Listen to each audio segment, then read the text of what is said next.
worry. Be Unli with Smart Power All 99. Hindi bitin with 10 gig data to power your games plus Unli Facebook or Unli TikTok. Load now! Foul! You know your scalp can get up to 5 times more dandruff? Get triple anti-dandruff power. Supercharged with Clear. Hey, you, did you know men have 1.4 times weaker scalp? Get a shampoo that's 100% made for men. Supercharged with Clear. Enemy alert. Your scalp gets 1.5 times greasier, causing dandruff. Get triple anti-dandruff power. Supercharged with Clear. Stop and pull over. Your scalp gets 1.5 times sweatier. For cooling power. Supercharged with Clear.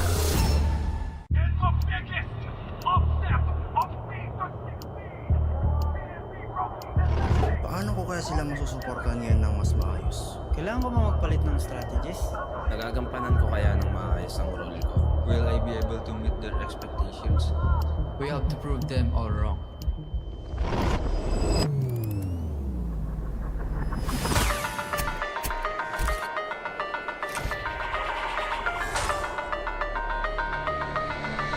Time to win.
Don't worry! The Only with Smart Power All 99. Hindi bitin with 10 gig data to power your games plus only Facebook or only TikTok. Load now! Foul! You know your scalp can get up to 5 times more dandruff? Get triple anti-dandruff power. Supercharged with Clear.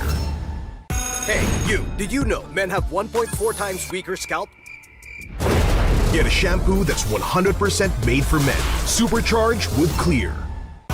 Enemy alert! Your scalp gets 1.5 times greasier, causing dandruff. Get triple anti-dandruff power. Supercharged with Clear. Stop and pull over! Your scalp gets 1.5 times sweatier.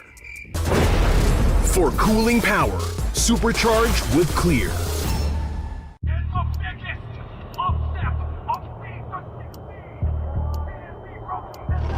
Paano ko kaya sila masusuportahan ngayon ng mas maayos? Kailangan ko ba magpalit ng strategist? Nagagampanan ko kaya ng maayos ang role ko. Will I be able to meet their expectations? We have to prove them all wrong.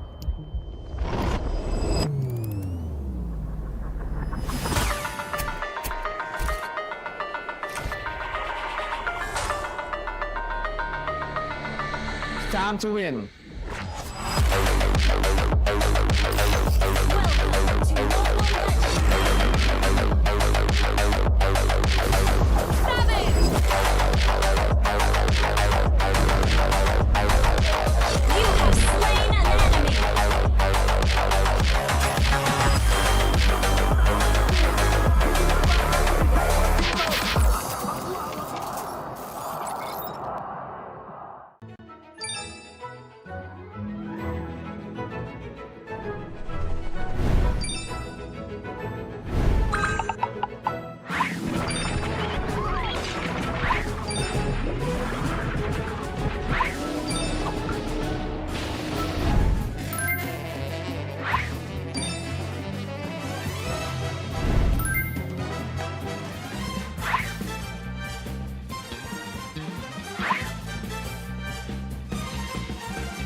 17th season of MPL Philippines is brought to you by the following sponsors.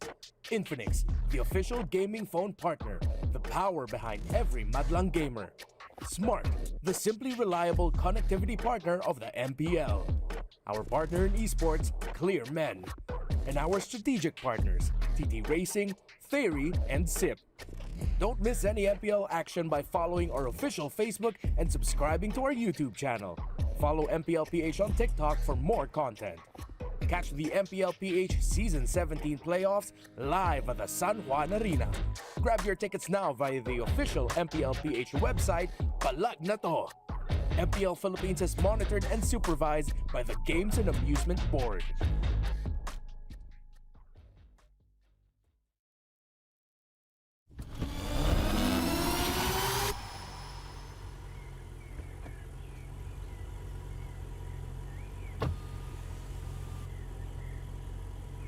Ano, Palag? O tara, palag ka ba? 7 taon na simula nang lumakad kami ng katatag.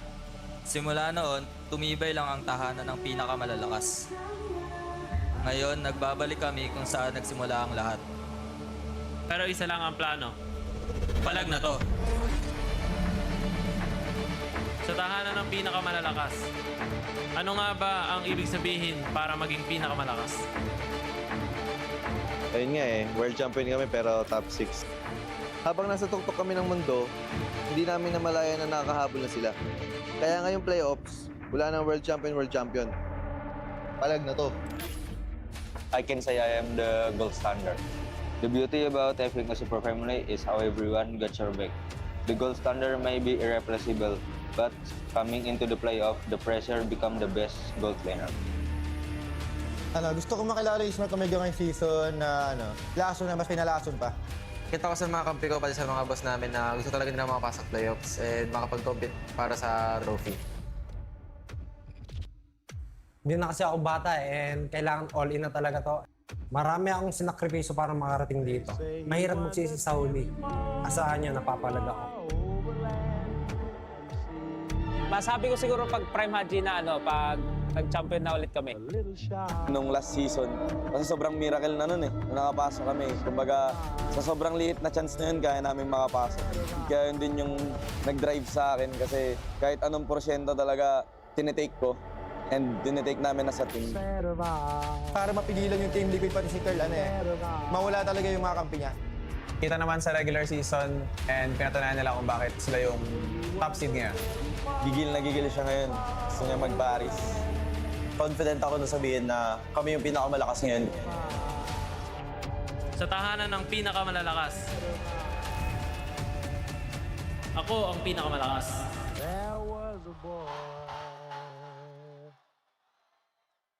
MPL Super Fans, are you ready? Sabayan niyo ako! Lakas ng Pinas! Lakas ng Pinas! Lakas ng Pinas! Lakas ng Pinas! Hold up. This season is all about Palag Na To. Let me hear y'all say, Palag Na To! Palag Na To! Palag Na To! Palag Na To! When we say lakas ng Pinas, you say Palag Na To! Lakas ng Pinas! Palag Na To! Lakas ng Pinas! Palag Na To! Lakas ng Pinas! Palag Na To! Lakas ng Pinas! Palag!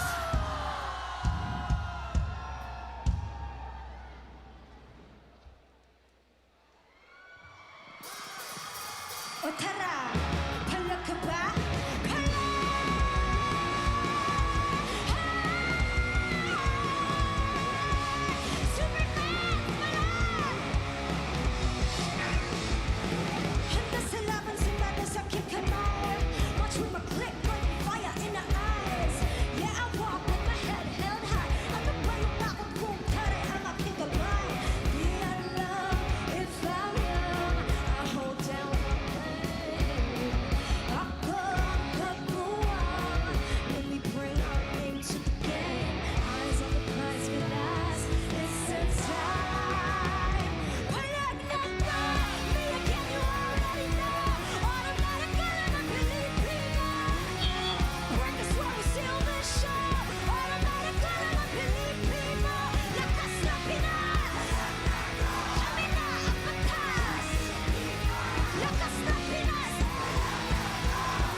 superfans, mag-ingay! Maligayang pagdating sa Champions Arena! Ito ang MPL Philippines Season 17 Playoffs! Palag na to!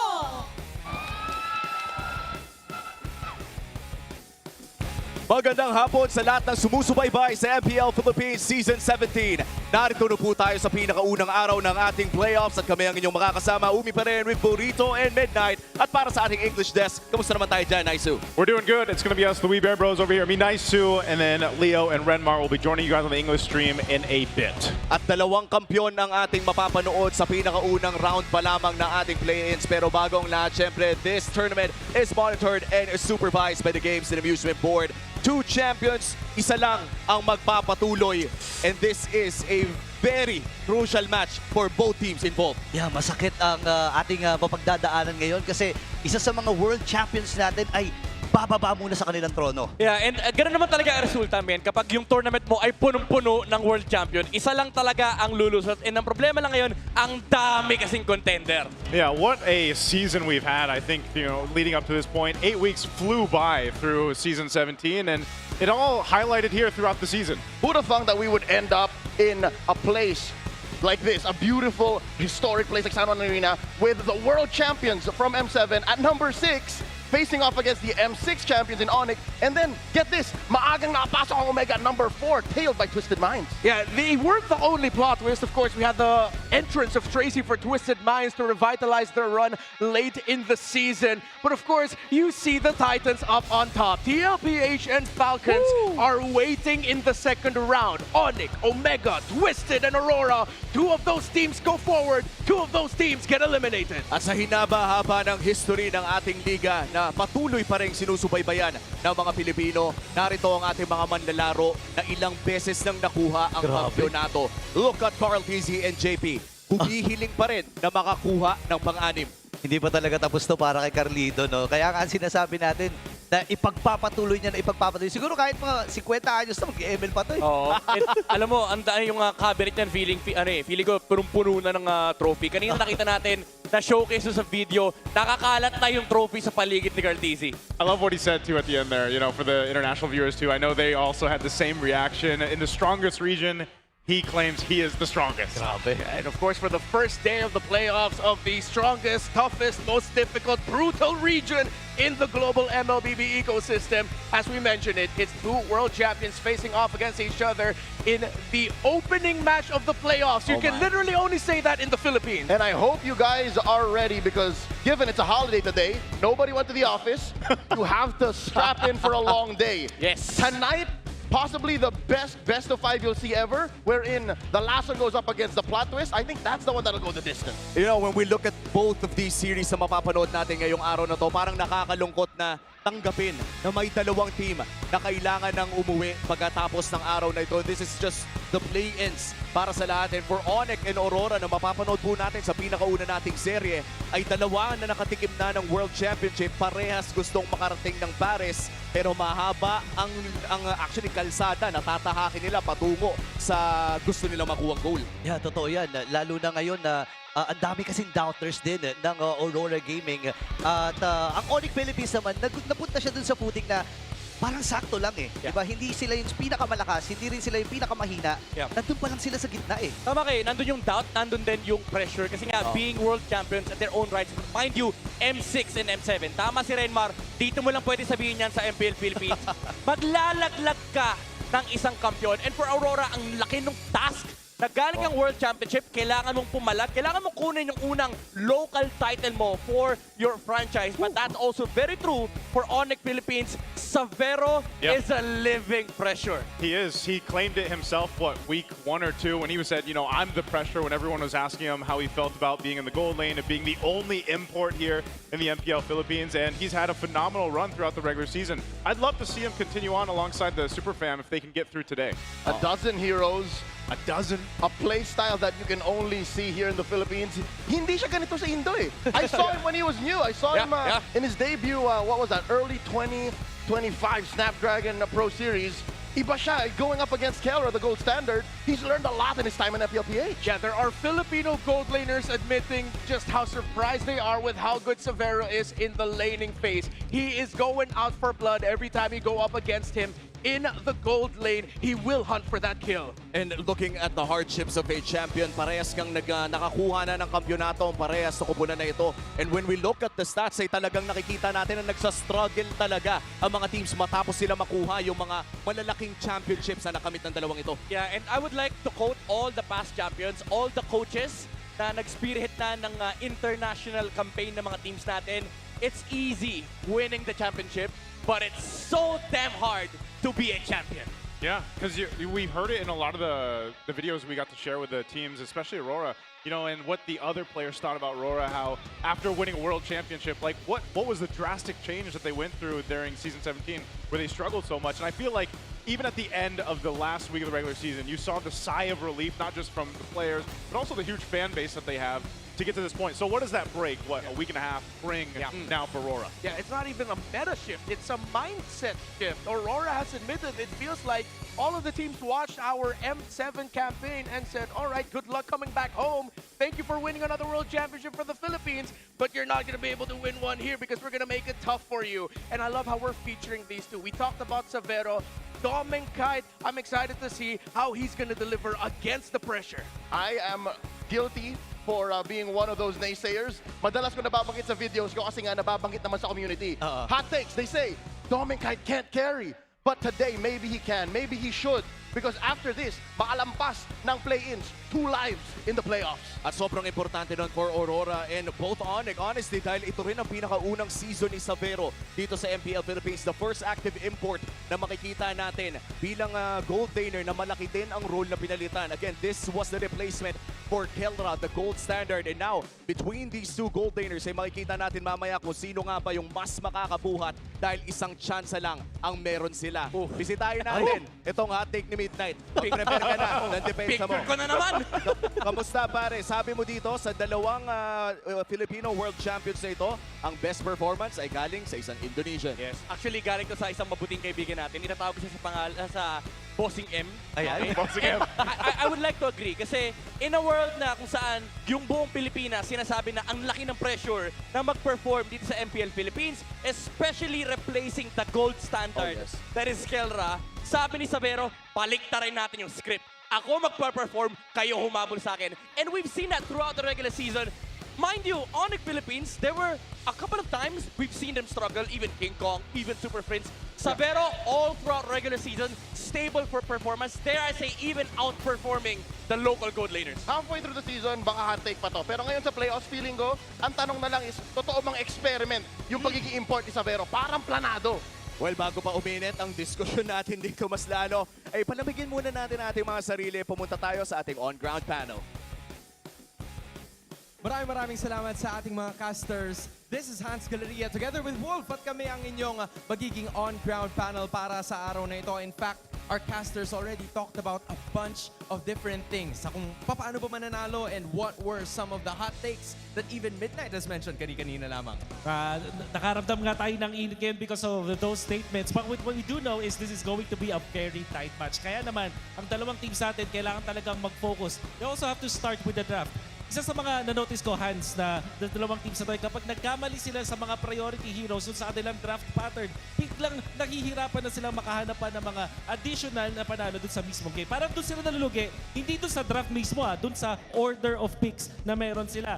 And also, when you're looking at ONIC, Philippines naman, nung gawin up against Team Aurora, ang kailangan nila gawin ay manage yung mapa. At ipuwersa nila maging greedy yung side laners ng Aurora. Kasi naman, pag ang Aurora ay masyadong greedy, parang nawawalan sila ng control sa mapa. And with ONIC Philippines, sana na yung pag may mga Harley sila kay King Kong, nagagawa nilang i-punish yung mga greedy lineups ng kanilang kalaban at mas nananalo sila doon sa mapa. And lastly, dito para sa Aurora, kailangan nilang kontrahin yung King Kong's Gambit. It's not the King's Gambit anymore, it's not the Orange Gambit anymore, it's King Kong's Gambit. Yung early game ang kailangan bantayan ng Aurora. Their jungle has to be secure. If not, Nako po, ONIC Philippines can take over. I mean, dude, these are some very important games that we have to talk about. Maraming salamat para sa iyong real cooling tactics brought to us by Infinix Wolf. Maya-maya lamang, because in just a bit, we're actually going to be looking at one of our super fans na nandito kasama natin. VIP access together with everybody else. Hello guys, good afternoon. And of course, one of our super fans actually volunteered to be here with us today. So pakilala ka naman para sa ating MPL super fans. My name is Patrick Rebato. Right, Patrick, you've talked and kita naman sa uniform mo na supporter ka talaga ng ONIC Philippines and they're walking right behind you sa panahong ito. Malaki ang tiwala mo para sa kupunang ito. Ano bang pinagkaiba ng ONIC PH this season compared to the last? Ang pinagkaiba ng last season is mas maganda yung chemistry nila ngayon kaysa dati. Siguro, nung regular season lang is nahihirapan sila dahil sa import nila kay Sabero. Pero habang tumatagal, nakakasabay na sa laro.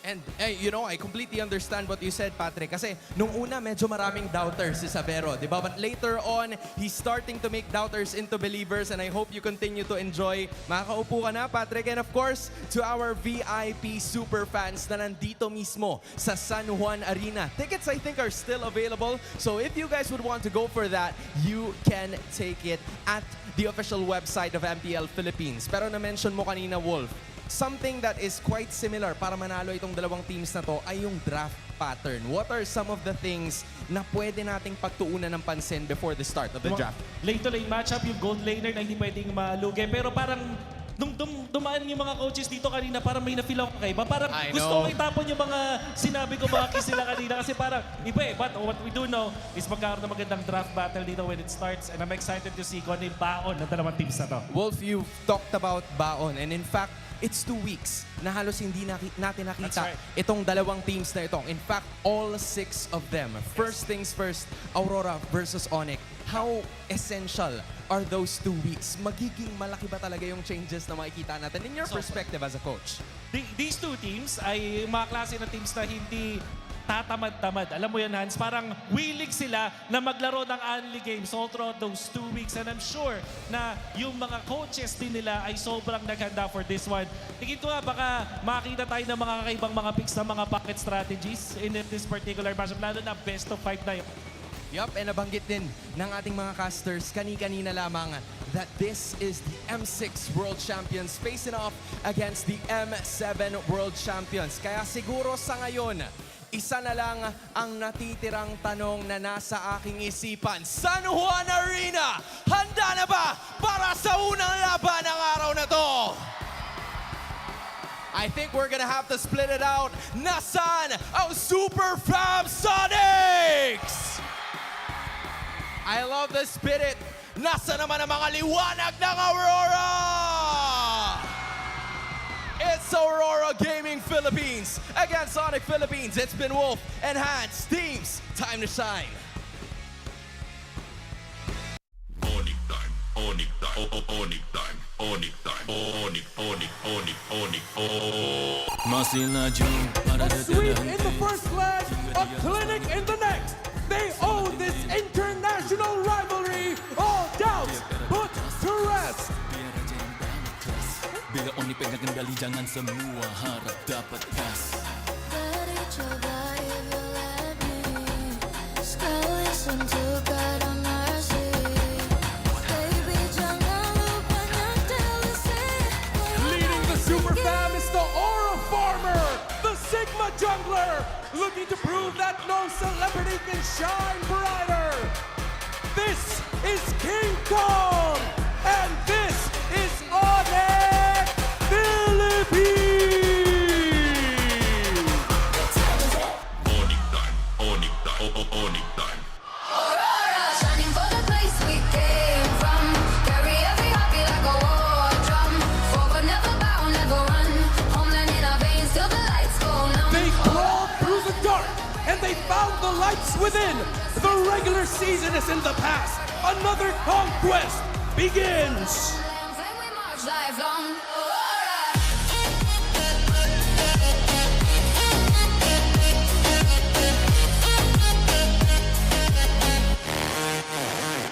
Anchoring the Northern Lights, the two-time and world champion, 3-time MPL PH champion, making his 12th playoff appearance, RORA's. Make some noise for Edward and Aurora Gaming Philippines! We move as one, unbroken in the fight. Raise the flag at the sky, remember. To ensure the integrity of the game, please welcome our marshals, Miko, Chico, Joshua G, and Luis. Our head referee is the Job Master, Sen.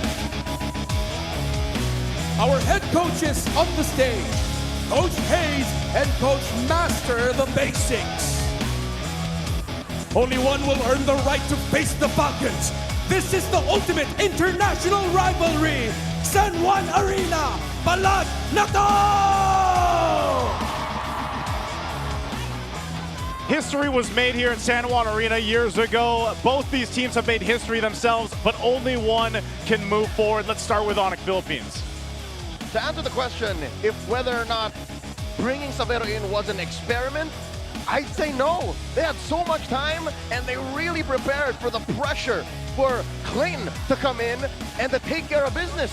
I can't believe how much easier his season was compared to Dominic and Aurora. Yeah, on one side, you're going up against a player who called himself the Pressure. On the other side, they have the weight of the world, the crown on their shoulders. The reigning world champs of MLBP could be eliminated today in the very first day of the MPLPH Season 17 playoffs, which is why I'm looking forward to seeing how did Coach MTV, how did Coach Dexstar, and the entire team get their ish together to get back to that top-class World Championship form. You know what? I don't even think it's about the stats. Yeah. Many a time in the interviews, Coach Dexstar, Coach Master the Basics, they mentioned that we prepare, we play the same way, but might be actually a mindset thing. They gotta be hungrier. They gotta make it like Barracudas. Yeah, that's why I was saying, man, you know, bring out the teeth if you need to. Just like that. Let's listen in on a Smart 5G ping test on how they're preparing. Are they bringing out the teeth or not? Why you get my red? Uy, ulots! Ulots! Guys, magaling ako, promise. Okay na. GG na. Ikaw na, Jet. Why is bro barking laser? Ano daw ang naging preparation natin ngayon dito sa paparating na playoffs? Masasabi kong nasa full condition kami.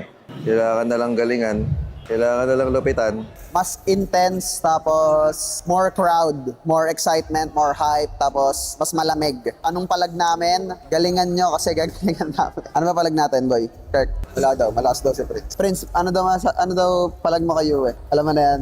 Alam ko na yan. So secret na lang guys. Sensya na ha. Yung nagpa-raid kanina, yung mga karoras natin dyan, thank you sa full support guys. Mula week 1 hanggang ngayon. Thank you so much guys sa effort. Sa venue, ano masabi ko sa venue? Sobrang laki. Ang daming pwedeng makanood. So, enjoy dito guys sa Phil Oil San Juan. Dami tao pre. Puno. Home of the champions. Champions, sorry. And there we go. That's our Smart 5G ping test. Once again, international rivalry here. Some shared words between the two. That's a new player, by the way, the opening scene. New player, Janine. Who's she playing for? Yeah, that's a good question. Playing for all of us, dude. I'm a huge fan. She actually did. She played for all of us. That was a terrific opening, but of course, Janine, I would like to call her Janine Burdon. But it is Janine Burdon. Of course, I like to call her the anthem. I have to side here with Wolf Japan, thinking that this is really going to be a draft battle. Mainly because for Aurora, the thing that we've been talking about for the longest time is that you know what's coming. Yeah. They, as you mentioned earlier, they love to play the same way. They also love to draft the same way. There needs to be evolution. It can't just be play their game. It needs to be play their game, but with what new way to deal with it and what new way to execute. Because teams have had them read all season long. Yep, they have. Let's take a read here on ONIC Philippines' playoff appearance. 100%. This is their 14th. We've never gone to playoffs without the organization ONIC competing within it, and these are, Savero's obviously first time in the MPL Philippines. What a route he's had to this point. I think he's been a big cornerstone of why they ended up here too, because things seemed a little shaky in the early weeks of the season, but then, again, having a big question mark on how is Severo going to perform, the shoes that he wants to fill or make his own, if you will. And he's done it. They can continue on here against Aurora Gaming Philippines. Both teams actually have a very impressive playoffs appearance record. And that's just as franchises, but on an individual level, you see some of them miss out. Light in his time with RSG and TNC, and for Dominkite, his time with Minana Evos. Yeah. Demon Cat and Edward, of course. Well, Demon Cat, perfect on the attendance. You as well, if I'm not mistaken. Yep. Edward, of course. That one time with Blacklist. Yeah, there's been 17 seasons of MPL PH. He's played for 13. He's shown up in 12. So we're going to head into the draft. Broken Walls for the very first one. And this is a great tempo setter. This means ONIC are looking to play their gambits. They're looking to play their plays of taking away green camps from Demon Kite. And for those who don't remember what we mean by King Kong's Gambit, it's basically them attacking the orange. It's an early vertical jungling pattern. It's replaced the Sigma pattern. Replace the Sigma pattern. Remind me too, because we've spent the whole regular season going in best of threes. For our viewers out there too, now that we're in a best of 5 territory, as we are about to jump in the draft here in just a couple seconds, we have to think about also the different maps that can come through here. By the way, Broken Walls for the first one. Boom! We've got some new effects. That looks pretty cool. Broken Walls. Can't wait to see all of them. But yeah, so how does it work in a best of 5 again? We got the side choice, random. What's left, and then I think it resets at the 5th. Yeah. Okay. The 5th is an open random pool. Yeah. All right. So choice, and then exactly what Leo said. Okay. All right. Well, jumping to this one, Ben's coming through already. We got ONIC on this blue. They're going to take out the Phobius, the Hilda. Over on the Aurora side, they'll take out Fanny. Freya. Yeah. Priorities. Are they actually going to ban out the the Kalea? Wow. We're still thinking what Harley, blue side priority. Dushin Harley. I think more so ONIC would want to consider taking away the Juicing, because if ONIC want to funnel Aurora into a little bit more of a predictable graph, then that means they're thinking about Juicing, and they're hoping that Kimmy falls on the hands of Aurora. They're also okay with Yue getting the Valentina, not the most stellar record for him on that hero this season. But with the ban of the Phobius, ONIC might actually do something surprising. If it's not going to be a Harley rush, it could also be a Valentina rush out of nowhere. Considering that Aurora love to pick up heroes in the EXP and Rome that have a lot of big ticket ultimates. So if it's not going to be the typical Harley, it could be a surprise Valentina first. Or they could just go for the Juice and Cryo on the Super Friends. He is 4-1 on that this season. They go for the Marcel, which is open, which is interesting. Not a lot of teams would want to pick up the Marcel with the Valentina open, but times have been somewhat shifting, and we've been seeing it as well in global MLBB. RORA might go ahead and pick up the Valentina here, but this almost 100% secures a Harith pickup for ONIC, and they're expecting that it's going to be Claude plus a jungler or Claude plus Valentina here at red 1 and 2.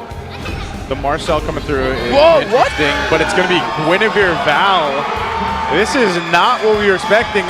Was the time away, the week and a half or almost 2 weeks, changing things this much for how you can read the draft Aurora. This is what we talked about. A lot of teams have been watching them. Well, maybe this is the shakeup they needed in Game 1. This was not in whatever draft prediction algorithm anyone has ever programmed. Given that Guinevere is more of a dangerous grass kind of map, or flying clouds kind of map hero, this showing up here, this shows that Aurora are proactive. This is definitely something that they conjured up in the past week and a half. Early on in the season, I think ONIC picked up a Harley up against his Guinevere and then just out-rotated it.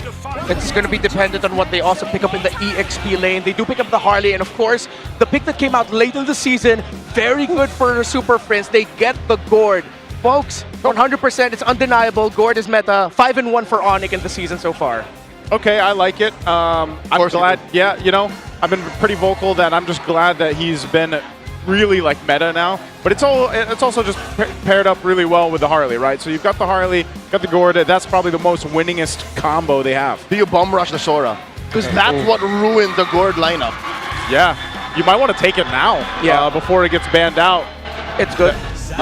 It can be proactive. Oh, but they go ahead and pick up the Khalid. They want a wider pool for the EXP. They can still set up an R-Lot for the Guinevere later.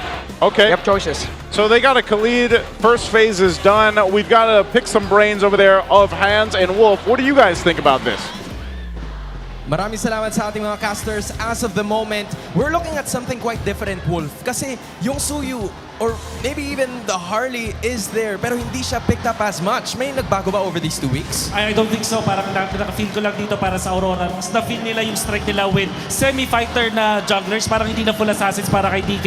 Going in for the Guinevere. Whereas ito namang Onyx, sticking to their style. Yung Gord, pati yung Harley na sobrang comfort hero sila yung kinuha nila dito. Now, we're looking at Aurora being the next to pick first in the second phase. They're still missing an Edward and a Dominkite hero. What are some of the possibilities that you're looking forward to here? Tingin ko yung mga mapupunta dito kay Doming, yung mga malakas mag-control ng river like yung Claude, the Moskov, at yun yung first pick nila, ilang last pick nilang hero. Coming out from Edward, maybe even a Benedetta, eventually makita natin, or a Lapu-Lapu. Sa ONIC naman, nararamdaman ko dito yung classic setup heroes ni Brusco, yung mga Cho. I think we will see that, and then the Clint naman para kay Savero. It's classic for ONIC, a little bit different for Aurora. That's it for us here at On Ground. What's up with the casters there? All right, thank you, Hans and Wolf. Some insights there. They mentioned the Cho of Brusco? I was thinking that maybe Wolf was thinking about Kirk surprising with a EXP Cho. Like a swerve. Like a swerve, yeah. That applies a lot of pressure. Again, that's why Aurora were thinking about picking up the Khalid. Because if ONIC end up with a pick that rotate out of the EXP lane fast, Khalid and even a Hilda is one of the few heroes that can actually deal with it. As expected or not, ONIC will take away one of the best options that Aurora could pair with right now in the R-Lot. We still have Clues on the board. Uranus is a fantastic ban as well. Low on the draft predict. But then again, you get a hero that can mess up a lot of the macros and the presence if Uranus was given to ONIC, so you take it out. Number 1 in the draft predict ONIC ban is actually a Sora, and I think we are on that boat. You gotta take out the Sora if you're ONIC. Because again, Aurora didn't rush it in red 3. They're giving you the option to ban it out. That, or how is the Zhong not showing up? Because that also would ruin Onyx lineup, that combo wombo. Yeah, combo wombo, petrify. Maybe that's something on the mind of ONIC. That's why they're taking their sweet time with this ban. Oh, they are expecting a surprise Paquito pickup here. Newly buffed. For Aurora, is that a smile of, hey, you just took away our surprise, or a smile of you guys are overthinking? I can tell it's been a long week for Aurora. You see Edward with a little bit of stubble. Yeah. They've been in the trenches, man, practicing for the playoffs here. I would too. If I was in their place, if I had that rough of a 2 months, I would too. This is probably one of the best things they can do too. Get that gold lane locked in for Dominkite. They get him the Claude. Naria Harris, it's a Claude. Yeah. I think Aurora know that ONIC would be too greedy if they go ahead and pick up something like a Harith right now. That's too much magic. They'd want to go physical if they're in the gold lane. Either go back to the YSS of Savero or the Moskov. Or the Moskov. Yeah. You can even go surprise with the Clint. Despite all of that dive, you have space creators for you. You can pair that Gord and the Clint together. You don't really need to match mobility per mobility, but you definitely can. In terms of the EXP for Kirk, again, something that can get out of lane quick. You can't pick up the Sora right now. I think you already see the Valentina. There's a chance to swerve. Lapu, Alice are going to be really good. Ooh. Oh, they go for the Bruno. Okay. They get the glue, so Bruno counters Claude in lane. Ole. While glue is just the tempo breaker that ONIC PH needed a little bit more of in their team fight. Glue's enough to like be a distraction too in that front line. Go ahead and soak up if they need to. But also the Bruno tends to be what we've talked about a lot, being that counter pick into the Claude. We saw that work wonders in the regular season for the teams that decided to go for it. So they have a ton of damage for ONIC, and oh, there's the answer, Edward. He's gonna pull out the Benedetta. Woo! Prior, it was vintage Vinuya. But now we're going old school Mr. Consistent. Yes, sir, we are. Superfans scan the QR code and predict the match winner correctly for a chance to win 1,000 MLBB Diamonds. This one is a heated way to start this best of 5. If you want to go a little bit more PH theme with that, you have vintage Vinuya. This is dating Dapadap. Old Dapadap, bro. Dating Dapadap. Yes, sir. Hey, that works. Let's take a look here one more time at the lineups. Again, we got our draft index here, but this is, what a way to start this.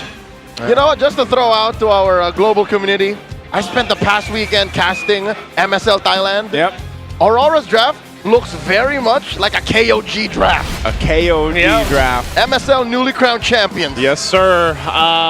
Hey, we've seen similar things even in MCT East Asia, man. So I've liked that we get to see all this on the global level, but now let's focus in on this as we jump into the Land of Dawn and our battle, the international rivalry, the last one we'll see of Season 17. Day one already feels like a grand finals. Of course, Super Friends would want to pull yourself together as the Gord needs faster access to that flicker. Aggressive trades in the mid as expected. The Khalid and Valentina together. Mid prio gonna determine a lot of the early wins. River control, very important for these two. Now with Glue going to ONIC, they have a slightly slower lineup. That's why RORA's invading. Oh, forcing a flicker out of Brusco. And ONIC Philippines are on the receiving end of an orange gambit themselves.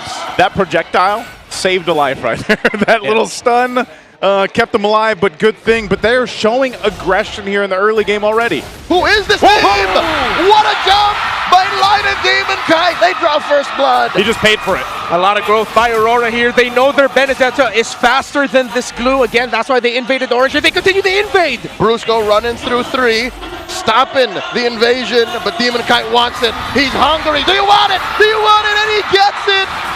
And they jump him. King Kong punishes the celebrity. And Light eats up one. Oh, fair enough. King Kong actually secured without a retribution. Yeah, he secured his own purple buff. He went in there with the space escape. Demon Kite falls. So ONIC get to defend the aggression of RORA early. They lost their orange, but in the long run, ONIC actually won that long sequence. Yeah, it's Aurora doing things differently. It's not how you start, it's how you end. Yes. And that early sequence, as Remar said, goes to the Super Fam. First turtle, though. Who's going to take it? First turtle being up here. Both teams have some crucial level 4s. That was Yu had taken the Mystic Gush, so he's got that for this fight. They're going to go ahead and start this turtle up, but Brusco will hold it here. ONIC can't rush it right now. Brusco doesn't have Golden Hour. Light not yet level 4 just yet. Kirk does have his mount if he wants it. Get half health on the turtle. They're going to go for this. Holding it. They take Light down. Getting the mount and everything thrown at him. King Kong looking for that angle, but DK will secure. Turtle 1 goes with the Northern Lights. Worthy sacrifice by Light. I'm sure he just wanted to get vision, but with him going down and ONIC committing a lot of their abilities. Wait! Dominic Kite up top! He's feeling himself, forcing Savero back. Multiple times in the season, Savero has had Dominic Kite's number in the gold lane with their little duos, but with the very first big trade, it's Dominic Kite who goes out on top. But for longtime fans of Dominic Del Mundo, aka Dominic Kite, they know that the strength of this jungler is, this gold laner is in the laning phase. Yeah. So if there's any time Dominic Kite will win against Savero, it's in the first 5 minutes. It's going to be a great series just already with these first 3 minutes of game 1.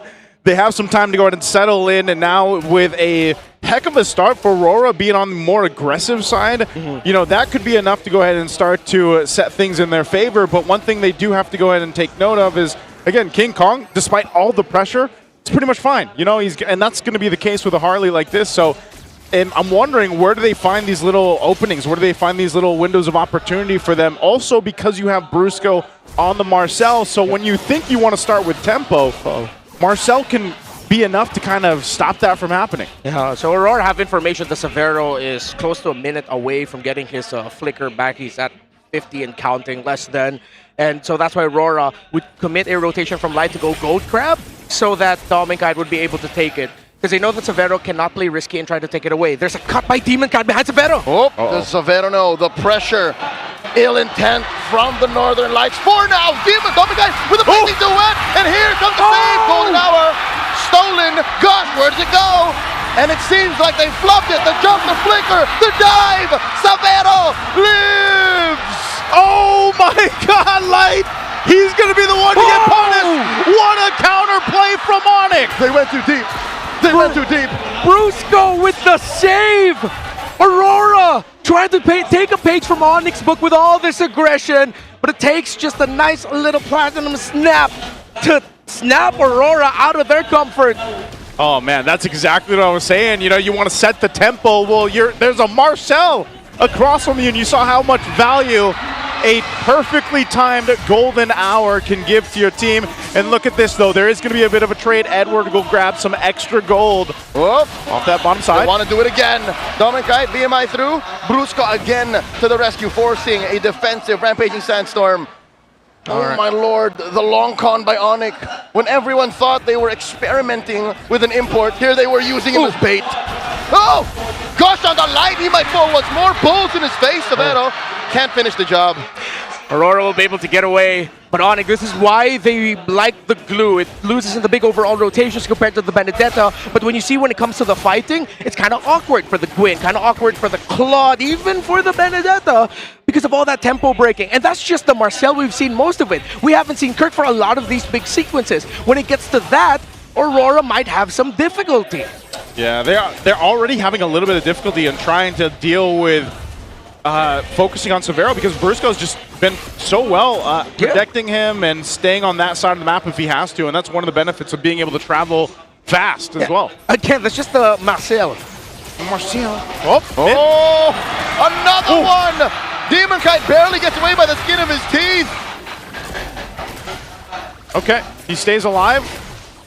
Surprised at how many beams we're seeing not convert into kills, but they are knocking down turrets. That's what they're going for. Hey, technical knockouts are still knockouts. Yeah, that's it true. leads to Demon Kite not being present. And the only real place that RORA can breathe is where Edward is.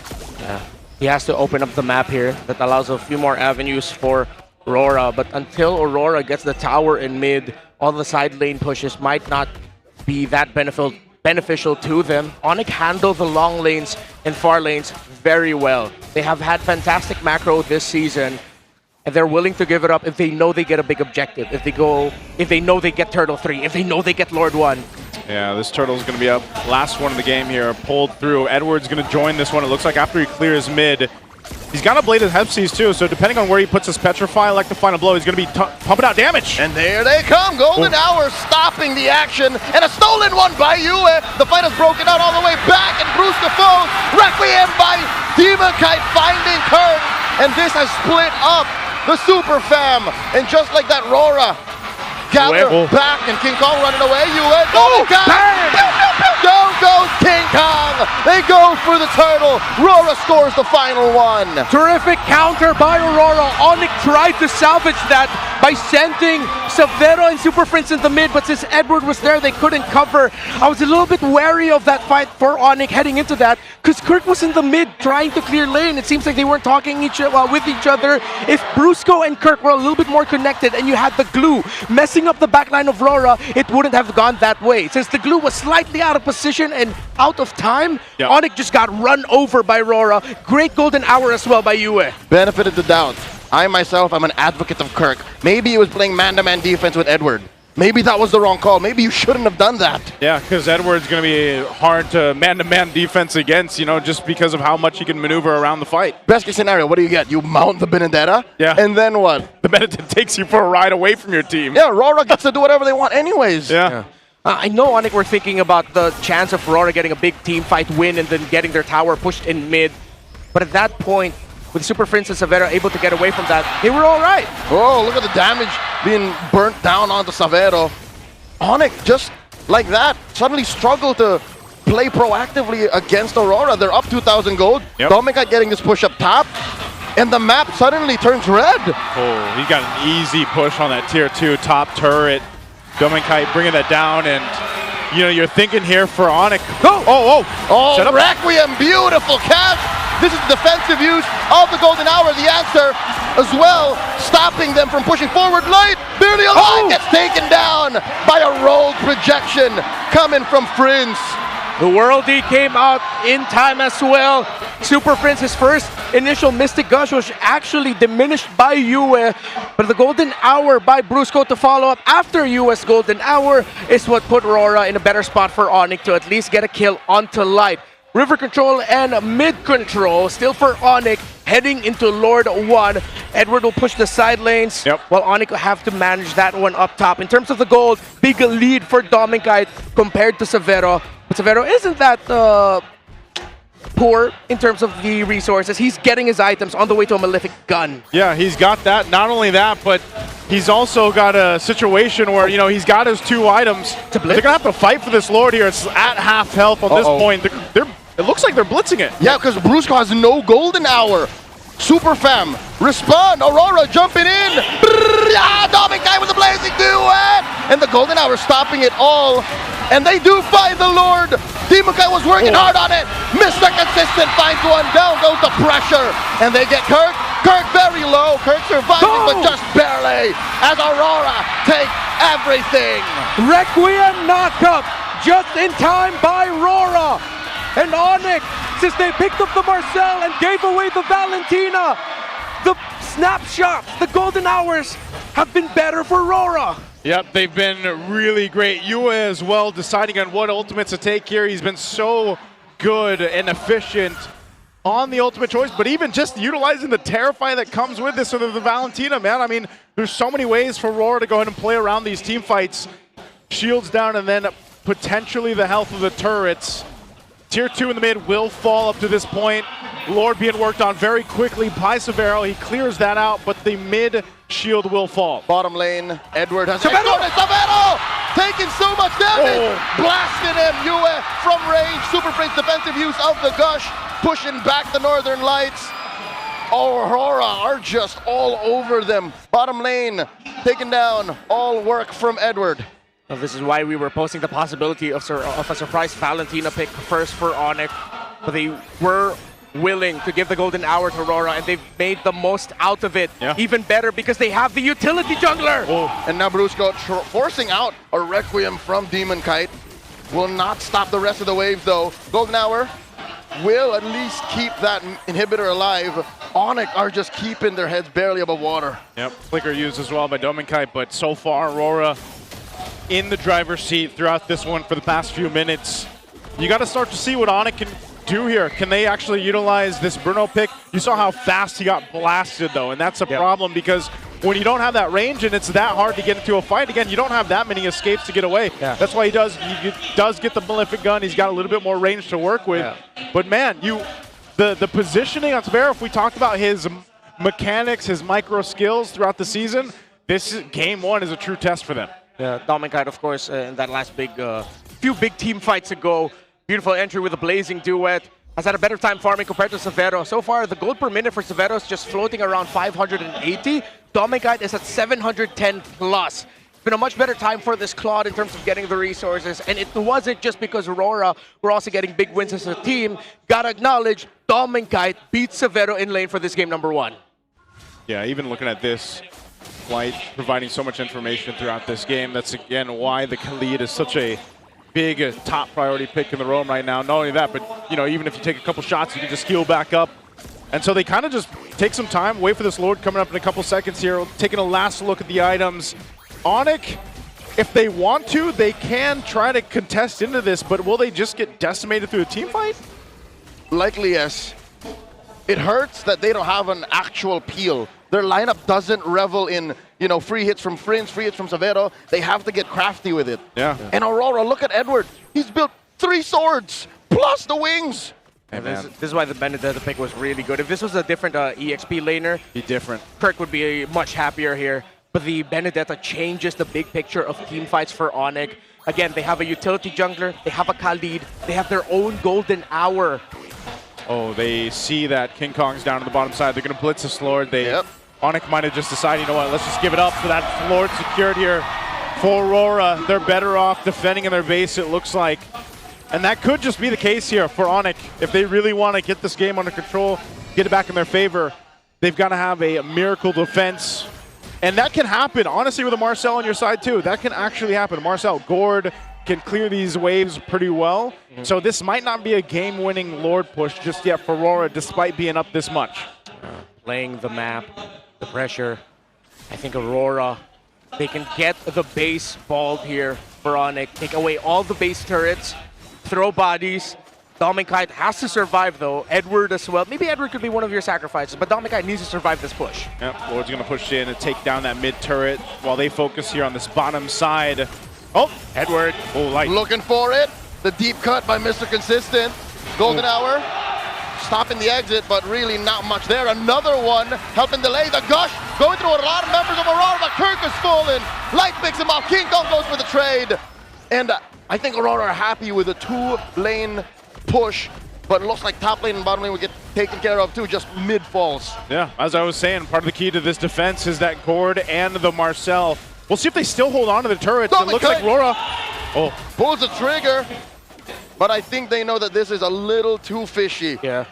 That was actually a smart play by Dominic. I think his condition there was the moment he saw that Deadly Magic was used on the Valentina. That's why he decided to BMI in, because he knows he can afford to be a little bit aggressive and survive, because nothing's going to delete him instantly. He has his own way to lifesteal and spell vamp as well through the Clods, the basic attacks, the blazing duets. So that was just a smart little decision and gave Aurora the space to actually get away from that. Yep, and looking at these... The itemization here too, I think Kirk, big factor. Wait, conceal is used. Light's just pushing Brusco out, but I want to control this side of the map. Again, defensively, just needs a little bit more to be beefier. But even then, if Kirk has the items and he's like beefy enough to withstand a lot of that front-loaded damage, the problem is still keeping tabs on Edward, keeping tabs on what UA decides to do, and even Domenkite. So ONIC has so many boxes that they need to check to win ultimately a team fight that turns it around in their favor. You know that the Northern Lights are feeling it because they're starting to hunt. Yeah. They're looking for these brushes and flushing out rogue members of the Super Fam, which makes sense because look, they're protecting Savero like it's the first 2 minutes again. Yeah, they have to, man. He is the key here for them to eventually... Again, it's pretty easy for ONIC to pick off 1 or 2 members, but to entirely win a team fight, that's where the work is going to come through, and where you really need Severo to stay alive for those. Yeah, and it's going to be easier said than done, difficult, because of the Benedetta that is packing hella damage items. I believe the first time we saw Benedetta this season was against Aurora versus ONIC in week 2. Yeah, week 2? Yeah, Edward did use a Benedetta then. It did not win, but it's a completely different picture. Oh, it's a blitz by Aurora. Oh, ONIC are trying to respond. Brusco here, golden hour. Early. Delaying the Lord take, stuck at about 1/10 of its health. In comes Demon Kite, looking for more. Demon Kite forced to use the freeze on that Winter Crown, plus the blazing duet defensively. Lord will still be secured. They take out King Kong, and now the jump, the Requiem, the clash.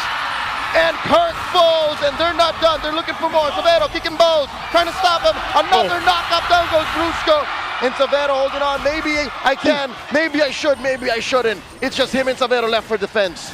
Early on the golden hour from Brusco. I think a little bit of a panic button. And then Aurora just decided to go for the jump. They saw King Kong first, found his hat. Brusco got taken down, or Kirk got taken down next, and then Brusco. Aurora looked to take game number 1. Yep, they're going to be pushing in with this Lord. A little projectile thrown up, but it's only 2 guys of ONIC left. And in comes the Electo final blow. That's it. They escort the Lord onto the base. Aurora draw first blood in San Juan Arena. Early on, that's one doubt answered. They still have a long series to go, but Aurora looks so much better than they looked in the regular season. That was just game 1. A very different Aurora that we're seeing here. That week and a half, that 2 weeks, whatever it was, ended up paying off, at least here in the first draft, first game. And it leaves to wonder again, you know, in this case, down from the drafting, down from the execution, as we look at the highlights throughout this game, they started fast and they ended fast. I mean, it was a pressure game themselves that they put on against the Super Fam. I think in the long run, the glue ended up becoming a pick that hurt them more than it actually helped them. And of course, very easy as well to get AOT stacks for the Claude through the glue. Add to that, even if you get a mount, with how mobile the lineup of Aurora is, what are you trying to break? What tempo are you trying to break? There is no tempo to break. And you can't break Dominkite, who is the MVP of game number 1. He won that because of how he handled Severo in lane. He delayed the Bruno. And of course, his entry with a blazing duet during Lord 1 was beautiful. I kind of get now why people doubt his clutch gene. It's because he doesn't have to carry single-handedly. Yeah. He played very well from early, mid to late. And again, when it matters, Dominkite is there. He was proactive. He was just everywhere. Yeah, he played this to a T, and you gotta mind you, too, that just down in the lane, they put a lot of pressure on Severo to also allow Dominkai, I feel like, to have a little bit better time to farm up. Not that he usually doesn't, it's just one of those things where if Severo's being pressured and they have a composition that should be getting off pickoffs because you have a Harley, you have a Gord to work in conjunction with a Marcel, they kind of had to shift their focus to keeping Severo alive. We saw that down to the very end where they were really trying to protect Severo. Well, Dominkai, and the reason why this quad is such a priority, especially for teams like RORA, is you already can be confident enough that Dominkai's going to do his thing, right? This is his hero that he's able to go ahead and just kind of take autopilot and be very useful and efficient on a hero like Claude. I think ONIC need to put a lot more weight on this Valentina pick. Again, very rare that we see teams willingly get the Marcel and still have a Valentina on the other side. I think in the long run, Aurora built around having their own golden hour much better than ONIC built around their own golden hour. There were some times where Brusco's golden hour actually hurt the Mystic Gush of Super Friends, and a lot of times denied by US own golden hour. Now, for the trades, I think ONIC put a little bit too much value on the ban on the Kalea because they can pick up Kalea themselves. They are one of the teams that have picked up Kalea as one of their first picks, and they've shined with it in this season. That's one of their highest win rate heroes. Yeah. So the fact that they picked the Marcel when they could have maybe found out Valentina at the blue 3, then pick up the Kalea for themselves, so there's no Tsunami Slam for Rora, you're okay with picking up Kalea over the Marcel because we've seen she's one of the best responses to a lineup with the Marcel. Yeah, there was, that's why I was saying, you know, the Marcel was, there was a lot of good moments from Brusco, honestly. Like, that incredible save that he made up top, you know, they really utilized this Marcel the best they could, but I think there was just a great way for Rora to execute things. And my low-key MVP for this would have been Yue, because on the Valentina, like, there were so many good moments where he was actually able to go ahead and, you know, utilize his own golden hour, utilize his own Mystic Gush, utilize his own tools. But then again, like I said, the damage that comes with Valentina plus the Terrify mechanic within her kit is just so good. And that's what we saw from Yue. That pressure alone is what left a lot of the time Severo thinking, like, I can't push forward too much on this Bruno. I'm checked in my zone because of this Valentina. Which compromised the ONIC's whole game plan. It's clear, even if they don't say it, they play for Severo. They do. We're gonna give our players a little bit of rest here. We're gonna be going on a quick break. We'll be back after this.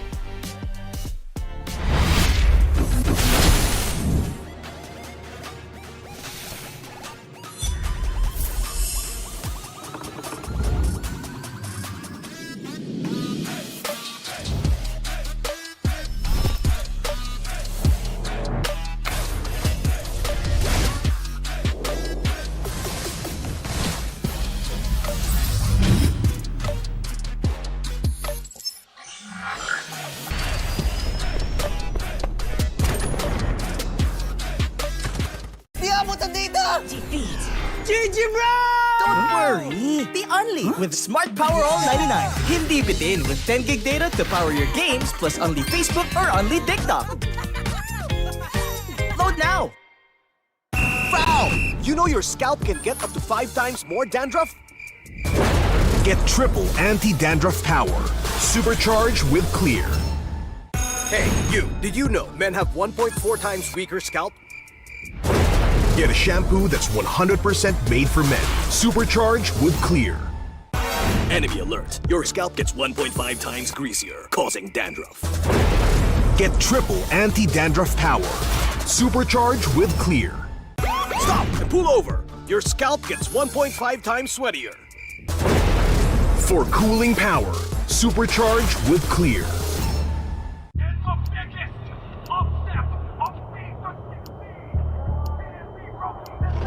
Paano ko kaya sila masusuportahan ngayon ng mas maayos? Kailangan ko ba magpalit ng strategies? Nagagampanan ko kaya ng maayos ang role ko? Will I be able to meet their expectations? We have to prove them all wrong.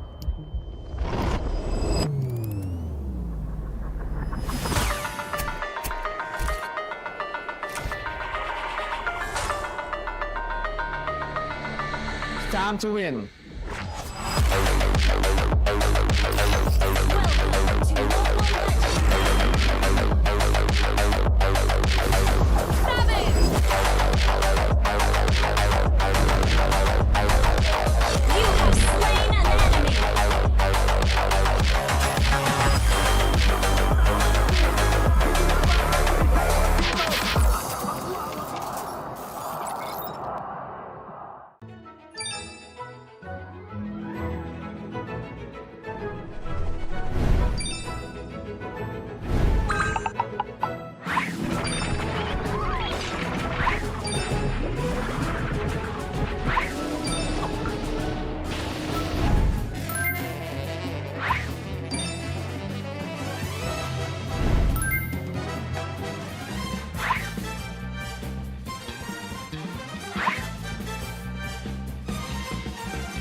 kanina, no, sinimulan natin ang first day ng playoffs with an intense performance by none other than this beautiful person. Nakatabi natin, Janine Berdin!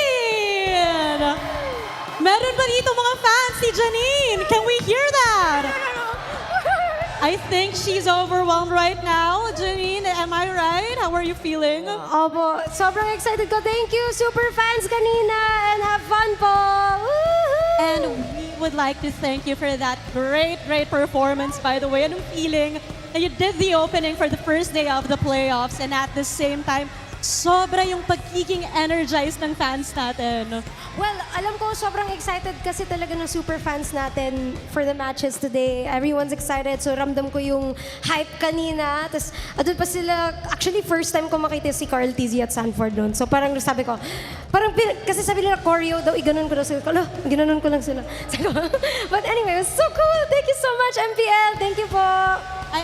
And you know, Janine, this is like one of the times na nagsama ang esports at OPM. Gaano kahalaga yun para sa'yo? Ako, sobrang grateful ako na part ako sa unang parang collab talaga ng MPL for esports and music. Kasi feeling ko important talaga, pampahype kasi talaga yung music. And all my favorite games, dun din galing yung mga favorite songs ko. So, grabe, dream come true. Dream come true. It's always a great time seeing, different fields, music, and esports colliding. And she's also a fan, diba? We've talked about this. Fan of Carl Tizzy and also a player of ML. And also, may pinapakita dito si Janine, a collaboration. If you guys can see, she has an exclusive photo card for MPL Season 17. You guys can see that? Okay, Janine, why don't you invite your fans, they can get these photo cards later on. Yes po, sa lahat ng hindi pa nagsistream ng Palag Na To, meron din tayong photo cards. Stream nyo na! Woohoo! MPL! Palag Na To, streaming right now, if I'm not mistaken, that's 400 million. Yeah, and it's a perfect song to stream while you're playing kasi talagang andun ka sa mood na makipag-clash sa ML while listening to that song. But Thea, also good music or song to stream right now. Janine's music. What if I missed you for the rest of my life? Wow, yes po. Let's talk about that because it's trending on TikTok. Ano bang kwento nito? Napaka-interesting ng kwento nito. Sobrang musical genius ni Janine. Yes. Ay, interesting. Hindi ko alam. Kasi nasulat ko siya habang nasa CR ako. So, alam niyo yung naiwan ko yung cellphone ko. So, wala akong choice. Nag-isip na lang ako ng mga sad stuff. Na nakasulat ako ng kanta. Yay! And right now, it's all over TikTok, not just in the Philippines, but also internationally. Oh, thank you. Janine, well, since we've mentioned your new song, okay lang ba? We hear a bit of it. Okay lang ba mag-sample po ako, super fans? Sisigaw lang ako sorry, emo. Sige, 1, 2, 3.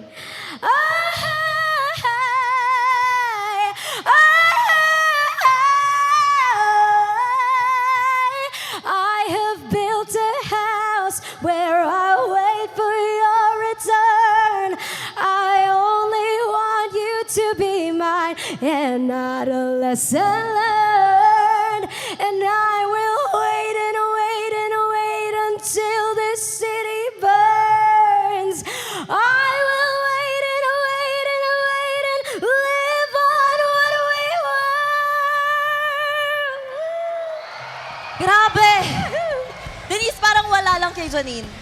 While I was listening, aside from being in awe, I was like, paano mo maiisip yun habang nasa CR ka lang? Kasi naiwan ko nga yung cellphone ko. Grabe! Parang lagi kailangan iwanan mo na yung cellphone mo palagi. So you can bring more songs to live like those. Supporting OPM. Thank you po. Support OPM. I can't stress this enough, a musical genius. At dahil we love your presence here.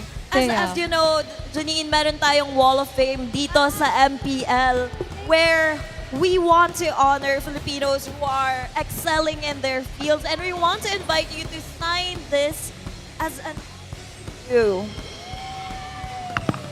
All right, MPL fans, Janine Berdin officially signs at our Wall of Fame. Palakpakan naman natin si Janine Berdin. And right now, Janine, we would like to invite you, some of our fans and some of your fans here would love to have some of your photo cards. Is that okay? Mamigay tayo right now. Yes, okay lang po mamigay. We have, ilan ba to? 50 ata to? 50, paano natin ibibigay? Mamimigay okay lang tayo. Some of the special fans here. So we'll be na going napipili ni Janine. around. All right, raise your hands if you want a photo card. Hello po! Hello po! Paano po ba? Paano po ba? Hello po! Sorry, sorry! Hello po! Ayan. Ay! Nahulog ko! Hello po! Pupunta po ako. Sorry po! Sorry, sorry! Hello po! Hello po! Hello, hello, hello! Hello po! Salamat po! Hello po! Ay, sorry! Hello po! Thank you po! Ay, meron pa ako isa! Thank you po! Ay, ito. Madami daw eh. Ito po. I'm sorry. Gusto niyo po ba? Sabi niya, ayaw ko. Char! Ay, sorry, Maite. Thank you po. Hello. Sorry po. Kulang. Sige. Sorry, isa lang po. Janine. Ano ba yan? Hindi kita. Nanay. Pangit ang sulat ko. Sorry. Bye-bye po. Thank you po. Alright, palakpakan naman natin, Janine Berdin!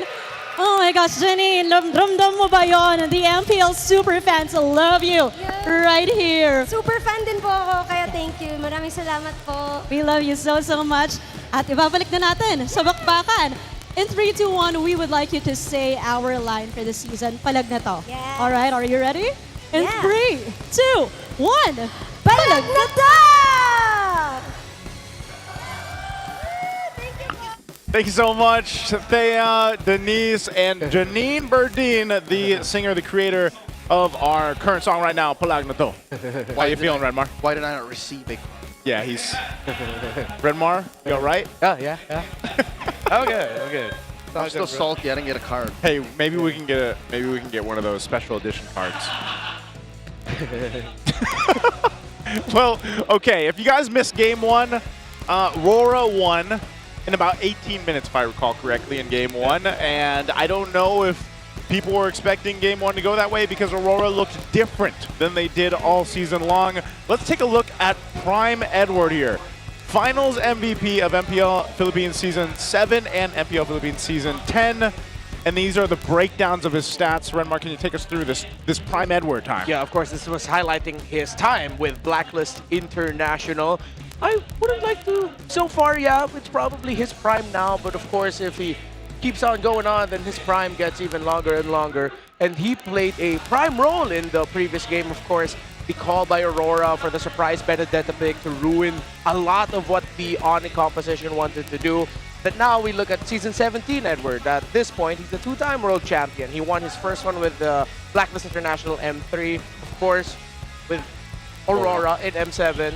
And it's changed somewhat because the heroes, the meta have shifted, that a lot of his best heroes really just boil down, especially for the season, to the Lapu-Lapu. He's one of the few that still consistently would like to pick it up over anything else, which puts a bit of a mindset check on the staff of Aurora. They want Edward to be the guy who would sacrifice himself for a play, sacrifice himself for info, even more so than the team's roamer. Initiate a trade through that. That's always been playstyles of teams that have wanted to make Edward excel. But you can only get to so much with that point. You have to evolve. Funnily enough, his evolution is by showing an old trick from the past. Still a really great Benedetta. Yeah, so I wonder what that means for going in the game too, you know, because since you mentioned, you know, Edward's such a cornerstone to making this work for Aurora. Will he be more on one of those most used heroes that we've seen him previously throughout the season, or will it be another kind of curveball for him in the XP lane? We are going over to, was it Expanding Rivers? Yeah, Expanding Rivers. Do we have rivers flowing through here, man? Yep. Those were, okay, those. Everything was river. Yeah, everything was river. It was wet. River. Everything, yes. That's true. Covered in H2O. H2O. Let's go to the draft. Got RORA on the blue, ONIC here on the red. They will take out the Fanny, the Kalea right now. They go for Freya here. Jushin's probably going to be banned down too. Yeah. If there's any lessons to learn and take away from game one is the whole Marcel Valentina trade. Yep. Yeah. Just pin that down, and then we can turn a chapter in this best of 5. Yeah. Don't overlook your gold lane in the first phase. There's a reason why Harith and Claude is such a big trade. consistently, globally. And it's not to say that Harith will always win over Claude. It's quite even. And I think ONIC can get away with picking up the Claude early on. The only thing here is, again, don't overlook the Valentina. So Aurora banned out the Kalea, but if Aurora go for the same route of picking up the Marcel while there's a Valentina for Super Friends, that's not going to be good. But statistically, and if you'll remember, Light's games on the Marcel, they did not work out. Yeah, that's so true. did he learn to pick up the Marcel in the past week and a half? It plays a very different way from what we know Light to do. Yeah. That's why I think, you know, deciding whether it's going to be, okay, good ban there at the Jushin, deciding whether it's going to be that kind of setter that Light needs, or just like even with a Khalid, like he's able to go ahead and be activated so much in the previous game because he was able to provide vision, do his thing while, you know, taking care of himself with the heals. Amuse me with this prediction. Okay. What if they just let ONIC try to go for Valentina Marcel? If they don't do that red 1 and 2, then they break the combo either way. That was in my head too, but then there's, with the presence of Phobius, Harith, there's a lot to trade for. And Claude. Yeah, and Claude. If Rora willingly give that, yeah, I'm not a fan of it. Not a fan. Oh, Guinevere being banned out though. This will tell us, like, do they lock in the Marcel or do they go Harley for Demon Kite? I'm more on the cray side. Maybe I've been casting a bit too much outside of MPL PH. Pick up the Valentina now. There's just so much weight on that hero. Yep, you block out the Sora too? Yeah. Yeah, well. Okay, fine. Sorry, this is It's MPL PH for yeah, it's MPL PH for a reason. You know, they'll grab the Harley. They can surely still, unless it is going to be the response, like picked up right now by ONIC, it's something they could still play around with or into, or maybe again, Aurora wants to take their own stab at the combo of the Gord Harley. There's plenty of options that they can go for instead, but over for ONIC anyway. I think ONIC would be okay with picking up a surprise roamer pickup, like a Khalid Claude early on, that type of deal. Or Valentina Khalid. For Valentina Khalid also, just get your roam mid duo already. Just win the early. Yeah, pick up your gold at red 3, then jungler second phase. So they go Phobius Claude instead. They're trying to turn off a Valentina pick potential from Rora. I think they're on the same mindset. It's like, there's no way Light plays Marcel. Yeah. I don't think it's, I don't know. It's someone who is a fan of Light. I just don't want to see him on him. I'd rather see him on a Badang before Marcel, honestly. On a Cho. On a Cho or something else, yeah. If ever Aurora might get greedy and then suddenly surprise pick up like a even Harith together, just so that they can get their combo in, but you show all magic damage. That's your course. Yeah, your course, and then they'll adjust for EXP and Roam, which would make the drafting quite obvious. So they get the Clint. This is one of the bans early in the first phase by ONIC. Take away the Hilda. And I think this is where we're going to see Light teeter around. Just trades between Hilda and Khalid. You really can't go wrong with just prioritizing those two heroes over and over again in this current metagame. So now the pressure's on ONIC. Do they pick up their jungler here? They do. And the Leomord. They'll take their Leomord. If this wasn't like Edward, for example, I'd say, you know, this Hilda could still be flexed. Technically, I just don't think we're going to be in a world where Edward plays the Hilda. But who knows? Aurora has changed over the week and a half or so. So maybe they have something up their sleeve. But what about the Clint? Is this the right time to go and just pick this up now? Okay, so the problem is they have Harley in the jungle, they have Hilda in Rome. You put all the pressure on Edward now. Unless Edward goes into the EXP with a Hilda, then you get something like a Hylos or a Gatot for Light. Maybe even a surprise Badang pick later on to break the tempo of the Leomord. I think ONIC should not forget about the Sora here. If they give the Sora somehow to Edward, King Kong's gonna have a bad time during the turtle fights. Even Claude on the Claude, even Severo on the Claude, excuse me. Joseph, to tickle your brain on the whole Clint situation, why it came up so early. Remember in the early days of Season 17, Rora brought out the Leslie? Yeah. Clint does a better impression of that kind of damage profile against the Claude. It's on-demand burst that the Claude can't deal with. That's true. And it's safer than a Leslie. So there's more range. I guess it also kind of helps, like, for example, we saw how tough it was if you don't have the range, like on a Bruno. Well, Clint, at least he can still do damage from afar, you know? So, I've only ever casted elsewhere last weekend in that MSL Thailand. So that's where I saw it. Yeah. It's a Clint versus a Claude. Did it usually end up winning then in that matchup? Or was it more so just kind of a 50-50 type depending on who's playing it? I need to revisit my stats. Okay. I think the tough thing here now for the second phase is Lilia is going to be... Okay, never mind. ONIC read the Lilia perfectly.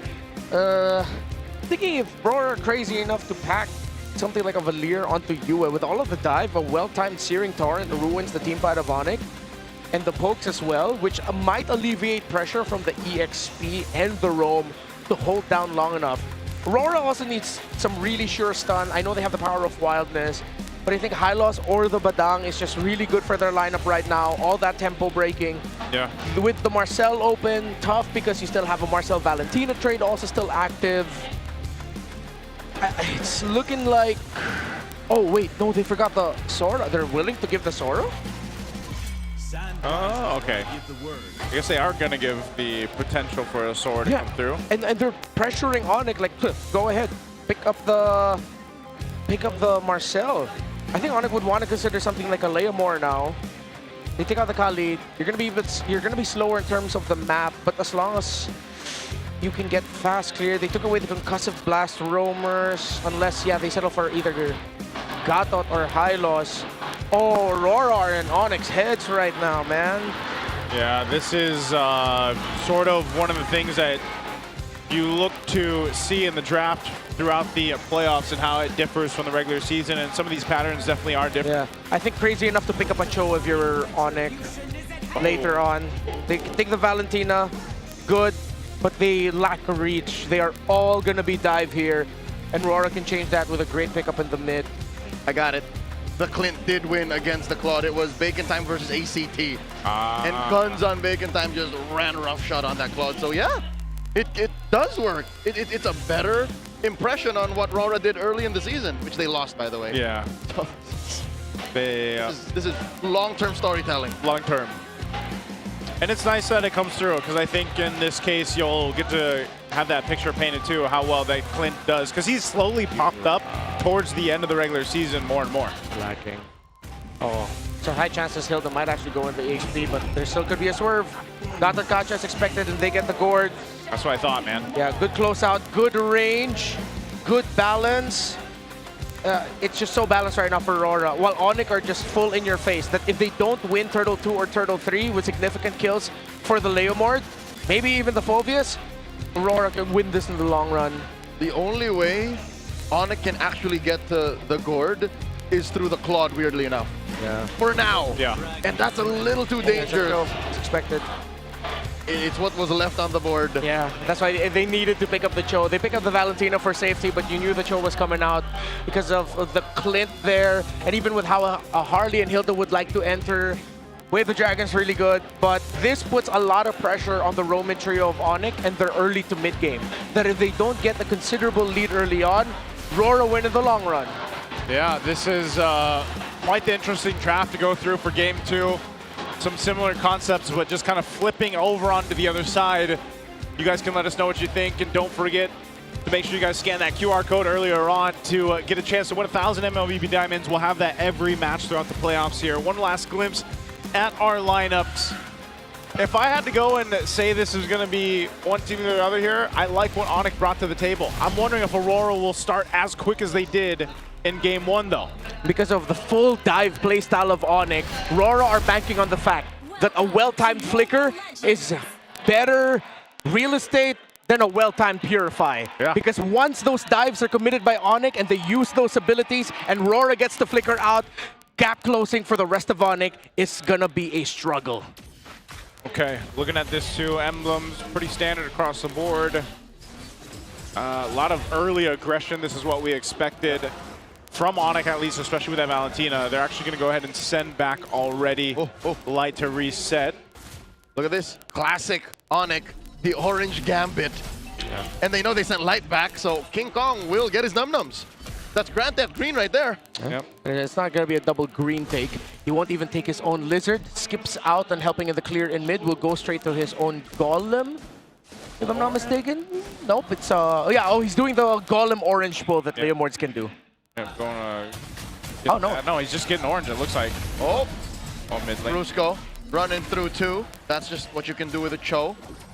I like that RORA's just applying as much pressure as you can, despite them going up against the Valentina. Yeah. So the rotation for Demon Kite was he got the gold crab up top, also got his own lizard, and he should hit 4 after taking his orange buff.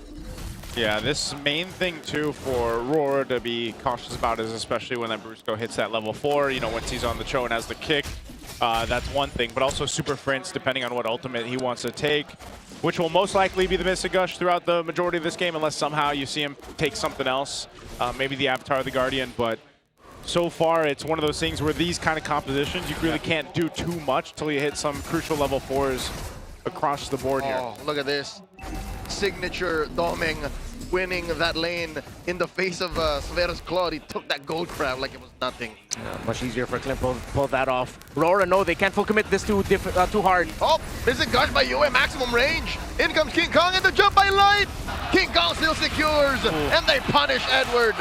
Nowhere to go for a Hilda deep inside the pit like that. ONIC win the first turtle trade. Now Light comes in. Perk almost gets taken down. Oh, Light so close to going down. It's all ONIC from here. Good coverage there by Super Prince and Brusco to really help Kirk. It would not have helped the cause of ONIC if Kirk fell there. Of course, Domikite still locked in with getting gold. As Severo left lane a little bit, Doming was able to get a few hits on the tower. He still gets the hit on the second. At this point, it would be the third crab, excuse me. But Severo does have an EXP lead. He's gonna go for the double lane 3 minutes in. Okay, so pretty safe start anyway. You know, 1 kill did go over, but nonetheless objective as well. Aurora, not too much ground that they have to cover. Because they have a Harley, they can make this happen really quickly if they're able to go ahead and focus down on a potential gank in one of these off lanes here. It's more so of who do they actually go for. Part of it is playing around the tempo of, again, Brusco, what he's been doing. He's so proactive on this Cho here, giving information over, and it just kind of leading into this. Super Prince has the Avatar of the Guardian himself. I don't know if he's going to get rid of that or not, or if he's actually going to try to just utilize it here, but we might look to see if ONIC can actually be the ones to go ahead and start something up before the next turtle comes up. Severo finally gets a hit on last hit on the crab between the 2 gold laners. Oh, Brusco! Brusco looking for that kick, finds it off angle.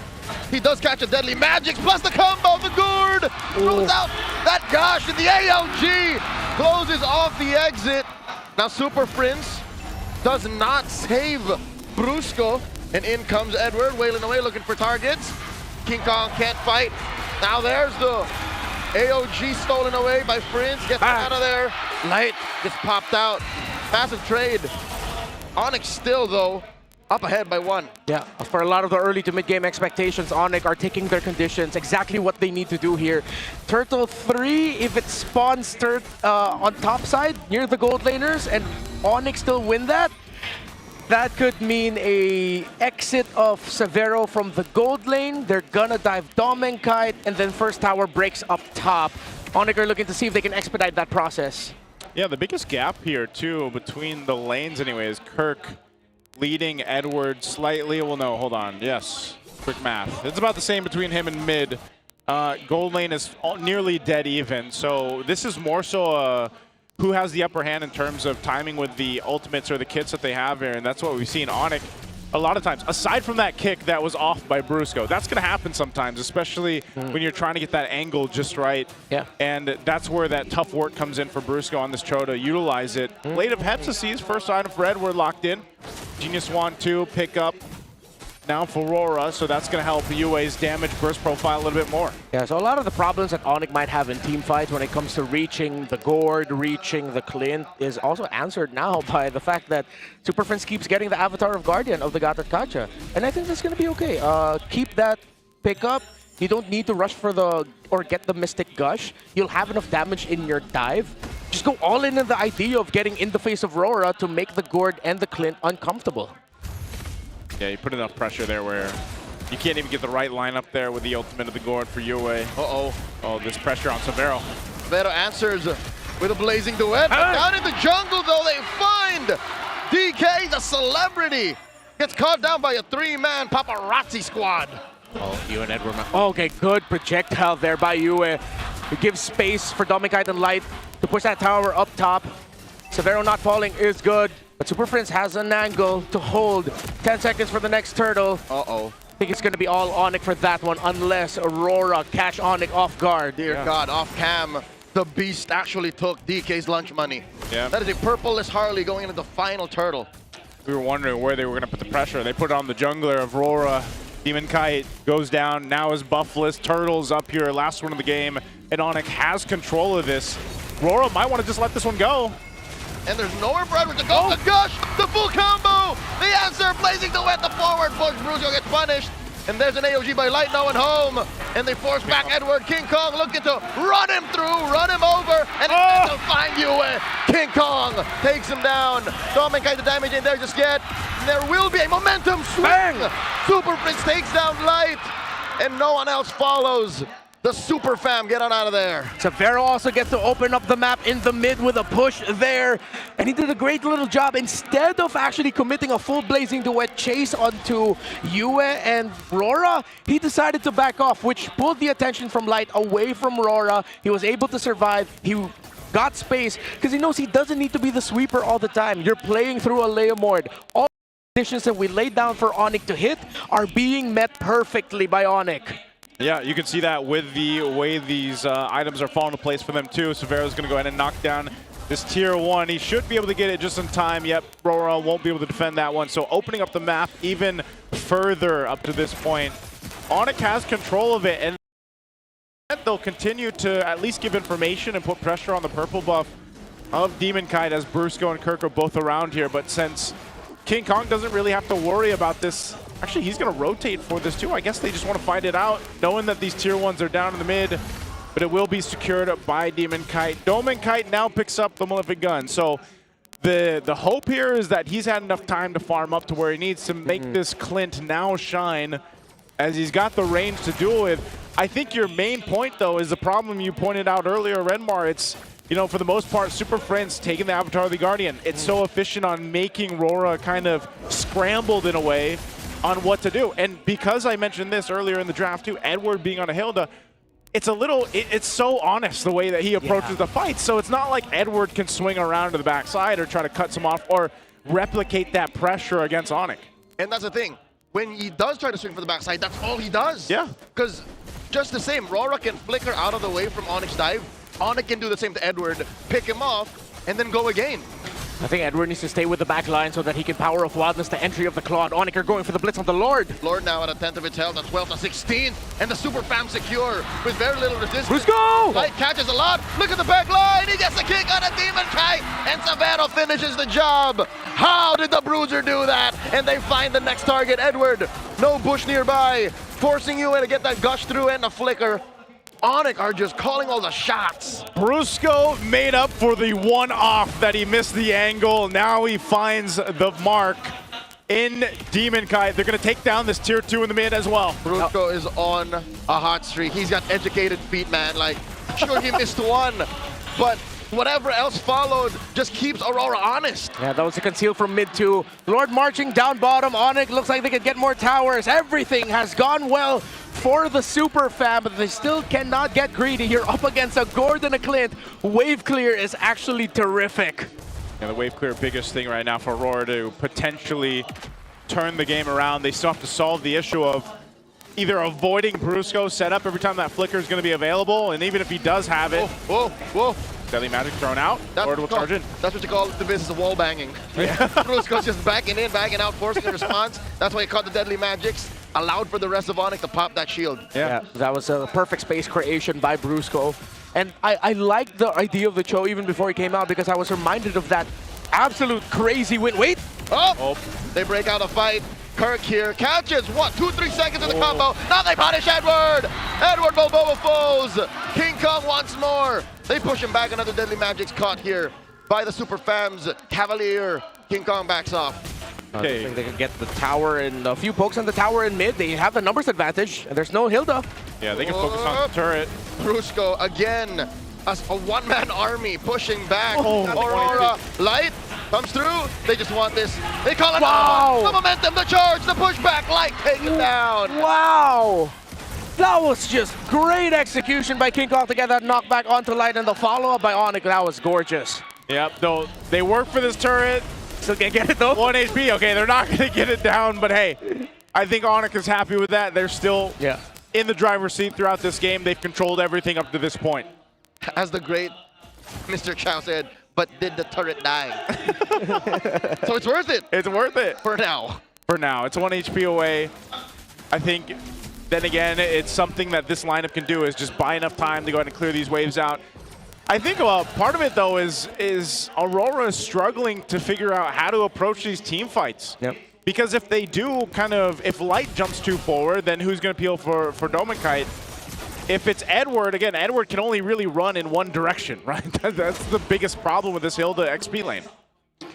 I feel like overthinks in the draft are very active. Though I understand the Atlas ban. Maybe I'm just a little bit biased towards the Atlas. Valentina ended up with ONIC the show. The fact that Edward's on something like a Hilda, I think should have been a different pick. Well, right now, fighting for this Lord, Aurora shows even down at 8,000 gold that they're willing to get in range for it, but maybe this is just a feint. Deadly Magic's thrown out. They should get out of here. Lord here gets secured easy by the Super Fam. They're looking to punish Light, but Light skedaddles. AOG stolen. Wow. Super Prince. He flickers back. All of that just to steal the orange away. Let's see how many towers Roar gonna lose here. Is their wave clear good enough? The gourd is only up to a glowing wand. Hold up.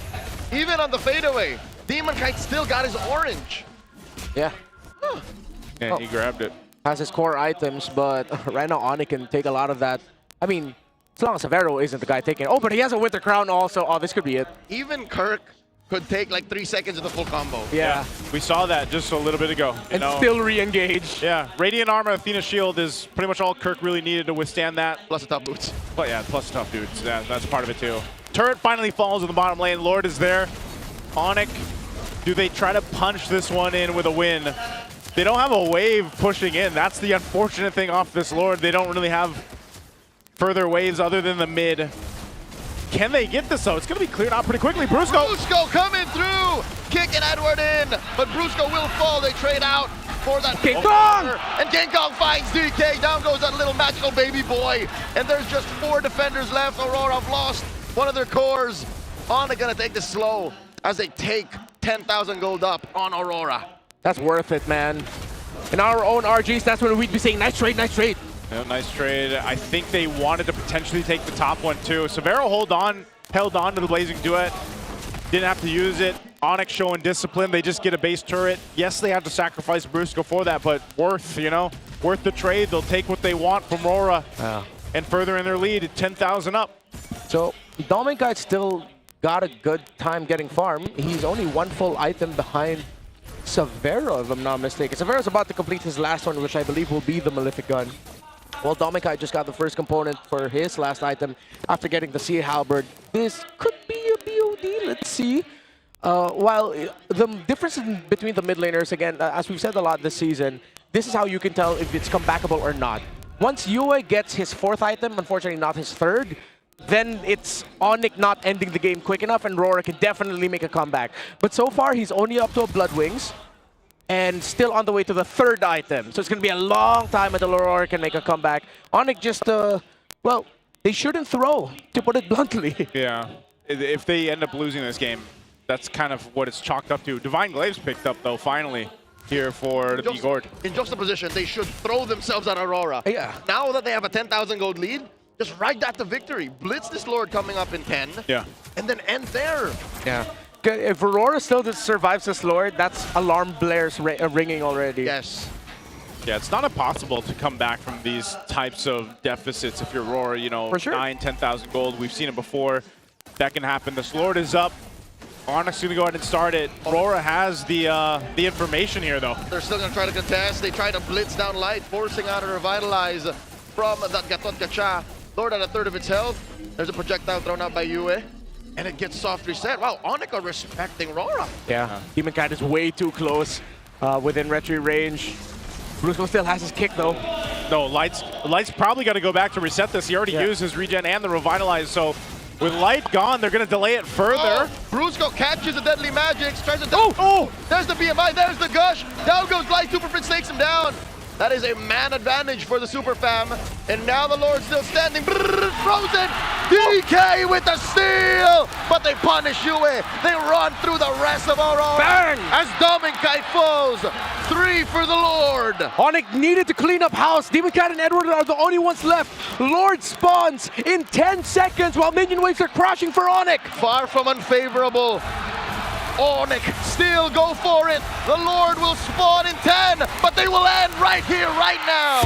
The Super Fam are on the board, 1 for 1. Lord Gambit, Aurora matched it, but ONIC met it perfectly. 1 for 1 after cleaning house. And that one was a dominant one for ONIC throughout the game 2. There was a little bit of a chance if they could have just held on a little longer, but that dance, that's a new evolved dance, the Lord Pit that we see, where they whittled down Light, the front liner there for Aurora. Even with Demon Kite getting in range to get the Lord, they just didn't have the firepower, the economy, the itemization to win the team fight. ONIC, I feel like they triggered that team fight knowing that Aurora would respond just like that. Because with the position of where Savero came from, with the Winter Crown Blazing Duet, that looked like a team that wasn't surprised. That looked like a team that was ready. It's like, guys, you just have to win it here. Even if they get the Lord, we can run them down. And they did run them down. Just let them. Yeah. It is the equivalent of throwing bodies. Yeah. They just wanted to throw bodies when they were sure. And when they saw that Demon Kite overextended for the Lord, then all the more they were sure. What's crazier is Demon Kite actually lived. Yeah, that's what I'm saying, that he was the one to live. King Kong will get the MVP here. Great performance on the Leomore. There's a reason why they went ahead and picked it, locked it in. This is the classic answer, though. When we see the Harley prioritize the blue side, you see Leomore picked up right away. And 100% kill participation shows just how locked in right now. Super Friends, King Kong, and Brusco was, especially in their last game. They get the Cho and Valentina together. Kind of criminal, they got away with it. But I think Aurora, again, looking at the Atlas and Khalid, if they banned out the Valentina, the Atlas could have been picked by ONIC by Red 4 if ever it was the Atlas they let through. And yes, the Atlas also would have served problems for Aurora. It's just that Aurora weren't able to find those early trades to keep the gap close. They couldn't be competitive for Lord 1 and Lord 2. And that's how, you know, ONIC can just run away with it. And it was up to them not to completely botch this game. Yeah, if they would have lost this one, it would have been a tough loss, and then they would have been facing what? Match point? Yeah. This is great that they were able to equalize the series though here, because now, you know, when you come into this and you go into game 3, it's like, all right, maybe it's more so of this drafting chess game that we see so often between these teams in the MPL Philippines. And, you know, even when you have a solid combo of heroes, specifically the Harley and the Gord, for example, it doesn't necessarily mean you're going to have free reign. ONIC answered that so well by putting pressure back on Aurora just the way that Aurora did to them in game 1. Dominkite didn't even get to play. I'll tell you now that this Clint did not reach even half of its potential. He wanted so much more to do. It's just when it came time, there was no one to peel for him. Yeah. The Hilda pick, I feel like, was a bit of an overthink also. Just because they saw the Claude, I was like, oh, let's go ahead and pick Hilda. I know that they were playing on the idea of flex. Yeah. But even if you put that on the roam, it would have been the same problem with the EXP side. You're up against a Phobius. You still wouldn't have enough peel. It's a little bit too offensive-minded. I think in the end, after everything I've said about ONIC and dogging on them in the draft in game number 1, the recovery in this draft for game number 2 was excellent. Again, they actually pinned down on what we talked about. The Valentina Marcel trade, and they played the offensive side of that coin. Heads or tails, whichever you take it. The fact that, hey, Light's not gonna Marcel. Yeah. Let's just secure that Valentina. Just secure it. And again, I think, you know, maybe I'm wondering where the idea came through, if it was in the second phase for Aurora, because I really thought that it would be a roam Hilda. Like, I really thought that was the case, and, you know, I know in even global MLBB, we think, oh, okay, that could still be flexed. It happened to go over to Edward, and I was just like, that's not the hero that I'm thinking Edward would play after the Benedetta, or like that he would be the most efficient on, and it just so happened that that's what they went with in game 2. Yeah. I think what got stuck was the fact that since ONIC showed Valentina Red 4 already, they knew that they couldn't go Sora. the Lapu-Lapu or something like an Alice also would have been underwhelming. The Ruglu would have been risky again because of the multiple ways that ONIC can approach a team fight. I think it was just they were read out. RORA banked a bit too much on the late game ideas that a simple Cho Valentina to close out the draft was just really good. Yeah. Brusco's also just, aside from the one kick that he couldn't get the angle, which wasn't his fault. Like, he went deep. He went deep for that one. So that's really difficult to make it happen. Yeah, and that led to actually a win for ONIC because that forced resources out. That forced resources out of Aurora, which gave a little bit more space for ONIC to operate. He even took the deadly magic, you know. So Brusco really making this Cho work. One of the few players that does play the Cho like this. But to break it down a little bit further, we're going to be throwing over to Hans and Wolf over there on the on-ground panel. Maraming salamat sa ating casters. It is now 1-1 after ONIC Philippines have equalized the situation matapos ng magandang laro na ginawa din kanina ng Aurora. But let's focus on this game number 2. We saw King Kong play exceptionally well. Kaya nga siya ang MVP ng laban na to. But I think you have something else that you would want to cover for this game. Yeah, I think the reason bakit naging MVP si King Kong is dun sa pag-retry niya. Pero hindi niya magagawa kung hindi dahil dun sa Cho kami na from Brusco. At tingin ko rin yung hero pick na yung mismong pagkakadraft ng hero, the last pick Cho was really interesting. You wouldn't think na pipiling pa rin yan kasi may gatot-catcher na dun sa kabila and meron ng Hilda. Pero yung nagawa niya in the first 2 minutes was instrumental dun sa kanilang pagkapanalo. It's mainly because kung paano niya na-zone out yung kanyang mga nakakalaban. Yeah, especially when we saw the early portions of the game. Mas nakikita natin na nagagamit lalo ng ONIC Philippines yung mapa. We see Brusco kind of ganking them towards the back. Talagang hinahanap niya yung tamang targets, which is the reason why may mga oras na talagang napipick off si Demon Kite completely and there's no other damage na panggagalingan itong Aurora in spite of having Clint in their roster. And in relation to that, makikita natin sa ilan sa mga papakita nating video dito, yung mga nagagawa na achieve ng isang Cho. Even when it's just a level 3 hero, makikita natin dito, yung gagawin niya pang zone out at nung papansin nyo, hindi ko na kailangan masyadong explain kasi makikita nyo naman kung gano'n siya naging problema para doon sa damage dealers. Even ginugulo si Yue nung sa nakikita nyo dito sa clash na to. And most importantly, makikita natin yung pag-retribution nga na pagpapanalo doon ni King Kong. So, there's really not much to explain about that but the fact lang na nag-achieve pa rin ito na isang hero mula dito sa side ng ONIC Philippines sa last pick na Cho. Kasi nga naman, hindi niya na inisip yung mga nasa harap. This is not a stun plus retry na diskarte mula sa ONIC Philippines. Ito yung zone out mo, retry ko na galawan mula sa ONIC Philippines. Alam mo, kaya nga sinasabi nung Filipino casters kanina na parang yung ibang ultimates na hindi nila nagagamit, excess, example, yung AOG na nanggagaling kay Super Prince, hindi niya nagagamit completely. So just waste it, hanap na lang siya ng panibagong ulti na magagaya and then work their way from there. That's just how smart they were playing in Game 2. To add to that, makikita natin tong heat map coming out from Brusco. Nakikita niyo po yung first 2 minutes na galawan mula kay Brusco. Directed dun sa may gitna, control naman doon sa may bandang Rock Ursa ng side ng Aurora. And then eventually, pupunta siya dun sa may bandang purple buff. Makikita natin dito na ang daming nabibigay na vision coming out from Brusco at naging instrumento para ma-delay yung Harley nitong sa Aurora. Kaya naman dun sa first turtle fight, parang madami pang kailangan nagpasa na doon si Demon Kite. At bago siya makarating sa mismong turtle, bukod sa na-damage na ng ONIC Philippines yung turtle mismo, low na rin yung health at hindi na nakapwesto ng maganda doon si Kay. And having a Harley on your squad, kinakailangan mo talaga ng napakagandang scaling. And for ONIC Philippines, napigilan nila yung scaling ni Demon Kite na yun. And with that being said, it is Game 2 going to the side of ONIC Philippines. But from what I'm seeing in this series, early game is very important. Aurora has managed to get theirs nung game number 1. ONIC naman pagdating sa game number 2. But game number 3 is right here with us. Casters, balik sa inyo. Thank you, Hans. Thank you, Wolf, for the breakdown there. Nice little heat map we've got going on here and getting a closer glimpse on things, especially for Brusco, because it's so important for the roamers and how they move around the map. We talked about especially the Cho pick that he has and how efficient he was. Before we move on to Game 3, MPL fans, there's some new beasts on the Land of Dawn with the Infinix GT Watch 5 Pro on your wrist. GT Buds 5 in your ears, I wish I had those right now, and the GT 50 Pro in your hands. You can now unleash the liquid cooling beast powered by Hydrofold liquid cooling and 144 FPS. MLBB's certified performance, no lag, no heat, pure cool, pure speed every game. And as a gift for our MPL super fans, Infinix is launching an exclusive payday sale from May 27 and 31, that's right, playoffs weekend, with up to 30% off. Scan the QR code now and grab these sulit deals. And for those MPL fans here at the venue, enjoy the exclusive GT50 Pro pre-order with 11,999 pesos worth of freebies and discounts, including an Infinix MPL jacket. Plus, the first 10 pre-orders daily at the Infinix booth will get free Grand Finals tickets.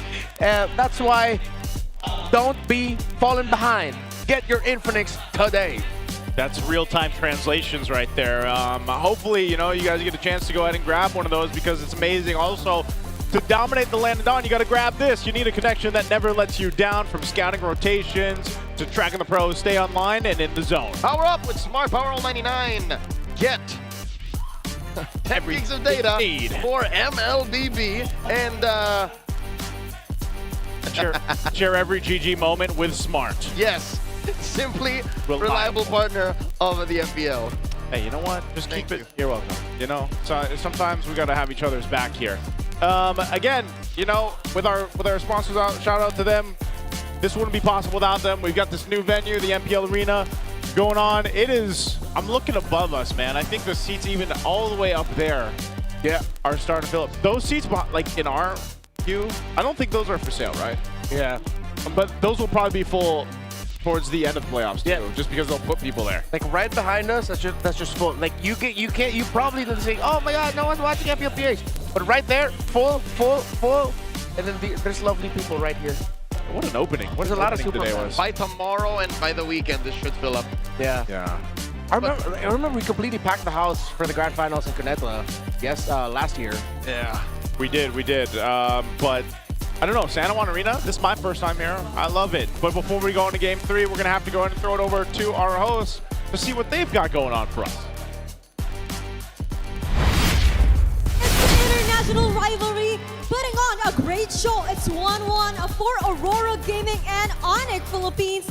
And right here in the Champions Arena, please welcome the MPL Philippines Season 7 champions, Aurora Hunters! But guys, before anything else, why don't you introduce yourselves and your roles to our MPL super fans? Hello everyone, I'm Zen Romer from Aurora Hunters. Hello po, ako si X6 man ng Aurora Hunters. I'm Dev, head coach of Aurora Hunters. I'm Vlad X Belay. Kapo mid lane. Jungler Dangero. Atams gold laner. Atams! Nung Season 5, kung babalikan natin, you were almost there, being called the champions. At ngayong Season 7, finally, champion ka na. Anong pakiramdam na champions na ang tawag sa inyo? Siyempre, unang-una masaya nakapag-champion din. Then, grateful kami na kami pa rin yung magkakasama na champion. Congratulations once again. Andun ako, napanood ko sila. Grabe, ang ganda ng performance ng Aurora Hunters. And speaking of Odin, yung performance na yun, napaka-unforgettable and talagang pinakabang lahat ng nanonood because you guys were able to come back from a 1-3 game deficit. Pwede nyo bang makuwento kung paano yung nangyari doon? Yung nangyari po kasi doon, ano lang. So, unforgettable moments po yung paano kami mag-reset tsaka paano na pinag-usapan yung mga mali namin. Naka-reset talaga sila. Grabe yung atmosphere doon sa Tagaytay Sports Complex. And right now, we're here with Dangero, a two-time MPL champion. At alam natin na iba talaga yung feeling kapag naglalaro ka with the crowd, live audience. At ngayong nandito ka sa Champions Arena, ano ba yung vibe mo dito sa ating audience? Yun, mas nakaka-excite pala manood dito sa MPL PH Arena. Lalo ko, ang dami nanonood. Kinakabahan ba kayo para sa Aurora Gaming? Sakto lang. Confident kami na mananalo naman sila. And speaking of the excitement, namomotivate ba kayo na baka kayo na yung susunod na maglalaro dito sa arena? Pwede. Pwede. Siyempre, yan ang developmental league natin. And moving forward, baka malay natin, kayo na ang susunod na nakaupo sa ating mga chairs. And after winning MPL Philippines, ano ba yung aasahan namin sa Aurora Hunters? Ikaw, Eska po, bilang regular season MVP at ang ating finals MVP, ano pa ba ang goal nyo na susunod? Makapaglaro sa MPL, tsaka ang kaya international. Aabangan natin yan, Thea. And with that, maraming salamat. And you know, tapos na yung MDL, guys. And I'm sure you're here to support your main roster. Ano naman yung message nyo sa kanila, guys, now that they're playing and tied yung series? Focus lang sila sa strength ng team. Tapos, since lahat naman gusto manalo, sana wag nila kalimutan enjoy yung game. At enjoy nga yung game, Odin. Thank you so much once again to MDL Philippines champions, Aurora Hunters.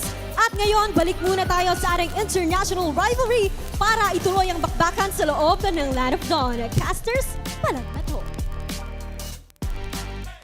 Thank you so much, Odin, Thea, and the Aurora Hunters. Whoa, estimated crowd attendance, by the way, of 5.5 thousand people. 5 bands of worth of people here? 5 bands. If you ask each and everyone here for 50 Philippine pesos each, we'd be loaded. That's a lot of money. I wouldn't mind walking away with 1 Philippine peso each. Yeah. That's a pretty good amount of money. Hey, I would treat all of y'all. You would treat a meal. Oh, okay. I would. What would I get off that? Yeah, I'd treat you too. I would treat you back. Or you'd buy yourself protein. Yeah, I would. 5-pounder. That's about 5 pounds. You protein. still owe me some protein. Do I? Yeah. Oh yeah, that's right. What did I take of He yours? gave you his meat? No. Oh. No. He has to because he took my... I have to, yeah. Okay. What did I take He again? took my protein shake the other day. Oh yeah, his scoop of protein. Well, you know who else Do takes that to protein? King Kong. King Kong. King Kong. Yeah, well, he takes protein. You know. He did take mine. I know. Well, how about Prime King Kong? King Kong, let's look at his. This is his season 14. His stats across the board here. Sigma jungling patterns. Yeah, that was his season. That was a point where you could still play these heroes. Nolan definitely is still a surprise pick that could show up. We did see Ling show up from time to time in MPL ID, even just like last weekend. During their last week, it showed up. Roger, I don't miss him, honestly.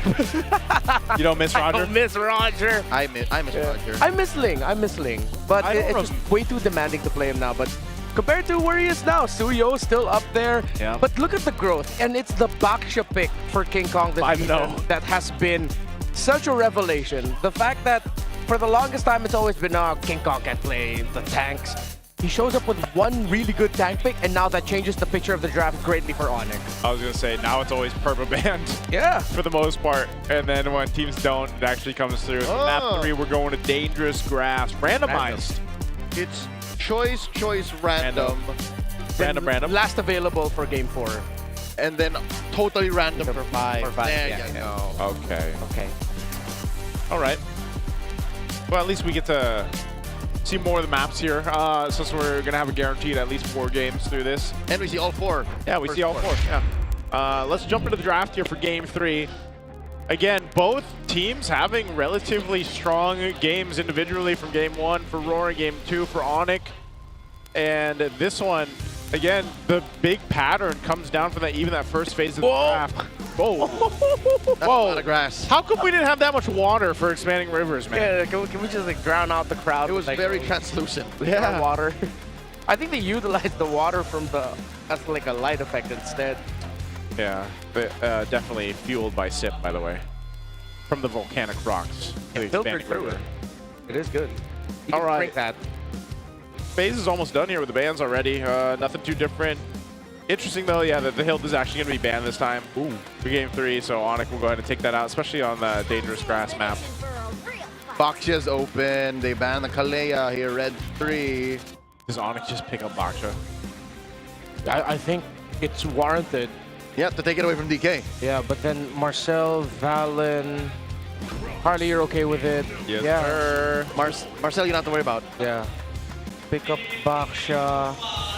I think they have to consider something that can help invade here. Yeah, Juice and Claude. Juice and Claude. And So expected by RORA. Then they can steal Marcel. Yeah.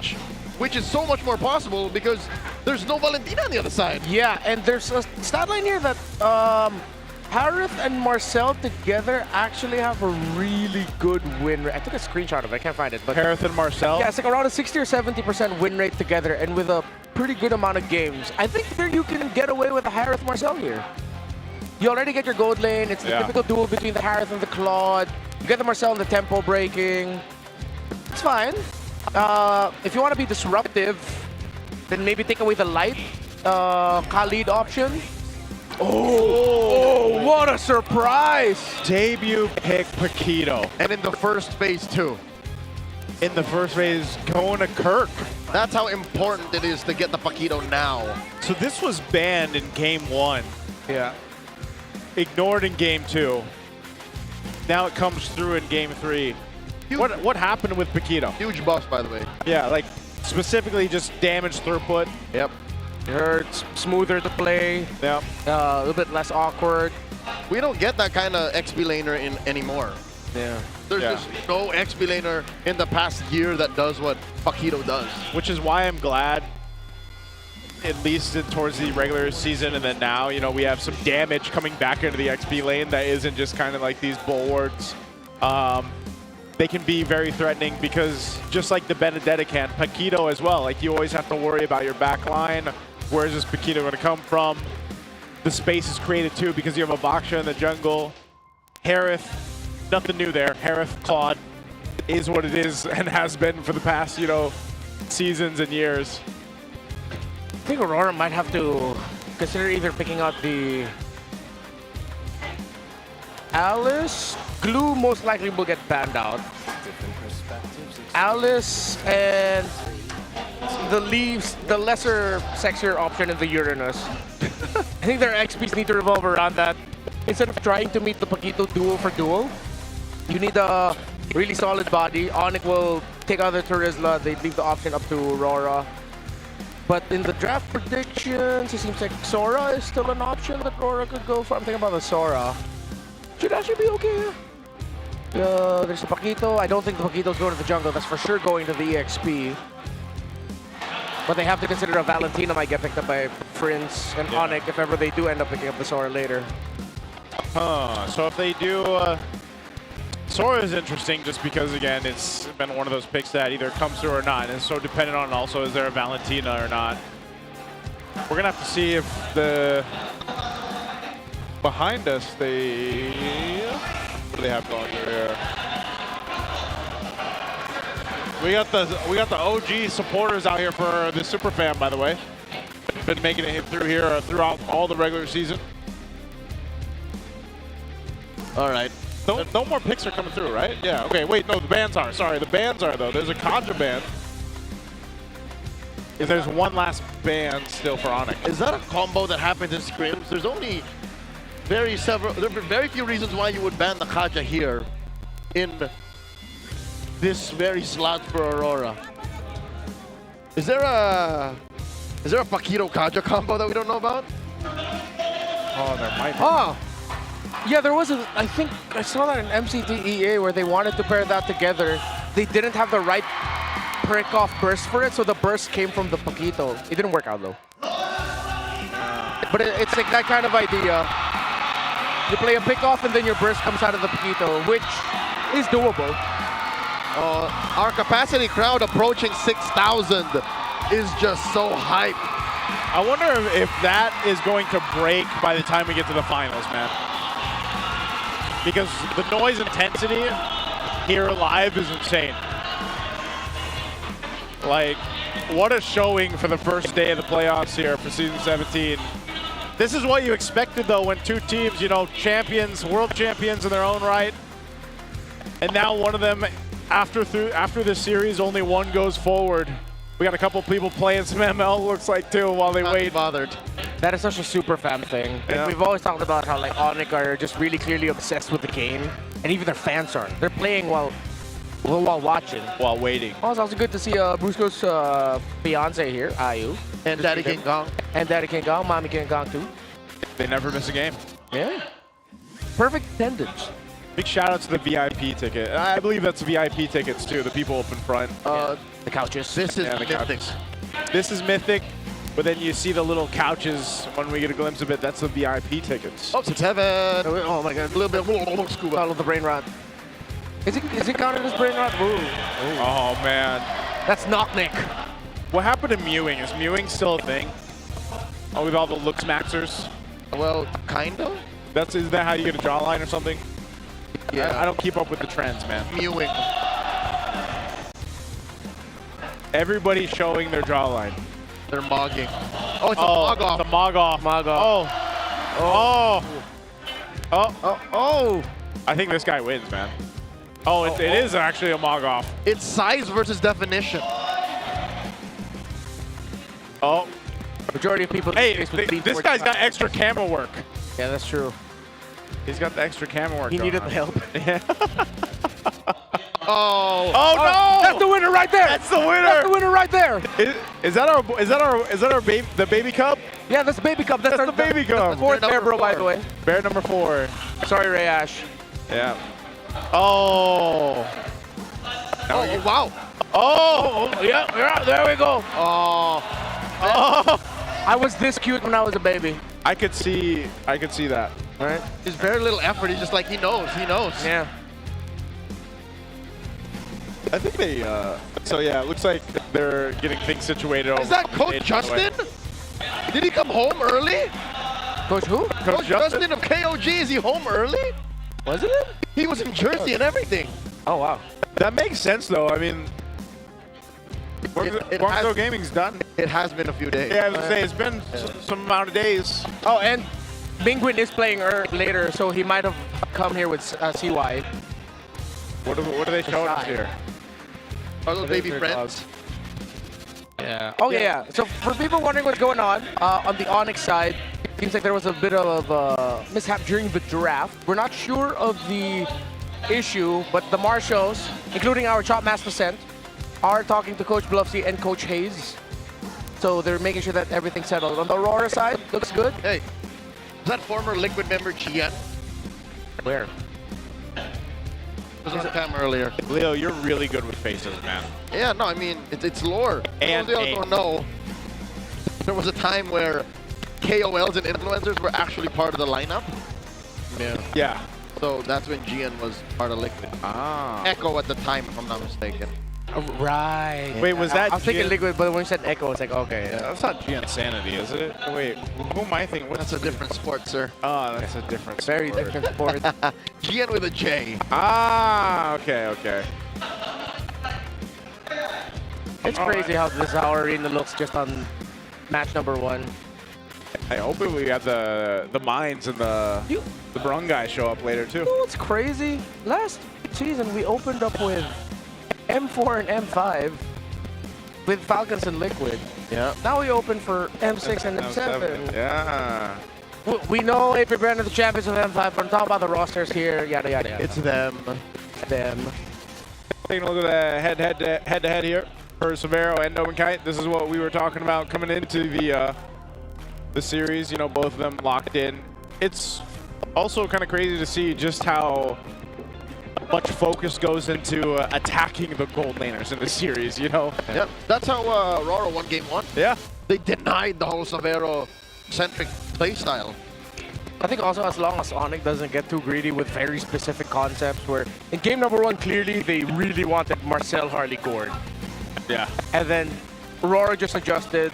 I was surprised with the Gwyn, but then as it was going on and then as we saw it in action, it was just a perfect foil alongside the Valentina, then the surprise of Benedetta in the end. Game number 2, ONIC I think were a little bit more low to the ground. They pick Phoveus as one of their first 2 picks, and they make sure they secure the Claude. RORA, knowing that Harith into Phoveus is very risky, they went with a Clint instead. That was a bit of a checkmate. Then now here in game number 3, they get the Harith and Phoveus as RORA decided to go for the Juice and Claude. Not to say there's a clear winner there, but for ONIC specifically, it seems like they've changed their priorities to be a little bit more low on the ground and getting out of the big concepts, big ideas that they think they could use to dominate. Yep. Smiles across the faces here of RORA because they're getting things settled in on the ONIC side. It's been a while since we've actually seen the devilish smile of Demon Knight. Yeah. I like how after everything that's happened in the regular season, it seems like they've reset well enough. It's a new start in the playoffs. Yeah, which is a good sign for them. Again, they won game number 1. But there was a point where I think it was like 2 or 3 games before they ended it with like 2 wins, wherein they would win game number 1 and then would get reverse swept. Yeah. Yeah. I mean, through history too, this is what we look at through our seeding history. 3rd versus 6th seed in the MPL Philippine playoffs. This is how things evolve and come play. TLPH in Season 16 is the only 3rd seeded team to win the championship. That was just last season. I forgot that they were 3rd seeded, man. Yeah, that's why it was Falcons versus them in the first round. Yeah. Yeah, 3-6. 2 out of the 8 times that the 6th seed won versus the 3rd seed in the MPL playoffs was in Season 9 and the Season 14 play-ins. Of course, the surprising result of Omega shattering the run of the then Echo Super team, and of course, Blacklist versus Omega. And then it was that barangay that went the farthest any 6 seed team has gone in the history of our league.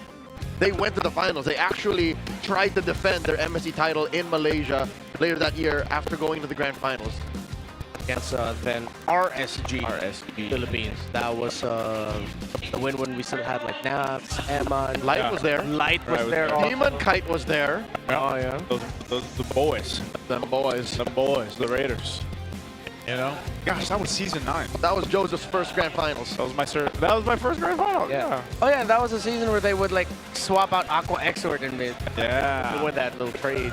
That's crazy though. 6th seed has never won the championship either. Now taking a look at this, Kelra and Severo, the stats here through MPL ID Season 17 and of course MPL Philippines Season 17. How close are they? The KDA of Kelra obviously higher here, but a different environment I feel like also. Not much of a scientist, but it looks like it's very close. Yeah. Top 3 for almost everything Severo. And of course, this is what you expect to see when you throw Kel right to MPL ID. Yeah, and this isn't really a point of comparison. This is really more of just to show like, the journeys between the two, just to see the parallels of how they're doing. It's crazy how a 5.9 KDA in the Philippines is 3rd highest, while an 8.55 KDA in Indonesia is 2nd. That's a big leap.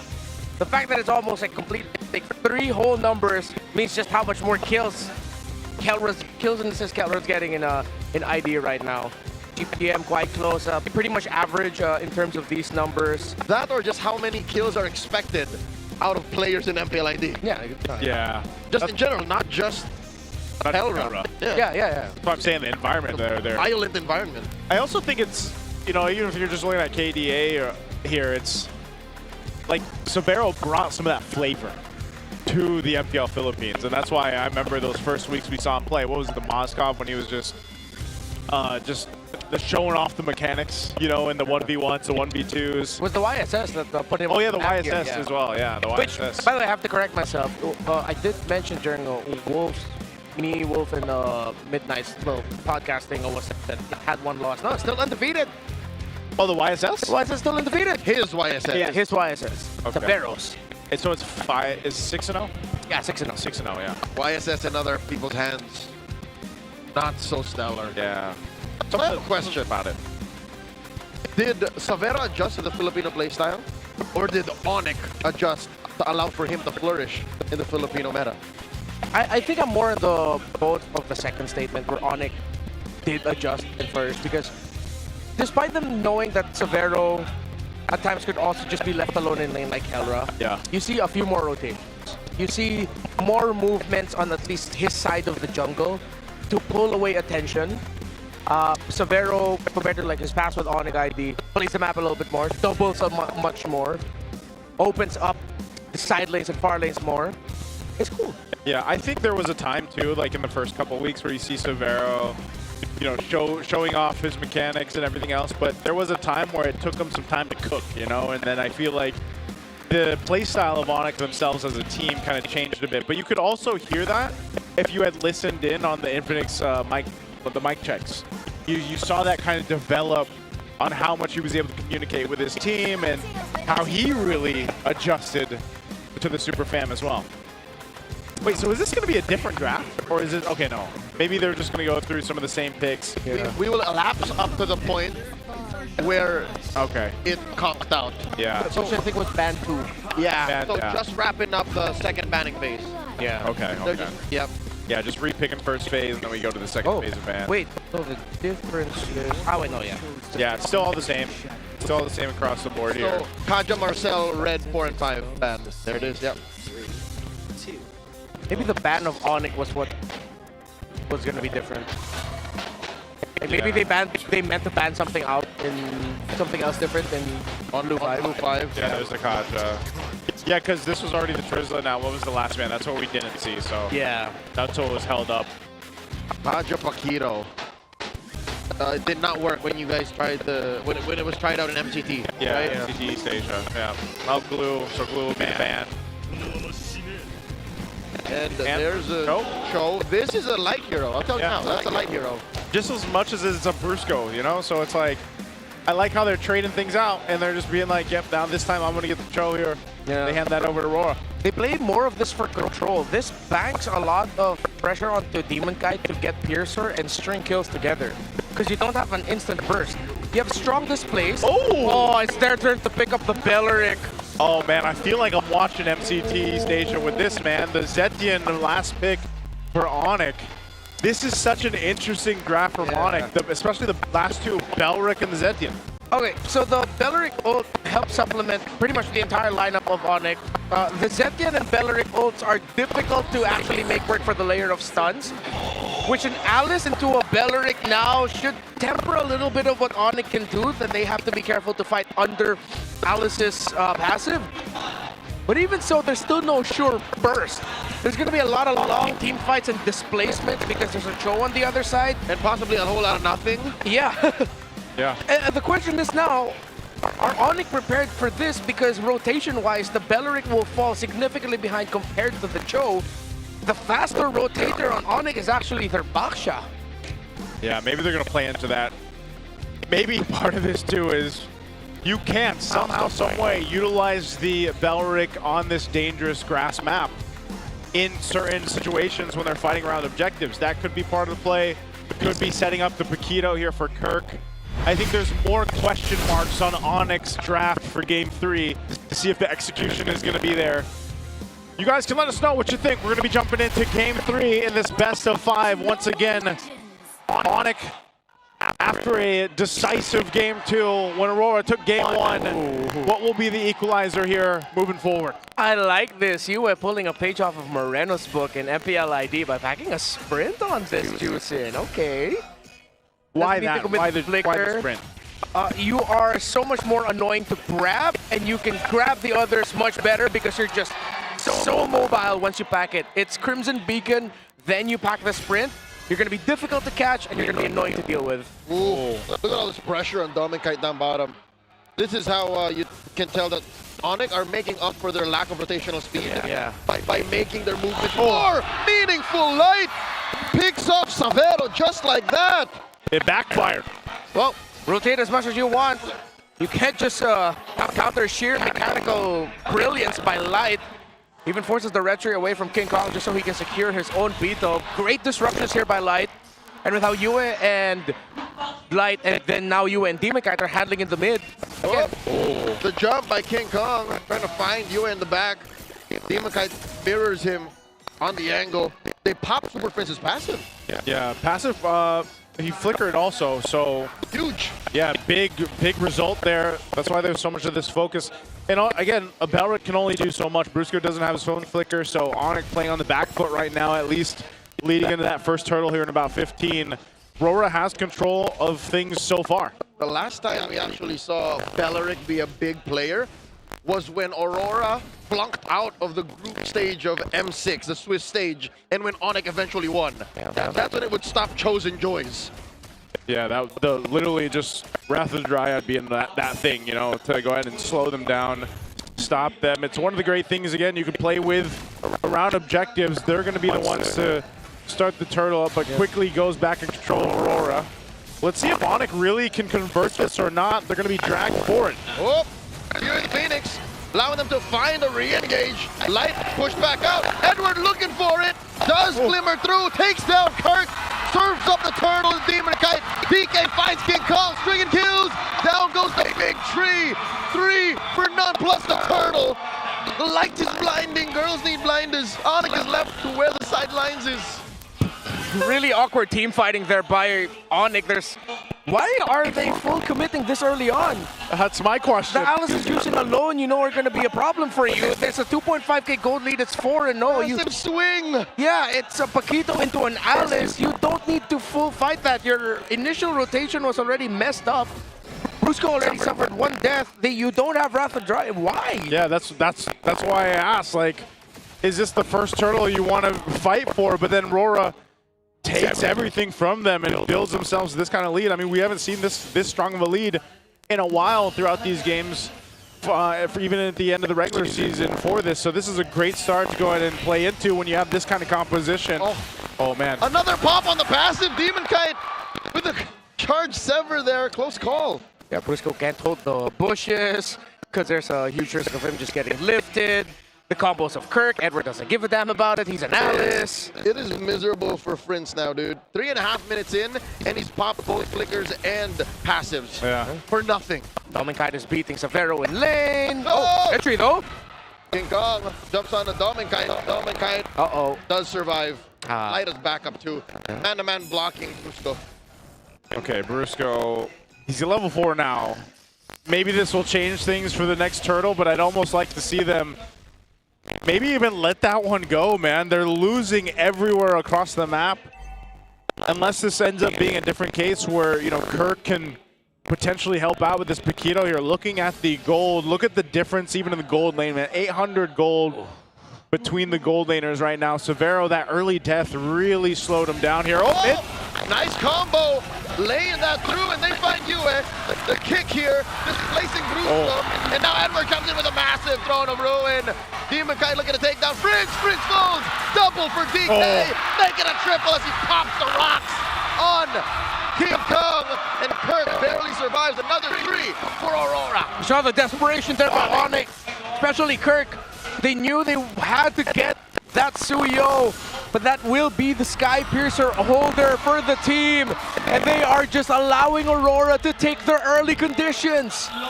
I don't get it. They go in for this. Yes, it's a pickoff, but then with RORA and the lead that they have, they just come in and slam down towards ONIC, and they got control of this. Not only that, Sky Piercer picked up. Yes, he had 3 kills already, but gets a stack off that triple kill for Demon Kite, and now he's just in full momentum on the Suyo. Because of the lack of control in the center, Severo has had a difficult game. Crimson Beacon forced on a Brusco here. No follow through.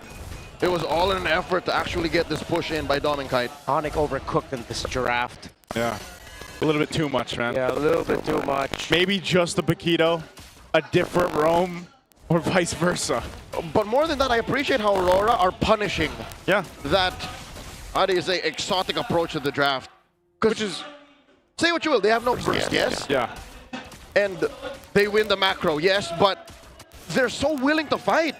So early on, they get 3 stacks on DK. Like, that's, I think, the difference maker. And the reason why Aurora's Belleric worked against AP Bren in the final series of the season was because RORA were patient with it. AP Bren then were playing a full dive comp, and they just needed Light to get 1 big Wrath of Dryad in a team fight to ruin AP Bren. They didn't respect the Wrath of Dryad to mess them up, and then RORA ended up winning. While ONIC are just go initiation when it works out better for you in this kind of setup if you wait, if you're just a little bit more reactive. Light here could have gone for the kick, but they said not just yet. King Kong does pop the Puissance. He was ready for it. Yeah, he was ready. Make an attempt there. Last turtle's going to be up just a second. ONIC is down 5,000 gold. You look at the itemization. Dominkite will take down a tier 1 up top.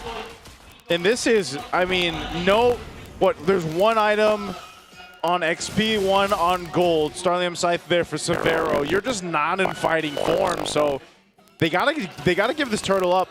Yeah. It looks like they're gonna go that course of action and just try to get prepped up for the First Lord, but the way that things have been going and the way that RORA has been executing that, even the First Lord is gonna be tough to deal with. Yeah, I have to give a lot of respect here for Dominkite. During the regular season, Severo had his number in the laning phase, but now he's beating Severo. He beat Severo in game number 1 in lane, now in game number 3. just a huge point of improvement for Dom and Kite. And of course, Aurora and the entire team. Not a lot of people expected that he'd put up a fight like this, but they're also punishing ONIC's crazy ideas. Has UA even had to use sprint yet? Like, I feel like I haven't even used it. Yeah. I was gonna say I haven't even seen it because he doesn't really need to catch anyone. It's ONIC choosing to be in range of his Drew Shin here. Joseph, that's how short-ranged Onyx draft is. Yeah. That he's just like, no, I'm just gonna kite you guys away. I don't feel any threat here. Yeah. It definitely feels that way. Taking again a glimpse at the items here. Look at the difference between the jungle, man. That's just how good of a game Demon Kite has right now. 3,000 above King Kong and the Baksha. This is, kind of scary because even when you're Baksha, you're this utility, you're down, what, 4 levels up to this point, 3,000 gold. It's really hard to even contest into that Lord take. Even though he's supposed to be the tanky one here, even though Paquito really hasn't been able to do anything just because of there's no entry point for Kirk to deal with here. So they're desperately trying to hold on to this side jungle, but RORA takes whatever they want at this point. As your tier top will fall. Don't make knock. Kong? King Kong! Deep behind the enemy lines! The Ruin will stop it. I think that was just a little bit of overkill as he gets picked off easy. Overcooked with this one. Too slow. Didn't respect the Alice. Oh, man! It's Kirk. AOT to be in my back. Nice push down bottom by Savero. But that seemingly feels like a consolation prize for every Aurora's taking now. Yeah, it really looks like we're going into Aurora, going into match point with a 2-1 lead. When the Dominance Ice comes out for that Alice, good luck trying to take it down, even with just a Radiant Armor and an Oracle. Edward's already way too difficult. They don't have the right damage profile. First base, perplexing to me as why you want to play with Uranus and Alice still open. It would be greedy. Were they thinking about the Cloud? Were they thinking about the Suicide still? You have to look at the big picture of it all. It seems like a lot of ONIC overcooked picks are looking at very specific thing without looking at the big picture of drafts. Yeah, this is one of those situations again where you are almost thinking that this can end on this first push, just because of the nature of the composition that ONIC brought. Yes, there's still the shields, they can still work around that. In one way or another, I guess that's the round Dryad ultimate and Brusco could stop RORA in its tracks, but even if you stop them, you might just die. Joseph, you can also open a coconut with a plastic spoon. That's true. But do you want to do that? If I was thirsty enough, maybe. Maybe ONIC is in that position where they're thirsty enough, man. It's going to take a while. Yeah, it's going to take a while here. As it is, they're 10 down. There's a Lord one. Go! They can't even clear that fast. They pick up Paquito. They pop the holy shield in mid. And there's another chubby wave of pop. That is exactly how it feels right now watching this one for game. Aurora could potentially just go ahead and get to the point where they are ending the game as quick as possible through this as ONIC desperately tries to hold on to their base turrets. They will pop the shield, and there's a wave in mid. Oh, Light can just put the shoe on the other foot. Now Brusco knows what it's like to have the wall banged on you. Light has a flicker as well, he can make a play. And there is a combo coming through. Rather than the threat, keeps like that. Brusco. Dominic, I will get him down here. Oh, Tim got the ball number 2. The punish 3 for 3. Ewan gets found out, but he does back off. 4 for 3 now. Savero unable to defend. There's still minion waves coming in. He's last towers to work with. 10 seconds and the Brusco's go get back 10. Oh, Dominic is ruining turrets. Top lane cracks. Mid lane goes. There's a duo of minions here as the UA tries in with Crimson Beacons. I'm going to force through. Dominic firing off. Here comes the rest of the super fam. It's over. Dominic here with a blade. Oh! The shutdown by Brusco. ONIC holds on despite it all. Off of a wrath of Brian from Brusco. Followed up by the fury of the Phoenix. A Salmon Force, a triple kill from Vero. And ONIC might just make a comeback here. Still, it was expensive, but they were able to chip away at that greatly. A perfect combination with a Belleric and the Zetian together. But because of the resource lead of Aurora, ONIC had to lose way too much. Still, they held on and they keep going for it. And they find Edward. There's the Salmon Force. Finally, Edward cracks, and they force light back. ONIC are an awakened beast. It's on time. It's on time. That was a fumble by RORA, man. Fighting into the turret, even with that lead, you still gotta respect the rest of the Dryad. That's what I was saying, under the turret. That's what they did, so now it's ONIC with this Lord. Again, Aurora's still ahead of 5,000 gold. They can still secure this Lord here. ONIC has been able to pull it off so far. So can they continue it?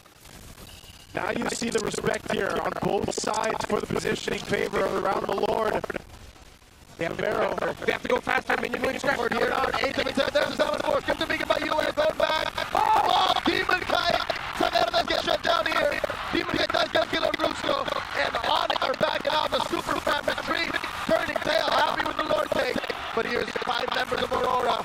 They want to go. Here's the Phoenix. Down goes King Kong. Kirk clearing the waves. Lord spawns in 15 seconds. It's miraculous that ONIC were able to secure the Lord for themselves. It has to spawn here. RORA might be able to end it. Oh, they're going to push in with this wave. Kirk and Super Fight with the flicker and the kick and the combo, serving up a kill to DK. And the Lord does come through. Brusco spawns. Savera in 2, but the base is in jeopardy. The Northern Lights are at match point. ONIC needed to take desperate measures. But it's a simple thing in the Philippines. Minion wave, far lane. Aurora made the most out of it. And they're 1 win away from advancing to the second round. That looked spicy towards the end, and you got to give it to ONIC for trying. Despite being down that massive deficit, tried to turn it around. Aurora held on and held strong. And I think at the very end there, I finally saw UA pump the sprint to make sure that King Kong didn't go get away. And there you go, match point now for the current world champions to get closer to the grand final. That's the goal here. They've scrapped through this one. Again, they control the majority of this, and what a start for Demon Kite, what a start for them. You're noticing the hard focus on putting pressure in the early game, and that's what's happening here. I find it hard to pinpoint who the MVP is, but I think this is a award-winning performance by the celebrity. Yeah. I think it's gotta be DK. It's gotta be, man. Ice KDA much more patient. And it was an easy gun fight because he just needed to capitalize on ONIC's questionable aggression. It is the celebrity getting it. Oh yeah. This is Demon Kite. I don't know, there was something about the what did you say, the grimace he had, or the smile that he had before the series. I know, Smiling Demon again, dude. Smiling Demon again. We didn't see that smile for weeks, man. 9-1 and 5, by the way, on the studio. And he run that marksman emblem. Man, he made this work. He got stacks early on, and you know the idea, by the way, between the Belric Ultimate, the Rapid Rider, and the Fury of the Phoenix.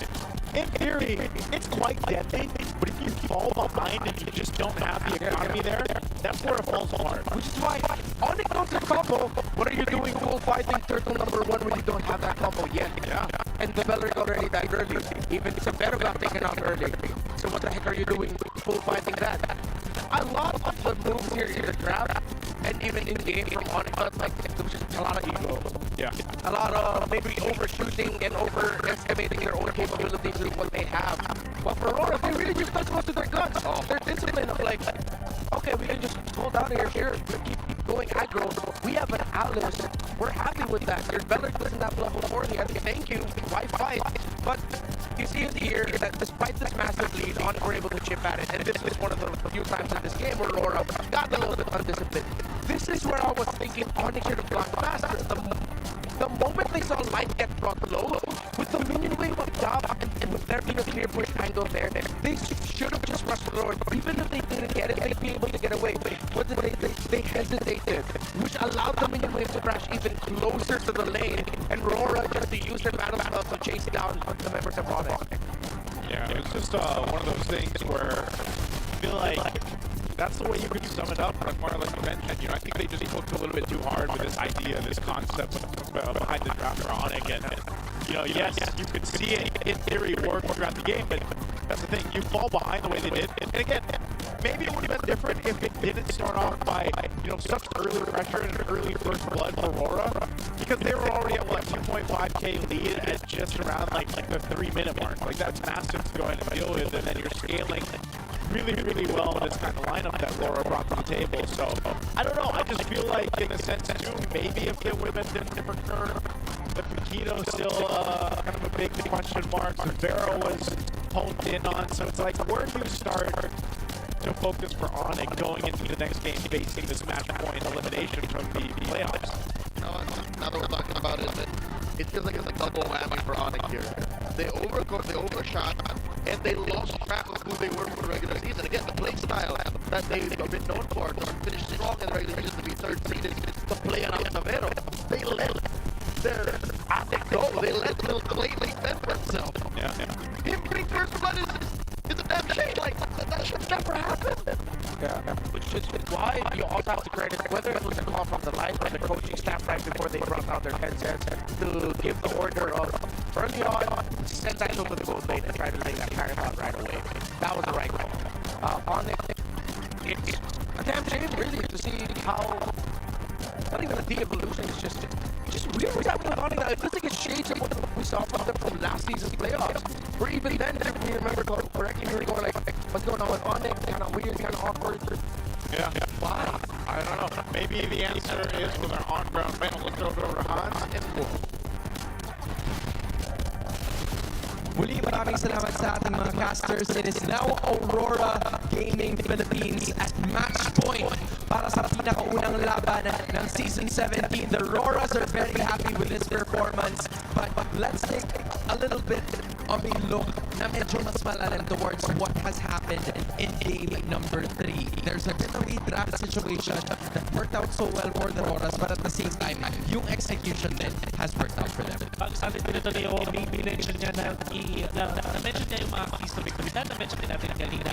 And isa sa mga nalagay natin doon yung Atomic Double, which is, in fairness, sa first 2 games, hindi masyadong hinayaan na ONIC na mangyari. But this game na number 3, Dominic was able to snowball. At importante dyan yung magiging reach guy niya dito. Kasi, ang una niyang ginawa doon sa first turtle, sumama agad siya sa team fight. Imagine this is a plot. At hindi rin ito expanding reverse kung saan doon natin usually mapapansin na nag-double lane siya.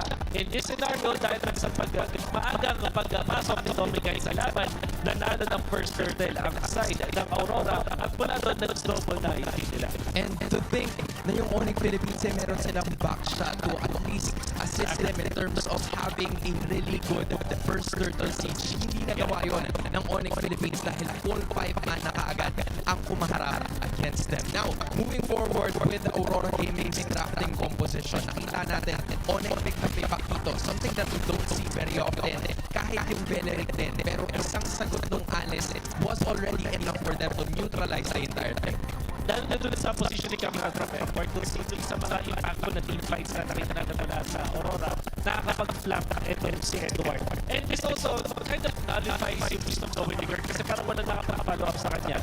This composition mula sa ONIC Philippines ay based sa magic damage na meron sila. At ang pinaka-physical damage ang importante nila was coming out from Kirk. Siguro throw down yung 130 points pero in a way, in essence, magic pa rin yun. So, every time na ma-eliminate nila yung Paquito, nawawalan ng physical damage at lumiliit at sumisikip yung damage profile ng ONIC Philippines. So it was again a very risky choice that they had to make dahil nga sa kakulangan ng kanilang physical damage.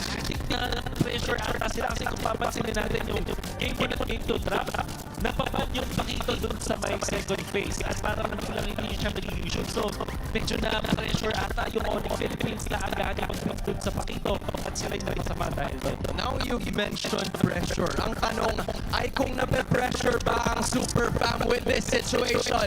Sonics! Buhay pa ba ang ONIC Philippines? I'm loving the spirit still coming out of the fans wearing and bannering yellow. Kamusta naman ang match point ng Aurora Gaming? Everybody is looking forward to this game number 4 dahil hindi natin alam kung ano ang mangyayari. Will it be Aurora Gaming Philippines finally moving forward in 4 or will ONIC contest this to make it a 5-game series? Please, casters, it's time to find the answer. Thanks so much, Hack, Wolf, for the breakdown there on ground panel. And that's a good question. Go ahead and ask my fan base out there. Who is going to be moving forward? I honestly expect this one to go 5 games. I hope both matches today we get our 5 games. Because that's always the case. You know, we got to send two teams home today. As long as ONIC keep their feet low to the ground, their heads low to the ground, then they should be able to force 5. But yeah, right now, I'm not mad. I'm not disappointed. I'm just very curious as to what's happening with ONIC right now. I'm confused. Confused? Oh, I'm sure there's some shared sentiments out there about confusion. RORA or Mike Chronic? Is it greater? Is RORA greater than Mike Chronic? Wait, Mike Chronic. Sounds like a... Is that a song from the 90s? Yeah. Yeah, something like that. You know what? But hey, 7 years later, we are officially back to where Filipino MLBB dominance began. That's here at San Juan Arena. The MPL Philippines Season 17 playoffs are live and underway at San Juan Arena. And we are running all the way till May 31st. Don't just watch history and gold. Step right in it. Yeah, if you want to be part of history, so head on over to ph-mpl.com/tickets. 2 tickets now. See you here at the venue, the gorgeous venue that we have here. Gorgeous venue that is now almost probably 6,000 strong here for the first day. Now also the All-Star Event Series is officially live, and the loot is yours for the taking. Care of Untitled Treasure Hunt and Untitled Gold Rush to score everything from free skins to diamonds. Don't forget to grab your All-Stars and give them a lot of ammo. Rather than squad, the title flash 5v5. Now it's time to gather your friends and stack up those points. Slug into the game, plug into your NLBB, jump into the action, don't miss out. What's the saying they usually say for that rep? Something about action. Turn that action into passion. That's a different script. Yeah, but I like that one. You know, you are a man of passion and action. That is true. You are a man of passion and action. I'm turning my action into passion, or my passion into action. One of the two. Also, here's the thing. This is crucial because for a lot of people, I think, that are looking forward to one of these teams, whatever fan base you're coming from, right? Rooting to go forward here. In a way, whoever does move forward, at least they have a little breath of, a little sigh of relief, because at least then you get to a point where you got 2 lives moving forward. You gotta survive through this, you gotta go through the ringer, you gotta fight the cavalry, no big. Yeah. Let's not worry about that. You know, like, it's the Falcons. That's the Falcons. I was saying it's the Falcons. Cavalry's waiting for Omega TWIS. You gotta fight the Falcons, no big. No big. Number 2, you know, just the other Titan. It's like, do you want to fight Aaron or do you want to fight Water? No. Not the Titan. Oh, Aaron. Aaron. Oh yeah, I heard Aaron. I heard Aaron. Aaron or... I have to say it like that? Hey, spoiler alert. Can't say that. Why? There's some people who just watched the first season of Attack on Titan, also known as Shingeki no Kyojin, and they don't know. Brother, it's been out for like how many years now? More than a decade. There's been a final part. So that's their fault. But before we jump over to game 4, let's go ahead and take a look at our little video here with King Kong. Aaron dies, right?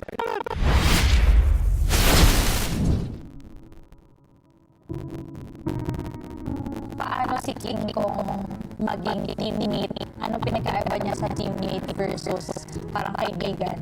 Makulit talaga siya eh. Parang, panlaka-strip gano'n. Parang, sumasabay sa lahat. Kasi nasabi na si Keller, parang pinamana eh. Parang sila malakas mga My name is King Cyril Perez. Ang IGN ko is King Kong, jungler ng ONIC Philippines. So, bakit parang hirap i-imagine na malungkot si King? Alam mo, sayahin kasi ako eh.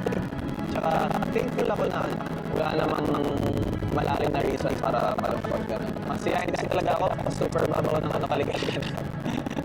Oo, hirap din ma-imagine na ano eh. Na parang biro na kasi man yun eh. Bakit ang malungkot? Siguro pinakamalala na yung ano talaga, season 15. Pati nung season 16 pala, anak mo siya nung time na nag-lagay ng TNC. Yun lang yung dalawang beses ko lang siya nakita ng ano, na parang sobrang lungkot talaga. Feeling ko nung season na yun, I could have done better personally and as an individual. Mas may regrets ako nung time na yun eh. Kasi parang hindi ko na nabigay lahat ng season na yun. Kaya super nalungkot talaga ako ng season na yun. Nung mga time na gano'n na malungkot si King Kong, gaano katagal bago siya makarecover? Pag-uwi namin na. Kasi nandito na sa akin doon eh. Sabi niya, bago tayo next season tayo. Pero mismo may gano'n naman dito na galingan pa namin next season kasi parang ang performance namin noong season 16. Masasabi mo ba na para patuloy ka lang? Nag-push sa akin yung season pagkatas ni Kelly eh. Natake ko talaga siya in a positive way eh. Parang mas na-redeem ko yung sarili ko, mas inaral ko yung mga laro ko, and na-feel ko yung need na mag-step up as jungler ng ONIC Philippines. Puro positiveness yung na-feel ko dun sa nag-motivate sa akin. Palag na to.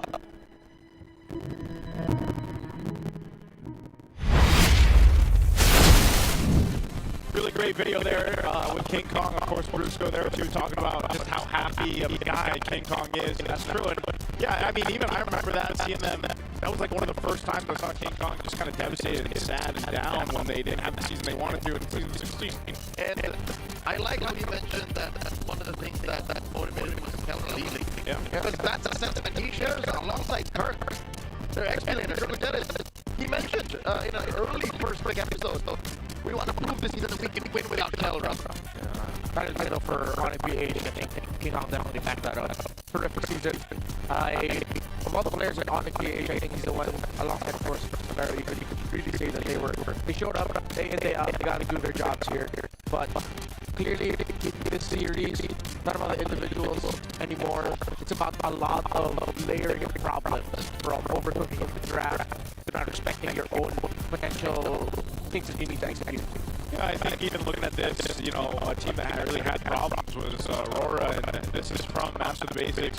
I think number one was the mindset of the players, because even if we were on a lose streak, it was all about hard work and the dedication from them, the goal. The goal of each. And they still have one goal, and they all wanted to make it to the playoffs here. When asked about how they stayed motivated even after the regular season struggles, and we saw this throughout some of the videos and interviews that we had with the players and of course Coach Master Basics. So this was asked in week 882, and I think it's a question that was lingering all throughout their lose streak anyways. And I think it's good that it came from coach directly, that it's a mindset thing, it's a mental thing. That maybe after winning the MPL World Championships, they all kind of went in different directions. But I'm glad to hear as well that the hard work is still there, the commitment is still there, and here we're seeing the results of those.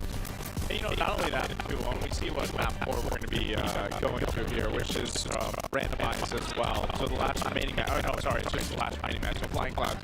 Is also, you see how locked in RORA has been. Aside from the little glimpse of the smile that we saw from Deep Kite before the game 3, they came into this very serious, I feel like, very locked in. They want to continue to go ahead and ride on that momentum that they had in qualifying for the playoffs, and it's showing within the way that they're executing in the game. I think that's one of the biggest things here, too. Maybe after today, if they end up winning this next game and proceed to the next phase of the playoffs, we'll see them relax just slightly. Or maybe this is that World Championship mindset where they're just hard focused in all the way to the end. I know that in the twilight of the regular season, I said that Aurora should not in any way be happy with what happened, even with them qualifying. After this, I agree with you. Because maybe they can sign a little sign of relief. Maybe they can get on a little bit of flying cloud and say, you know what, we deserve this. We got 2 lives. But just the same, job's not done. Job's not done, man. One game at a time. We're going to jump to the draft here for game 4 against Flying Clouds. And Aurora will be on the blue side. We'll see what their idea of priority is still going to be here once we get through this. Historically, RORA for this season has been 2-6 in Flying Clouds, while ONIC are very 50-50, 5-4. It's not a good stat line for both. This could go either way. I know ONIC is a little bit more on the positive, but a 50-50 in MPL PH is just closer to... Are you sure? Really? What? Phobias, Kalea, Fanny... Let's set up for a surprise Harris rush. If they're greedy about it. But with the juicing gone, Marcel's still active, Valentina, Rashina, the full, they man the Phobias. Valentina rush doable also because he does not the Phobias. How about the Mars? Do you want to play the Marcel this time? That's why I'm saying. That's why I'm thinking Valentina first. Valentina. So you block out the Marcel and the Soda. Yeah. Oh. And they're Baksha. Oh yeah, they stuck that through again. They have been doing this throughout the series, gentlemen. They've been seeing ONIC pick a pick, and then they say, all right, let us go. Let us go. Yeah. But I mean, this is a RORA staple. For the longest time, since their inception as a team in MPL Philippines, Baksha has always been on their list of heroes you should not give them. Deeper than that, I think it's just a demon kite staple. Even as far back as before the actual establishment of utility jumpers, DK has been like, just... Yeah, he's been that guy. This season, perfect record for the Baksha of Aurora, 5-0. 5-0. And then so King Kong got his first Baksha loss. Yeah. Yes, last year. Even with their lose streak, he's 5-0. Yeah. That's actually kind of insane. The thing about it, how difficult it's been. The Leo Mord the claw to the answer from ONIC. Yeah. There's one pick here that Aurora could show up as poison later. It would be a Uranus in the EXP. Use it to go invade King Kong's jungle, whatever the Uranus is closest to. Yeah. Take a resource away from that. You still have some terrain fuel picks available in their mid with that full dive. It would be tough to play something like a... You might want to consider Lilia Khalid if they really just want mid lane domination and they want to play for their side lanes later. Pick up a Lilia Khalid together. But Light wants to continue the show and Oyua will get a Valentina instead. Of course, because the Lamorts on the other side, there's a lot of value taking away the Phantom Steed, and because they know that the Marcel will be going into the other side as well. Oh man. Yeah, that's good. Not only that, but also, again, like you mentioned, the Sora, who really hasn't been out throughout the series at all, but you got a Valentina, so now that should kind of stop the issue of that coming up too. So really good first phase, I'd say. I mean, you could say the same thing. These are power picks for ONIC, but let's go ahead and get some insights here with our on-ground panel. We're going to be throwing it over to Hans and Wolf to share their ideas about this. Muli, maraming salamat sa ating mga casters. Kanina lamang, game number 3, ONIC did the same thing. They Baksha blew 1. But now, what do you think is going to be the difference moving forward para sa Aurora since parehas na yung ginawa nila? Yeah, I think kasi naanakaw nila dito yung show na magiging crucial para dito sa ONIC Philippines. At the same time, hindi pa natin nakikita yung kanilang both laner NXP. So madali pa i-adjust yung side lanes dito. Trio din ang inuna ng Aurora, kaya naman mas ma-adjust pa nila. I do like the adjustment para sa ONIC Philippines. Sinuwa nila dito yung Marcel. I think both teams have gotten the first 3 picks na maganda for both of them. Yeah, because when you're looking at the 3-level composition, it is ONIC Philippines na kahit paano meron ng damage-dealing heroes with the Claude and the Leomord. But if they can fortify or kung meron pang ilalakas yung lineup ng dalawang squads na ito, how would they finish it off? They will have to look for a long-range look mula sa ONIC Philippines. Tipong mga Eve, mga Parsa na may good combination with this Marcel. And then close it off with tanky hero na may setup pa rin dito para sa ONIC Philippines. Para kay Kirk, maybe an Alice, eventually, nakikita natin Ortery sila. And Aurora, kailangan handa rin doon sa mga ganong heroes. Eve, Farsa, you've mentioned it para sa ONIC, but considering that the Valentina is on the other side, magiging malaking problema ba to para sa ONIC or will they have to worry about it less? Good point. Kasi yung naisip ko ito doon Teresa at Alice, good copies agad yan para isang Valentina. Kaya maganda yung pagkakapwesto ng Valentina dito para sa Aurora. Now, if you're looking at the show and the Baksha na first 3 compositions para sa Aurora Gaming, facing off against ONIC, what would the Marcel role be para sa ONIC PH? Pang setup to, maghanap ka ng mga tipong Kimi to combo it up, which means that Aurora kailangan meron silang burst with this plot. Kaya magandang banyahanin. May pilit yung matitira dito para sa Aurora to go with lapu-lapu para kay Edward. That's gonna be it for us here at the ground panel. Casters, balik sa inyo. Thank you very much, Hans and Wolf, there for your insights, and for our international viewers out there that are tuning in, and wondering everything they said. I know you probably heard some of the hero names thrown out, but yes, Wolf was also saying that in order to make this Marcel work, you need to tank your XP lane to go ahead and help them acknowledge it and also allow it to do its thing, and then at the same time, RORA most likely picks up a Lapu or a Clint to go ahead and highlight on what they already got in the first draft phase, but also the Valentina is just so strong here for Aurora right now, because it is also making ONIC consider, do we just overload the options of ultimates, or do we really want to pick certain ones? TWIS is also a great ultimate to take. We've seen this before, where a penalty zone from a Valentina sometimes is more effective. This is a stroke of genius, though, because ONIC knows that Aurora wants that Terizla. Yeah. They steal it, and they know that Aurora's not going to rush for either a Selena nor, or rather, a Marsa nor a Eve, as mentioned by Wolf also, because they already have the Valentina. Unless there's no way this serves for the MVP. I mean, they can still back up the Euro, as we mentioned, but I like the idea of the Lapu-Lapu. Might be a little bit more viable considering the Selena and the Valir were banned out.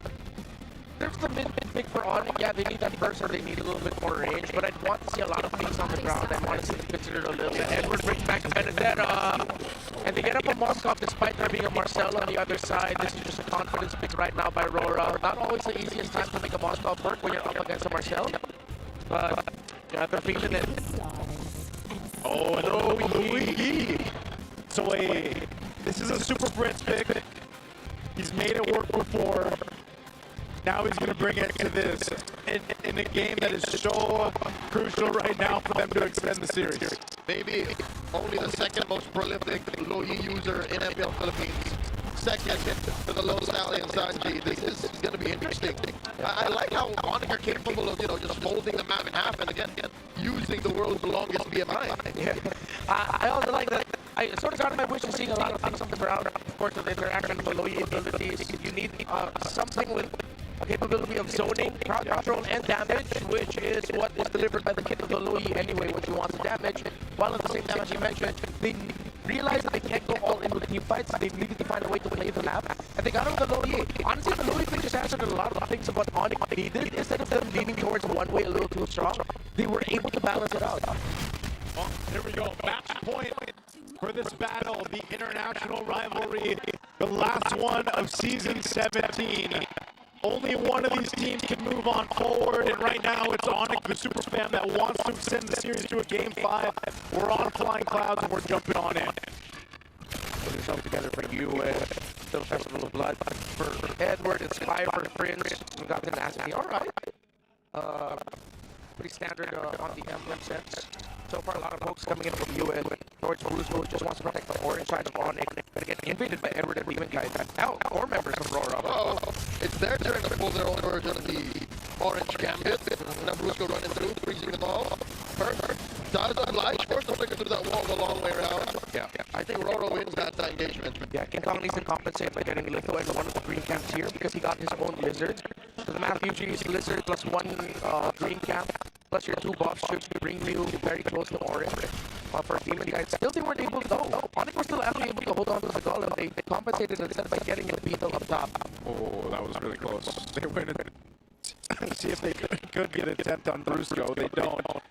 A little bit of trading across the map, though, in terms of jungle, but also I think one thing you have to worry about if you're Aurora facing against this combination of having the golden hour there, which could essentially set things up for Louis on Super Prince to really get the interactions off, and then utilizing a diversion too. There's a lot of kind of weird things this composition from ONIC can do.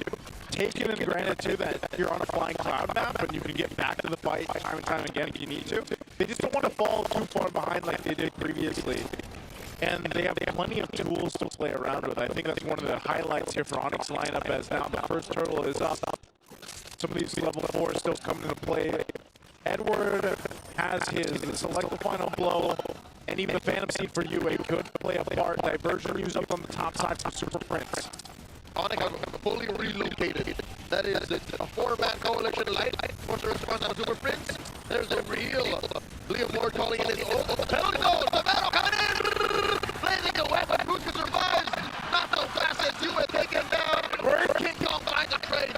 Down goes Edward. King Kong will move down the UA, dances through the wall, uses the flicker, and gets a trade. 2 for 1 for Aurora. UA saved that for Aurora. And again, another pick you have to watch out for. There's a Leo Moore on the other side. Expect the Valentina to be one of the answers because of just how well Valentina shines with getting the Phantom Steed for cleanup, for aggression, for setup. It's a perfect toolkit for Valentina. Yeah, we see that little fight for the gold grab there. So I was going to grab that one, but that's true. You know, a lot of times when you see the Valentina picked up across a Leo Moore, it's so deadly with its own Phantom Steed, and you can play around that, and that's what we see here now. as they get re-situated here, even though the first objective went over to ONIC, it's pretty much equilibrium across the board up to this point. I think ONIC need to... By the way, great rotation by Severo to get that Blazing to win in. But the difference maker really was the fact that there was a little more costly for the side of RORA. Still, it could be anyone's game. Not seeing a lot of errors, not seeing a lot of pinpoints right now in terms of how things are being executed. Whoa! A duo blazing away. An SOD by Dominic as well. I'll call that a technical knockout. I think Severo really pulled the trigger, knowing well that he can send Dominic home. Yeah, he's going to be able to get the gold grab. And Prince got the diversion for bringing Kong closer to mid. I think they were thinking that there were rotation-wise members of Aurora towards that side, or maybe UA would overstep them. That's going to be rolling up level 4 for Brusco, level 4 for Light. Edward's first item is locked in with head to seize while the glowing one comes in for UA. Yeah, Domikai, okay, just a little visit up here. He's not going to be able to catch Edward, but Domikai not doing too bad. Yes, he is down just a few hundred gold against Severo, but Severo on Claude, he is going to be able to do this, and you know, he's going to double lane and handle things and everything else. Now the turtle spawns, second one in the game up top. I think Dominic is handling the lane really well because he knows Severo is probably going to look to join in this fight if he gets the pass clear. Okay, UA takes the Phantom Seed again. Fight for it. And there it is, calling in by King Kong. Penalties only coming through, little damage. Dropped in. SOD, will they press the button? Dominic still not pressing it down, though, Kurt. Man down for ONIC. And just like that, Aurora have the advantage. ONIC will not force the issue. Good identification, but with the Touristless down, ONIC will have to give this up. They know it. SOD also landed right in time. RORA against Turtle, number 2. No dire straits, but that was just perfect entry by Edward. ONIC were not ready for the elective final blow petrify combo to come from that angle. That had to be the very last second that he could follow through that SOD. Whoa, Edward! Force a flicker out of Super Prince. Will he get punished? That's the question. And it seems like yes, he just too deep. King Kong takes out Edward. Bot time, Severo getting pressured in bot. Severo, another blazing duet. Pushing the Dominic back. Zeno, the Demon Kite, and Lighter here. Be my back. Here comes the backup. Super Prince and Brusco coming through. Defensive use of the SOD. The flicker back. Close call. Really good for Light to be there. Just good response on both sides. That was really a back and forth between both teams, but they keep their gold laners alive. Yeah, they know it's a really tight situation. Very fast to pull the trigger. And trying to see, find an angle for either of these two because RORA team fights so far slightly better. Yep. They always have 1 or 2 options remaining after ONIC have blown out the majority of their abilities. Well, for ONIC, they can play the map a bit more maybe, but it's tough with Moscow on the other side. Oh, Light, okay. He's going to get out of there. He's got to be a little more cautious. He doesn't have a flicker available. There's 4 members of ONIC down here on this bottom side. They want to take this tier 1 out. Brusco will stall out Light from going back to the base. They want a turret. They get it. They'll take a diversion back to the mid lane. Oh! Thrown out by Kurt. There's the other blow. Plus the better by Edward. Severo with the blazing duet. SOD catches it. Oh no, Kick off goes in. MPL. Demon Kite gets taken down. Kirk eventually still repairs the situation. If that was me, if I'm Kirk, I'm just going all part of the plan, boys. No one saw that. But we got the win. Yeah, they made it happen.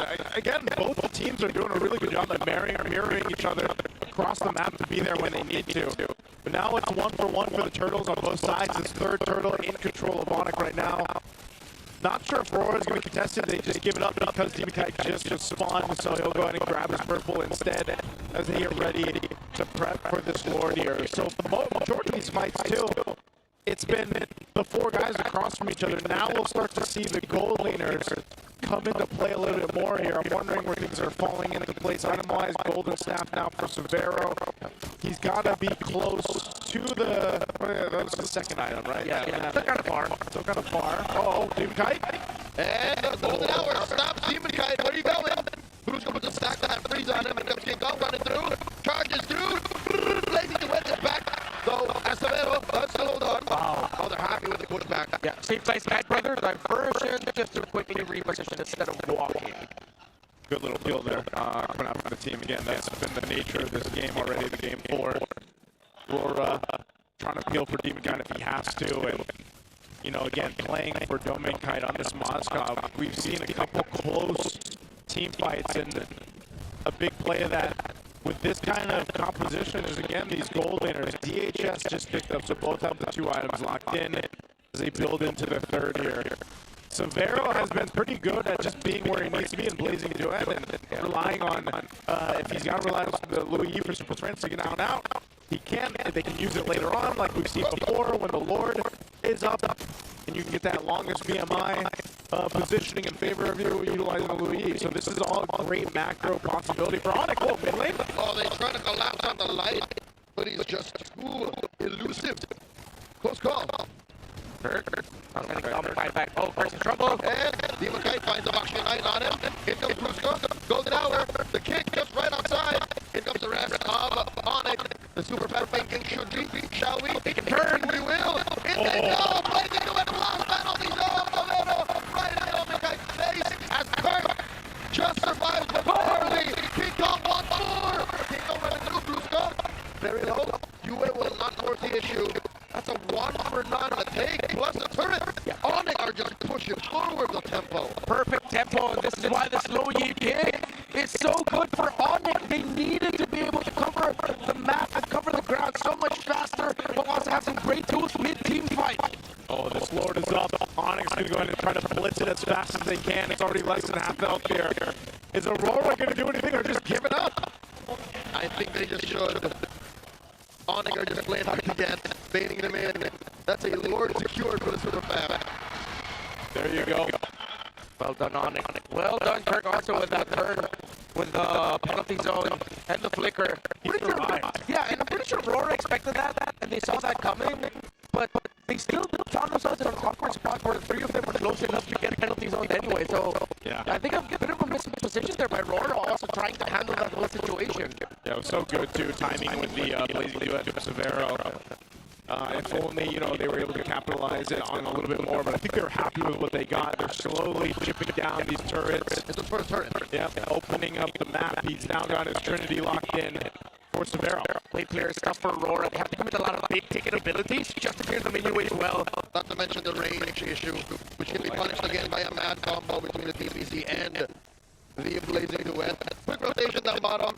ONIC are just in Rora's heads, like, where are we going to pop up next? Yeah, that's one of the things you kind of forget about the strengths of having a Louis in your favor. Lord will charge up into this bottom base turret. It'll swing with the cloud there. I don't know if Light's going to try to do anything off this. They just want to clear out the Lord and these waves as mid-tier 2 will fall as well here. As ONIC continues to build up on this lead. That's what he's thrown out. You don't want to follow through with that. They're trying to defend onto this. King Kong with the Phantom Steed. Oh, Edward. Doesn't incentivize any more aggression, and Edward gets taken down. Light looking for something, but Super Prince violence serving up the kill, and they rotate. Diversion up top. Super Prince stays. He was going to go home, though, as Aurora still reeling from the pain of that rotation down bottom. Cannot defend this top lane push. The ideal was there. The timing just wasn't. Yeah, not getting anything though. But ONIC played this brilliantly. I think that was a little bit desperate. I think they were trying to force out the BMI early from Severo. But Severo just stood his ground and said, I'm going to basic attack. I don't care. I have the Purify anyway. Yeah. And he knows that he has enough lifesteal, enough dam to survive the initial hits, and he'll get either from the Moscow or the Benedetta. And since he didn't commit that BMI, it forced RORA to awkwardly force an attempt on him and the rest of ONIC. That's what the last 2 big team fights have been. It's like this awkward fight for RORA that it's just not going to favor them here. And so, you know, it's really difficult to follow through on the members of ONIC if you're RORA, because not only that, their elusiveness, but also just the ability to reposition and get away. I mean, even Light trying to gather information, you know, he's getting checked here just from Super Prince himself. We'll see what they decide to do. Light's going to get chased out just a bit while ONIC might collapse down. They've got a flicker available for Kurt if he decides to try to push into the base, but they'll most likely just wait for the Lord. It's up here in less than 10. Then they get ready to cap out the game to bring it to game 5. Yeah, this is Marcel with a Guardian helmet and photo flash of the Oasis, so a lot of utility. It's going to be difficult to take down. Good seals. Going hunting, spots Light and that white brush, flushes them out. Yeah, one thing that ONIC has to be careful of is you already have the Divine Blade. Okay, let's see, doesn't have an ult stolen. Demon Kite gets blasted down. SOD. There's King Kong, popping in, gets kicked by Light, but Light goes down, Lord still standing, blazing away by Samara, King Kong secured, and they take it out on Demon Kite. 2 kills plus the Lord, all super fan. Very clean. They know they have a massive resource lead. And ONIC are just executing these fights really well. See? Keep it low to the ground. Don't overcook. And you're doing really well. UA's holding on to his own penalty zone. They gotta hold on for the rest of the team to come up for RORA as Lord makes his way up top. The last base turret does fall though.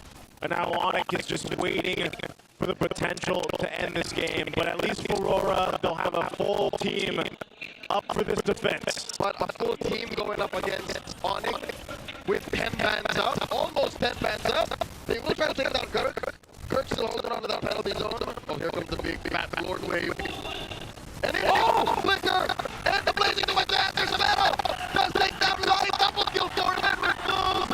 And Demon Guy will try, but it will be all for naught as ONIC has the rise on the base. We're going all the way as ONIC goes to the door. The toughest region, the home of champions.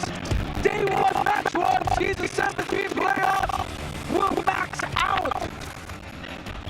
Hey, I'm glad we're maxing out here on this kind of match between world champions in their own right. And it all comes down to one game. This has been sort of a back and forth from each game throughout the series. But this time, ONIC didn't overcook, man. They brought a lineup that maybe you weren't entirely thinking that would happen. The Louis was a classic pick for Super Prince when they need it. And it happened here. This was a medium rare with mashed peas and corn on the side, and maybe some gravy. That's it. There's no meat. What? Just said medium rare. Oh, medium rare. Wait. Oh yeah, medium rare steak. Yeah. Okay. Were you thinking he said medium rare corn? Yeah, that was medium rare. What is medium rare corn? You know, when it's still like a little bit, you know what I'm saying. I'll go into more. Bruce go get the MVP. Yep. So what part of the food plate was Bruce go? Oh, he was the food blogger influencer taking the photo. Of the well-made dish. And he had a photo, by the way, right? The last few ways there. 0-2 and 10 on the Marcel. 100% kill participation. 2 MVPs for ONIC in this series have had 100% KP. This is why this really is a battle of who gets a much better pick, less cooking around the center of the map. The Loyi was just perfect, and it's actually a really great combo with Marcel as well. If ever the Marcel and the Loyi are caught together, Loyi generates shields for herself. Marcel could potentially give shields to Loyi as well, meaning it's a difficult combo to go up against. We're reminded yet again, yes, there's this awkward relationship with Cho that there's just some Chos that are so good that traditionally Marcel should beat it, but it doesn't. But this is a stark reminder of why Marcel's usually do really well against Cho this season. Yeah, this is just nature in order. Mechanically speaking, the Cho just really struggled against the Marcel, which now brings us to an interesting fork in the road. Yeah. A branching pathway, if you will. Now that we've kept it close down to the ground, both teams keep drafting excellently. Playing, to the best of their abilities.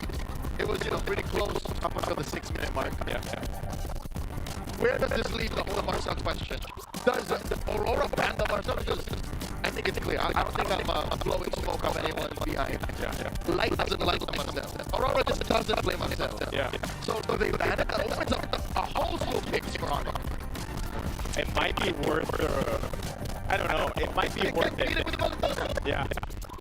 It might be worth one of those moments where you just go for that ban on the Marcel in Game 5. Or was it the Cho into the Marcel? It might have been more so that. I think the Cho into the Marcel to me was kind of awkward, bro. Because the Cho came up in blue 3. After you saw Claude and Leomord, and you could have picked the Cho, the Marcel, but instead you picked up the Cho. But again, this is more we're talking about. Yeah, not really a Marcel thing, which maybe that's where, as you mentioned, ONIC are looking to pinpoint on But again, the closeout of the turret was really good. The low E was just a perfect pick. They were stuck with either a Moskov or a Clint when Moskov struggles against the Marcel. The Benedetta, again, with all of the mobility for ONIC, your main target is what, the low E. But then you have either, most likely, the Marcel near it, and then we talked about the relationship of the whole Marcel and low E thing together, where they empower one another, and Marcel adds even extra protection for the low E. Again, it's like whichever team I dog on does better in the draft in the next game. But again, there's only one last game left. There's one last game left. Which will be randomized. Okay, to help all of the fans watching that might be new to, the little kid big. I'm gonna put it in combat sports terms. Combat sports. Yeah, ONIC is a complete MMA artist. They just know almost all of it to some extent, right? Yeah. Aurora, they just have a weird ground game. And that's Marcel. They just don't do so well when Marcel is introduced. So they're always trying to fight standing. Correct. They don't want to be on the ground. They've got great question mark kicks. They got a nice team. It's just don't sprawl on me, bro. Yeah. Don't try to sweep me. I hope we have some combat fan out there. There's plenty. Plenty out there. There's plenty. Yeah. I don't know. I have to see what the insights are from Hans and Wolf on the on-ground panel. What do they think about this combat? Maraming salamat sa ating mga casters. Wolf, I don't know what to tell you, but that is the perfect way to respond. The ONIC Philippines has won game number 4 at unang serye pa lamang natin ay 5-game series na kaagad ang ating makikita. There were so many good things that we can say about how ONIC has performed kanina lamang, but probably 2 things to be specific. One, first off, is Savero not getting enough ganks. And in fact, siya pa nga mismo yung dumadalaw sa ibang lanes, right? Sobrang nakita ko din kung paano niya nakita yung kanyang lane attack. Pero part sa mid-game kung saan ginagamit ka siya ng 3 members at marami na akong kinakita sa kanya. Pero nagulat ako kasi maaga niya ginamit yung blazing to win. Delikado pala. Pero nangyari, nabigyan niya ng oras na dumating yung teammate niya. That was enough para bugawin yung side ng Aurora. Alam ni Savero kung paano talaga makakapag-farm. Kaya naman siguro siya din yung naging eventually pinakamayaman na player dito sa laban to because of how he's able to keep his goal in check. And because of the performance na nagawa ni Savero, merong mga naging failed ganks na nagawa yung Aurora that would have been crucial for them para makaangat kalalo, but that did not happen. Another thing was some of the words na nasasabi ng ating mga casters. Diversion play. How does that exactly happen and how efficient was ONIC Philippines in making that work? Very, very quickly. Hindi lang yung ultimate tuloy. Pati yung iba distract nila dun sa invasion na ginagawa ng Aurora. Dun sa jungle nila, still up, mag-split push. And then eventually, Louis, the control of the map was there for ONIC Philippines. With that being said, I'm sure that we have a lot of thoughts, but I think we have to include one more person. San Juan Arena, please give a warm round of applause to one of our content creators. You probably watch him online. It's ML All Day PH. How would we address you? How would we address you? You know what? ML All Day na lang. I think you can work with that too, right? Yeah. Okay. Low-key lang siya, no? Oo, low-key lang siya. May mukha ka pala talaga. Akala namin boses ka lang. Pero hey, talk to us about this series. Since makikita naman na namin to sa page mo mismo, ano sa tingin mo yung mga napapansin mo all throughout the match that would say is a pattern per se?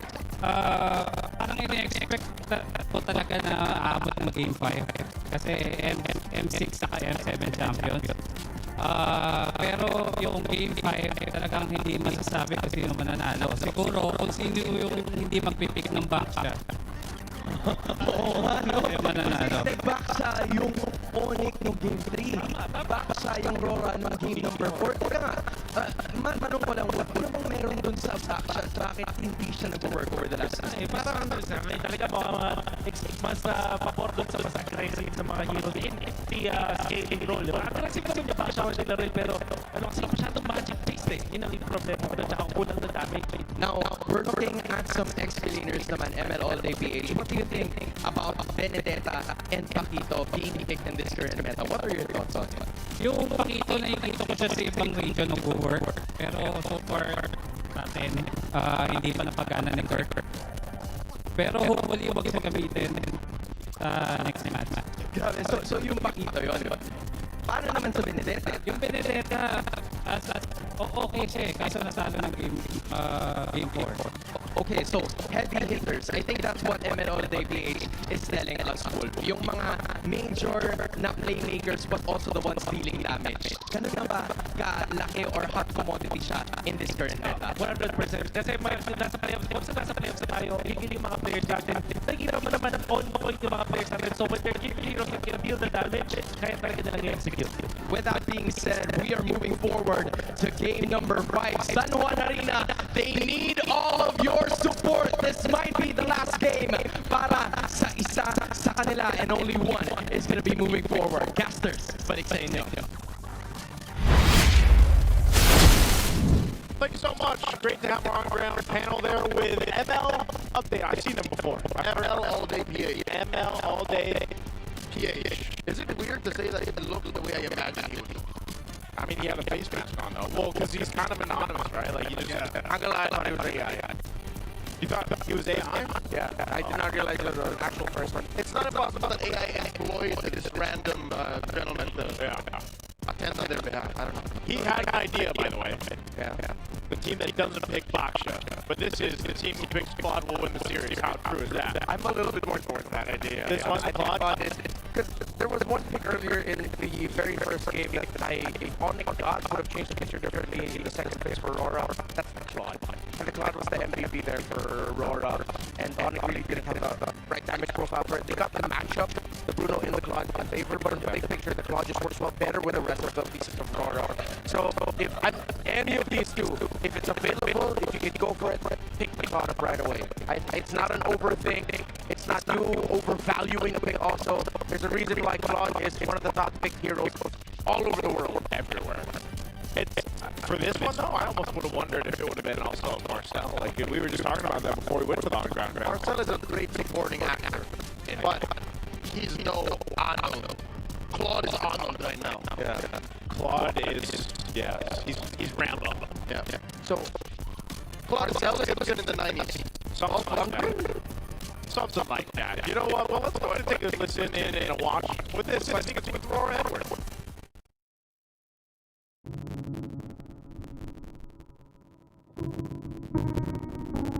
Ano pa nung nag-motivate sa'yo? Bakit ka pa pumalag ngayong season? Ayun nga, dahil sa MC rin talaga. Kasi yun na lang yung kulang ko sa try fight eh. Kumbaga, yun na lang yung kulang ko para mabuo yung missing piece sa Trophy of Gabriel. Edward J. Tabada, explainer ng Aurora. Meron ka bang pwedeng i-share sa amin kung anong klaseng tao si Edward na hindi pa alam ng mga tao? Outside the game, makulit siya, honestly. Parang ang hiling niya makihalubilo sa team. Kumbaga, pagdating sa banding, hindi talaga siya nawawala. Kung sa bot time, ayun, lagi siya tumatawa. Especially, kay Laila. Kasi sila, ano siya, lagi ito, Johnny. Kaya lagi nakatawa si Edward. Ano naman yung nagiging action niya kapag natatalo ka? Kay Edward, parang hindi sa kanya normal yung talo kasi napagdaanan niya rin yun. So, parang tinitingin niya lang. Wala acceptance kasi nangyayari hindi naman lagi kami nanalo. So, talagang pagdadaanan niya talaga yung yun. Pagkatalo, syempre, ang dibawi naman lahat naman nung yun may purpose kung sa talalaro. Ano ka nag-keep up sa changes? Siguro tiwala na lang rin talaga sa sarili nila mga kapit. Kasi kung isipin mo nga talaga saan ko ng nakaka-competitive or kahit nasa isang world lang or kahit hindi ako lipat, ang dami na pa rin talaga nakakasalap ko ng bagong players. Doon ko na siguro natutunan makisama, kung paano magsalimuha sa ibang nature ng tao. Pero doon ko na rin talaga natutunan. Iba yung aura niya kapag nakakatawa or practice kasi gusto niya talaga manalo. So, doon pa lang nakakatawa manalo. Good feeling din yung pagka kompleto ngayon. Pagka meron ka ng M-Series, MPL, tapos yung yung MSC na lang talaga. Ginagawa talaga na doon yung best niya para makatulong sa team at mag-connect kami sa isa't isa. Dito ako nag-grow sa ML talaga. Palag Na To.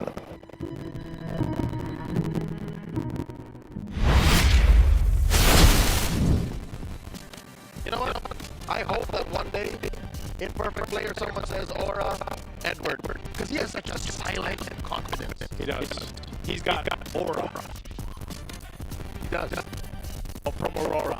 Oh, that's right. I was waiting for a second delivery. You know, it's all right. But there was more to it. Yeah, I thought there was more to it. I was looking at you in the eye. That was a great dramatic pause. I didn't want to like steal your thunder.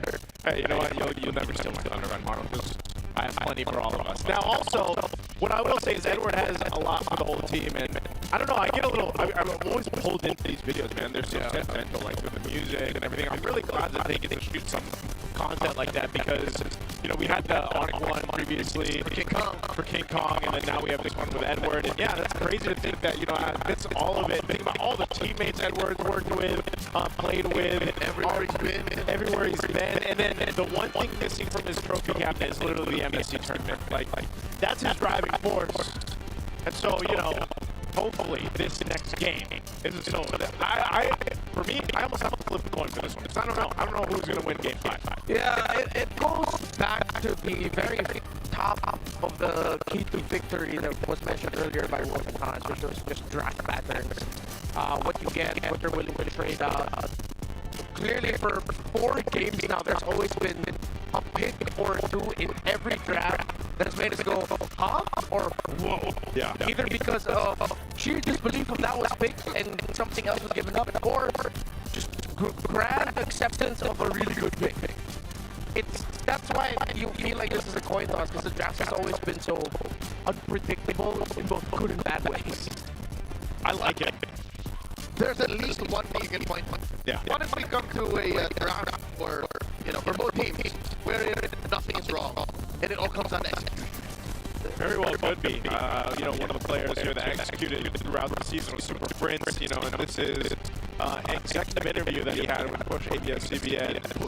What do they, so he is strict during practices. He's very straightforward to say, you know, if he sees something that his friends or his teammates can improve on to get better, or that he needs to mention.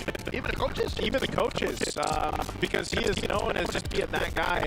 And oh, this is. Can you guys do this? Oh man, I missed it. The long words. Even when it comes to reminders, yeah, it always falls on him. Good luck to me translating later. You're doing it. I'm sure you can. Yeah, you got this. Thank you. You need backup for later? Now you know what you got this. I got this. I got plenty of thunder, man. Ooh. Hey, so does ONIC though, but we're going to Expanding Rivers. Totally random map. Totally random for Game 5. And it was ONIC that won it in the last time. That was the draft where they went red side. And Freya Toxic Guinevere went focus Claude Leomore. So they got the Claude Leomore again last time. If I'm ONIC, just rush the Claude if they could. Just the Claude is going to be the guy. Yeah, one of the first 2 picks. I think even more so than the Harris.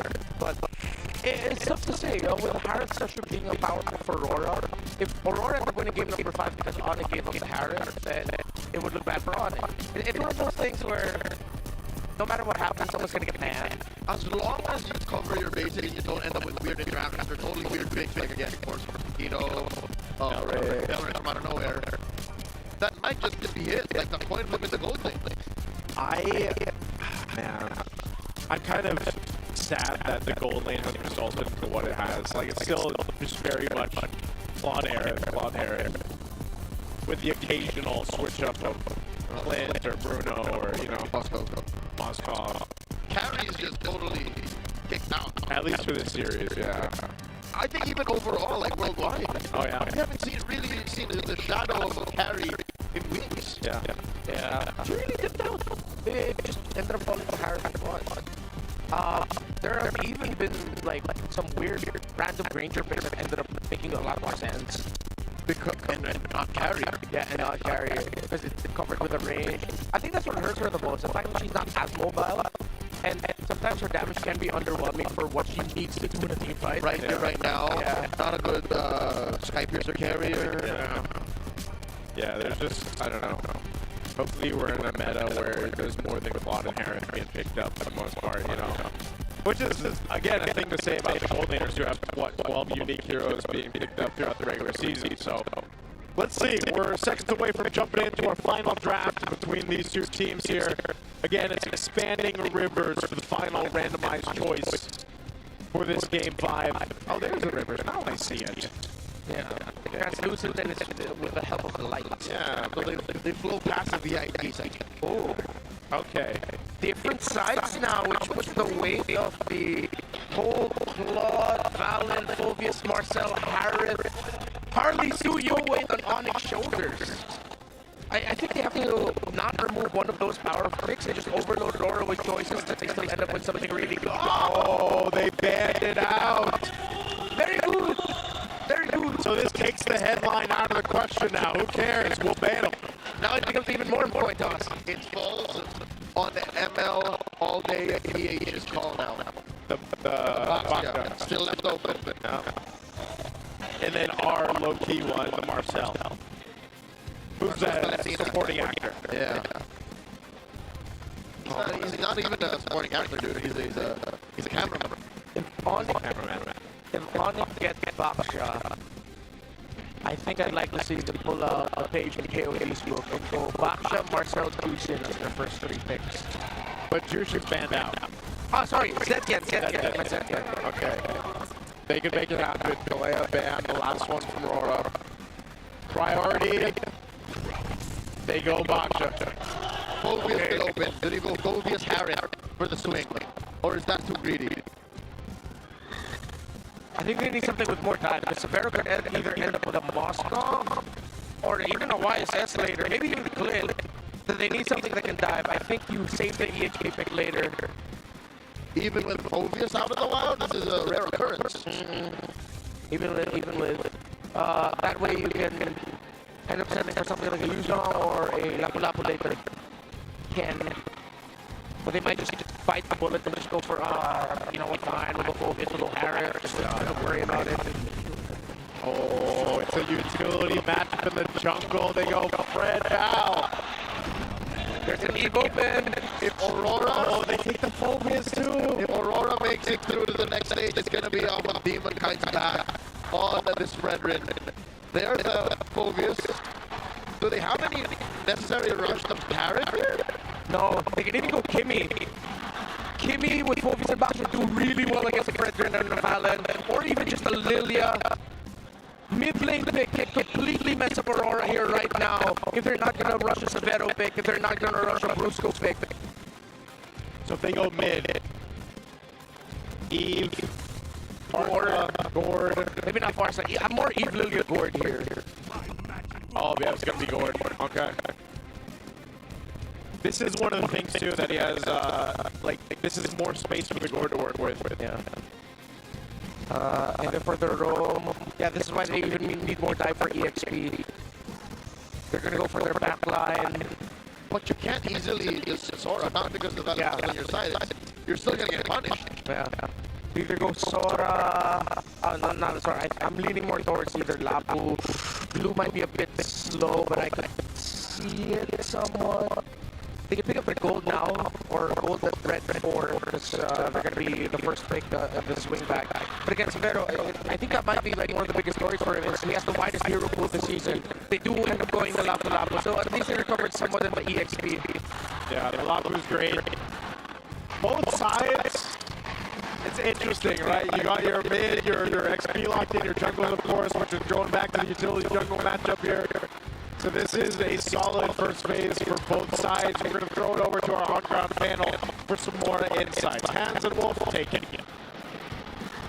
Maraming salamat sa ating mga casters. Looking at the first 3 picks ng ating dalawang teams. Something is quite familiar. Baksha and Fredrin in the big 2026. Oh, a year of our Lord 2026. Makikita natin si King Kong laban kay Demon Kite na magpaprioritize ng Baksha versus Fredrin. But this also means na mapipressure on the Philippines as they will be the ones na parang medyo huling pipili. Although Aurora yung pinaka-last pick, yung fact na pwedeng ma-open yung gold lane nila na pwedeng counter ng Aurora, yun yung medyo delikado sila dito. So this has to be a perfect hero for Severo. Wolf, I'm happy that you've mentioned yung gold lane. Kasi ito yung mga meta na kadalasan nakikita natin yung gold lane. Dapat pick up na yan to win the first race. Pero hanggang ngayon, wala pang pinipili parehas. So what's the route for them to go here? So para sa Aurora, last pick sa kanila para countering ng hero ng ONIC. Preferably para sa ONIC Philippines hard carry since they picked up this back shot. Somewhere along the lines of a Moskov, yung pwede lang nila speak. Whereas ito naman sa Aurora, pwede lang piliin yung strong lane since meron naman silang lapu-lapu to get their damage output from yun yung kanilang pwede count gawin. And also, kung sakali mag-Moskov, meron silang mga counter picks like Bruno as well as the Clint. And none only the gold lane kasi parehas na parehas yung kulangan nila in terms of roles. Even the roll is also missing. So in terms of that, what's the options here para sa dalawang teams? Ito yung gusto ko makita ni Atlas para sa ONIC Philippines. Alam ko merong palitila dun sa kapila pero feeling ko, I just feel it for sa game number 5 elimination match, ilalabas ni Brusco yung kanyang Atlas or that classic grill. Hindi ko alam. Pero syempre mas preferable yung Atlas dun sa ex-scenario na yun. Right, and in this game number 5, ano ba yung hati mo between using a pocket pick or using something that you're best? This is prime time already that we're talking about. Since play instance elimination, ilabas nyo na yan. Huwag nyo na itago. At ito lang, ang isang tanong hindi para sa iyo, Wolf, kundi sa buong San Juan Arena. Sino mananalo sa Game 5? Casters, take it away. So Aurora ended up stealing the Marcel away, but there's a pick here that ONIC can show up with. There will be no piercer holder for Aurora. Granger might actually be alright. Aurora would back out the Marcel so that Severo doesn't get his Moskov. But you just need someone to stay in the back alongside Super Prince, which can either burst or has some good survivability in itself. I'm leaning towards the Granger with the Sky Piercer for Severo. Especially since you already have space provided for the Granger to move around. And you know you want to play out of range against this Marcel because he's going to be trying to just be as annoying as possible here for Aurora. And there it is. Oh, the carry. The Hylos and the carry. We mentioned the carry not bringing or coming up often anymore. Well, now in Game 5 elimination, they bring out the carry. Not a single combo with the gourd. It's literally just, I have good ground control and I have good range. Oh, the one who picks up the Granger. Okay, I don't know, maybe that was the wrong choice for ONIC, but this could be one of the cases where they just want to play into comfort. You know what? The series opened with UA playing Valentina. He had one of the Valentina performances of all time earlier in the regular season. Light on the Marcel, maybe we gotta give him a second chance. Now the thing about the lineup of ONIC is, if you look at their pieces, reaching Dom and Kite will have to mean King Kong Shield Unity or Kirk Flicker Darkwave. For Aurora, it's so much coverage to be able to access the carry. Again, it's going to be backing Flicker here, not Purify. No Purify is. But the difference is that there's a Revitalize for Brusco. The team, we were talking about team fights, ONIC theoretically should be a little bit better, but in terms of the speed, Aurora has that. Well, here we go. Which team is it going to be? It's down to this. We've crawled our way through the series to 5 games, and now it's either going to be ONIC Philippines to move forward or Aurora Gaming Philippines. They brought their best for this draft, and it all starts here. It's going to be the tech speed spell vamp for the carry. This is going to be determined by the team fights and the little skirmishes in the middle. The river, the turtles. This is old school ONIC with that orange gambit they successfully taken away from Demon Kite. Even looking at this, man, Demon Kite on the Fredrin. I know we talked about him playing the Baksha. Whoa, Fred here gets saved by Brusco, and in comes King Kong forcing a Flicker out of light. Wow, really good rotation. Yeah. The good thing is Light forces Flicker out. Brusco didn't even need to use his Revitalize. So you take an aggressive trade like that because you're trading out battle spells. Brusco, good discipline to not use it, didn't panic.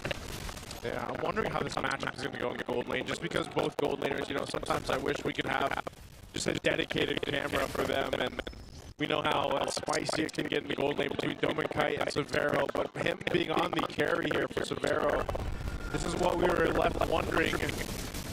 How would this play out in team fights? Good little stun. Jumping forward from Team and Kai with the energy eruption. The Turtle's going to be up. They have control of this side of the map right now. We'll see what ONIC does. Brusco goes for the reset. He's held on to revitalize, and now Kirk's going to go ahead and rotate forward. This Super Fritz not level 4 yet. Meanwhile, Yue has got his own Mystic Gush, so that's an advantage that RORA can play with his first Turtle. Fritz is so delayed. Turtle now at less than half health. Massive gush from Yue.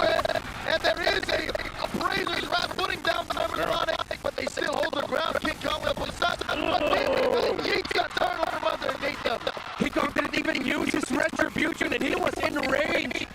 Quick, simple take there despite the rotation by Severo. Question is why? Brusco here, barely alive. Why would King Kong hesitate? Yeah, I don't know. I thought that was an easy Turtle take for them, secured with how that fight played out, but that doesn't happen. And now, look, they're going to put pressure on this side of the jungle of King Kong. He's going to wait for the team to respond with him, but man, talk about a delay towards ONIC. And a big part of that, again, was Super Prince was at level 4. Aurora, or excuse me, ONIC also knows that they need to take all the advantages that they could get early on. There's no other reason why they would call Severo to join in for a very, very early 5 versus 4. He's slightly gapped right now, so he has to hold his minion waves free so he can farm just a little bit better, while Dominkite is going for his Doming double in the center. ONIC might really regret that moment, but they still have 2 turtles to work through. If they can get at least one while keeping it close and not give any stacks. Oh, flush out the light. Dashes back. In comes King Kong. Slightly off sync. Oh, ONIC! Very M5-like, running into a brush with blind vision.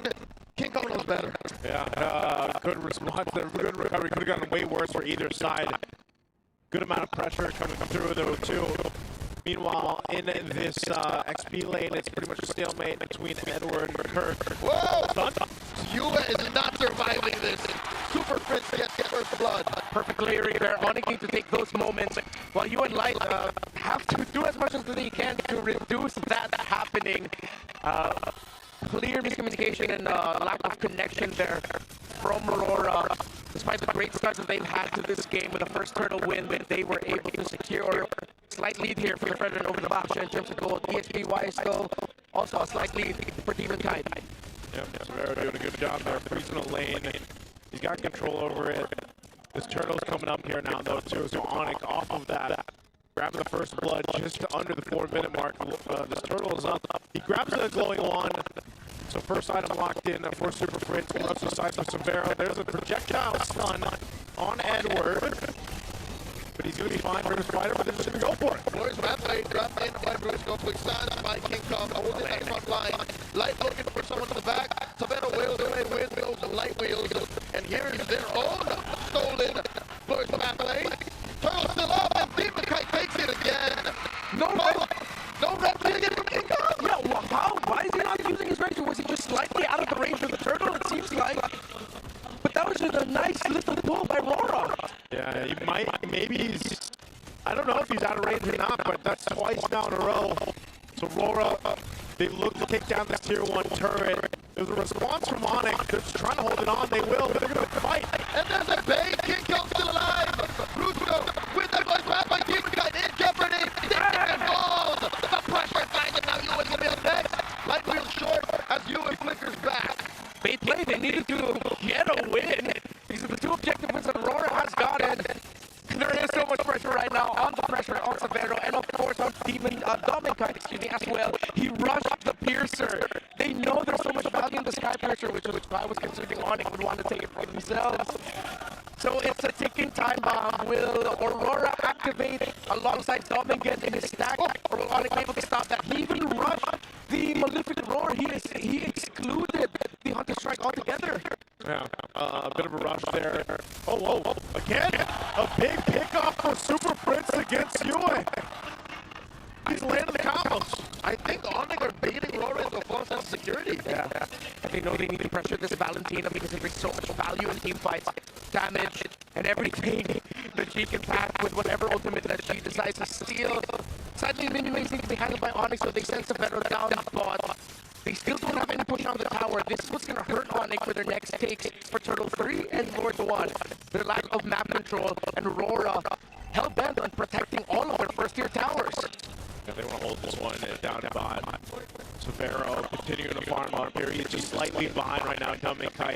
RORA might be in a position where they're just waiting for Dominic to get these stacks that he needs on the Granger, provide him the space to work with. They've got 2 of the turtles. We'll see if ONIC wants to use the retribution to secure this one for the 3rd and last turtle of the game. Well, Light running through 2 with the Warfare King Kong compromise. Brusco trying to exit that small rush. In comes King Kong, holding that roll. Twice now, King Kong has not been able to retribution inside the pit. Yeah. Let's see if the 3rd one's the charm. Brusco dropping that little by Edward, cutting right into the formation. Down goes Brusco. A stack that's on the guy. Gush up, gush action. As Yui gets frozen, and DK scores again. First in no man's land. Flickers back. Might get another stick over. Dominic will finish it. Serving up a kill to Yui. King Kong dashes on up. Puissance to survive.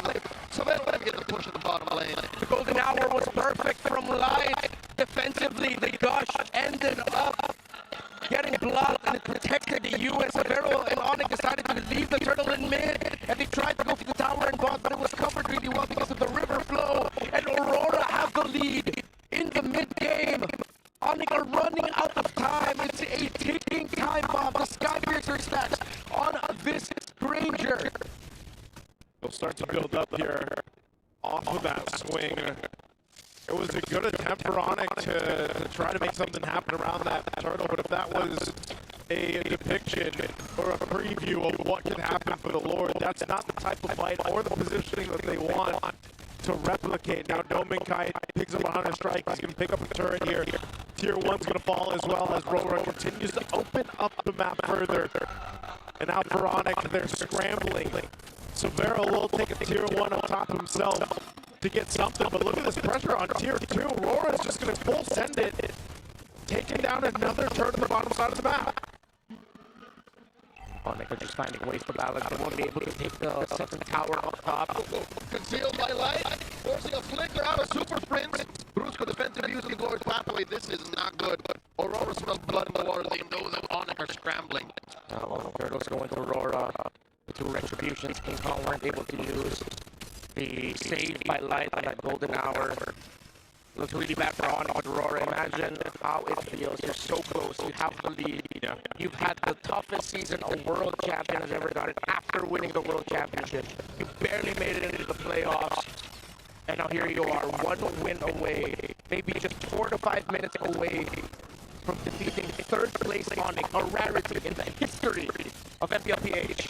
Well, right now they are control the Lord here. This is about half health as ONIC is going to get flushed out. Gush from Prince, flushed out of that position by Edward. And the Lord gets easily taken by the Northern Lights. Oh man, that is exactly why RORA chose this composition.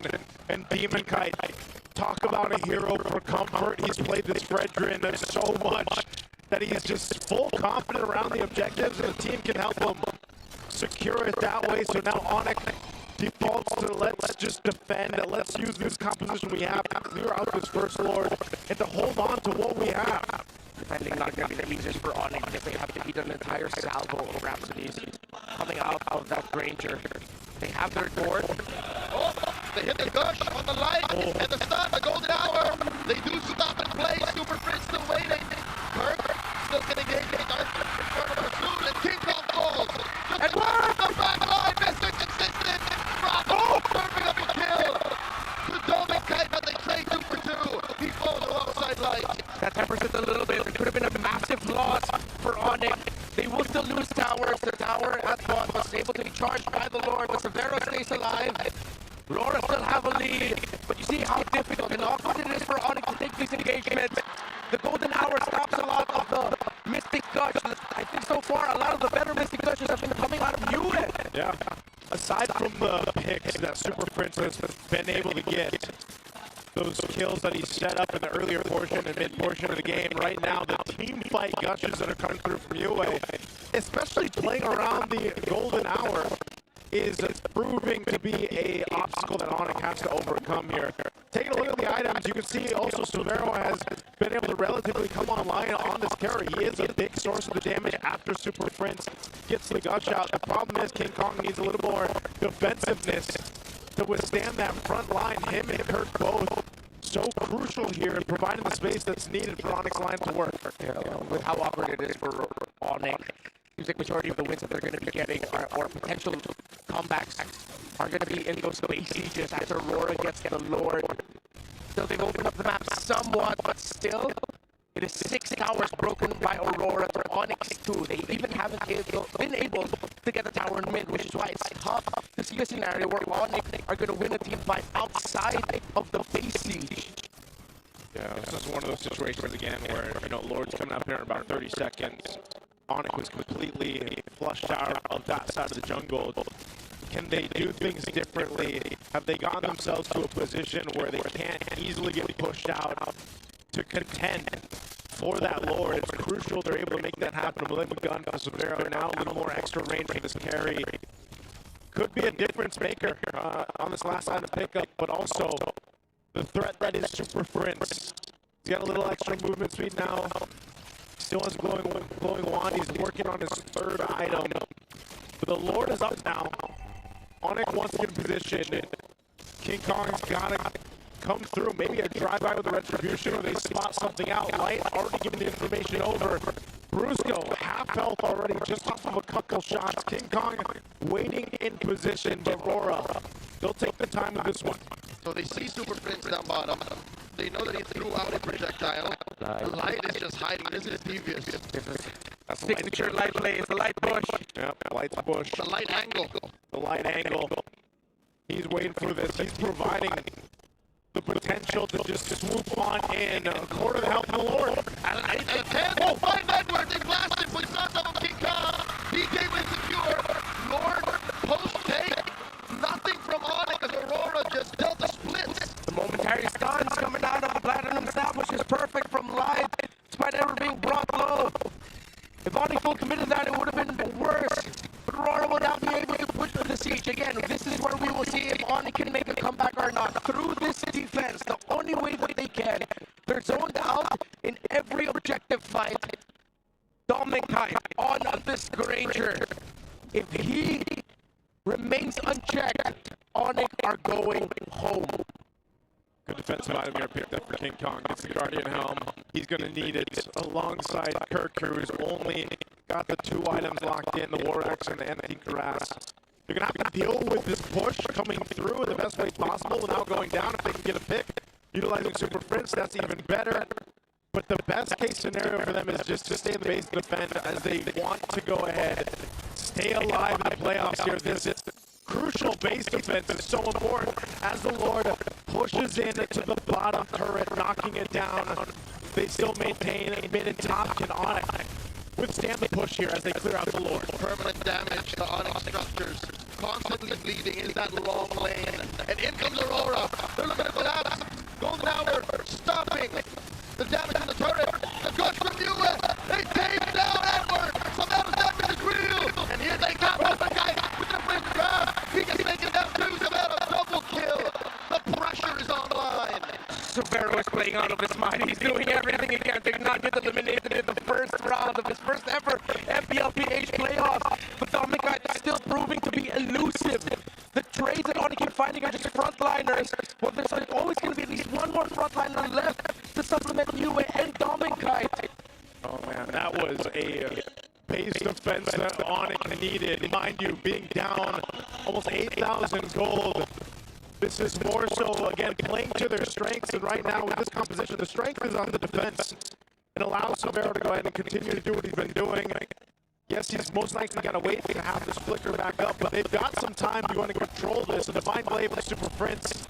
You've seen the amount of damage that he's able to do initially, and then Severo comes swooping in to capitalize on the kills. They're going to clear out the bottom lane. King Kong uses Retribution to steal the purple buff away from Demon Kite as Super Prince got on the side of the map, purple buff. So the purple buff list of Fredrin, he is going to be able to secure his orange though, unless they already gave that to Dominkai. Getting very close to the point where the items barely matter anymore. Fully locked in are the two gold laners. Both have rose gold and B tier. Instead of immortalities, we might be seeing some crazy buy and sells during team fights.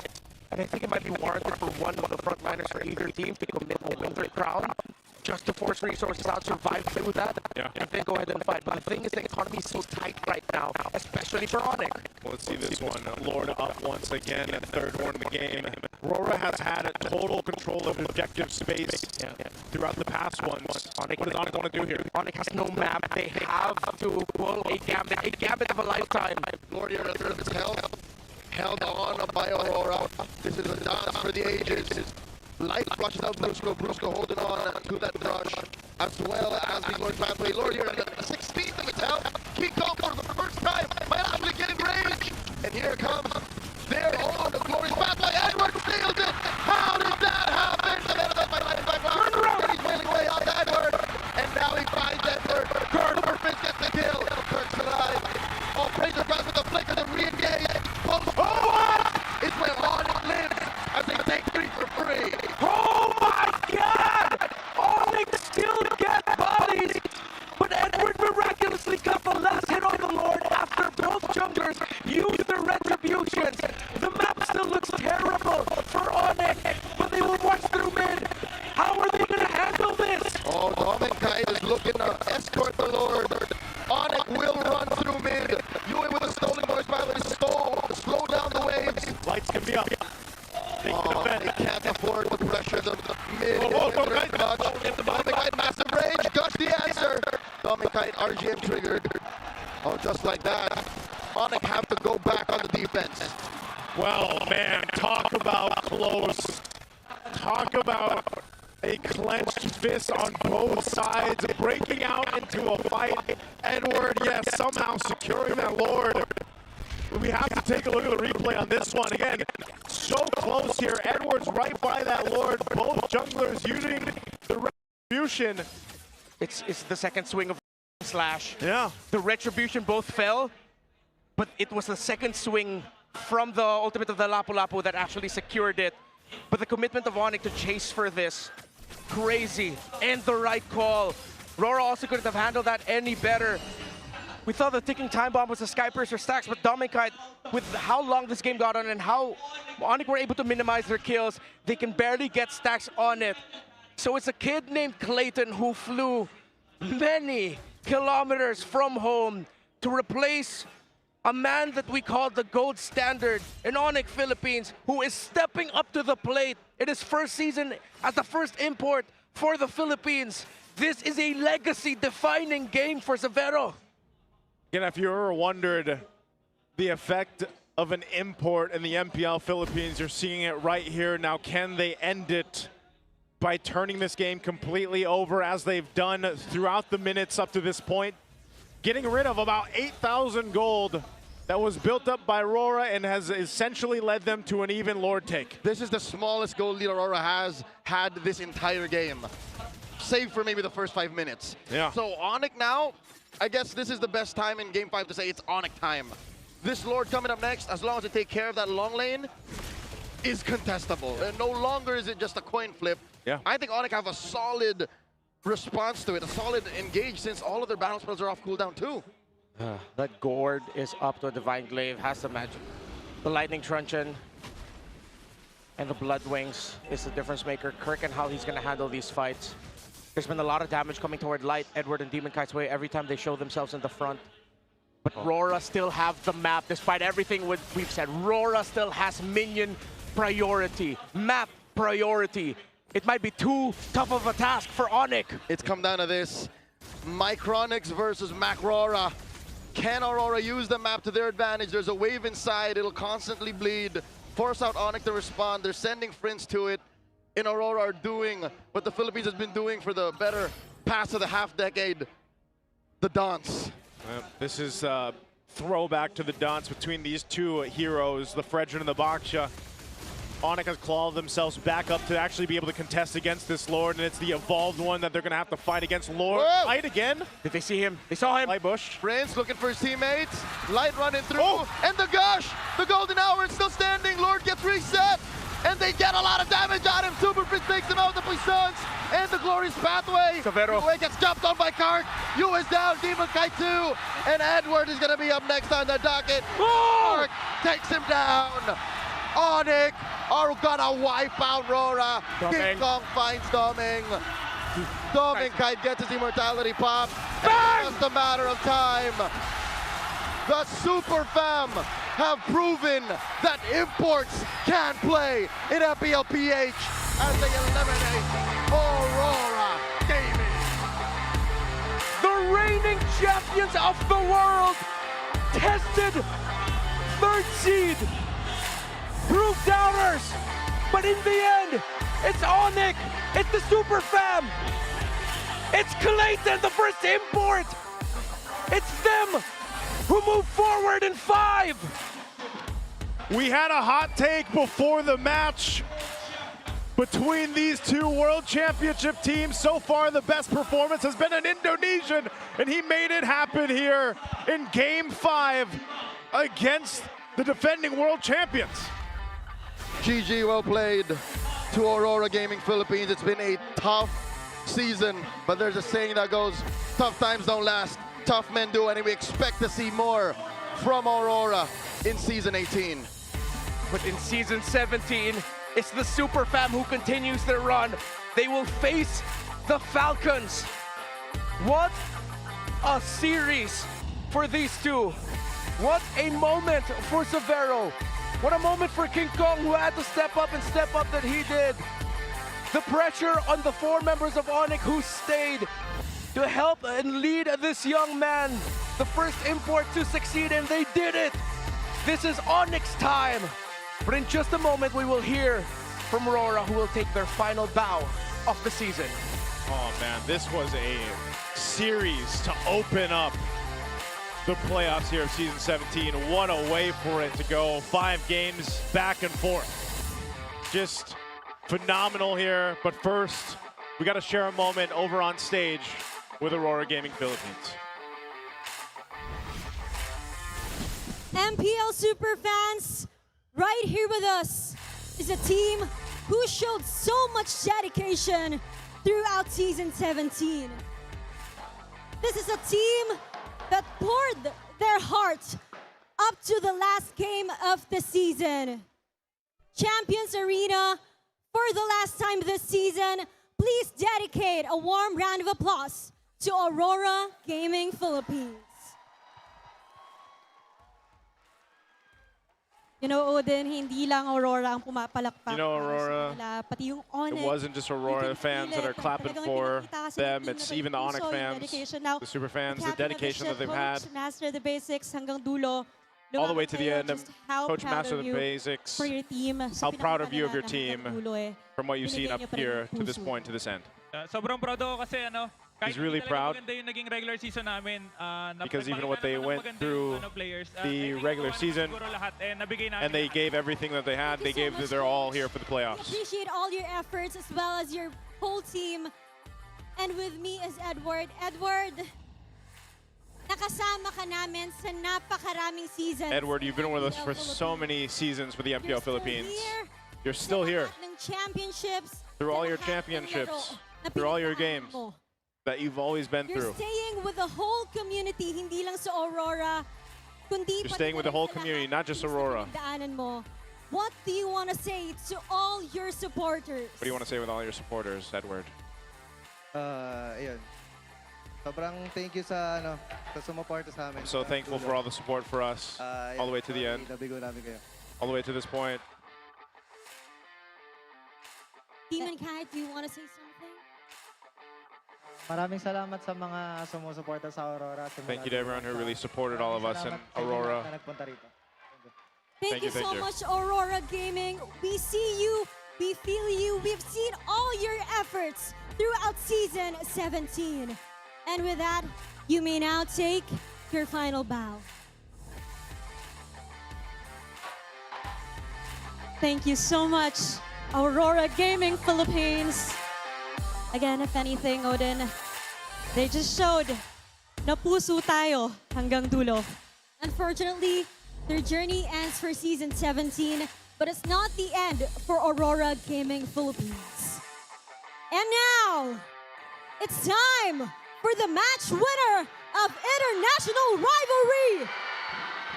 Super Family, make some noise for ONIC Philippines!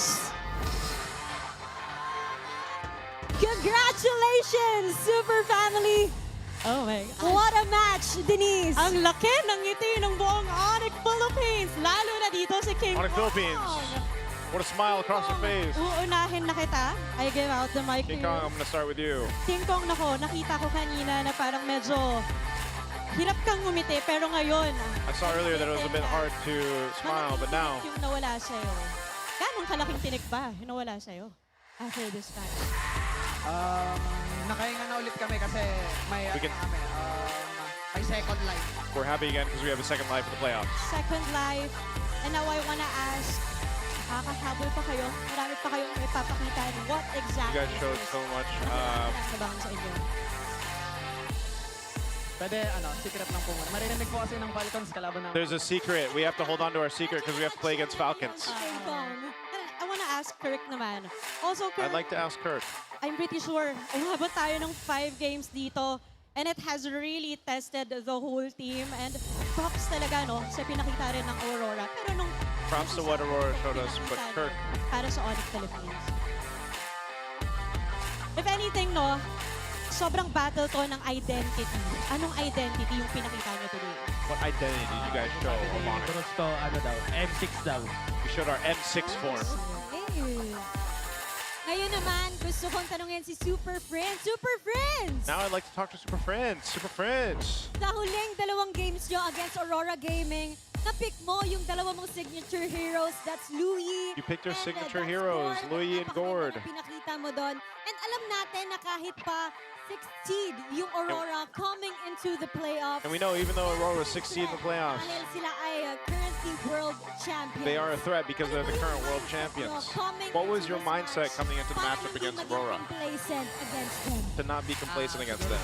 Naging mindset namin papasok dito sa match na to, parang i-treat pa rin namin sila ng We came to this matchup kahit na nasa and we treated them as world champs. may tayo World class. Talagang pinaghandaan nyo ng Super Friends.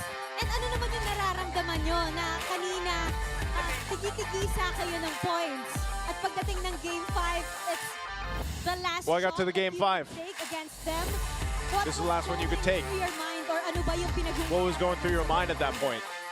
siguro nung nag-game 5 parang nag-ano na lang kami all in na lang kami sa We were all in for Game 5 kasi do or die tsaka because it was a do or die for us, so we had to win. Last question for you, Super Friends. Last question for you, Super Biggest Friends. takeaway mo dito sa match nyo.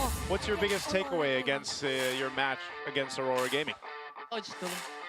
Coach, help me, please. Ano daw siya? Ano ba ang Coach Hayes, please help. ng buong team? Di ba po nagpa-process sa akin na I haven't processed yet naka-advance kami pero that we advanced to the playoffs, but hindi pa enough yung na-practice namin. it's not enough of what we practice, so we have more to work on. There's more things we need to work on. Yan bukas sa laro muli. And they'll be playing against Philippines. Team Falcons Once tomorrow. again, give it up for your match winner, ONIC Philippines. You may now take your walk of victory. Odin, with what coach said, I can't wait for their matchup tomorrow. Absolutely. Alam natin na meron pa silang ibubuga sa kanilang mga susunod na laro.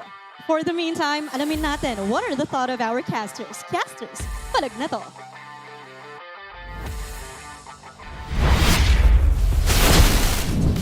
There we go. Thank you so much. First off, GGWP to Aurora Gaming Philippines. You guys had a fantastic run through the season. At the end there, trying to get back in form. Unfortunately, we know how competitive it is here in the MPL Philippines, and so come back stronger, and hopefully, again, we get to see them improve. Now, congratulations to the second lives now that ONIC Philippines has moving forward. And this guy right here, man, MVP, Severo, 6-0-5. We questioned if this was the right pick, the carry in the draft, and it ended up being the pick to get the MVP. Because of how demanding this was for Severo, he needed to play the perfect game. He was juggling items around like crazy there in the end. and this carry needed to survive. Let's put a different idea on what could have been. If Aurora still considered their Marcel pick, and then ONIC instead of the carry picked up a Granger and high loss, theoretically, if Aurora went carry, it would have been easier for ONIC because they have their own Gord combo, Gord Granger, their Gush, they have the Phoveus. Much easier to deal with a carry there. But the problem is now in reality, looking at Domikite and looking at how he played this game, it just reached that stopgap of how come I can't kill anyone anymore? I need my Piercer stacks. RORA needed to end this game quick. If ONIC stretched this out, they would have won. If Savero stayed alive and unkillable, they would have won, and that's exactly what happened. Look at this crazy moment here where Savero was just pounced on by 2 or 3 members of RORA, and it was just King Kong and Brusco helping him out, protecting him, making sure he survived, because they know it all banks on this carry to be able to carry ONIC to victory. You know what? I think it's this unorthodox choice that actually led to RORA playing out of their element in the later parts of this game.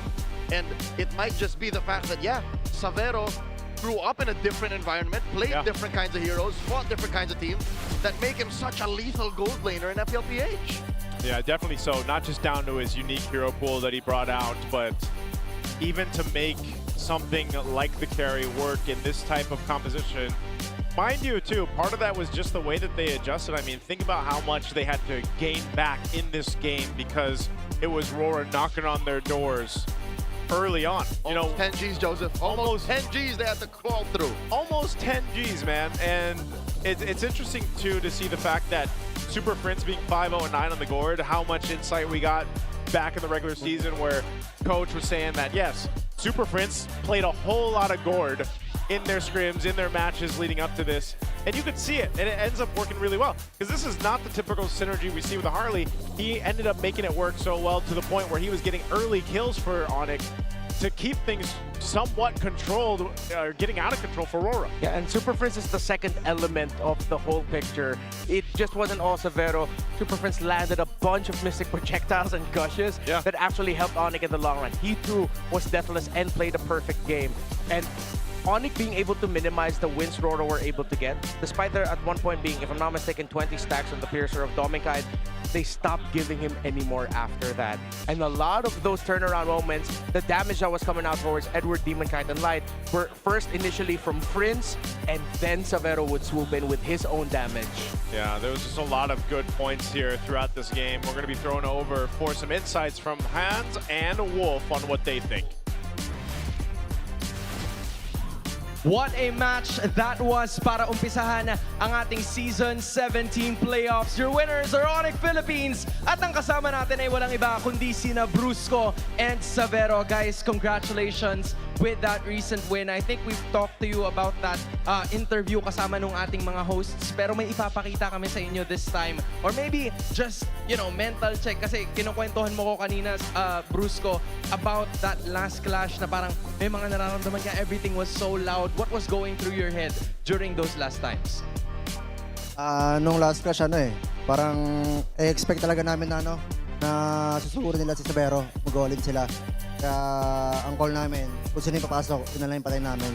Kasi sabi ni Savero, yung Valentina lang daw sa kanya, yung Valentina lang daw yung papatay sa kanya. So, Zenonic yung Valen. So, walang dumamage kay Savero, kaya naka-play siya. That was, again, really crucial when you think about it, right? Napaka-solid yung sinabi ni Brusco. Actually, play natin itong clip. I will play the clip for you. Can you tell us what you were thinking during these moments and how did you command your team to eventually win this? Gua cuma minta di kill sama Valen, cuman Valen yang bisa bunuh gue. Jadi target Valen aja, sisanya gue bunuh. So yun daw, basta Valen lang daw yung threat sa kanya, tapos pag walang Valen kaya napatayin lahat. Did you feel that you were the best gold laner during these clutch moments?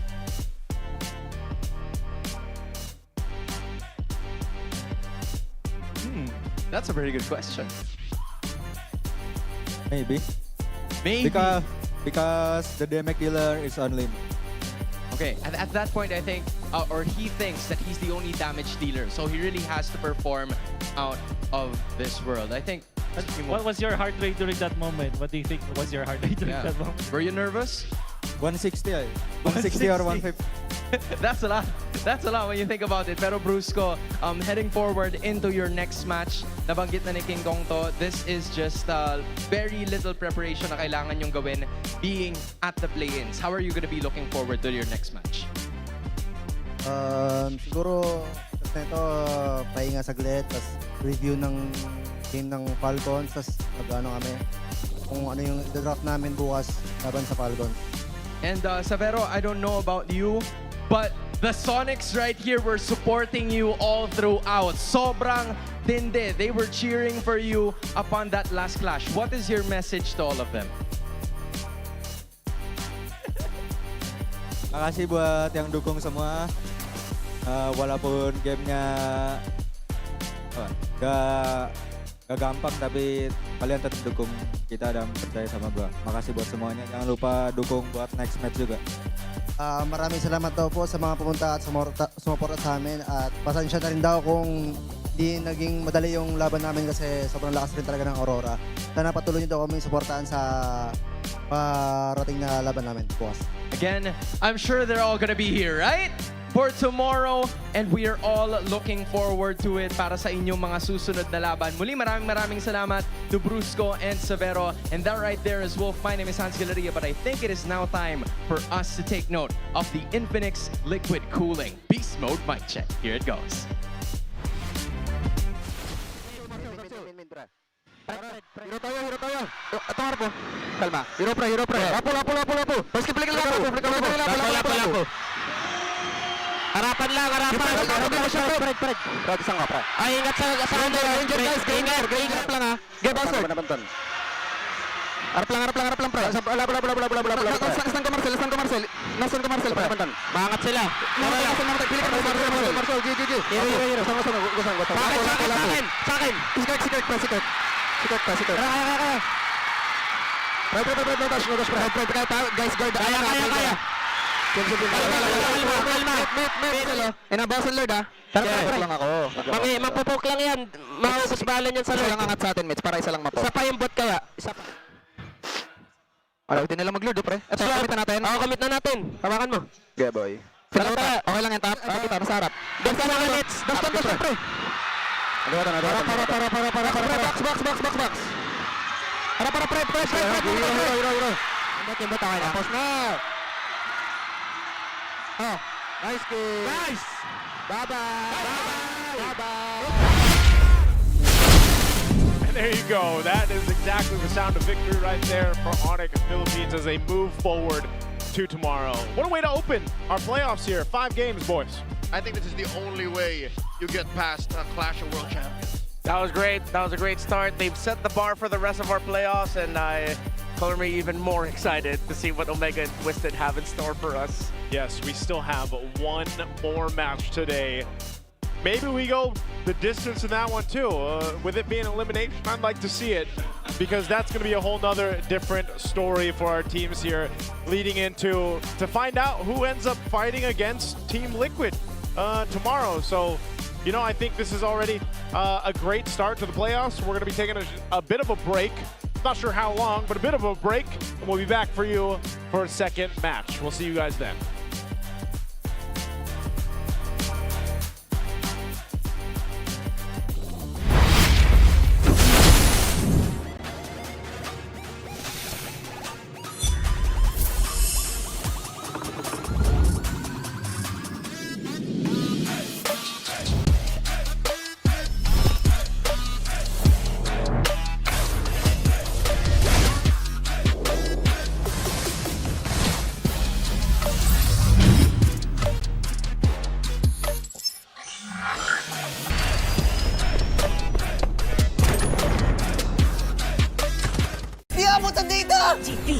GG bro!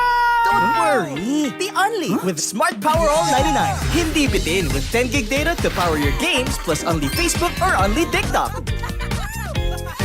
Load now! Foul! You know your scalp can get up to 5 times more dandruff? Get triple anti-dandruff power. Supercharge with Clear. Hey, you, did you know men have 1.4 times weaker scalp? Get a shampoo that's 100% made for men. Supercharge with Clear. Enemy alert. Your scalp gets 1.5 times greasier, causing dandruff. Get triple anti-dandruff power. Supercharge with Clear. Stop and pull over. Your scalp gets 1.5 times sweatier. For cooling power, supercharge with Clear.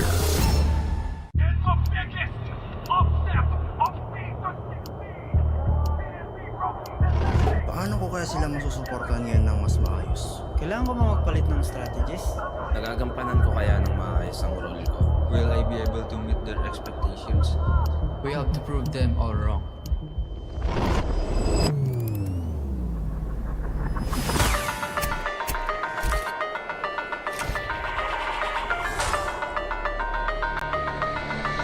Time to win.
Guys, magaling ako, promise. Okay na.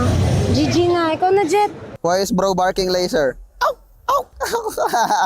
Ano daw ang naging preparation natin ngayon dito sa paparating na playoffs? Masasabi kong nasa full condition kami.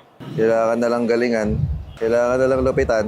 Mas intense, tapos more crowd, more excitement, more hype, tapos mas malamig. Anong palag namin? Galingan nyo kasi gagalingan namin. Ano ba palag natin, boy? Kirk, wala daw. Malakas daw si Prince. Prince, ano daw palag mo kayo eh? Alam mo na yan. Alam ko na yan. So secret na lang guys. Sensya na ha. Yung yung nag-parade kanina, yung mga karoras natin dyan, thank you sa full support guys. Mula week 1 hanggang ngayon. Thank you so much guys sa effort. Sa venue, ano masabi ko sa venue? Sobrang laki. Ang daming pwedeng makanood. So, enjoy dito guys sa Phil Oil San Juan. Dami tao pre. Puno.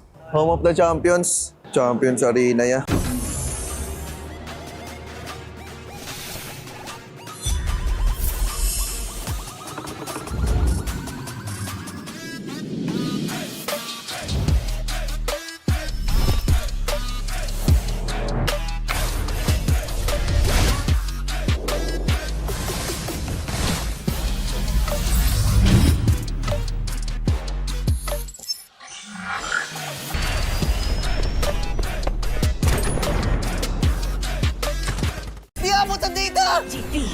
GG bro! Don't worry! The Only with Smart Power All 99. Hindi bitin with 10 gig data to power your games plus only Facebook or only TikTok. Load now! Foul! You know your scalp can get up to 5 times more dandruff? Get triple anti-dandruff power. Supercharged with Clear. Hey, you! Did you know men have 1.4 times weaker scalp? Get a shampoo that's 100% made for men. Supercharged with Clear.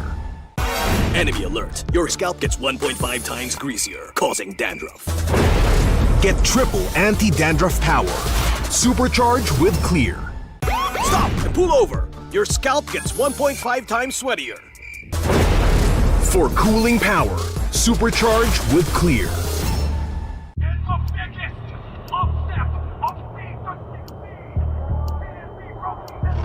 Paano ko kaya sila masusuportahan ngayon ng mas maayos? Kailangan ko ba magpalit ng strategies? Nagagampanan ko kaya ng maayos ang role ko. Will I be able to meet their expectations? We have to prove them all wrong.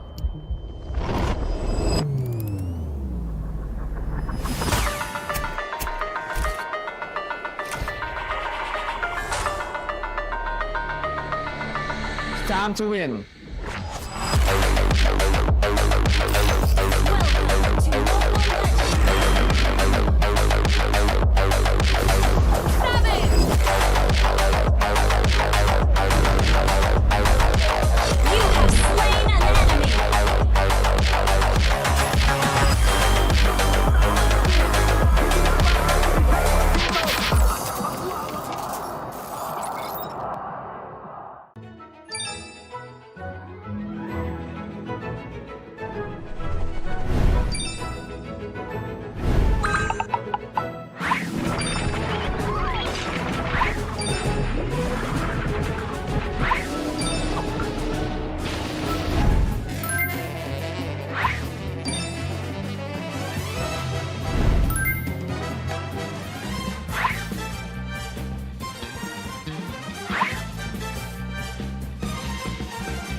promise. Okay na. GG na. Ikaw na, Jet. Why is bro barking laser? Ano daw ang naging preparation natin ngayon dito sa paparating na playoffs? Masasabi kong nasa full condition kami. Kailangan na lang galingan. Kailangan na lang lupitan. Mas intense, tapos more crowd, more excitement, more hype, tapos mas malamig. Anong palag namin? Galingan nyo kasi gagalingan namin. Ano ba palag natin, boy? Kirk, wala daw. Malakas daw si Prince. Prince, ano daw palag mo kayo eh? Alam mo na yan? Alam ko na yan. So secret na lang guys. Sensya na ha. Yung nag-parade kanina, yung mga karoras natin dyan, thank you sa full support guys. Mula week 1 hanggang ngayon. Thank you so much guys sa effort. Sa venue, ano masabi ko sa venue? Sobrang laki. Ang daming pwedeng makanood. So, enjoy dito guys sa Phil Oil San Juan. Dami tao pre. Puno. Home of the Champions. Champions Arena ya.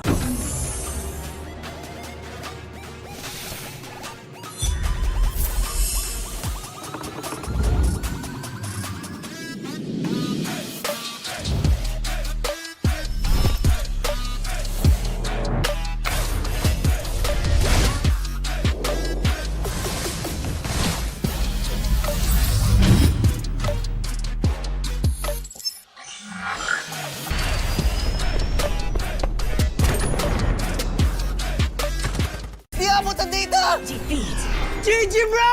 Don't worry! The Only with Smart Power All 99. Hindi bitin with 10 gig data to power your games plus only Facebook or only TikTok. Load now! Foul! You know your scalp can get up to 5 times more dandruff? Get triple anti-dandruff power. Supercharged with Clear. Hey, you! Did you know men have 1.4 times weaker scalp? Get a shampoo that's 100% made for men. Supercharged with Clear. Enemy alert. Your scalp gets 1.5 times greasier, causing dandruff. Get triple anti-dandruff power. Supercharged with Clear. Stop and pull over. Your scalp gets 1.5 times sweatier. For cooling power, supercharged with Clear.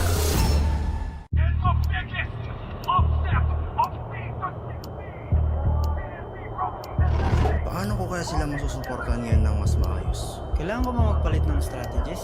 Nagagampanan ko kaya ng maayos ang role ko. Will I be able to meet their expectations? We have to prove them all wrong.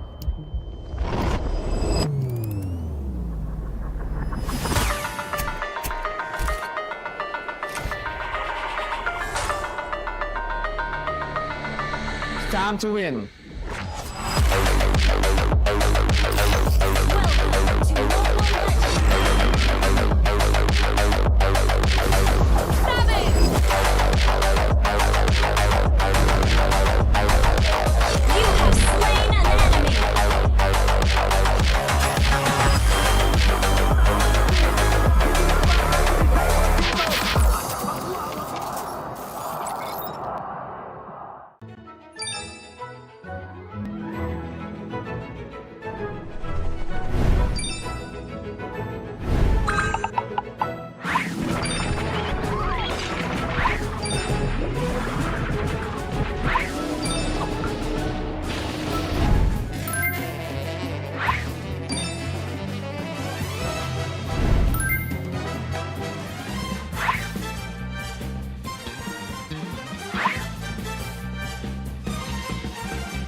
promise.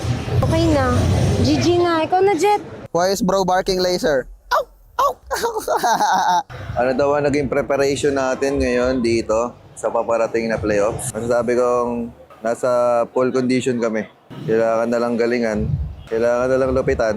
Mas intense, tapos more crowd, more excitement, more hype, tapos mas malamig. Anong palag namin? Galingan nyo kasi gagalingan namin. Ano ba palag natin, boy? Kirk, wala daw. Malakas daw si Prince. Prince, ano daw palag mo kayo eh? Alam mo na yan? Alam ko na yan. So secret na lang guys. Sensya na Yung nagpa-raid kanina. Yung mga karoras natin dyan, thank you sa full support guys. Mula week 1 hanggang ngayon. Thank you so much guys sa effort. Sa venue, ano masabi ko sa venue? Sobrang laki. Ang daming pwedeng makanood. So, enjoy dito guys sa Phil Oil San Juan. Dami tao pre. Puno.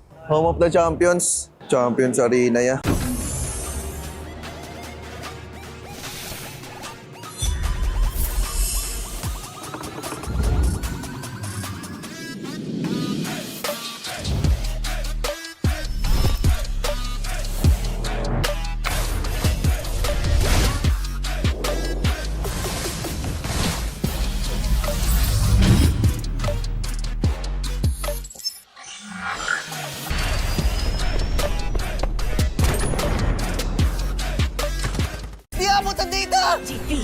GG bro! Don't worry! The Only with Smart Power All 99. Hindi bitin with 10 gig data to power your games plus only Facebook or only TikTok. Load now! Foul! You know your scalp can get up to 5 times more dandruff? Get triple anti-dandruff power. Supercharged with Clear. Hey, you! Did you know men have 1.4 times weaker scalp? Get a shampoo that's 100% made for men. Supercharged with Clear. Enemy alert. Your scalp gets 1.5 times greasier, causing dandruff. Get triple anti-dandruff power. Supercharged with Clear. Stop and pull over. Your scalp gets 1.5 times sweatier. For cooling power, supercharged with Clear.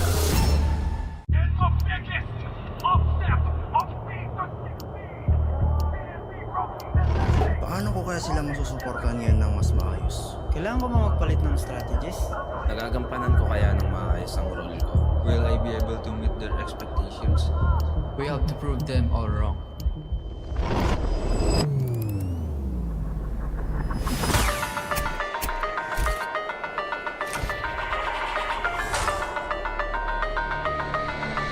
Time to win.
promise. Okay na. GG na. Ikaw na, Jet. Why is bro barking laser? Ano daw ang naging preparation natin ngayon dito sa paparating na playoffs? Masasabi kong nasa full condition kami. Kailangan na lang galingan, kailangan na lang lupitan. Mas intense, tapos more crowd, more excitement, more hype, tapos mas malamig. Anong palag namin? Galingan nyo kasi gagalingan namin. Ano ba palag natin, boy? Kirk, wala daw. Malakas daw si Prince. Prince, ano daw palag mo kayo eh? Alam mo na yan. Alam ko na yan. So secret na lang guys. Sensya na ha. Yung yung nagparade kanina, yung mga karoras natin dyan, thank you sa full support guys. Mula week 1 hanggang ngayon. Thank you so much guys sa effort. Sa venue, ano masabi ko sa venue? Sobrang laki. Ang daming pwedeng makanood. So, enjoy dito guys sa Phil Oil San Juan. Dami tao pre. Puno. Home of the Champions. Champions Arena ya.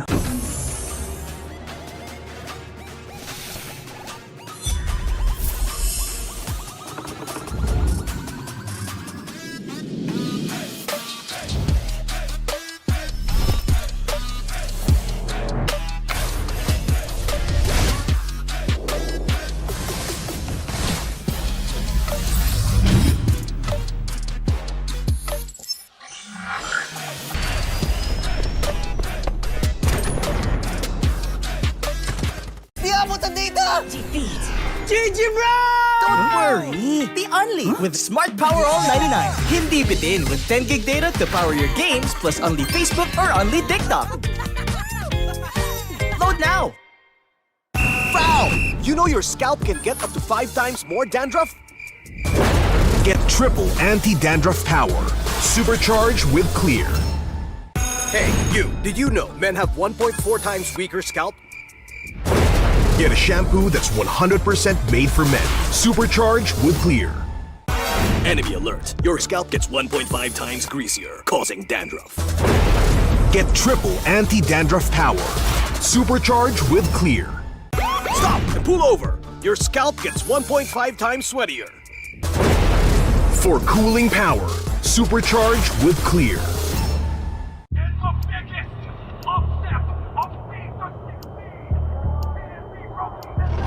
Paano ko kaya sila masusuportahan ngayon ng mas maayos? Kailangan ko ba magpalit ng strategies?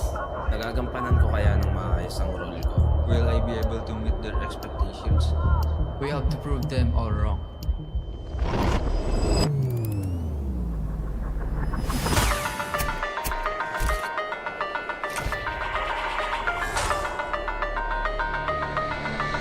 Time to win.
Okay na. GG na. Ikaw na, Jet. TWIS bro barking laser. Ano daw ang naging preparation natin ngayon dito sa paparating na playoffs? Masasabi kong nasa full condition kami. Kailangan na lang galingan. Kailangan na lang lupitan. Mas intense, tapos more crowd, more excitement, more hype, tapos mas malamig. Anong palag namin? Galingan nyo kasi gagalingan namin. Ano ba palag natin, boy? Kirk, wala daw. Malakas daw si Prince. Prince, ano daw palag mo kayo eh? Alam mo na yan? Alam ko na yan. So secret na lang guys. Sensya na ha. Yung nagpa-raid kanina, yung mga karoras natin dyan, thank you sa full support guys. Mula week 1 hanggang ngayon. Thank you so much guys sa effort. Sa venue, ano masabi ko sa venue? Sobrang laki. Ang daming pwedeng makanood. So, enjoy dito guys sa Phil Oil San Juan. Dami tao pre. Puno. Home of the Champions. Champions Arena ya.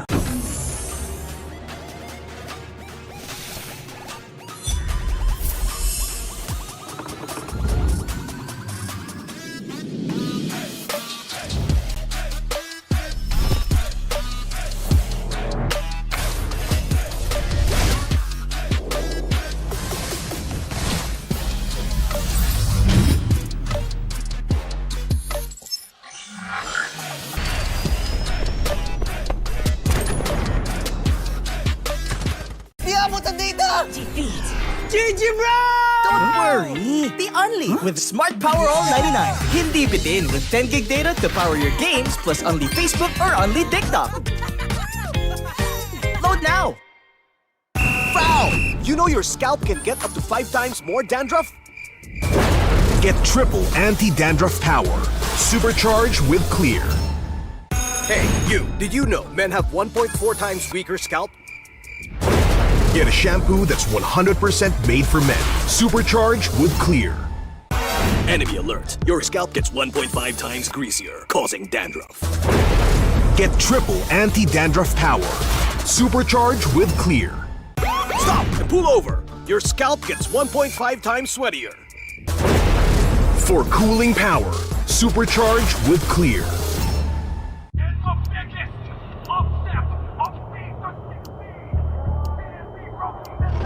Paano ko kaya sila masusuportahan ngayon ng mas maayos? Kailangan ko ba magpalit ng strategies? Nagagampanan ko kaya ng maayos ang role ko. Will I be able to meet their expectations? We have to prove them all wrong.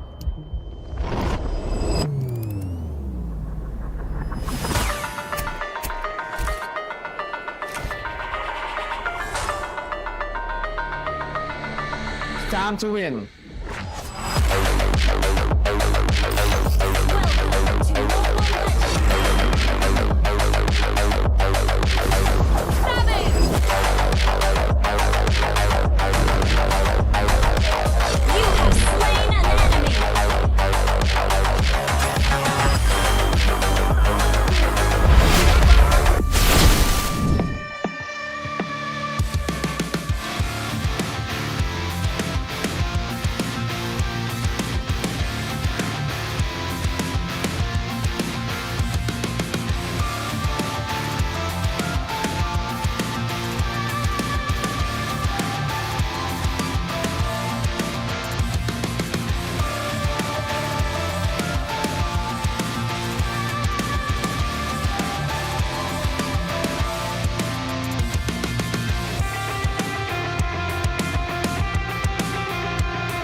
ka ba?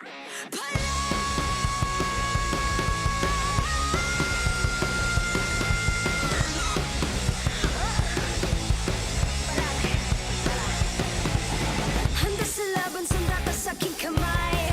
Watch with my click, maybe fire in the eyes. Yeah, I walk with my head held high. Ano ba yung takot kong tore ang aking gabay?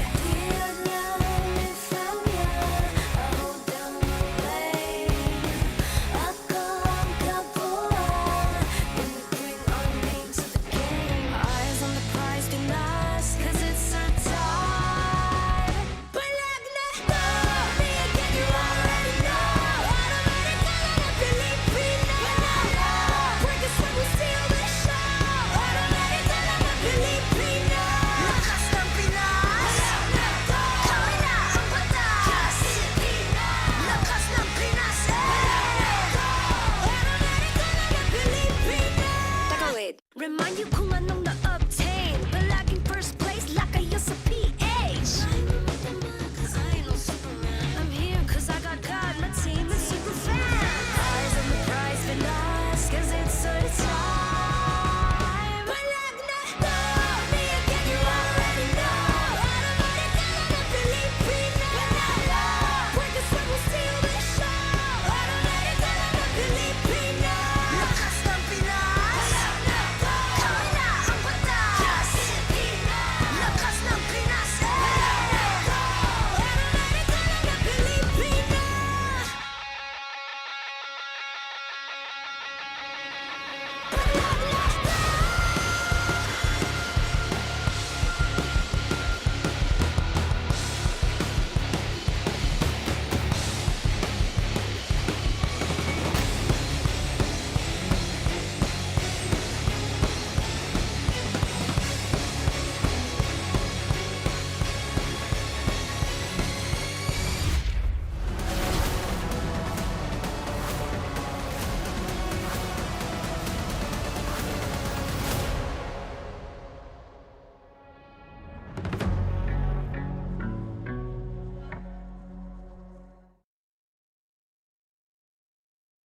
In probably one of the most competitive seasons as to date, from Quezon City, we all gather here in San Juan Arena para tunghayan ang 6 na kupunan na magsagupaan at magpakitang gilas.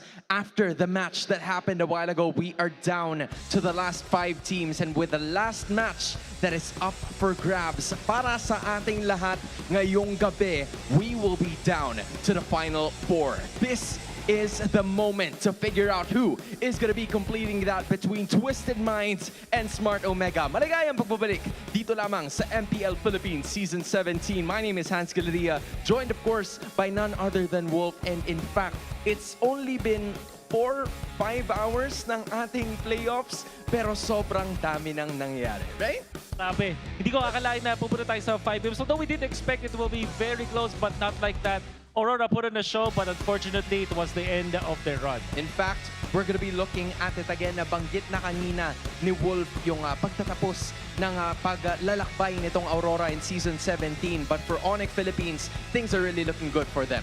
Nagsimula tayo sa pagpa-hype ng ating idol ni si Janine Birdie. Napakaganda na performance kanina. Ramdam mong automatic na on-alap ka. At siguro yun yung naramdaman ni Savero kasi kitang-kita natin that he was actually a very, very good gold laner na nagpuhat sa ONIC Philippines kanina. Well, there's Janine Birdin. There are also winners and losers in this respective match. At hindi lang dito, basta magtatapos ang ating araw. Because up next is a squad that we're about to look forward to. Dalawang teams na slowly building their momentum during the early portions of the regular season. Tapos bigla na lang, okay, they're actually contenders for this thing. Alam mo, sobrang saya na. Medyo malungkot kasi itong dalawang teams na to really won my heart throughout Season 16 and then eventually Season 17.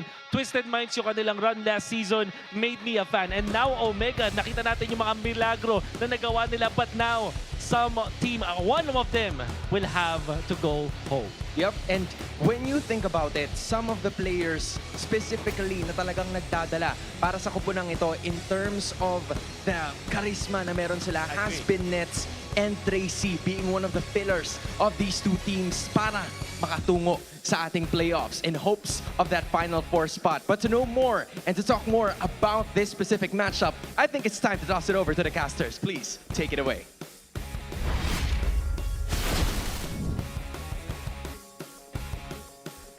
Magandang gabi sa lahat na sumusubaybay sa MPL Philippines Season 17 Playoffs. Kakatapos lang po ng ating international rivalry at paparating na sa ating second matchup of the night. Uwami pa rin with Burrito and Midnight para sa Tagalog desk at para naman sa ating English panel. Kamusta naman tayo dyan? Over on the English, it's us, it's the Wee Bear Bros. It's me, Naisu, Leo, Redmar will be joining you guys in just a bit. At kakaiba yung mga nangyari kanina, a 5-game series between ONIC Philippines and Aurora kung saan ONIC ang nagkamit ng victory kaya naman kakalabanin nila sunod ang Team Falcons. Mabigat-bigat yung nag-aabang. Dito naman sa dalawang teams na makikita natin kung sino magwawagi dito, nakaabang ang Team Liquid sa kanila. Alam mo yan yung mahirap eh. Kaya agree ako kanina sa sinabi ni Wolf. Ako din naging fan ako nitong dalawang team na to. Yung labanan ng puso at utak. But even after that, ang laki ng challenge man ahead of this road. It's TLPH in the next round. Yeah, they're going to have to face off against what a lot of people would call the final boss so far for the season, but I think either can make that happen. But it all starts here with this matchup first, playing out of the play-ins. Smart Omega, probably one of the biggest surprises, I would say, at least for us, that we shared on the English desk was how fast they qualified this season for the playoffs. Top 4. And who'da thunk with a roster this new, again, led by a rookie in Kapitan Minguin. You gotta look back at the legacy of Smart Omega. The last time they made it out of the playoffs, rather the play-ins, was Season 9. They were in the grand finals when that happened. Yeah, it's been 2 seasons since, or 3 since we've last seen Omega in the playoffs. Meanwhile, for Twisted Minds, course, for Season 15 and 16, it's been all maxed out, which is why this is a heartbreaking series. It's been a while since they both made it out of the play-ins, and the previous times we saw it, it's one of those moments where we were thinking, so close, what could have been? So now they come in with a little bit more definitive answers that might have came out of nowhere. Tracy, the plot twist that he brought for Twisted Minds to get them on the deep run, deep into the season, and now Minguin, a rookie, leading the charge for Barangay Omega. At yun yung nakakalungkot, no? May isang storya na talagang matatapos ngayong gabi para sa parehas na kupunan na to. And for Tracy, na late na rin pumasok sa ating regular season na biglang hinila pataas ang Twisted Minds at kay Kapitan Minguin na talagang nakita nating nag-set na sa kanyang role. Dito natin makikita kung kaninong storya nga ba yung magpapatuloy dahil katulad nung nakita po natin kanina sa pinakauna nating serye, regardless kung gaano natin kamahal, gaano natin kagusto, isa lamang ang magpapatuloy sa dalawang teams na mapapanood natin ngayong gabi. Yun nga eh, yun yung mga sorpresa na nakita natin no, nung mga huling moments na ng Twisted Minds. Pero nung nagkaharap itong dalawa na to, nung week number 2 and week number 6, si Kaloy pa nung mga moment na yan ay naglalaro pa. Yeah, ito yung twist na kailangan papatunayan ng Twisted Minds. Is the change enough to overcome at the barangay? Kasi nakita rin naman natin with the stability of this roster, especially after yung turning point ng week 4 performance nila against Aurora Gaming, Omega just found their stride. It feels like the reinvigorated barangay was reinvigorated even further. And at the lead is, of course, Dean Sumagi, a.k.a. Ryzen, na ang specialty simula pa lamang nung kanyang debut no Season 8 ay ang pamba-backdoor. Just ending it from out of nowhere. That was what people would quote-unquote call his prime. Nung rookie siya na pinapalit-palitan niya si The King, KLVJ. Yeah, during that time, he came off as a big surprise to everyone in MPL PH. You were able to get a competitive run during those playoffs as well. It's a big full-circle moment. We haven't seen Omega in the playoffs for a while, and it's the kid who made his debut with Omega all those seasons ago that helped bring them to this point. Yes. It's the Ryzendable moments, of course, his split pushes with the Fanny that has secured or obtained a lot of eyes on them, but they are more than just the split pushes. It's their team fighting, their tenacity, and the fact that they can pull off some of the craziest stuff that we've seen. Just when we don't expect them to do something, they're gonna do that. I didn't expect Neski to color his hair green! Yeah. And in 1 week, ang daming nangyari sa lahat ng mga teams natin. Parang lahat ay nag-ready, lahat ay nag-improve. And the same could be said for Ryzen. 9 seasons after his quote-unquote prime, parang hindi pa doon natatapos ang kanyang growth. Parang nagsisimula pa lang. Ang kanyang katapat ay si MP the King na nakita na nating nag-excel mula sa kanyang NXP days all the way to his international, now back in the Philippines, leading Twisted Minds. And speaking of NXP, iba pa tayo lalayo. Ay, nako. Mata ng Des ay nakatingin sa akin. Yes, it's also been 9 seasons since that happened. And si MP the King ay isa rin sa mga hot rookies at that time. Kumbaga hot commodity si MP the King. And over time, we've seen the career growth para kay MP the King, even going outside of the Philippines, being very successful there. In fact, ang naalala ko talaga, pinaka-naalala ko sa storya ni MP the King, naging team captain siya, naging playing coach pa siya nung MSC that dropped ONIC ID out of MSC contention, by the way. Basta ako, love na love ko si MP kasi Bane specialist siya. Bane specialist. Yan yung mga hindi lamang yung mga quirk kumbaga ng ating mga junglers dito sa MPL Philippines. It's so fun to see yung mga rising stars natin sa loob ng ating liga. Kanina nakita natin yung mga sementado na ang kanilang mga titulo sa loob ng ating mga legacy careers. But this time, uprising stories ang ating tinitignan. Equally heartbreaking, maputol ngayong gabi. Ay, bakit naman ganito ang MPL Philippines? Welcome sa playoffs kung saan dito mo masasabi talaga na yung best of the best talaga yung nailalabas natin. Kasi ang dami mga magandang storyline pero ganun ka-brutal yung pinaka-competitive na region in all the world. Wala ikaw ba naman tahanan ka ng mga kampyon, ganun talaga. It is what it is. Gentlemen, kung sino mang manalo dito ay ang matitirang posibleng pwede natin tawaging David sa David versus Goliath matches na pwedeng sulat dito sa ating playoffs in Season 17. Yeah. It's kind of sad because David went up against one Goliath. This guy's 3. You gotta go against 3. 3 Goliaths. But the math is not mathing up. Oh man, ang naghihintay kung sino mang mananalo dito sa Omega versus Twisted Minds ay lahat naging world champion na.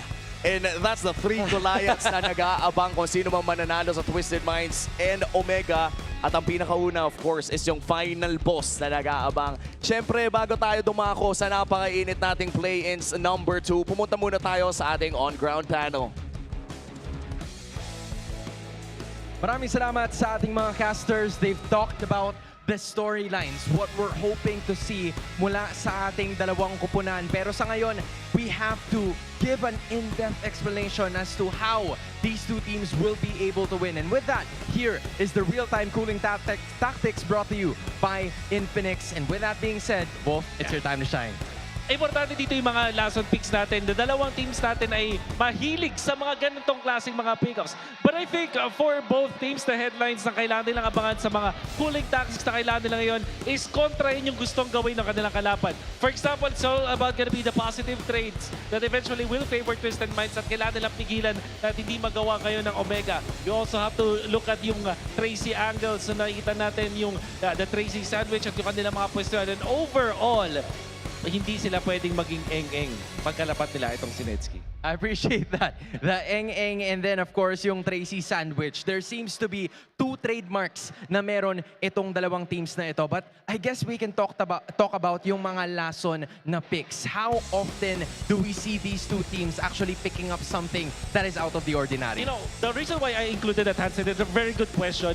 Lalong-lalo na pinakaunang linya pa yan dito sa kailangan nilang tignan, Hans, is because this is a best of 5 series. Notoriously, itong si Bonchan at eventually itong Omega ay marunong talagang mag-exploit ng last picks. Sa best of 3 pa lang, naglalabas din sila ng mga ganon. What if magkaroon pa ng best of 5? Do expect the games to be long. Do expect this series to be long because of the propensity of those last picks. Well, just like what happened kani-kanina lamang between Aurora Gaming Philippines and ONIC Philippines. I think on the mental aspect, because we saw a bit of a graphic kanina kung saan Smart Omega wasn't able to make it past the play-ins since Season 9.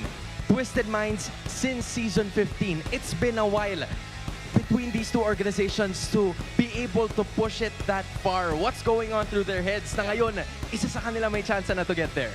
Yun yung medyo talagang crazy part kasi parang natatapos sa utak nila, ang tagal nating hinintay to tapos tayo pa yung maglalaglagan, tayo pa yung magsisira ng dreams. At the same time, hindi ka pwedeng mag-cave in dun sa pressure, hindi ka pwedeng mag-cave in. The thing is, naka-experience naman ang mga franchise na to ng playoffs na tatagal sila. For Twisted Minds, although the Twisted Minds franchise itself hindi pa nakakalayo sa playoffs, pero yung mga coaching staff nila, yung mga players nila, nakalalim na sa mga runs. So, magbo-boil down dito yung paano nila aalalanin kung paano nga ba manalo sa isang playoff match dito sa MPL Philippines. I appreciate that there are also some mind games that are gonna be very essential. But of course, andito din yung mga players o mga manlalaro na minsan lang magkaroon ng opportunity and now they are here towards the playoffs. One of them could possibly be Perks and Mingwin. Those two guys that are part of the mid lane trio would be very essential for Smart Omega. Napaka exciting but also a difficult situation. Kailangan talaga patibayan na ng mental to. At syempre kung gaano pa sila ka-prepared. At parang laban na rin ng mga fan bases to, Hans. Naririnig mo naman yung mga tambol. Well, might as well. Nandito na rin naman ang tambol. Ang tanong ay kung buhay ba ang barangay? Andito ang barangay sa San Juan pero ang utak ng lahat ng iyan ay ang minds ng Twisted Minds! With that being said, handa ka na ba? At handa na rin ako. Siguradong handa na rin kayo. This is Smart Omega against Twisted Minds. Teams, take it away.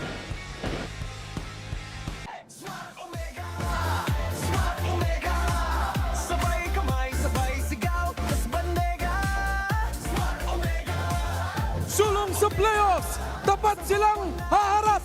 Walang twist ang babuluktot sa tuwid na daan, papunta sa pangarap!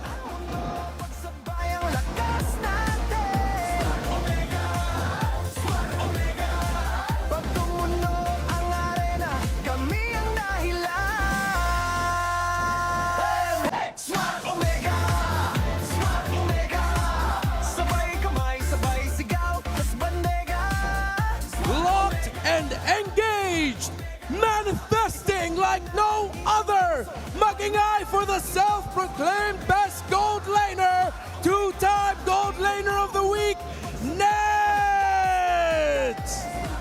Bigyang pugay at ang Smart Omega!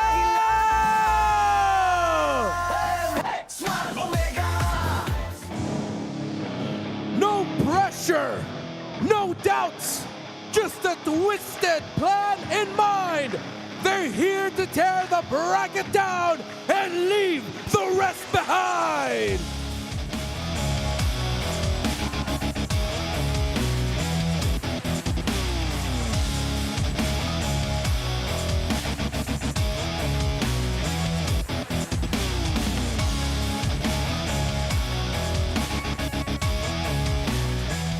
And the mastermind behind their twisted plays, their anchor, their shot caller, MPL Season 5 champion, Lansu! And your Twisted Minds!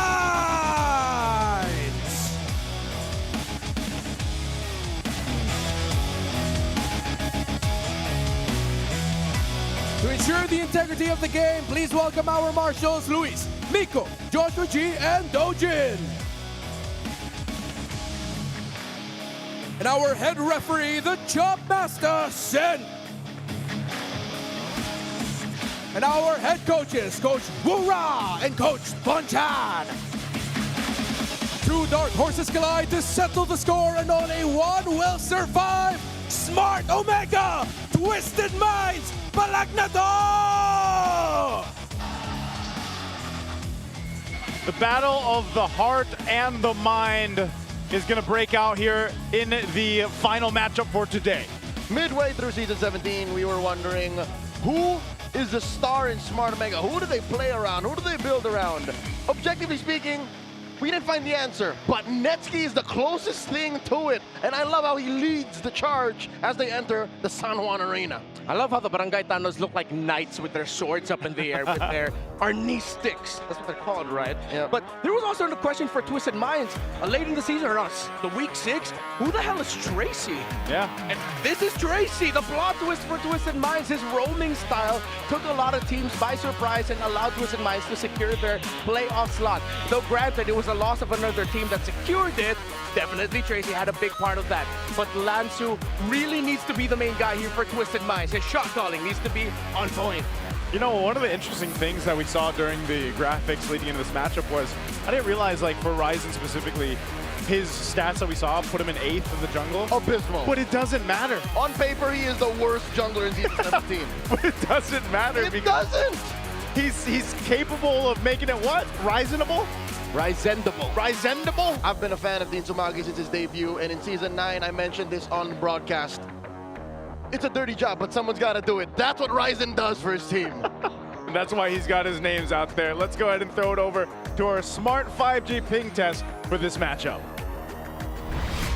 Kaya nga pala, guys. Dito, boss. Ito ang nagsimula sa amin ni Prince, guys. Si Boss A. Ito yung best gold laner para sa akin.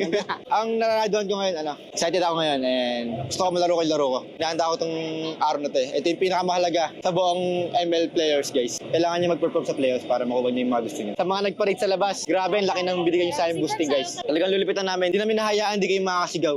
Ang pinakamahalaga dapat talaga, kumapit ka muna agad bago ako maglaro. And minamanifest ko rin pala yung mga Tama na, minamanifest natin yung mga kalaban natin na maging eng-eng. Tapos tayo yung pinakamalakas. Let's go, playoffs! Day 4, hashtag Day 4. Sana manalo na ngayon. Sana hindi na tayo mag-first round exit ha. Medyo masakit yun pag first round exit. Sana manalo kami. Ito na ata. Galingan lang natin kabarangay Good luck ha. Oo, gagalingan namin. And sabi ni Tracy, mambubugbog daw siya ngayong laban na to. Andito na ako! Andito na si Lansu! Message ko sa mga kamays dyan ha. Salamat sa mga sumusuporta sa amin ha. It's perfect, Renmar, how you mentioned, the guys that got to step up right now happens to be Lansu. Well, you hear some words there in the Smart 5G ping test. I think he's ready to be that guy. Yeah, he's the most animated I've seen him all season now, but even he said, again, why this is such a heart-wrenching series to watch. It's been a while since we've seen Omega in the playoffs, while Twisted Minds, are we really going to see them drop down again in the first round? Are they not going to get through the play-ins again? Which is why it's like, it's tough. They've won both of our hearts. Even the community, as I was reading the discussions heading into this, more people realize just how heartbreaking this series is. I hate to see it, but it's David versus David here. Speaking of David, that Smart 5G ping test was starring a man named David Gamboa, also known as Boss A, a very close friend of Netsky, as they came up together under Monster Anarchy, and then eventually the lineup that debuted for ONIC Philippines in Season 10. Gosh, that seems like a long time ago. Them's is lore. That is the lore. And what is Boss A currently doing now? He's still involved. He's a multifaceted philanthropist. Making stacks of money. Making stacks of money, man. I wish we could all be making stacks of money. Same. Wow, I just got sad. Hey, but we get to watch these young athletes compete for the stacks of money and the prestige. Yes, there are stacks of money on the line. There are stacks of money. And then at the end of the road, there's more stacks of money. For the last two standing, tickets to Paris. So more stacks. That's something that I don't think we've touched on a lot in the panel throughout the day. It's the Paris buff. The Paris buff. Want to head to Paris, dog? Dude, who doesn't want to go compete for a $3 million prize pool? Yeah, exactly. It's like every time someone qualifies for either MWI or MSE. It's the post is always something Paris. Yeah. Whether it's in Filipino or whatever language or whatever country they come from, it's always something about, I'm going to Paris. Yep. And we are going to be jumping into the draft here for game number 1. Again, in this best of 5 between Smart Omega and Twisted Minds. This is, there's something about it that tells me we might go 5 games again for our second series of the day as we head on in to Expanding Rivers. Joseph, that is what I predicted. That's what you predicted? Did you both do a prediction? This is going all the way 3-2, but... Did you say that for the first? No. I thought the first would go 3-1. Oh, okay. Wait, Redmar, you usually hide your predictions. Did you put it out there? Yeah, he put it out on that AG podcast. Oh, What did you say? On the AG podcast and our little video with Miracle 2, it was 3-1, 3-1 for both today. Who'd you choose today? Omega. Omega? Omega and ONIC. So you're right so far? Yeah, right so far. At least as per winner. Yeah. Okay. How about this one? You said Omega? Yeah. Okay. All right. Well, Omega grabs the Harley. Which is, again, I think, despite Ryzen's abysmal stats, his best hero. He's best hero right now, currently. They're going to do the trade. This is what we're going to see a lot of, right? Harley traded out for the Claude, then another choice, but it's going to be the Suyo to answer the Harley. over here for Twisted. And what do they pick up here? What do they prioritize for Omega? Ooh, I think they get something disruptive but defensive. Okay, they go for disruptive. That's kind of. Oh, but this could still go into the EXP lane. There's a lot of flex actually for Omega. You can Go with games. You can either flex that Valentina, flex that Hilda, depending on what EXP laner that you see. They don't have to really put it into a very singular box of where it could end up. We've seen it do both. Yeah, so I think I would want to see Twisted go into this with the same idea, but with a Hilda gone, there's no other... Oh, no, Glue is a flex. But the thing is with the Hilda, Valentina, Harley, you don't see enough pieces to warrant it. They might just double down and pick up like a Khalid for the Tracy usual pickups, right? Because it's either just been like Khalid or Hilda as his best heroes. But he still ends up picking the Glue. Okay. But we don't know. Tracy's best heroes currently after he came in, was it week 7? The Khalid. The Khalid, and then 100% the Khalid. second would be the Hilda. Okay. Oh, and Marcel. So those are his 3. Yeah. But of all of which, it's just the Khalid left. Yeah. But they instead prioritize the Glue, which is, in my opinion, and I think the super fans would agree, is more of a Lansu pick. Yeah. And it's actually growth. It's a lot of growth to see this Glue, if ever it does end up in the hands of Tracy and Rome. It's our Chop Master right there. Chop Master and former MPL PH athlete and now head referee Miko. Or Chico. Chico, I was gonna say. Chico, okay, let's go ahead and throw this in for some insights to Hans and Wolf on our on-ground panel. Maraming salamat sa ating casters. They've talked about the draft, but one thing has been uncommon the first time lumabas sa araw na ito. It's the Hilda that finally came into play. Hindi natin yung nakita nung unang serye, but what's gonna be the difference now? Oh, the difference is, hindi siya nabalata. Actually, yung sinabi natin kanina na last round picks, para dito pa naging sobrang normal ng ating first 3 picks for both teams. The Hilda will be instrumental against the Suya and the Claude. I'm actually surprised that Twisted Minds let that through. Tapos flex pick pa to para sa Omega. Pwede nilang i-pivot into that XP lane. However, Twisted Minds will still choose to ban the Alice. I think eventually yung Gord, inaban na rin na makikita natin dito, ban coming out from Omega. So, kailangan maging crafty na Twisted Minds with their Sean pick. You know what? You can build up on that even more. Valentina is already on the other side. Ano bang mga potential options para kay Sean or maybe even the others with the last 2? They should be a Shredder, mga tipong Kimi o kaya tipong baka kay Selena, makita natin dito just because of the presence of the Hilda as well. Baka last pick yung Sean hero, get a Tracy hero muna dito para sa Twisted Minds. On the other hand, you're looking at 2 bans already. Arlot being the final one para sa Smart Omega. They already have the jungler, maybe the roam, and also the mid laner per se. But what about the side lanes? What are some of the options here? Moscow para dito sa Omega, and I feel like eventually ang Hylos pwede rin piliin dito ng Omega. So that is a Moscow and a Hylos and all of the other picks na so far ay available pa para sa ating dalawang teams in the second phase. So casters, we're gonna toss it right back to you. All right, thank you for the insights there, Hans and Wolf, our on-ground panelists here throughout today. Now, picks are already coming through. There's the Baksha. Now on the flip side, you have the Clint and the Sora, finally. Twisted Minds sniff out bait. They think, and they as Omega, allowing them to pick the Khalid, but they pick the Baksha, and there's a rare pick in that Selena for Sean. We just breezed through the draft. Yeah, that went super fast. Well, super fans, you can super fast scan this QR code and predict the match correctly for a chance to win 1,000 MLB Diamonds. Don't forget to do that all playoffs long. Now here's the massive prediction by the super fans. It's in favor of the Brun guy, Smart Omega. Yeah, they won a lot of people over throughout the regular season. You know, thinking about this draft with Sean picking up the Selena, he was one of the he showed this pick before Mingwin did, and Mingwin had that crazy game alongside the Marcel of Perks. They weren't able to win, but you could see what they were trying to build to. The funny thing about the draft here, the result, I want to see one thing. This is going to be a very messy game. If any of these two try to play it slow, that's the team that's going to lose. Whoever decides to swing right out of the gate, and I think it should be both of them, is going to win. So that means we're just going to get an absolute mess, which I love. Well, if it's going to be messy, if it's going to be clean, we are jumping into the land of Dawn for game number 1 of this best of 5. For Smart Omega or Twisted Minds, their playoff journey is on the line as this is the last match for the play-ins here. And we'll see who ends up facing against Team Liquid tomorrow. A very, very fast clear with the Selena and Hilda together. Maybe the King gets his purple buff. He'll already be starting his orange buff while Ryzen is still getting his or clearing at least the little forgetting the name. The wolf. The wolf. Another word. Yeah, let's just call it the little wolf. Little wolf man. Looking into this, we've got to go ahead and see exactly how the early rotation is going to be, because that's been so important, especially in the last match for this. But already some action in the mid lane. Arrow on the perks. He is tasked to actually just clear these traps out and maybe catch an arrow or two. So that's falling into place for Smart Omega. EXP lane, it's all about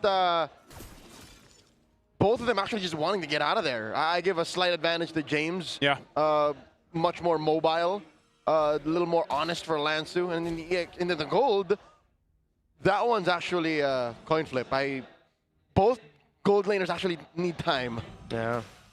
Which is why you saw, or you see both teams decide to go for something a little bit more aggressive in the center with a very fast bridge. Good sources of damage also available for both. Okay. I can hear more, which means I can also see better. Yes. That's how it works. I was gonna say, you know, science. You ever hear that when you're like, I can't see when someone's blasting loud music and you're trying to park? Yeah. Oh, Tracy does catch one, and they dogpile on a Perks. Perks didn't even flicker anymore. Twisted Minds draws first blood. Oh. Yeah. Probably really appreciate this Baksha pick. Whoop. That is the shifting skies used by James, but Twisted Minds jump on him too. Mingwin in the back line, taking down Tracy. And Ryzen came through, but Sean pops him. And in comes Perxiva. Renmar's getting dirty. You like this. Yeah, again, this is what I expected with these two. There's just going to be a lot of trading, especially when that Baksha Roma showed up. And that's what you get with Selena. The moment that arrow hits, or the moment you see Sean get to chip away at someone, Twisted Minds are encouraged to fight, while Omega, they're not just going to take that line down. They're always a team that, oh, someone's low. Let's fight. Mingwin with a stolen Selena ult comes in. Oh, man. Pops Lansu, but he gets a split. And Mingwin can't finish the job. Lansu lives. Wow, I can't believe Lansu survived that. That was so many guys from Smart Omega. Great for him to survive. Turtle's going to be up here. And when was the last time we saw a Roam Baksha throughout the season? Earlier this season, was it JP the last one we saw? It had to be very early on in the regular season. Yeah, I do remember it showing up maybe less than 3 or 4 times. It's very rare because Baksha is such a high prio ban. Yeah. Often banned, and then when it does slip through, it goes in the jungle. But it works really well with having a Suyo also on your team. Set things up better for the Queller and even the Soul Sever, but fighting for this turtle. It's up for the taking. Oh, quickly taken by MP. Shifting skies, Omega goes for the turn. A lot of damage coming through. The mount still finding it. Sean gets taken down. Perxiva falls. That's a trade 1-for-1. James MP needs to get on out of here. MP does not force the issue. Smart Omega back off as well. Yeah, good thing that was a committed flicker by James. The Queller would have been able to connect, and the MP the King would have been encouraged to continue that. Even if James committed that flicker, it would have been too late. Speaking of items, Nesky decided to rush a Skyper. Very interesting. So he goes for the Fury Hammer, built himself the basic boots, and just goes for Skypiercer right away. So they know that with the tankiness of the members of Twisted, the fact that there's a Skypiercer most likely going to be coming through for the Suyo as the first item. There it is. They wanted to balance that and meet that. Because traditionally, you look at the lineup of Omega and don't even consider them a Piercer holder team. There have been some Clint builds that don't build that item. So it's a smart move by Netsky. Yeah, I'm also wondering if this time around it'll be a bit better for the Clint, since we got to see it once last series, but you know, unfortunately didn't do too well. This time around against the Claude, and with this type of team composition. Oh, Netsky gets dunked on, just barely flickers out. That was what I was gonna say. You know, what I'm worried about with a Clint is you're gonna have to burn the flicker a lot of times with this kind of heroes that are being thrown at you from Twisted. Could be wrong, but Mingwin might be one of the first times, or rare times we've seen someone use Purify today. It's been mostly flickers. Yeah. Even with high crowd control lineups, just the gaps that they need to make. Maybe the second or third athlete today. Yeah. They Purify. Yeah, because we barely even saw Purifies in the last one. In the first long series, yes. Yeah. Fury Hammer Piercer for both carries of Omega and Twisted.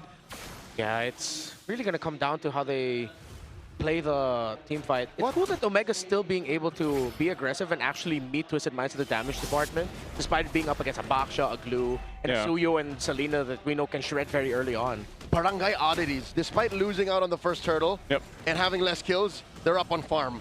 Where'd that come from? They're circling around the turtle pit. They dogpile on a Tracy. Tracy pops the Puissance. Perxiva moves on the targets, changing it. It's the frontliners of the Barangay moving through. Perxiva enters the Y-Brush. What a dance. Yeah, they actually just held the turtle there with James for a while. No one's going to commit to it just yet. Ashan throwing out arrows. Meanwhile, MP's going to grab his purple buff. So they're just all delaying this for it eventually to lead into this massive fight for this as Mingwen holds on to the Baksha ultimate. Half health once again goes for a soft reset, but it looks like they're willing to commit now. And there it is. The retribution and the blazing to win by Nosha. They're backing off. James flickers back once more. And just like that, they got a stack on the Perxiva. MP the King finds him. That was a defensive blazing duet also by Nosha. And it ended up working out for them because Omega, who wanted to fight, the moment they realized that the damage from Nosha was actually something that they needed to respect, they just decided to back off. So far, Twisted Minds are playing these team fights really well, and you see the effect of having the surprise pick Baksha with it having to revitalize. The fact that Perxiva is on this hill that right now can't do much. His only thing to do is just stun whoever gets close between Nosha, MP, and Sean. Yeah, he can get vision, but he's pretty much a free target for Twisted Minds, while James is essentially the main tank for the team. Yep, and that's what he's going to have to go ahead and just kind of do. I think we've seen that even in the last series. You pick up the Hilda, you've got to be that guy to just kind of jump into the team, and that can work against you, depending on how this goes. Now, Twisted hasn't built a massive lead or anything like that, but it's more so of just how they're dissecting the team fights that's working for them in their favor, and it continues to give stacks over to MP the King Suyo here. And that's going to be the problem, right? We've seen this before where you get hyper snowballed on a Suyo, multiple stacks, and then that is a threat in itself for Smart Omega to deal with throughout the course of this game. Mingwen, will he take an arrow? Okay, no, he sidesteps the arrow. Smart Omega is still here to back him up, so they're fine. They kind of just need to go ahead and continue to build up. It's also a really sad time for Mingwen. Imagine being a Valentine and the only best ultimate you could steal is the Tortoise's Puissance of the Baksha. He did pick up the Abyssal form changing. Seemed to be good because he himself is a Selena specialist. Yeah, gets a lot of dashes, so at least he can cosplay as a hero that he excelled with near the end of the season. Tracy here up top. Perxiva has to respond to that, so they'll hold on to the tier 1 turret up top as the next turtle coming up here shortly as both teams get in position for this. Arrows being thrown out once again by Sean, but Smart Omega will make quick routes here for the Lord.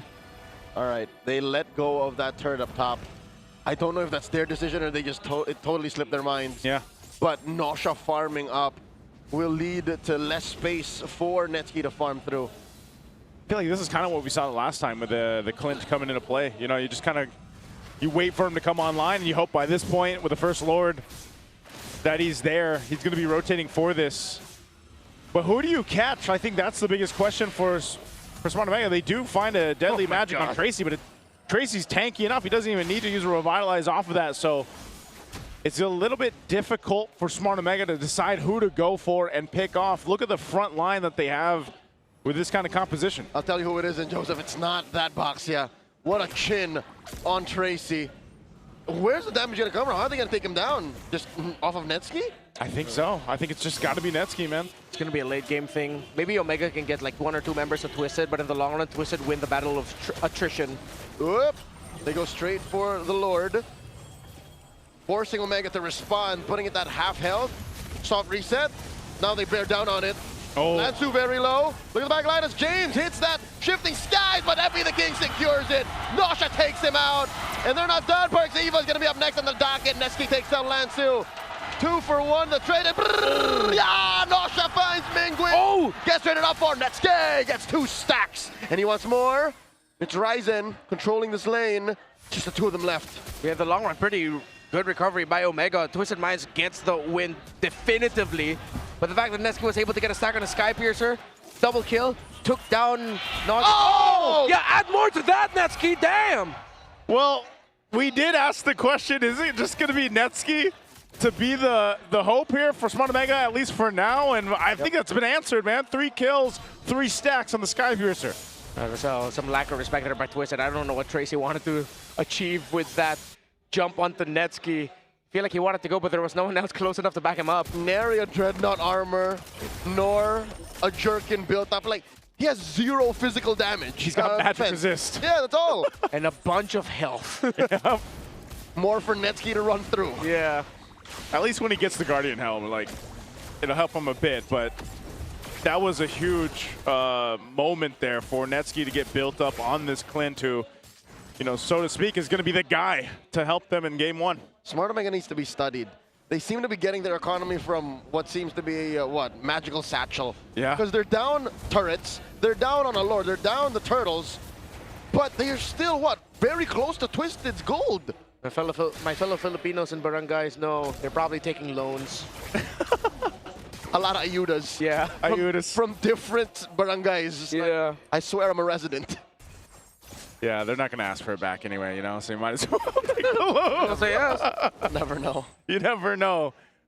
So at this point, let's go ahead and see if things change for the course of Twisted. Whoa, flicker used by Sean. Are they going to go for Trace? Tracy's tanking up again at this point, but a flicker down is something. Missile arrow thrown out at James. He's going to be fine too, so it's fighting for the space, and it's... Whoa, Sean! Whoa! Ryzen! From out of nowhere! All right, so this is where it's going to start getting really bad for Twisted Minds. After the 3 kills they gave to Netsky, that's 30 plus stacks on the Piercer. And then the fact that Ryzen can just take out a squishy member of Twisted Minds like that. I mean, one of the reasons why Netsky got the kill earlier onto Nausea's Claude was because he was initially bursted down by Ryzen. There's a really good chance that if Twisted aren't careful, specifically Sean and Nausea, they could just get taken out of the map. Yep. And MP, Tracy, and Lancer will just be left with a lack of damage. Yeah, this is a very daring position to be in here. Twisted holding on to this tier 1 in the mid as much as possible before the next objective is the focus when that Lord comes up. Oh, man. Oh, BOD picked up. You thought Netsky was doing some damage before. Well, now he's got the BOD. Yeah, even Nausea would be worried about entering the fight as a Claude if he can't get a good angle onto Netsky. He somehow has to hope that he ends up behind the Clint. Because if he shows up, he's going to get reduced to 50% health with 1 full combo. Yeah, 1 combo there. How far off is he from Wind of Nature? Quite far, because it looks like he's going Malefic Gun first. Yeah. Okay, Nausea goes Malefic Gun. He's got that. That might be unwise. Yeah. He needs a Wind of Nature now if all of the above is going to be true. Oh, unless they take out Netsky here. Tracy, Oh, winding up, says ni hao. Right to Mingwin as he pops a Purify and pops him just as quickly. Hey, if you can't take out Netsky, you might as well take out Mingwin. And that's a good sign for Twisted to start up this Lord here. He did also pop the flicker, so now Netsky doesn't have that available to be on the defense. Honestly, I think Omega should take the risk. Try to blast someone and then get out. Never mind. Another arrow right to the face. Pertiva goes. James here has to repair the situation. MP the King is about to get shut down. Ryzen finds him. It worked out. Perfect for them. Yeah, Ryzen, that was just a perfect entry with the Deadly Magic. Yeah, perfect target to go for. That completely stops this Lord take, so it's going to go for the reset. It does. Oh, no, it doesn't fully reset. Netsky. Tracy goes hunting, finds Netsky. Nausea with a shutdown. Yeah, finds another. Gets a double, and James is the victim. I guess you don't need the Wind of Nature when you can make moves like that. Drive by Tracy. Does it again, and Sean, of course, with an Abyssal Arrow. Just a perfect combination stun. Since Netsky has to pack a Flicker in this game, and he cannot pack a Purify. There's so much dive. Once he gets caught, it's over for that Clint. Netsky needs to be a little bit more cautious of where he positions. And I think Omega are also quite cautious because MP the King has hella stacks on that Piercer. Yeah, he does, man. Well, it's cut in half now. Yeah. Cut in half, even so. Nasha's a big threat, as we just saw from that, so he's building into it. Even over across from them as they take down the tier 1. Oh, he goes Wind of Nature. Just to utilize the Wind of Nature with the Blazing Duet. Winter Crown. Or Winter Crown, yeah, Winter Crown. So he's got that. Which is about as good as you can get between the flicks of Netsky and the Deadly Magics. Because he could probably, I mean, we'll probably see him switch it out if he wants to, once he uses it too, so. Go for the juggle. Yeah, Smart Omega. But hold on this side of the jungle. They got the Lord to deal with here shortly up top. Part of this, again, is protecting Netsky to make sure he's alive. He is a big part of staying in this game and not letting it end in favor of Twisted as they take down the tier 2 mid lane. All right, Lord here, threatening the push, smacks right into that turret. Shifting skies, James pushing Tracy back. Tracy with the Puissance. Might have taken too much damage, but the turret will fall before he does. Puissance on the way out. Omega's comeback here really will just bank through them somehow being able to get picks onto the easiest or lowest health members of Twisted, the squishiest members. Ryzen getting chased here by Lansu. They're going to be able to check it. I think they have an idea. Nah, they don't! Oh, Sean. Sean here will not survive as caught by Ryzen like a smooth criminal. I thought they had an idea because of how they were checking the bushes, but no. Yeah, that's tough for Sean, man. He's like the target to go for. He's going to be out most of the time, and he might just have to go ahead and take those deadly magics for now. Twisted will try to hold on. He's more of a information guy on the Selena. Now they're going to lose a tier 2 turret off of that take. Really good from Ryzen as he also takes the purple buff away. So this is the baby too. Yeah, he leaves it. Oh no. Oh no. Lansu cleans up. Okay. Lansu, of course, Lansu cleans up. Yeah. Lansu had to. Twisted Minds now. This is why, like, looking at the draft lineups, it's so 50-50. Yeah. One side has an insane amount of damage that can just stop Twisted, while Twisted has a really tanky front, but also great damage. So it boils down to who'll be able to execute better at the right time. If anyone gets mispositioned. It's even tough for Omega to fight a slow front to back, something that a Clint wants. It's always just crazy that we ended up with the picks that we did. Even, look, the 2 mid laners don't have a clear gap. Sean eats a lot of damage there, but he'll be able to survive. That's how you know this game is really close. When both mid laners are pretty much getting their farm at the same time and it's all good. My goodness. Yeah, I'm wondering if at some point does Sean just pick up a Winter Crown or something to at least prepare for that, you know, deadly magic combo. Yeah, I think it would greatly benefit if Twisted Minds. All of them could, well, maybe except for MP the King. Oh man, look could at have at least one with the crown. Look at where Tracy is again. Look at Ryzen. He's actually just Tracy. He's enough of a threat to keep Twisted from fully committing to this. Oh, they find. Oh, escape by Stasha first. Mingwin played the bait, and now MP the King is turning tail. Perxiva and James on his behind. They pop his immortality here. Oh man, look at the arms on James. Are they going to finish the job? He gets the surge out. Meanwhile, in another fight, Lansu and Mingwin going 1v1. Tracy and Netsky too. And Perxiva and Ryzen throws it out. The winner crown. Tracy takes out Netsky. Ryzen takes out the opposing retribution holder. Lansu. How did he get in there? Leave it to Patrick Star to be in your base. What even is this game? I'm so happy right now. It's like I'm glad that my read was pretty accurate.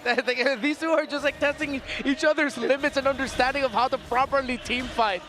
Because Omega know that they can't fight an honest team fight. They have to get crafty with it. But instead of Twisted Minds, you know, falling in and playing around a box, they said, all right, we can do that too. Why not? That was one of the most chaotic fights we've seen today. And it all leads to this Lord take. That's being controlled by Twisted. Ryzen's going to do it again. He's going to swing on over to the back line, waiting patiently. It goes for a bit of a reset. Oh, a wind of nature now for Netsky. Man, Netsky, speaking of, just blasted Nasha on the last one. That's what started it all. A little too quiet, Ryzen. Oh, Ryzen. All right, Space escapes through. I think he sniffed it out. Yeah, I think it was also trying to counter, keep track of the cooldown timers of MP the King. So instead of MP the King showing up and eating a face full of deadly magic, because Tracy was nearby, Ryzen knew that he couldn't risk it. Still, minion wave up top needs to be handled by Omega. Twisted Minds are trying to leverage that. Oh, they're going to stop Omega from being able to comfortably clear the mid lane minion wave too. Yeah, they saw that Ryzen was there. He's going to actually be the one to clear it. Arrows being thrown out here too, but still, no one can't control this Lord pitch for now. James will pick up immortality. The call here for Twisted Minds might be whoever Nasha hits or Sean hits with an Abyssal Arrow. They might just go for it. They're going to keep chipping away at this, but if they can get a big stun, that's who is going to go down first on the side of Omega. Meanwhile, for Omega, it's just play open the map, see if we can punish them with the shifting skies, and then hope for the best. Really good with right, Whoop, cutting that wave. Steal by Tracy. Bumps right into a minion. That was an initiation that could have been the game changer. Yeah, Ryzen was there too. So conceal use. He's got his own mortality. Tracy. Ryzen's not going to be able to go that angle, but at least what he can do for now is just manage that wave up top. Manage the lane. Again, it's a dirty job. Someone's got to do it. He's the only one who can afford to do it. And he's quick enough around the map. Again, even expanding rivers. So do Whoa, they blitz whoa, this? whoa, Twisted Mind going for the blitz. Sean forced to flicker back. Hurts Eva very low, pops the immortality. James and Mingwin dealing a lot of damage. Mingwin does steal away the Quella. And now Right Dave firing off. MP the King secures. In comes the rest of them. James with the defensive of that. Shifting skies, and MP the King finds Berxiva. Nausea comes in forward. BMI blast blazing to it. And now they find Netsuke. Oh, that's gotta be all but over. Twisted Minds can march in with the Lord without the Clint. A lot of the damage that could be used for wave clear is gone, but they're trying. Mingwin gets cut out. Nausea is just angry right now. He's just 7-2. That was a Hail Mary. But Ryzen pushed the mid lane minion wave, forcing Lansu to go back. So it's just 3 members of Twisted Minds. It could be doable. James and Ryzen got it. Down goes Ryzen. Just big game James left. Shifting skies into the turret. It's just him. Gets the immortality pop. Blading the wet to the face. And Twisted Minds will be first to the board. Messy but entertaining. They knew that they both had to get scrappy with those fights, and aggression is rewarded. Twisted Minds, what a swerve, putting that Baksha in Rome and showing up with the Selena last pick. Yeah, the Selena last pick, the Baksha for Tracy, just a great draft and a great execution, man. All to allow the proper members of this lineup to work for Twisted, like we've been talking about, you know, ever since they started to gain some momentum, man. And you saw it unfold here. Nausea, especially on the Claude, you know, the hero we talk about that carries games so well right now. Even the way that he built it, even that last Blazing Duet with the Winter Crown, just helping secure the win here. And, you know, it's great to see this kind of brawly, hectic, chaotic game. That's Tano #1. He's in shock. He's seen better days. He's in shock. He's seen better drafts. Yeah. It was a little too much to expect that the Clint would be enough. Yeah, it was. MVP of this one, of course, MP the King, making work throughout game 1. And he was set up properly on the Suyo for this to happen the way that it did. He got early stacks. He was able to go ahead and be quite the threat in the early game, mid game. And then he had to rely on the rest of the team towards the end, especially think how calculated that last lore take was. You know, it took a while for them to actually commit to it, but they knew that they knew that Ryzen had to deal with the off lane. He was the only guy that could do it, like we mentioned. And as soon as they got a glimpse of it, they're like, you know what, let's just go for this, let's blitz it. Yeah. And they did still come down to the retribution, even though that was the case. And MP was able to secure it. Yeah, MP the King made the most out of it. It was a little bit more demanding for Ryzen because he had to space escape in, walk, and then just hope that once he's within the Lord Pit range, he's just going to be able to press his retribution. Meanwhile, MP the King and Twisted Minds were the one holding it there. The Suyo Blade Surges were also mint early on, which is why Twisted Minds were able to get some of their early wins because of that extra stun and the damage, the combos coming out of the Suyo. It just meant that all of the aggression that Omega wanted to do was responded to, was countered well by Twisted Minds. Granted, Omega were also handling everything pretty damn well. Twisted Minds just took control of the map much quicker. In a matter of tempo, it's just Twisted Mind had more hook. Yeah. They had more proactive things to do. Smart Omega, yes, were answering to things, but truth be told, look at their lineup. They only had 1.5 cores. Ryzen wasn't even a full core. Yeah. Sure, he got solid pickoffs, but really it was all on Netsuke. Yeah. This was going to end and begin with Netsuke.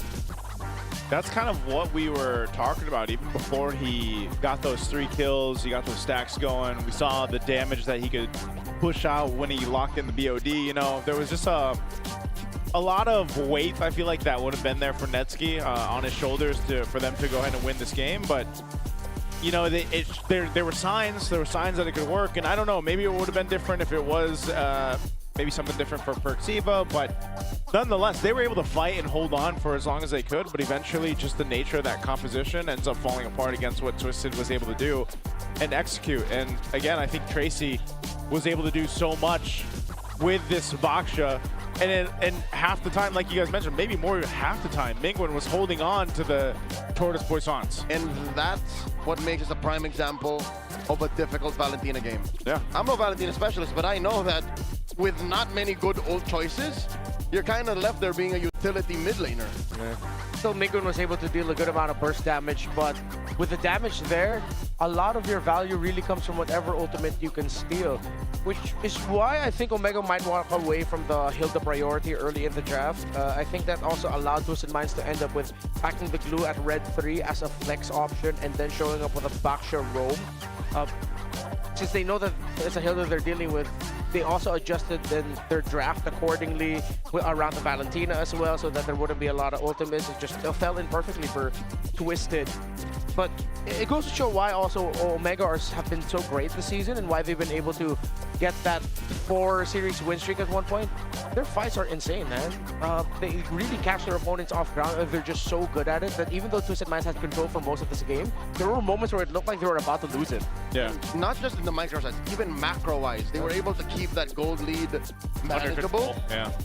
Because again, I think they just know how to play team fights, skirmishes, and even in the lull moments, their macro is pretty sound. It's ridiculous. That's why we've been echoing the sentiment of, you know, this is like one of the best forms of Omega as a team that we've seen in a while. And what was that stat? They haven't been out of the play-ins since Season 9, is that right? Wait, they haven't been... The last time that they got out of the play-in. Got out of the play-ins. Was Season 9. Dang. I think there's a great chance. I mean, I know, you know, Twisted took this one, but I think there's a great chance for, if they just tweak that draft, the concept there a little bit, then we're going to see that continued power from Smart Omega that we've seen here, especially towards the last weeks. Let's throw it over to Hans and Wolf for a breakdown further. Maraming salamat sa ating mga casters. Kani-kanina lamang nakita natin Twisted Minds able to take game number 1. And in fact, we've had a little bit of an information and I asked you kung sino ba yung personal MVP mo and what was your answer? Hindi ako agad nakasagot kasi parang ang hirap mag-isip pa. And actually, the more that I think about it, the more I realize that this was such a great game para sa Twisted Minds in a way na talaga nag-step up lahat. Na-mention din ng mga casters to na yung trabaho ng bawat membro ng side of Twisted Minds ay nagagampanan nila. Kaya naman, eventually sila ay nanalo. Lansu was on this, sabi na natin, sandbag na role. Kung meron mang role na gano'n nag-exist as the XP laner, being the sacrificial lamb. Whereas ito namang si MP Daking at si Nosha, kailangan nila trabaho nila ay magdilang damage. In fact, dun sa pinakahuling team fight na tuwa, we might be able to see, mapapansin natin yung talagang pagkaka-form nila ng Bucks. And siguro, dito natin makikita yung Bonchan School of Team Fighting. Makikita natin, sobrang solido ng Bucks na ginawa nito. At pagpasensyahan nyo na yung drawing ko, mga kaibigan. Medyo one hand tayo dito eh. Pero, papansinin natin, Twisted Minds, the 4-1 Bucks season, after ng gino ni Ryzen, napansin na siya yung target. So, sobrang lumalim siya dun sa may bandang likuran. Kaya naman, nung nakita natin yung team fight, yung mga members ng Omega na si Perks at si James ay sobrang lalim na. And then Lanzo and Tracy, yun na lang kanilang gawin. Nosha with that flicker, alam niya rin na paggamit ang kanyang ultimate that eventually gave them the advantage. Makikita rin natin dito na etong Twisted Minds, nasanay sila sa ginagawa ni Ryzen eh. Eventually, nung tinatry na ni Ryzen mag-split push, hinanap na siya nitong si MP The King. Kaya naman eventually, si MP The King yung naging MVP sa laban na to dahil nahanap nila yung best sa dulo. Etong parang malaipis sa kondo na galawan ni Ryzen ay nakontra na ni MP The King. You know, it starts to make a lot more sense. Kasi si Ryzen kanina, during game number 1, sobrang daming anggulo ng pinanggagalingan niya. Hindi mo alam, makaka-pick off na siya. Pero napapanatili pa rin ng Twisted Minds yung box nila. And it felt like they were able to keep control doon sa kanilang major objective, which is the Lord. Kung kaya naman pagkatapos sila makuha yon, they immediately turned to the heroes and bursted him down, thus finishing game number 1. And I feel like it is now time for us to have another mind here in the ground. Kasi hindi lang to basta utak, men. May napatunayan na rin to, man. Please make your way here. And I think it's time for us to introduce. Please go ahead and introduce yourself, pare. Ako nga pala si EY, player ng Guangzhou, China.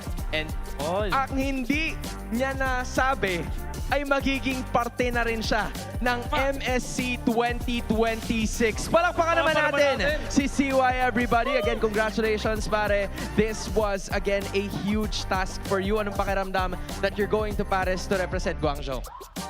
Masaya, excited. Mukha naman. Mukha namang excited talaga siya. Ayan, isa na siya sa mga nakalinya dito na eventually makita natin sa MSC. Ito, Hansa, meron tayong inside information. Alam mo ba na hindi nakarating agad dito si CY? Medyo na-late siya ng onte. Pero ang tindi ng dahilan. Ang dahilan? Meron daw bagong motor na nabili agad. Ito, bossing natin. Totoo ba ang balita, boss? Totoo. So, again, nagka-motor ka kaagad, naipundar mo kaagad yung winnings mo after all of this. Nag-champion ka sa ibang bansa. You're seeing some of your former teammates na nandito din sa MPL. Anong masasabi mo dun sa journey na nagawa nyo all throughout?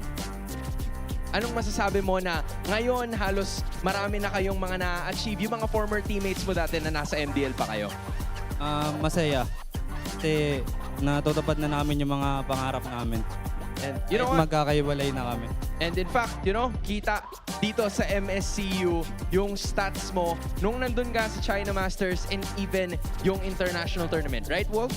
Tama. So we can see some of the stat lines na makita natin. Talaga magiging proud ka if you are a Filipino at sinusuporta dito si Sai. Real quick, CY, bigyan mo naman kami ng konting snapshot sa naging experience mo doon. Nahirapan ka ba doon sa region na yon? What were the challenges at ano yung parang proudest moments mo nung nandun ka? Hindi naman ako nahihirapan sa region na yun. Proud lang ako kasi champion ako dun eh. I mean, you really have to be proud when you are a champion na tila hindi nga siya nahirapan. In fact, CY, maraming salamat. We wish you the best of luck as you head over to MSC 2026. Pero sa ngayon, ay ibabalik muna natin sa ating mga casters para ipagpatuloy ang Twisted Minds against Smart Omega. Thank you, Hans. Thank you, Wolf. And hello, CY. It's great to see you. We were casting their games over there in MCT East Asia, part of Guangzhou Gaming, and he's going to be heading over to MSC with the other 3 teams going to the wild card. Now, before that, SIP, purified water. It's filtered through volcanic rocks for a crisp, clean taste that quenches like no other. Quench that thirst, take that sip. We definitely need this today because it's been a long day, and we could potentially have 4 more games ahead of us. So I'm gonna take a sip. I know we got some amazing Max 5D chairs on stage. Yes, we do. You guys see what our players are sitting in? That's clever engineering, keeping these teams locked in. Ladies and gentlemen, no distractions, just pure performance. Brought to you by TT Racing Philippines. We have your back. There you go. That's how you get. That's how you let them know. Max 5D. Is that what we're sitting in? I always wondered. What are these? I've been wondering. Are these the same as regular season? No, this is different. Is this the name's right there? Can you read it? It's a Swift X Pro. So it's not the Max 5D. Not the Max 5D. The players, well, I mean, we do say when we read that spiel, it's the players sitting on the Max 5D. That's why sometimes I wish we were sitting on the Max 5D. So we can be as locked in. You know? But you know what? We've shared our thoughts on how Smart Omega can even out the series here before we jumped over to our on-ground panelists. They've shared their sentiments. Now for this, I think part of the big picture, like we talked about, is not putting too much of the weight, too much of the eggs in the basket. For Netsky, you're gonna have a different approach as Sean's feeling it. Nosha's feeling it, man. Who is he look? I think he's looking at. I don't know who's his family. He's making faces at. It's either his little brother or nephew. That's cute. Oh no, never mind. That's a grown man. That's here's another grown man. Bonchan with a plan. Playoff history. 14th time participating in the playoffs, and that's his whole journey throughout here. Season 2? What was it? I don't recognize this. That is SXC Imbalance. Yeah, so the older team. He was a playing coach for the team. Yeah, and then eventually would transition over to more into the coaching back-end style. A whole lot of blacklists, of course. Yeah, we know that run. Season 7, Season 8, Season 10 champs. Missed out on the playoffs in Season 13. Excuse me, not Season 13. Season, not 11. 9, there we go. Ooh. Yeah. And now, oh, there should be a little Season 11 runner-up there also. Season 11 runner-up? Yeah, because that was between them and Echo. Oh, Echo, yeah. The season 12 runner-up was AP Brand. That's true. That was in the SMX. SMX Convention Center. Yeah. Man, it's been a while since we were there, huh? I'm good with this. Yeah, I hope we San Juan. Yeah, it's cool that it's like 2 years, like we get 2 seasons in a row, we get arenas now. I saw a couple posts online of, super fans out there asking like, hey, I'm going to go watch in San Juan Arena. Is there any places nearby that I can hang out or that I can, spend some time before heading to the match? Yeah, there's plenty of places nearby, walking distance. We like to go to one of them. You know what's nearby? What's nearby? Superfan City. Superfan City, which opens on day 3, I believe. Day 3 to 5. So on day 3 we can start throwing that out there. Superfan City. Yeah, day 1 and 2. Superfan City is there, but right now it's more of just the Superfan merch booths. I was gonna say the booths are there. And meet and greet sign-up places. Yes, but there's actually gonna be activities and a ton of fun things to do starting on day 3 onward. Are you gonna be there? I'm gonna be there. That's why you said tons of fun things to do. Yes, but there's no getting away from that. I'm sorry. Yeah. If it's gleaming hot, Renmar, I'm gonna give you all my thunder. That sounds terrifying. Ominous, almost. Yes, it is a little ominous. He never asked, but he doesn't need to. Oh yeah, he just knows. I am blinking twice and I'm signaling I need help. Hey. I'm ready to jump into draft 2 here. Where are we going again? Flying Clouds. I think that was a choice. Yeah, it's Twisted Minds. Flying Clouds. By the way, this AR effect is probably the biggest on the camera, I think. Yeah. You guys are just joining us today. You'll know what I mean. Look at this. I forgot seeing what clouds. Oh! What are we? My cloud. I looked behind me. You thought it was an actual smoke? Yeah. Well, that is something. Not the only thing flying around. That's not the only thing flying around here. Here we go. Twisted Minds opening salvo bands. Fanny, Phobius, and Claude. While Smart Omega take out the Freya, the Marcel, and the Harley. Okay. They open up with the Zushin. I like that the Harley's actually banned. This is good bans here for Game 2 draft. Twisted answers by taking the Zushin. Oh, they got the Harrod for Netsky, and they got the Suyo. With Harley gone, I think just you give MP the King a chance to play his favorite Leomord pick. Crazy. One of the best heroes. You get Leomord juice in up into a Suyo. Dude, your roamer has to be really good, like a high loss or...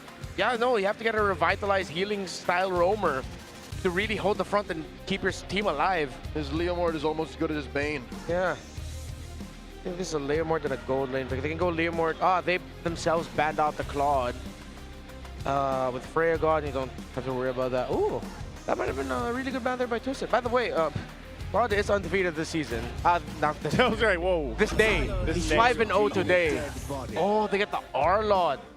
Interesting. That's a good Lansu pick right there. Yeah. That's like his pick, or I would say one of his best picks in the season so far, right? If not the Phobius, the Arlo. Not the Uranus, it's the Arlo. All right. You get crowd control city basically at this point with the Arlot plus the Jushin. I hope Cap Mingwin gets a better hero. I'm not saying the Valentine is bad, it's just it didn't play very well in the game. Well, he's gonna get the Eve. Is this I think the Eve is definitely a solid choice here. I think it's good. Yep. I'm with it. I like the Eve. Solid box control. Very honest as to where fights happen. I think that's just one of the problems Omega has to deal with. Yeah. And now they start attacking Crazy Zero Pool. There's so much dive on the side of Twisted that Omega might not care about it. Taking away pickoffs, taking away the Khalid. Interesting.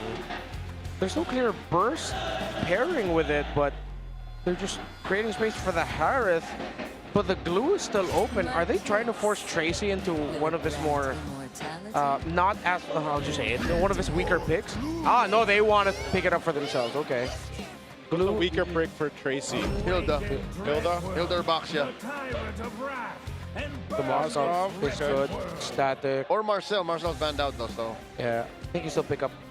I think you still consider stealing the high loss because this glue could go XP and then a high loss for for Ziva to round out the draft for the E-Tyrant. Oh, Guinevere. Whoa, wait. Rome Gwyn? Is this a Rome Gwyn? Wow, Twisted Minds have really cooked a lot for the playoffs. That's wild. And the Rizzler comes through. So this confirms the Rome glue. And Big Game James gets the big hammer. Okay.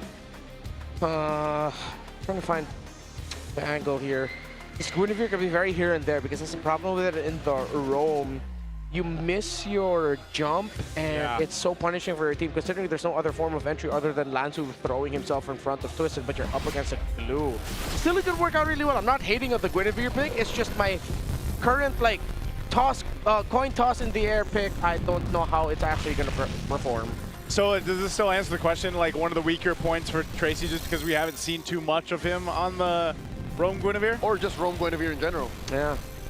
It's like it multiplied the fact that we don't see him a lot in Rome Guinevere. We don't see a lot of Rome Guinevere. And his best picks are the Khalid, Hilda, and Marcel. What is this series? We see Baxia's not banned. We see Guinevere's not banned, and then them showing up in Rome. This is like, I feel like this is what we expected for this series, though, no? Like these teams. Like these two teams, every single time we saw them play throughout the regular season, this is the feel we got. And it just so happens to be the case here for this match, our second match of the day.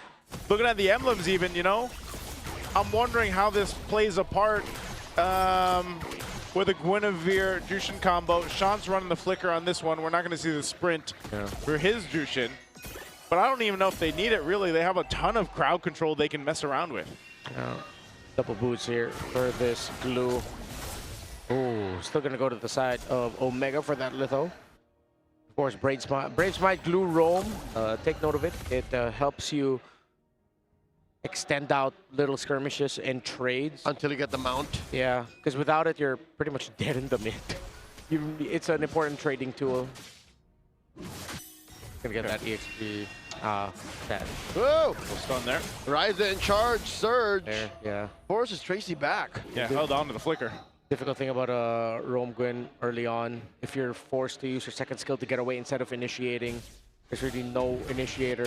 But you should be okay once he hits level 4. He's also packing the concussive blast, so him and Sean can clear out minion waves despite Omega being able to push more of their minions in. They have a pretty okay wave clear. 20 seconds until the turtle spawns, but MP the King, he's thinking twice about where he's going to rotate. He'll get his lizard first. Yeah. Let's see if he's going to show up in the gold crab or he'll just give that up and go straight to the turtle. What is the build path here for Tracy on this Rome Guinevere then in this case? Since we typically have seen her more so in the jungle. He's either going to go for more cooldown reduction and brush an Oracle, or just play it close to hand and brush a Radiant Armor so that when Mingun and Neski spike up, he can still survive their damage. Whoa! Ryza with Surge, and the RWM comes up. Down goes Lanzu. Crimson Beacon, what are they looking for? The choke down and the slam on the Park Ziva. 1-for-1 trade. Take a nap, Patrick. Yeah, and now the Zaman Force coming in. Good zone. Oh, and that's enough for Omega to say we're instead going to go for the turtle. The barangay secures. Yeah. Imagine how crazy it would be if that little ball of magic ended up getting the last hit from breaking Guinevere. Super magic, thank you. Bah! Good thing he didn't. Omega was able to secure it. And that's the difficult thing. Even if you take down the glue, there's a Thurizla. If you take down Thurizla, there's a glue. And Mingun just found the perfect angle for that real-world manipulation. Well executed by the captain of Omega. Yeah, I like how he's playing with the Purify too, just in case him and Netsuki both. So they've got that to deal with when it comes to the team fights. Fighting around that real-world manipulation is going to be key too, but also depending on where James, you saw how good of use of that penalty zone was previously. So that is all great lockdown that they can play around, and it's going to be difficult to play against that and trying to catch Netsuki. And this is what we were talking about. You know, in the past game, in game 1, we were like, well, you don't want to be putting too much of that responsibility on Netsuki's shoulders. Well, this composition, this draft, allows to take some of that and then spread it across the team. And, you know, you have that with Ryzen on the Suryo. James to an extent. Oh! Flicker, final slash, no one home. James didn't even have to flicker for that. Now with the mirror, Nosha flickers out of the way. RWM, he's still in trouble. Crimson Beacon, where's the punish? Smack in. Patrick Star down. And there's the SOD. Is Nosha gonna press it? Close call, Ryzen offensive use of that surge will allow Netsky to shave off some of these shields. Meanwhile, the happiest member there is Netsky, who got a lot of gold. Should be a considerable lead between him and the Moskov. Yeah, around a 500 gold lead for the Harith. Yeah, it was kind of like, you guys do your thing. I'm going to hit this turret. Thanks, fellas. And get this gold. He got his Ayuda. Yeah. And, you know, part of the case is like we were talking about with Smart Omegas on the macro level. Even when they seemed to be down in game one, they were able to keep things under control from slipping 2 out of hand. Now they've built themselves, what, 1,000-ish, 1,000+ gold lead up to this point. Leads them into this next turtle take here. And they will fight for control. Some big items being picked up. First items being locked in. Ryzen will get his Sky Piercer. Guardian Scythe now for Netsky.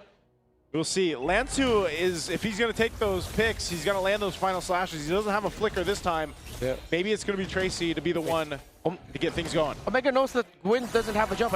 I'm surprised that they're not initiating. Oh, RWM, Requiem, the answer coming through. Tracy gets taken down. Mingwin scores. Perxiva gets the mount before he dies. And they take down Sean. Final slash to repair the situation. It's only Perxiva that they find. Massive gun down on MP the King as the Sever gets it. Ryzen gets a stack, and now they go for his orange. Yeah, perfect timing there for Omega. At first, I thought they were hesitating. Turns out they were just waiting for the initiation as James's cover with the penalty zone flicker was on point. RWM getting dropped down on point as well. That was just Omega executing really well. Yep, they're team fighting here. Smart Omega coming in clutch throughout these team fights already. This point in the game, Perxiva will now lock in his Chastised Pauldron. He's got that to help deal with Nasha. When Nasha actually joins fights, I mean, we haven't seen too many like SODs thrown out just yet.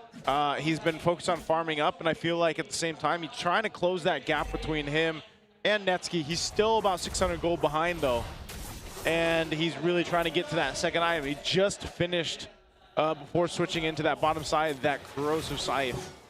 So this is one of the things that you need on the Moskov, that time to go ahead and build up. Oh, looking at Nosha here. Oh, okay. Perxiva flushes him out of there. Yeah, there's going to be Netsky able to push another tower. So Omega have done well to take control of the river. Twisted Minds haven't been able to win a big fight in the center of the map, providing a lot of space for the Harith of Netsky. Next fights here for Twisted Minds are going to boil down to Tracy being able to get that knock-up with the Violet Requiem in. But James, if he holds on to his penalty zone, that's going to be your main counter. Whoa, final flash. There it is. In comes the rest of them.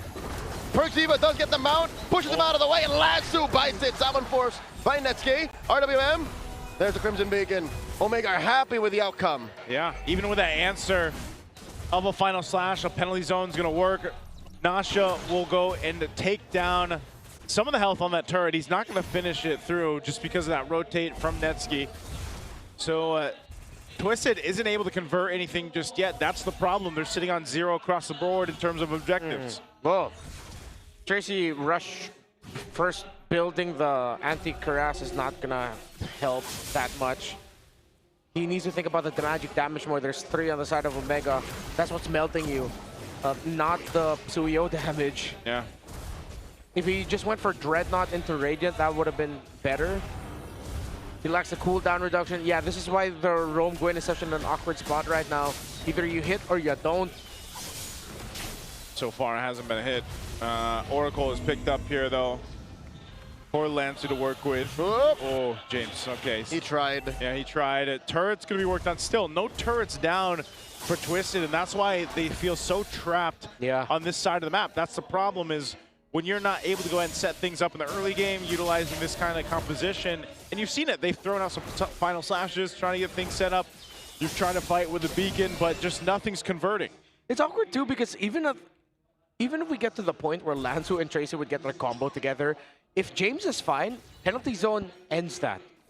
Omega will be able to turn the fight around. They'll take a lot of damage, yeah, but they'll be able to survive. And then, with the members of Twisted Minds unable to get away with a lot of their initiation tools being dashes, and their main escape tool are those same initiation tools, then it's going to be tough for them. And James, so far, in the 2 big penalty zones we've seen, it has been more reactive, which usually we say EXP laner has to be proactive with the set.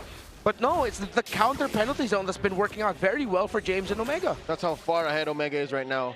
Just to talk about the gold lead, approaching 7K, they popped the Holy Shield up top at 8 minutes. Yeah.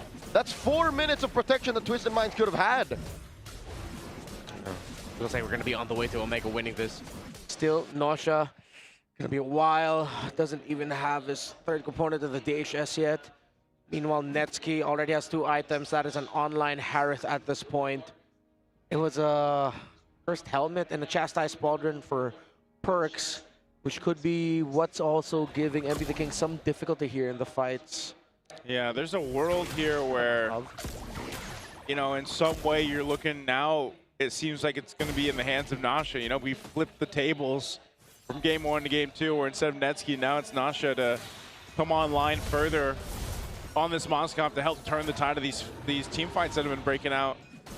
And unfortunately, it's just taken a long time to get to this point. This Lord is going to be up here. You know what, Joseph? I think you're right. If ever, it's a worse situation. Yeah. Because Omega game 1, they kind of had 1/2 of a core as well. Here, it's all Nausea. Yeah. MP Thinking can't carry alone.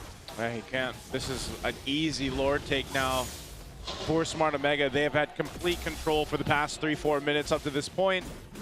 Nausea will leave these minions in to knock down this turret. But still, nonetheless, they've got to get prepped up for a base push from Omega, who has all the tools in the world to push themselves into the base, force themselves into the base if they want to. It's also an easier lineup to execute. Twisted Minds is so conditional. It's like, if this lands, then this goes, then we go.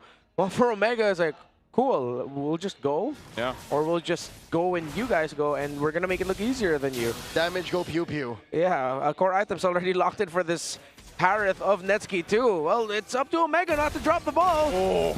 RWM underneath tier 1. Requiem, but it's not going to be enough. Netsky takes down Lansu. Tracy trades out for James. They do get the tier 3 up top. Lord still standing, quite healthy. And Omega are happy with their quarry. That just feels like they're just like, you know what? Don't even wait, James. You're tired of being reactive. Go be proactive. One of those moments where it's like, I have the money to spend, but I shouldn't, but I think I will. But I just swiped my card. Yeah. Like, next thing I know, James is flying across the map.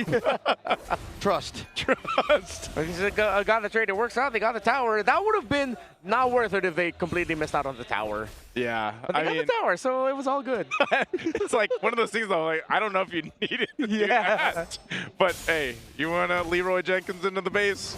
Go for it, James. Yeah, it's one of those moments you say, at least I got chicken. Thumbs up, guys. Let's do this. All right, so they get the base turret. TWIS is still in the game. 8,000 gold deficit is what they have to work against here. It's still the same picture, though. Even when the next Lord comes up, they're not in fighting form. They might have to just Hail Mary and flash. Penalty zone on a Tracy.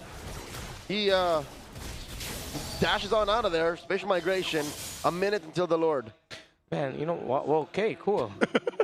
Huh. Little SOD. Let me hit those minions. He didn't die. Wait, why? The minions. He's just. I think he ran through a couple. Yeah, I think it's just for the minions, man. You know, if you can't farm out of your base, you might as well just use that spear. You know, if James can have that one moment of like, do I really need this? Yeah. Okay, we can afford that for Twisted Minds also, I guess. Yeah, Nausea has not been able to really do anything, you know, sitting on 0-0-0. He's had all the time in the world to farm up, though. Yeah. Because again, their lineup doesn't have like an actual front. They have 2 centers who, once they've used their abilities, want to back off. And so when burst. Nausea joins in, he's wondering where the hell is everyone? And 0 burst. It's 0 burst. How are you going to get stacks on Oh! Shin? Requiem coming through. In comes James and Netsky. Down goes Nausea. Mingo catches him. RWM spent well. We just need a montage of James flying across the map for game 2. That's what you want. That's what you want, right? Oh, man. If James is the MVP, you can make a strong case for Mingwit, but I really hope it's James. This Rizla has been big. A lot of the counter sets were from him. And man, we were just talking about it. I feel so bad for Nausea. It was his team going, hey, let's go ahead and set this up. This looks good. And he's the one who got taken down. Oh, man. That shouldn't happen. A Moskov should be the last thing a penalty zone hits. He's like, yeah, I'm just going back to throwing my SODs down the lane, dude. You know, I mean, at this point, you're wondering, and this is why we're saying there's no burst. There's so many conditions. It's conditional. Yeah. That in order for a team fight to happen, it's like coding. There's so many things, if this, then that, or if then statements. is exactly what Twisted Mind's lineup is. Now, maybe the answer is it'll work best in their base. That might be the one, because the Lord is pushing up top. Joseph, not even. Hey. Especially inside their base, it's tougher because there's nowhere to hide. There's no surprises for the crowd control that comes out. Biggest surprise is going to be James. And they don't have any flickers. 3 are down. Yeah. Good thing James doesn't have a flicker. They got to deal with this Lord, though. You know what? I think James has done a lot even without a flicker. Yo. Down goes that mid lane inhibitor. In comes the Requiem. Down goes Perxiva. Oh my God. Sean taking out Summon Force. Next game, flash it on throw, and there's the penalty zone. He's wailing away. Gets taken down by the turret, and the base gets targeted at Omega. Even the score, now 1-1. The experiment, the idea just did not pan out. Twisted Minds will fall while Omega tie it up with just a very solid draft based off of ideas that we know to work out very well this season. Go James, man. Go James. Let's see who MVP is going to be. Is it Brungai Tana number 1? Okay. He witnessed James. He witnessed James, yep. And this was the thing, like in the early game, you saw like this Guinevere in the roam wasn't going to work out too well for this one. Like, even trying to fight around the first couple turtles just wasn't going to go in their favor. And then you get a big turnaround already with Ryzen. That's just not the team fight or the composition you want to bring to that. From the Barangay with love. And penalty zone. So good. And even Mingwin. Again, it's either Mingwin or James for me here. My personal bias is James, but Mingwin deserves it if he gets it. Oh, he does get it. Mingwin gets it. Yeah, I mean, it's those real-world manipulations. Every time he dropped one, it's like he was never worried about anything. Yeah. And Arlott and Gwyn, that's wild. He was the one that ended. He hit the base, right? Yeah, it was it. Netsky fell. He died, yeah. Yeah, and then Mingwin just had to like basic attack. Mingwin was 100% KP here as well. Just the real-world manipulation were on point. You take a look at the highlights here throughout this game, you know, even from the get-go, he was setting things up. And he was pretty much unbothered. That was the other thing. Like, Mingwin didn't have to deal with too much pressure. I don't know how many times he used Purify. Might have been once total. Yeah. He got what you call the mid lane experience. He got the which rarely happens. It's like the very, very old school mid lane experience. Remember when mid laners were so busted back then? Yeah. When you use your ultimate, there's a high chance you're not gonna die because you burst someone down that the opposing team just backs off. Yeah. It was like that. Well, he manipulated their world, man. Really? Yeah. There's James flying through. This was a great answer, like you mentioned, though, Redmar, too, to the final slash, you know, from the R-Lot. Yeah. Having that drizzle there with the penalty zone. And that's where, you know, that's where Nasha got caught, unfortunately. It's so bad for him, dude. Yeah. His entire team has a way to get away. So it's 2 drafts now where blue side, there was one questionable pick for the first phase. First it was Hilda for Omega earlier. Yeah. And then now it's the R-Lot for Twisted Minds. It's crazy that with the glue to Rizla open, they really prioritize the R-Lot for Lansu. And it seems to be a accumulating effect wherein you make one weird choice in the first half, and that affects the way your draft goes the whole way. Yeah. Because big picture, again, no burst.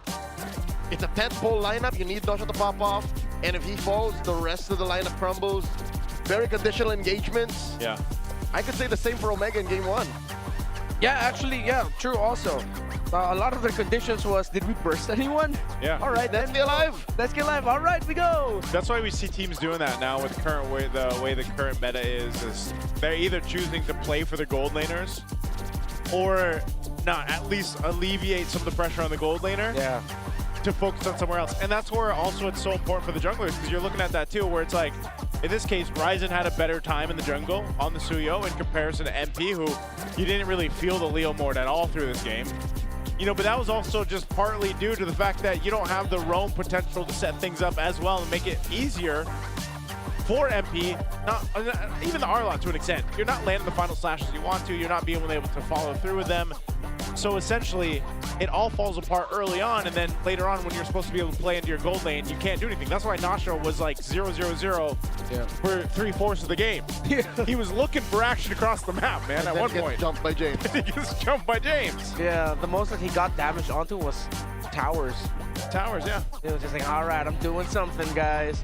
This is why, for a lot of players now, when Turisla got changed up just a little bit, he ended up becoming a pick in the eyes of many players as, what are we going to do against it? He's just there, for good and bad. That's why we call him NPC. You really don't mess with him, but it's also very rare that he'll get that big impact, except for this time, James, he made sure that it was big impact penalty zone over and over again because it was the stopper. So there's a reward in also using it reactively instead of being proactive with it, which is against a very conditional lineup for Twisted. If your engagements get countered by one big thing interrupting it, then you're ruined because you have no out. Yeah, this is a tough one. Again, in a way, still scrappy, you know, across the board for game 2, but just really in favor this time around for Smart Omega, for Twisted, for both of them. You know, because that's the way they like to play. This season, by the way, we continue a proud tradition of honoring excellence with the MPL Philippines Alamat Awards. The votes are officially locked in. Make sure to tune in this Friday. Yep, for the grand awarding ceremony. That's May 29th. To see whose semester legacy in the Alamat history books. We'll see you there. We'll see you there. Alamat Awards. That's a little cool different attack there. I like that. I like that. I like that. Calling all super fans, stay updated on all things MPLPH and connect with the most passionate community in esports. Join the MPL Philippines official Facebook group, the Superfan channel, and the MLBB official Discord. Me, right? Yes. All right. Get your all-access pass exclusive content, the latest news and community discussions, lead the conversation, and have a chance to be featured as our Superfan of the Month. Yep. Just be part of the MPLPH family. QR codes are on your screen. Scan that. We'll see you there. It's like a mini game. It's a little challenge. It's like we're playing a mini game. We're having too much fun. Things might seem like it's breezy. Yeah. There has to be a little challenge inserted. There's got to be a challenge, you know? A little game. By the end of the day, we're 10 games deep. What kind of mini game are we going to be looking for? Likely. Yeah. At the rate this is going, we're probably going to 10 games today. But right now, we got Smart Power Pose bringing your game face on for the Smart Power Pose. That's the MVP from the last game for Smart Omega. Mingwin. Harness the power, harness the power. There, he has 2 fingers. We gotta change the hand. Harness the power, harness the power. That power right there. That's pretty close. Oh, glasses off. He's even got his hype man behind him, the hype men. They have very similar cheeks. Oh, wow. There you go. Congratulations. That's a smart power pose right there. He even took the glasses off. That's about as close as it gets right now. Super fans, I gotta ask you guys a question right now. Did you guys know that men are 5 times more prone to dandruff? Don't let flakes ruin your focus. Power of Clear Man, its triple cooling power gives you 100% dandruff-free hair for the ultimate fresh feeling. There you go. Look at this. Show us the bottle. Did the bottles get bigger for the playoffs? No, they're about the same size. Yeah, that's what we got. I lost mine. I lost the freebies we got in week 1. I still have, in week 1? I still have them. I ran out. You know what they need? We need customized MLBB bottles for Clear, though. I think those are. I think they do have MLBB designs on them. Do they? Yeah. I didn't see it, what hero it was. Did I gaslight myself into believing You might be thinking of something. They don't, Renmar. Yeah, they don't. I think it's just the regular Clear bottle. Oh. That's what I'm saying. If we want to bring it up a notch, we can put heroes on there. Or the men, the clear men legends, the clear legends. You could put the clear legends up there. Maybe that'll work. But right now, let's take a look at this: the 4th versus 5th seed in MPLPH playoffs. This is the history that we've gone through. We took a look at this earlier with the 3rd and 6th seed. How about the 4th and 5th seed? Remember? Well, only one team won the MPLPH championship at 4th seed, and that's Season 2 champion Signal Ultra. While 3 out of the 9 times that the 5th seed got to win against the 4th seed in the MPLPH playoffs. So it looks good for Omega historically. But for Twisted Minds, the furthest that they can hope for, if we're only looking at patterns in recent history, is TNC. They were 5th seed, and they got as far as 3rd place. That was last year in the Coneta Astrodome. Yeah, and that was, I guess, for a lot of people, a big surprise to see them perform the way they did in the playoffs. They made history. They did. Yeah, this is the reason why they're here, and prior to them doing that, no one has done that. And I think this Twisted Minds lineup is capable of making a pretty good run through the playoffs. I think either way, whoever ends up getting through this series, whether it's Smart Omega, whether it's Twisted Minds, you know, it's another test for them tomorrow. You know, so if this ends up in a 5-game series, that's what I'm saying. Like, imagine then you have, maybe you have momentum on your favor to go against Team Liquid. But I think for both, I just would like to see sharper, more cohesive synergies than an idea of a combo or two and trying to bank on that. Because like, if you look at the 5 as just, we've discussed this a lot throughout the season as well, the evolution of looking more at the big picture of it all, where instead of just looking at, oh, we're going to pick this because it counters that, and it's good about this specific thing, if you forget to look about how it looks like as a unit and how it synergizes with the rest of the lineup, then here in Season 17, it's been punished even more. So I think I'm going to look a little bit more for Twisted Minds and hope that they don't overcook again in this next one, and we just see them stabilize their own picks. If there's like a surprising pick to go for, then it goes into the EXP, maybe. But today, it's been rewarded. Whatever's been consistently good, whatever synergizes as a whole perfectly, that's better to go for. Yeah, here's our draft recap. This is where we have to see if things change or not. You know, if teams are cooking a little bit too much or not. They're on a series like this, and now that we've equalized it up to this point, you know, Game 3 is going to be rather important to see who gets closer to that match point to move on forward. And I think, you know, if we're looking at across the board here, where things are going to change the most, so far, it's been Twisted Mind changing the roam game. Yeah. You know, out of all the teams and all the games we've seen today, that's the biggest change-up. It worked out in Game 1, and I cannot say it's just Omega's fault. I think the Baksha was the right kind of hero to complement what Twisted Minds are good at. Yeah. The Guinevere, though, again, on top of everything that they did, yeah, that's where the experiment kind of failed. Yeah. Because the Baksha, yes, if you miss your shield unity, you're sort of dead in the water, but you have Revitalize. Guinevere has an escape, but then you don't have that for a long time. You also have the glue to cover your EXP. And then we see the combo. It's not just latched on that. The Baksha and Selena together, whoever gets hit by the shield unity, an arrow comes in, or vice versa, you're still good. Because of course, there's also stun coming in from your jungler with a high amount of burst. It's just, it was so cohesive. It synergized as well, that combo piece that they had. In Twisted Minds, you take out the combo, there's barely any synergy there. Yeah, that's why I'm thinking, you know, spread out more so than just the direct counters like you mentioned too, Renmar, but just spread out kind of the game plan. Have a little more cohesiveness to it to make it work. And, you know, I can see, I'm looking at the wrong monitor over here. I'm seeing Barangay Tano #1 doing his moves back there. But here's the question for you guys. Which team will come closer to breaking through to the play-ins? Let us know what you think. At this point, I'm going to be, it's almost the same as ONIC and what we had earlier with ONIC and Aurora. Like, I don't know, man. Based off 2 games, it's kind of 50-50. Okay, to be fair, Renmar and I kind of saw the Super Fam coming through. Yeah. We predicted that. See, this is why I don't do predictions, because then I would be the decider in us. And I don't want to be. So now you're just left there, but there is no need for a decider. We both saw Omega coming through, and it's clear in Game 1 they had issues. Here they fixed it. Game 3, it's just a matter of not messing it up. Yeah. It feels like Twisted Minds are banking on their unique ideas, their very specific combos. But how do they fare when you just go towards stability, if you go towards really sharp synergy? Yeah. We haven't really seen that yet. Again, the wins Twisted Minds got at the end of the season were off of a wild card in that teams weren't really familiar with how Tracy played. Yeah. So he got away with a lot of aggression with the Khalid, the Hilda, and the Marcel.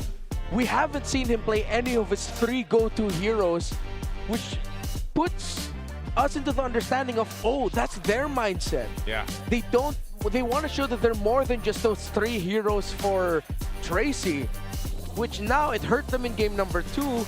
And if they still bank on that in game number 3 and it doesn't work out, I'm not sure about how they're going to fare in game number 4. Well, part of that is also taking a look at the mid lane right now. Sean actually being #1 in terms of total kills.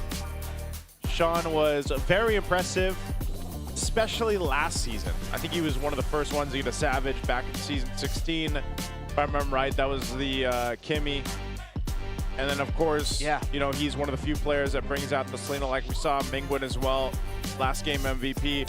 The rookie from MDL leading the charge for Smart Omega. You know, he is the shot caller. He is the captain for this squad here. And like we've echoed, this is one of the best versions of Smart Omega that we've seen in a while. And yeah, I think a big part of this is maybe in this case, man, if you're talking about Tracy specifically, get him a Khalid in Game 3. Get him one of those heroes that he, I feel like, made a statement on when he first was introduced in the league back in week 7 or so. We're going to Broken Wall, so this is an opportunity for them to handle the draft in a certain way where they give Tracy a better time in terms of hero pick and what he can do. And yeah, the Boxer was great because it worked really well. It complemented what they had initially, but the Guinevere then just was the opposite of that. It was completely contrasted towards that Boxer game, and we're seeing more and more how important these roamers are in the current meta. I mean, the last series alone, the trades that happened between Light and Brusco, for example, and even their own hero pool is something to be, you know, taking a look at, because even the Cho could come into play here. I don't know. We saw the Cho twice last series, and it actually ended up working out really well, respectively, for both teams. But maybe for Tracy, you know, you just try to draft in a way where you at least secure your best hero pick in Game 3. To be fair to Tracy, in the previous game, Omega did ban out the Khalid in the second phase, and they even took away the Kaja. I think they were also banking on a surprise pick there for the roam in terms of either aggression or just a pick off. Sure, no one banked on the Guinevere, but yeah, I mean, at this point, it's a dead horse. No longer need to be that it just really didn't work out. There's nothing wrong with prioritizing a Khalid earlier. Yeah. Though I think we may have set a bit of a precedence where the Hilda is more of a difficult pick to work out now unless someone finds like a really good sequence for it to show up. Maybe as a potential flex pick when you see that the Phobius from the other side. There have been some Phobiuses that struggle against the Hilda in lane. Still could be a piloting thing.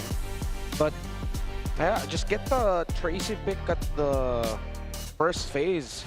If it's a comfort, if it works well, just go ahead. There's nothing wrong with first phase picking a high loss and a Khalid. They're meta and they're stable for a reason. If there's one more surprise pick I would like to consider from Tracy, it's something like either an Atlas or a Badang. Atlas if Valentina's not there. Badang if there's just some dashes you want to force out of the opposing team. I would not mind seeing the Atlas, man. I know our on-ground panelists mentioned it. Maybe we could see it, maybe we don't throughout the series. I'm sure it'll pop up throughout the playoffs, but left in the open here for the first pick right away. It's going to go to a Claude. This is what you were mentioning earlier as well. You know, some teams, they might even just go for the priority Claude pick. This is such a week 1 move to first pick the Claude in blue. Feels like last season move. Wait, what? Was it last season, season 16? Yeah. Yeah. But more evident in season 17. Like that's when, like, even, you know, #1 seed, defending champion, final boss, Liquid. That's what they would do. So here they answer Twisted Minds. They pick up the Suyo and the Harith. Omega still have the Leomord, but they have a Kalia first. What's the combo? Oh, that's gonna be Gord. Oh, is that the combo? Yeah. Yeah, it's a combo. It works really well. Oh man. Yep. Picking a high loss here is awkward. I think they can get away with the Cho, but maybe a little bit later in the draft. Cho would be okay, but then Lansu needs to pick up something really tanky and with great crowd control. Either you go Glue or Alice if it's available for you. You also need something to just get on the board right away.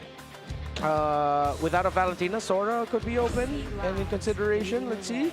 Ooh, Sean's prioritizing the Selena. Interesting. That's crazy. It hasn't been picked up much at all throughout the season. Sean and maybe one other player will pick up the Selena. Sanji picked it up. Yeah. Sanji and is there one more? Mingwin and Friends. Oh yeah, Friends. So 4 of them. Yeah. 4 players to play the Selena. So Sean's gonna go with it. These next couple bans, they'll focus down since both teams aren't. You have the XP laners up for grabs there. There has been quite a bit of focus on that. Of course, the jungle pick right now for Smart Omega 2 against the Suyo. Oh, there's the Baksha ban. Good read. Would have been another combo. Yeah. What else can they pair with it? Again, it's risky. They can go pick for pick. A lot of dive.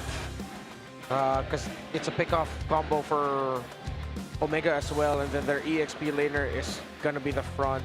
So we're just looking at trades of heroes such as like Alice, Yura, Blue, unless one of them's crazy enough to also go for an offensive duel in the EXP lane. Like a Lapu-Lapu. Yeah, like a Lapu-Lapu. Sora. Sora, I think out of all the offensive options would be like the best. Because you can either or him. He's great set, he's also really tanky, and even when he attempts, even if he wants to be tanky, is also dealing a fair amount of damage you need to be respecting. Has some level of cleanse. Yeah. Or a CC immunity, so you're not as vulnerable in case you get caught out. Yeah. R for Twisted on the second phase. Maybe they go ahead and pick up their roam now, or do they wait for the last pick to potentially surprise us? They could be fighting for EXP steals also. Yeah, XP. I think you can't go wrong with an Alice now. The box was gone.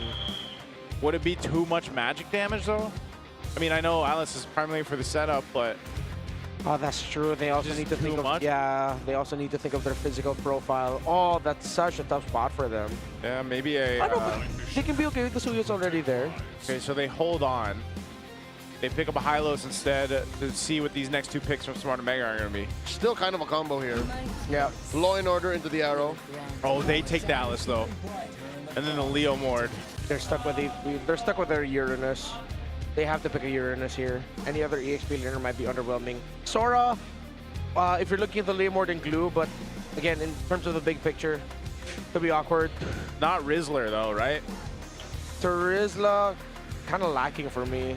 He's just a wall. You already have a wall. You need something that can hold front, but also has good damage. What's better than one wall? Uranus. Uranus, yeah. Uranus, yeah. Not two walls. He's all the walls. But also. Yeah, and he has damage. Yeah.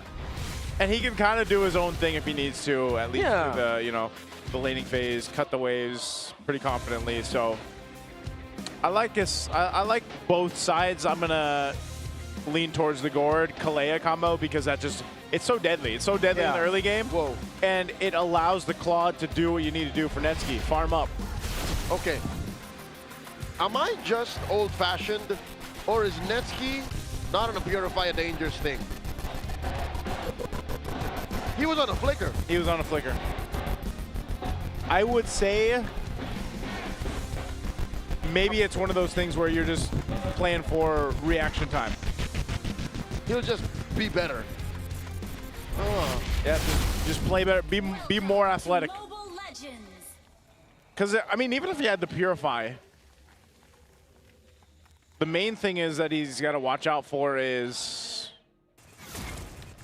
the arrow. The arrows, I guess. It's just one of those things where it's like, you already got BMI, you might as well just go ahead and use the flicker too. Yes, only because now the main condition for Netsky is to see if Tracy uses stun. Okay, I'm just scared because this is how his Clint died. Yeah. He just said, I'll be better. And then he got caught out once too many. I mean, the thing about that was, with the Clint, yes, he has that dash, but you really don't think of him as mobility. Claude, once he has those AOT stacks and it's the late game, he can move also. Still, it is risky. But we've seen well-rewarded flickers usages instead of a Purify. Plus, later on, he's going to pack a Winter Crown anyway. Yeah, I think it's one of those things, too, where you're just like, that's the nature of the playstyle of Netsky. And sometimes, you know, you're kind of left there sitting in awe on how he's able to go ahead and do some of these things that he does. But nonetheless, I think Flicker still will play its part in this composition. Again, he should have a pretty easy time in terms of like dealing with the early game, setting things up around your Kalea Gord combination for now, and then maybe as well for Ryzen on this Leomord. It'll be different because the last Leomord game we saw from MP, you know, he wasn't able to do really anything. Yeah. Well, the main thing for this Twisted lineup is if Sean hits arrow after arrow, then That's as good as any crowd control. Whoa! Here comes the barangay. They dogpile onto Lansu, forcing to use that Purify. Wow. And Perkzeve a little too deep. Gets punished hard, draws first blood. I don't think they were ready for that initiation. I mean, they threw that out there, but again, you don't even have the level 4 on Mingwen. Yeah, James is also still in lane, managing out the minion waves. Yeah. I think, yeah, that was just straight up Omega misplaying that. Yeah, messy initiation. I mean, yes, you get the stuns off, but if you're not loaded, at least with Mingwen's ult, you really can't do much there. And, you know, Revitalize is going to pretty much negate a ton of damage, and that's what Tracy was able to do with the silos. If it was maybe James who was there and initiated, I think before Omega would want to do things like that. Look at their EXP laner first. The Alice carries a lot of weight with early team skirmishes. Now she's doing a fantastic job in the gold lane. Being able to clear minion waves faster, getting a hit or two on the turret as well with the shields. Omega got punished so hard across the map. They are down on everything. Gold, EXP. This is rare, especially in the series. Now that they're gonna hit their level 4s though, turtle number 2 should go Omega's way unless MP the King is left unchecked. Because even though Selena, as great as a pick she is, if the Abyssal Arrow doesn't land and you've seen her transform, you just go ahead and dive on them. A good stop there. Perkzeve couldn't get close and Omega couldn't get that gold crab. And these arrows. Again, as long as these keep on hitting, Omega's gonna have a tough time. It's all on Sean as the main bridge for early to mid. Or for Omega to once again not respect some certain conditions in team fights. Yeah. Part of the information given from the traps, the arrows, Sean will greatly help them. You know, they haven't had to do too much, and they bought themselves a 1,000 gold lead up to this point. Turtle's gonna be up here in a bit. Ryzen will go ahead and grab his purple buff. We'll see if they're able to set something up beforehand, but most likely just fighting for around the objective. And this is one of the things at this point, because you have a Kalea, you want to play into that Tsunami Slam, you want to pick that target, but it might be one of those things where you just go, try to get an automatic -1 against them and have the numbers advantage. John will get his first item, Glowing 1, locked in on the Selena. Ouch. Oh, Lansu, look at this. Jumping on through, scouting everybody out, pops Consecrate already. Okay, James catches an arrow to the face, still says no, does not want to take it lying down. Smart. And, yep, they back off. Yeah. I think Twisted Minds will take this turtle once again. Unless James, thinking about it, throws out the Throne of Ruin into Ryzen's blade and his Ducati as they jump through, finding Tracy, hitting him with that Tsunami Slam. Glorious Pathway trying to save himself. And Last taken down first. They're coming in. And there's the blading the way by Natsuke, taking out MP. 2 for 1 the trade, but Twisted Minds still get the big one. Well, Omega needed to get bodies there. First, the approach of Twisted Minds in that fight was they are putting a lot of weight on the Throne of Ruin of James, that when they see the Alice, that's their main target first. Bring it down low, send it back, and if you know it's too risky for James to commit the Throne of Ruin, then you should be able to get the objectives that you're fighting for. Second, they're using the Uranus as their main tool for poke and vision, that Tracy and Sean, especially that Selena, it's easy for them to just hit their target with something. Tracy walks up to it, Sean tosses out the arrow to wherever Lansu is, because naturally that just means members of Omega will collapse on the Uranus, and then Sean can just stop with an Abyssal Arrow. So the layering, the timing of the team fights for Twisted Minds have just been a little better, but still Omega are definitely in this. It's still a very close game. You're still up against a Claude and the Gord together that can have big ultimates that completely turn team fights around, despite some great execution and timing from Twisted Minds early in a team fight. Yeah, that's one way you play it, especially with you approaching, you know, when the Lord does come into play here. Of course, they still have another turtle to work through, but there is that synergy. Whoa, mid lane, Tracy pops a Glorious Pathway, should be fine. Perkzeve quite low too. These arrows, man, they're a problem. Whoa! Whoa! And that Mingwen caught out. Could have sworn he was going to be fine. And now up top, Natsuke forced the BMI through. Now Tracy and Nosha going to hunting. BMI will not expire. Blazing Duet used defensively. Arrow coming through. Whoa! Oh my God, Ryzen runs over Nosha. James. Smart Mega's not done. Gleams and fade away. Throne of Ruin catches no one. And now the turtle spawns. Oh, and it's heading up to the turtle. But still, Tracy is low. Could be awkward for Twisted Minds to try and contest this as Ryzen is here already. No Phantom Seed as we saw him just use it. Here comes the big guy. MP the King looking for an entry. Ryzen calls in Barbiel. Oh, it's off of cooldown. That's the glorious pathway. No, and Omega scores the last one. Yep, good take on the turtle there. Whoa, Tsunami Slam. And they find Sean.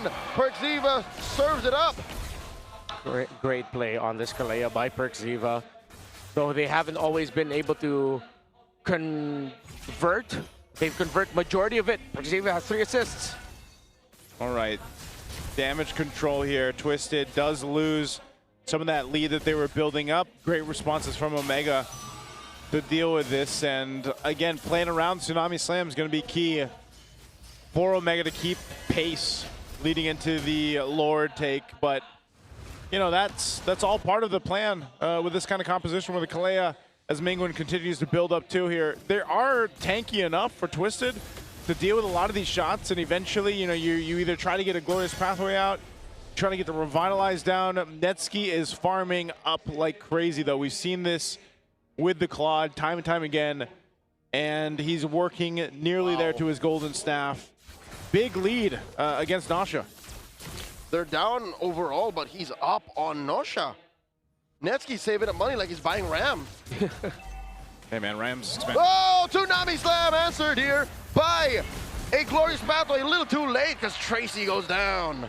Again, there it is. That's what we're talking about, man. Tsunami Slam in this combo with the Mystic Gush is going to be key for Smart Omega. Surprisingly, even with these picks, Twisted still somehow holding on to some economy lead. They're going to try to get this tier 1 down. Oh, Lancer here knocked up, still holding on to that. Oh. And there's a blazing the wet at the back line, finding Sean. Netsky is bloodthirsty, and they spot Nasha. Nasha does drop the Zaman Force, dashing through, taking down Netsky, serving up to Lancer. MP! And then comes MP from the sides, taking down Perks. Now Ryzen looking to repair the situation. Does find Nasha, just a few more swipes, and there's a charge. He finds him, but the rest of his teammates are nowhere to be found. Ryzen, you can't take this, not 3v1. Twisted Minds, okay, find the clap back. Omega got a little bit too greedy. Nasha got taken out, but at the end of the day, MP the King, hell-bent, holds the Lord for now, but with James and Ryzen close by, Tracy providing the information, you have to slow things down a little bit. Uh-oh. He wants to stack. James does gleam throughout, and then they leave the Lord. It resets hard. Okay, yeah, surprisingly, they made a quick go for the Lord, but they realized they couldn't secure it safely. They'll try to push up on that top side, but now that everyone's back for this, they'll get in position as MP wants to go and grab his buffs first. Yeah. Let's take a look at the items here. Okay, big lead here for MP the King Suyo compared to the Leomord, but it's the lead of the Claude that's keeping them close. Mid laners also still very close in gold, and not one has like a clear advantage over the other, meaning this is anyone's game. Good way to tell. Look at the economy of the mid laners. Problem is, for Omega, they don't have a lot of map to work with. Whoop. Deep into the pit. He calls it in. Ryzen secures the last minute knock up. The Zaman Force. Lansu very low. There's a Tsunami Slam. James falls. Everything scores. Netsky looking to take down MP. And now Nasha gets popped by Ryzen. Dean runs him over. And now MP running for his life. Mingwen, Ryzen and Perk. Oh! Projectile thrown out. Fade away, but MP the King will survive. MP the King had to run away from that. Didn't want to threaten Mingwen, just taking him down real quick. Ryzen cleaning up house perfectly in the mid. Oh, Sean flickers up out of there. Netsky burning, he should be fine. And then the push by Cap in mid. Wow, what a extended fight from a fight into a fight, basically. This Lord was secured. They went for it. The great secure, by the way, by Ryzen, and then they go for this team fight. Tsunami Slam to follow through to take Tracy out. Even though MP ends up getting a kill, Netsky with a great blazing duet. Ryzen there to help clean things up. And this is the thing about Ryzen, you know, sometimes when he gets in this flow state in these games, he has a performance like this on the Leomord, 7-1-2. Yeah, very ultimate-based is the composition of Twisted Minds, skill-based. While, yes, Leomord wants to fight with the Phantom Steed, but the Phantom Steed turns him into a basic attack, continuous damage style hero with some really good bursts out of his abilities. Damage profile for Omega, just a better. And the little bit of crowd control advantage for Omega in AoE is a difference maker. This is why I was looking at Twisted Minds to get the Alice instead first. Yeah, ended up being traded out instead. Yeah, the Uranus was their last best pick, but they're lacking a lot of sure crowd control. Yes, under the Zaman Force there are slows, under the Glorious Pathway as well. You get a big long stun through the Selena, but Selena Abyssal Arrows one, who's your next target, and how are you gonna stop them? Not much. Yeah. Look at this move. Stun from Perxiva. Here's a Tsunami Slam, forcing a Purify on a Lansu. Okay, Purify down, that's one. They do still have to find another, and that's one way to go ahead and approach it. Nasha goes and picks up his next item. He's still holding on to his Purify. That's going to be fine. There's the winner crown for Netsky. This is what we were mentioning at the beginning of the game. And so far, I feel like the Flickers played off well for Netsky in the way that he's been pretty aggressive on this Claude. Yeah, he's using it as a finishing tool with a lot of mobility through your main targets in the Harith, Suyo, and even the Selena. That extra bit of flicker and gap closing helps him clean up house.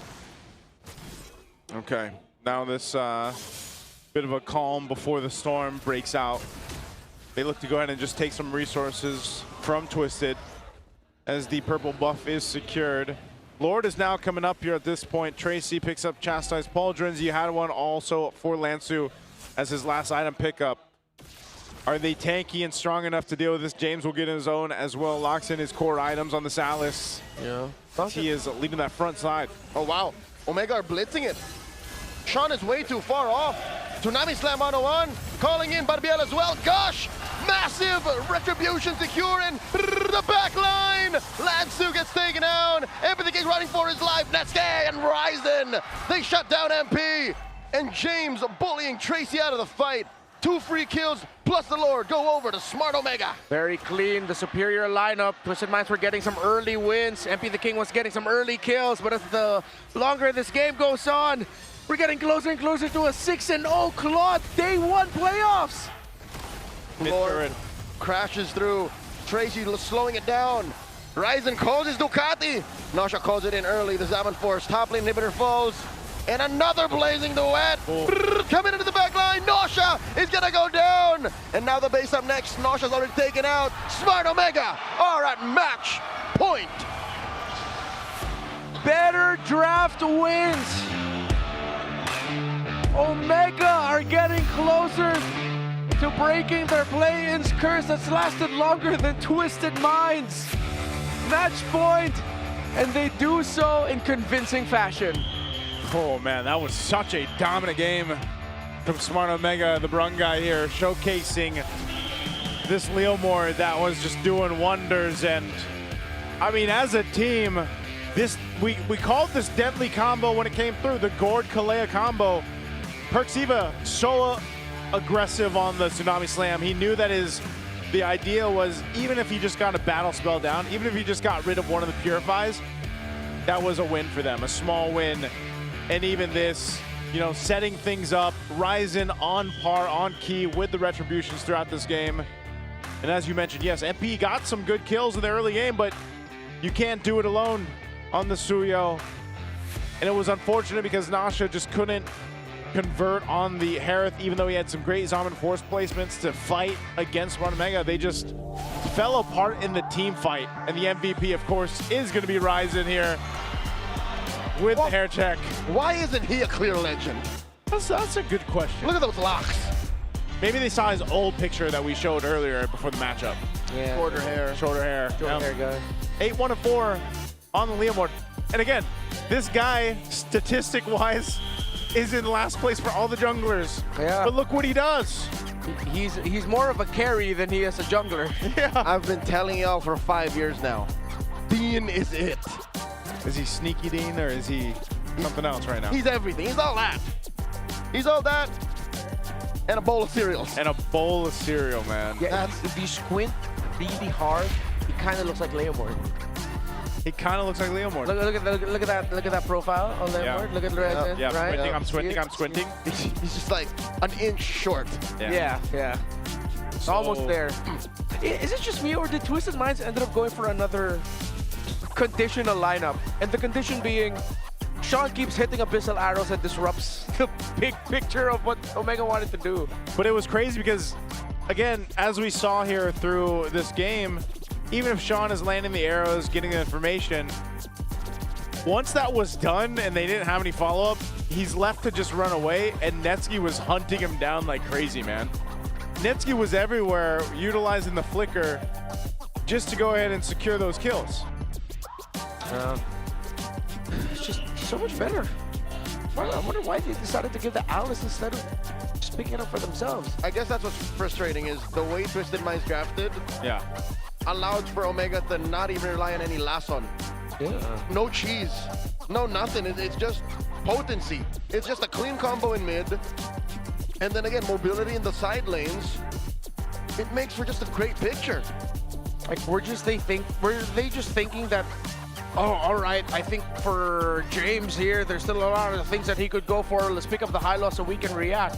But there's one very clear trade in the Alice and Uranus. Yeah, because really the Uranus wasn't able to do anything throughout this game.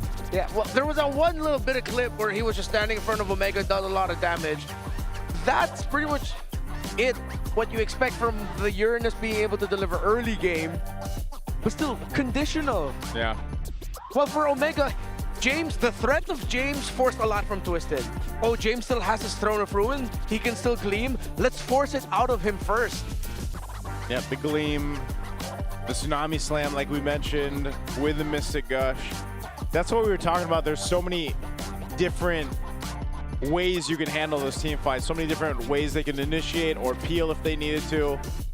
Which then, again, you have to talk about Netsky, man. Netsky, he dealt with pressure in his lane in the early game. Yeah. The Mans was ahead of the farm of Nasha, though. Yeah. For the majority, like, I think throughout the entire of the game, even though they were pressuring Netsky. Really used the Blazing Duet really well. During that one highlight where he was like flanked, and then he went back right on top. Yeah, he got sandwiched. And then he went back. Yeah. He risked that potential of him getting blasted. He was able to flicker quick enough because he knows the Harith needs to dash first and then basic. It's not just a simple basic attack. To maximize it, you need to dash. He was fast enough to flicker out. And then Ryzen came in. And then that started the turnaround in favor of Omega. And he did all that cool under pressure. Look, across the board. Even taking his opponents into consideration, he has averaged the lowest BPM, like 71. He's pretty chill.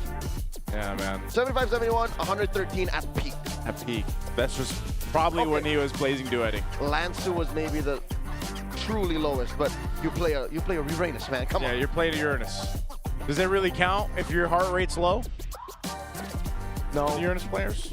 You know, as someone who does play a lot of Uranus, you are expected to go low. There it is. We all go low. Let's throw it over on low to the on-ground panel. Hans and Wolf. Maraming salamat sa ating mga casters. With this, Smart Omega is now at match point. Isang panalo na lamang ang kinakailangan nila to advance to the next round of the playoffs. In fact, we were talking about this off broadcast. Nagulat ako na gumamit si Ryzen ng Leomord, considering that there were a lot of critics before na parang hindi naman pang split type yung Leomord, and that's where he thrives. Pero gumana itong lineup na to ng Omega. You know mo, Hans, isa ako sa mga critics na yan. Hindi ko gusto talaga kapag nahawakan nila yung Leomord. In fact, meron akong statline sa mga podcast na ginagawa namin nila Midnight. Sinabi-mention ko yan na low win rate talaga sila at hindi talaga bagay yung Leomord. In fact, nagsimula ang laban na to na hindi ganun kaganda. But Smart Omega found a way. I think it's Perks yung kanyang decision na gumawa ng panggulat na pag-flicker sa may buwat with Kalea eventually. At nakita din natin yung kagandahan na ginagawa na kanilang mga teammates. Eventually, this boiled down to pindutan gaming for both teams na nakita naman natin na naging effective para sa Smart Omega because of how impactful Perks was. makikita natin dito yung pag-control nila ng river. This is the heat map, ang mga pinagagalawa ni Perxiva noong pagdating ng mid-game na around 10 minutes up until the end of this particular game. At mapapansin ninyo, puro nasa gitna, puro hawak niya yung mga pushes dito sa may gitna, RBM at LBM, that eventually allowed them na makakuha ng mga pick-offs. Nung time na nahanap nila yung pagpitas kay Sean, dun sa may gitna, dun actually nagsimula yung momentum para dito sa side ng Smart Omega. Yeah, because most of the team fights ay nagsisimula dun sa mga major objective takes. Not even the turtles anymore kasi lagpas 10 minuto na itong mga laban na to. So this is just great management ng Smart Omega sa pagpili kung sino ba yung magandang target. Is it the objectives or is it something else na talagang na-execute nila ng paulit-ulit over those major objectives? And madali ko rin sabihin dito na pwede kasing ma-flip yung switch. In fact, this game, kung sakali ang mas maganda yung execution was Twisted Minds, masabi natin na sila yung pinupuri natin ngayon. Ganun ka-tight itong laban na to, but the snowball was just in favor of the barangay. Right, there were some kits na pwedeng gamitin yung Twisted Minds. There was even a Kalea mula kay Perks, a Selena mula dito kay Sean. So there were some ways to pick off some opponents, but it didn't happen for Twisted, and it happened so much para sa Smart Omega. Kaya ngayon ay lamang sila ng 2-1. Just one more to make it to the next round of the playoffs. But before we toss it over to game number 4, I assume we have some special guests together with our host. Your right hands, meron nga tayong makasama here in the Champions Arena na isa na ring kampiyon sa kanilang rehiyon. Please welcome Coach Justin of King of Gamers Club. Welcome sa Champions Arena, Coach Justin. Hello. Recently, nanalo nga kayo sa MSL Thailand. And after how many years and how many tournaments of coaching, you are finally a champion in your region, MSL Thailand. Ano bang pakiramdam na nanalo ka this time around along with the Filipino imports of your team? Masaya po kasi syempre first championship. So sobrang grateful na nanalo kami ng championship.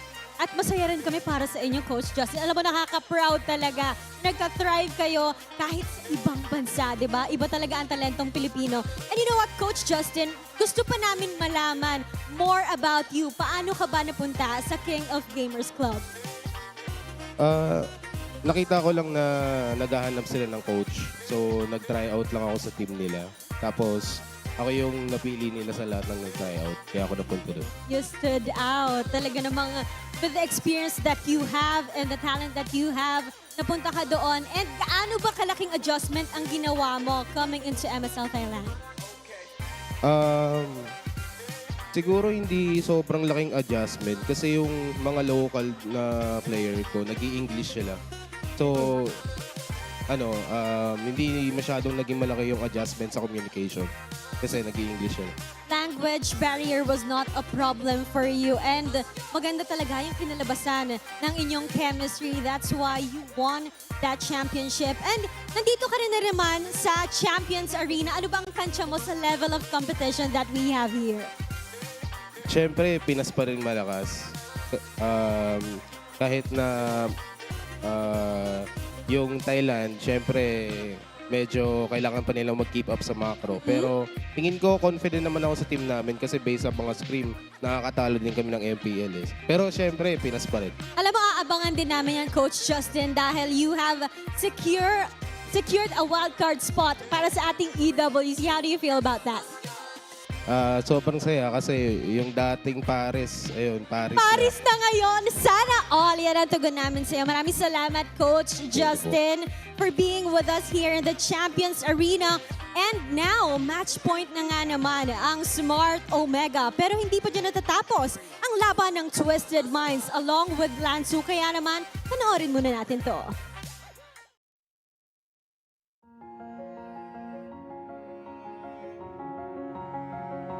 Siguro si Lanzo, hindi din siya siguro talaga team captain inside the game, kahit outside the game. Kasi may mga times talaga na sobrang down ako, sobrang gulong-gulo na ako kasi puros talo kami, bad trip ako. Pero siya makikita mo palagi na lumalaban, nag-cheer up sa amin, binuboost yung mentality. Isa siguro sa isang factor na napaka-solid na team captain ni Lanzo kasi pag wala kang makausap, pag gulong-gulo ka na, pwede kang lumapit sa kanya, makikinig siya, bibigyan ka mga advice. Ako po si Lance Aaron Misa.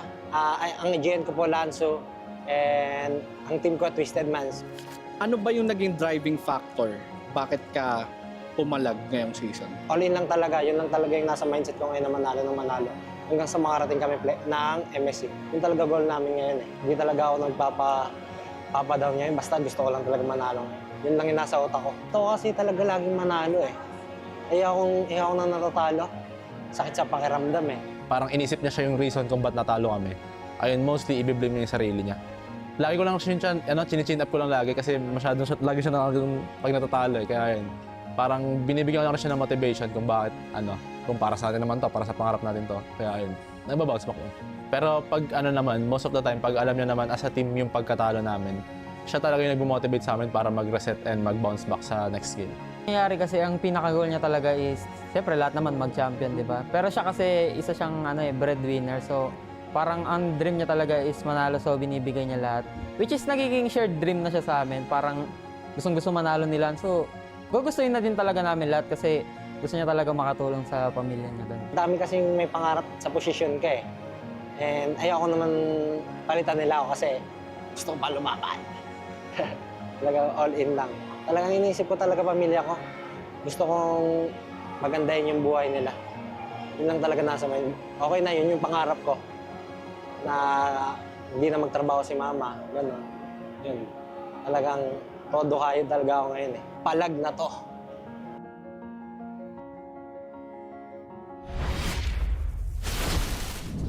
Some great insights there, of course, from Lansu, the team, Twisted, just about his aspirations to be, continue to fight on, hopefully win a championship, support his family. For those that don't know, breadwinner, over here in the Philippines means he's the one supporting his family. He's the one doing all this so that he can hopefully one day retire his mom so she doesn't have to work anymore and he can continue to support them. And that drive is what drives them as a team to keep moving forward, and they're motivated by him.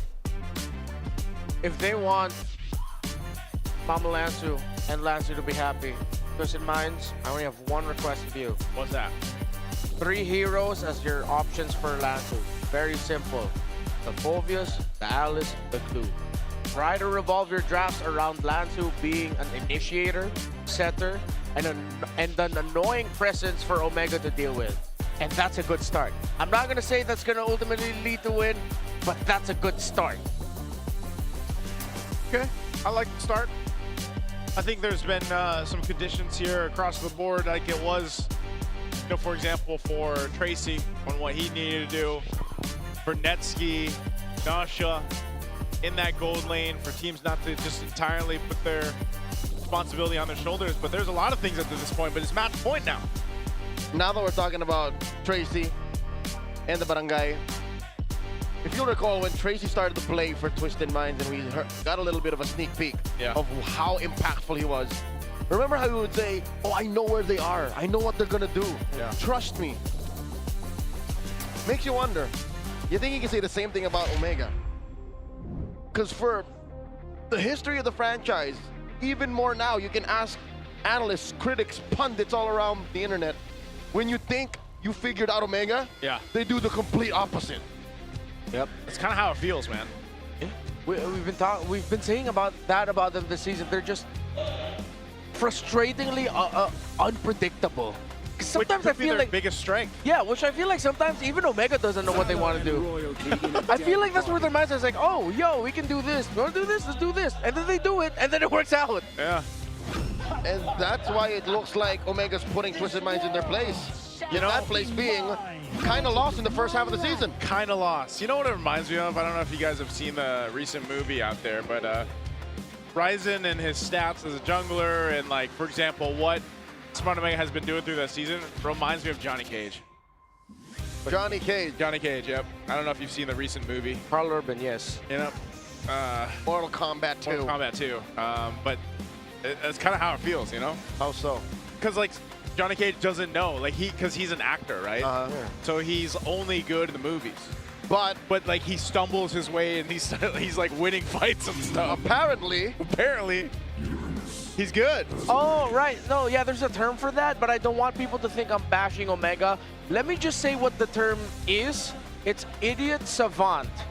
I'm not saying that's what Omega's like. Yeah. They are not idiot savant. I take no offense. Yeah. I am the Ryzen guy. Don't No clip offense. just those 2 seconds. Yeah.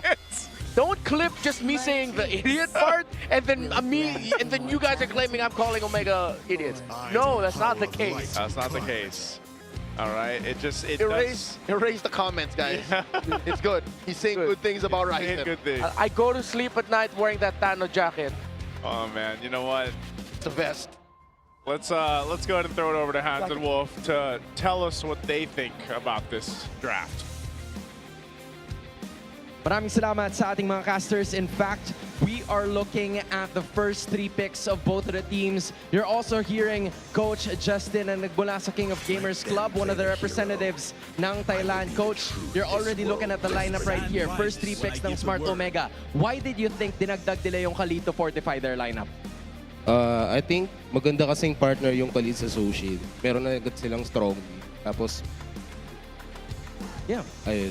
So, I think, ayun, maganda yung Khalid in addition for Zushin kasi may strong mid na sila. So, Okay.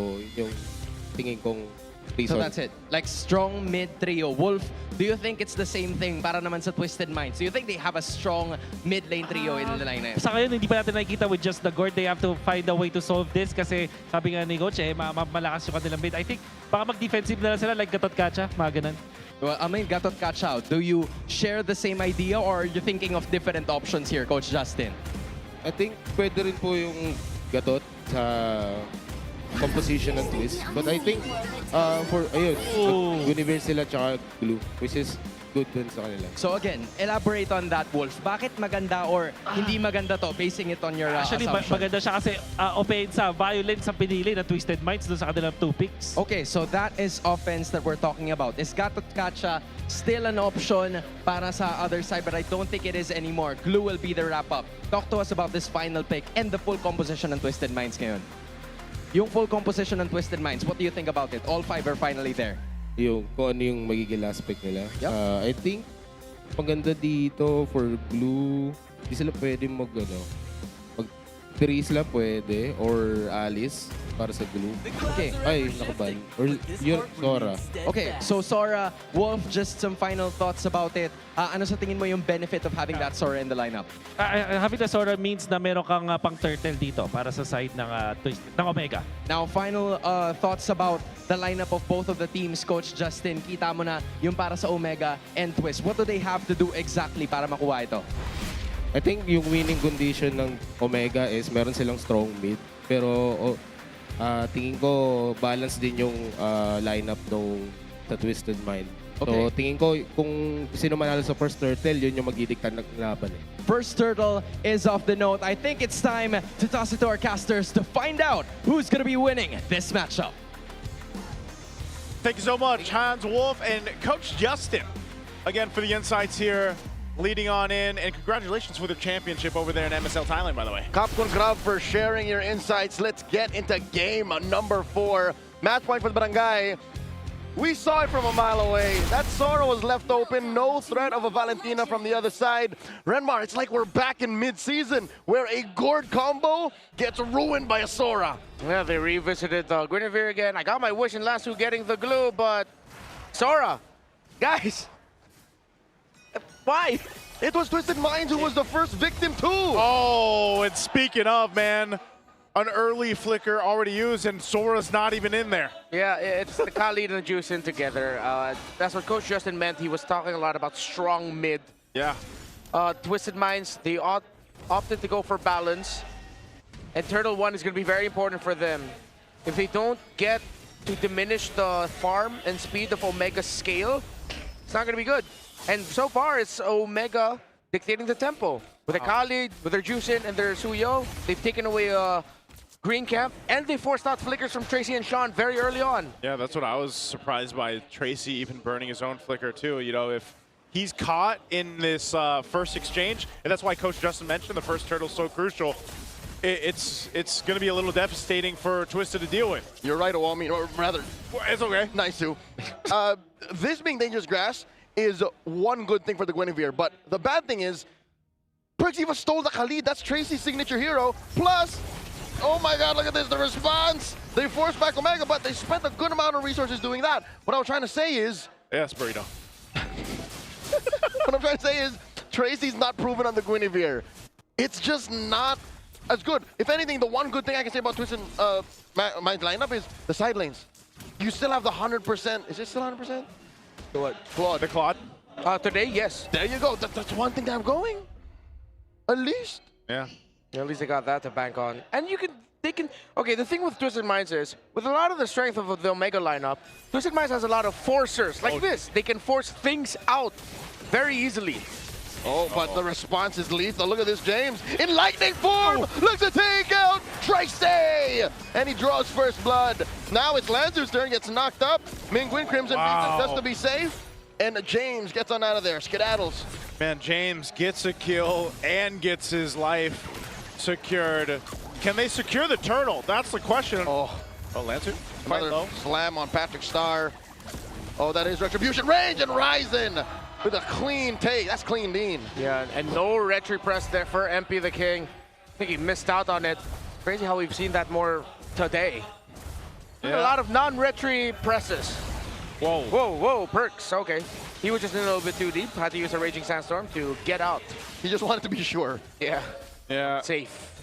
Might as well. A whole lot of action happening. Netsky also converting a lot of that gold in his hands early on with all that action happening around the first turtle. Gets him about 500 gold ahead currently against Nasha. And as we've seen throughout the series anyway, it's really been in a case where, you know, Netsky, for example, he's been winning the lane. Like, regardless of what's happened across the map, he's been winning it. 1,000 up. Smart Omega can definitely use this as a ramp up. And then they can just continue to pressure Nosha. Defensive use of the Blazing Duet. Netsky does oblige with the Zaman Force of his own. And then Tracy maybe just a second too late. If Tracy was the first to pull the trigger, then Netsky and Perxiva would have gotten turned on. Okay. Trying to see if Twisted Minds are better off on the counter or on the go. I think they're better off on the counter. Because Omega, with knowing that they have the more aggressive, strong lineup, they can afford to be aggressive. And I think Twisted Minds can just play off of that. Of course, we saw a glimpse of it earlier with the aggression of James. Lansu was someone who decided to dive on the back. Unfortunately, Twisted Minds couldn't make the most out of it with how quickly Tracy went down. But then there was still a threat potentially of MP the King and Lansu securing the turtle together. Didn't happen. But it's those situations where you could see a potential comeback for Twisted Minds from the reactive side. And that's not necessarily a bad thing. We've seen it earlier today with James on that Terizla. He played reactive and it worked out really well. I think it's the hero kits are different. The Omega lineup just has so much power with them that a turnaround by Twisted Minds is so also dependent on Nosha getting farm and being able to Blazing Duet. Which hasn't that been a problem throughout the series that we've been talking about? Oh, a gush out of Sean. I'm pretty sure he was just trying to clean out that brush. And Tracy gets knocked up. There's the James. Blazing Duet out of nowhere. Nosha, he can't save Tracy. Down goes MP. And so does Lansu. And Ryzen secures the Sky Piercer on the exit. Turtle number 2 goes over to the barangay.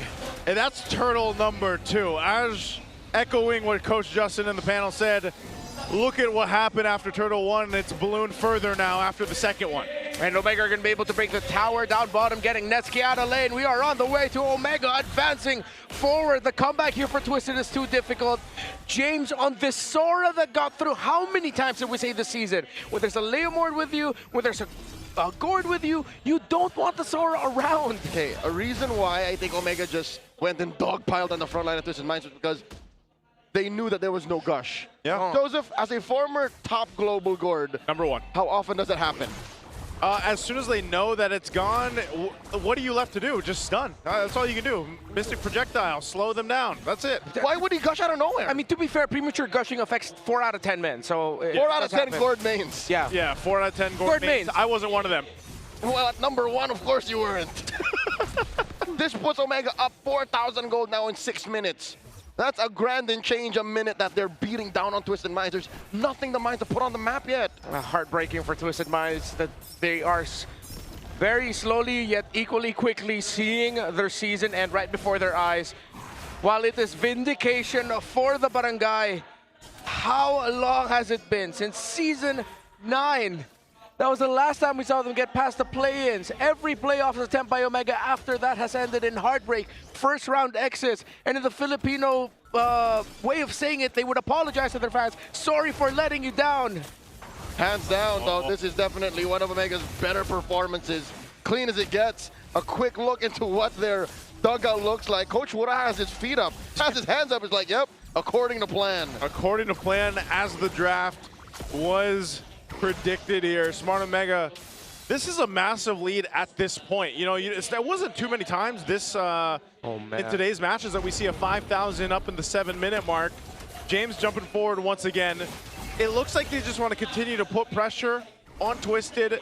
They do that perfectly fine. They'll get themselves the third turtle. Tracy is incapable of getting one of the major advantages that a Guinevere has in Dangerous Grass right now. It's a surprise factor. He's the one getting surprised when Omega checks in on him in bushes. Yeah, it's hard to do that when you're going up against a roamer and a mid that can easily clear the river, clear the bushes, and take away the surprise factor.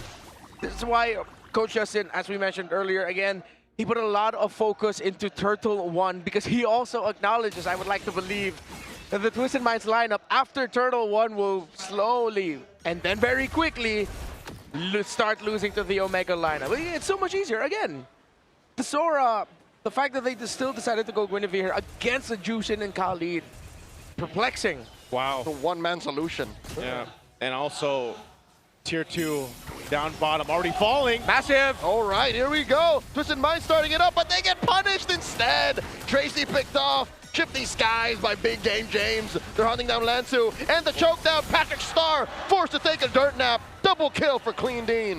And that's already Ryzen getting what he needs on this Suyo. Yeah, there's a push happening up top with Nasha, but man, Omega is pretty much just taking whatever they want across the map. Penguin almost got there in time to stop the recall of Nasha. 6-0. I mean, look at Omega this season. They got put through the ringer of doubt. People as early as week 3 saying they're not going to make it to the playoffs. It doesn't look like it. Then the turnaround. The team that they beat to start their 4-series win streak said goodbye earlier today, but took 3rd seed ONIC PH to the limit. That was Aurora. Omega would then be able to secure a high-profile win against the only other team, or the only team, rather. In Season 17. Season 17 to put a stain on TLPH's lineup. One of 2 Titans. The Falcons. That's who Omega is. That's who is about to advance to the 2nd round of the playoffs. To everyone who's been saying fraud Omega, keep watching. You're about to see them move forward. Yeah, this is their game all along for this game 4. This Lord is theirs too. Twisted can't do anything against this except get ready to buckle in inside the base.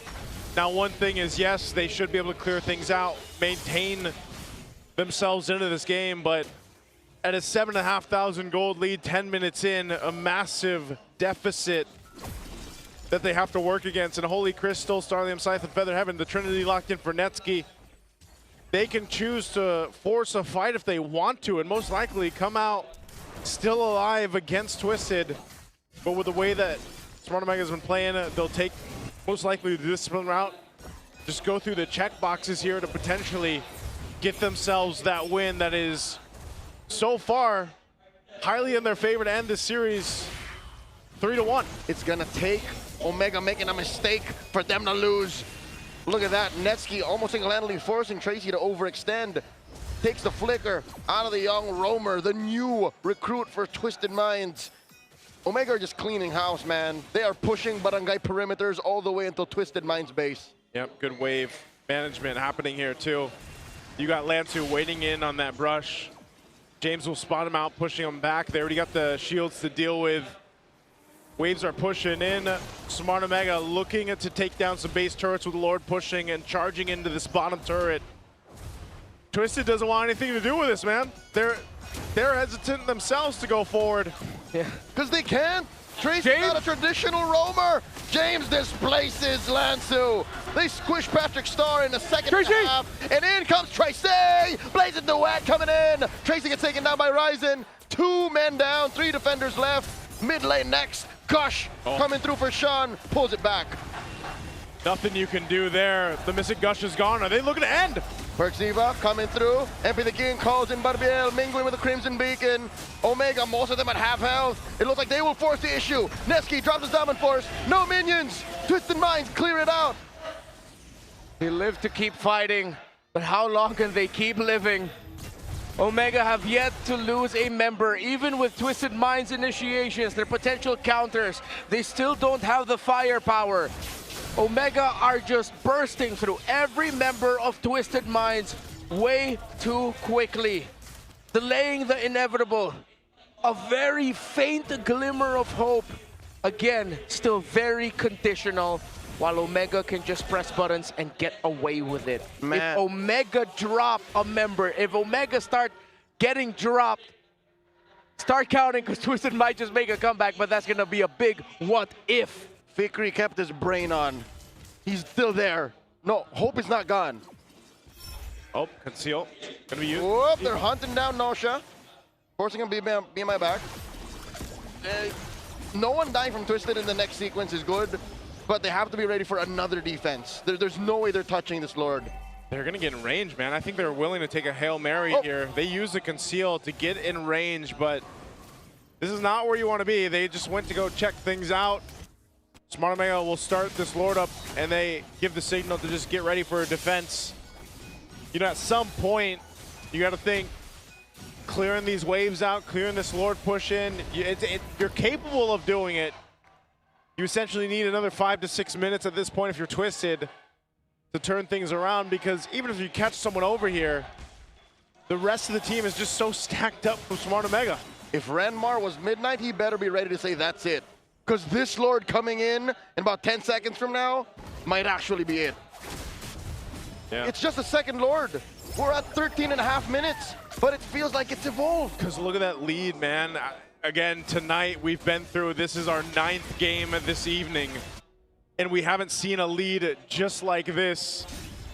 And it happens to be Smart Omega. This Malefic Gun, I don't know if it's going to be enough for Nasha, but him and Sean can clear things out. They got to deal with this Lord. There's the conceal play. They're pushing this one in further. In comes Tracy, but he gets bursted down quickly. Nasha looking for the Hail Mary play. Down goes Sean, and Rising gets picked off. But MP the King falls as well. And now Lansu holding on for dear life. The Hail Mary bounce. It's not going to be enough. And in comes the Barangay as they make their way out of the play-in, selling Twisted Minds. Improvement is a consequence of practice. But what do you call a consequence of years, of seasons of heartbreaks and disappointments? I call that vindication. I call that redemption for the Barangay. The Barangay surprised everyone qualifying for the playoffs when they did. And I think they surprised us even further on just how clean but chaotic this execution, it turns out tonight, as they move on forward.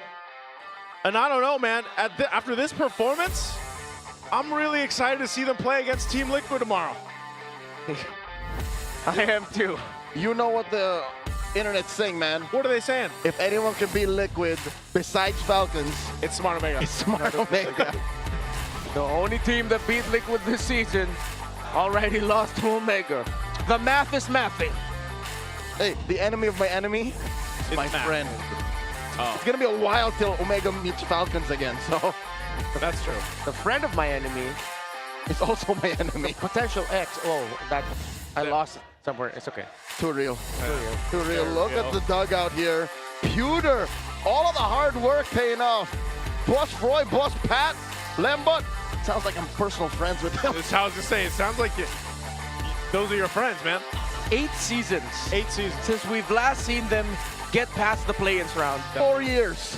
4 years, not even 3. 4 years. 4 years is insane, but first we have to go ahead and say GGWP to Twisted Minds. Let's head over to the stage. ML super fans, that was a tough match showing heart and grit, but unfortunately, the road will end here for Twisted Minds, guys. Grabe yung pinakitang puso at tapang, Coach Bon. It was, grabe, Coach. Coach Bon, that was something else. Grabe yung naging trials nyo, Deal. naging roller coaster yung season 17. Coach Bon, your season 17 was a roller coaster. But you showed your fight. Sa team mo nga. How proud of you or of your team? Sobrang proud ko din sa mga batang to dahil lahat ng pinagdaanan namin, lahat ng hirap na pinagdaanan nila, I'm so confident and I'm so proud of these boys. They fought through everything. hanggang sa huli. No one is giving up until the end. Playoffs, talagang nilaban nila lahat. So, Here in the playoffs, they fought for everything that they got. Sumusuporta sa amin, sa mga fans na nagpunta. And to all of the fans, all of the minds, Sumang-ayon sa atin na pagkakataon. thank you guys. Siguro darating yung araw, makikita din natin sila na mag-shine. Maaaring hindi ngayon, pero Maybe someday we will see them shine. makikita ko kayo mag-shine. If not today, Thank you so much, Coach. someday. Everybody And I will here, work please. until that day comes. Lahat, pati yung team Kabarangay, that you guys will surely shine. Lansu, I want to talk to you and ask, sa hinaba-haba ng pinagdaanan nyo, you guys Lansu. were able to get in the play-ins.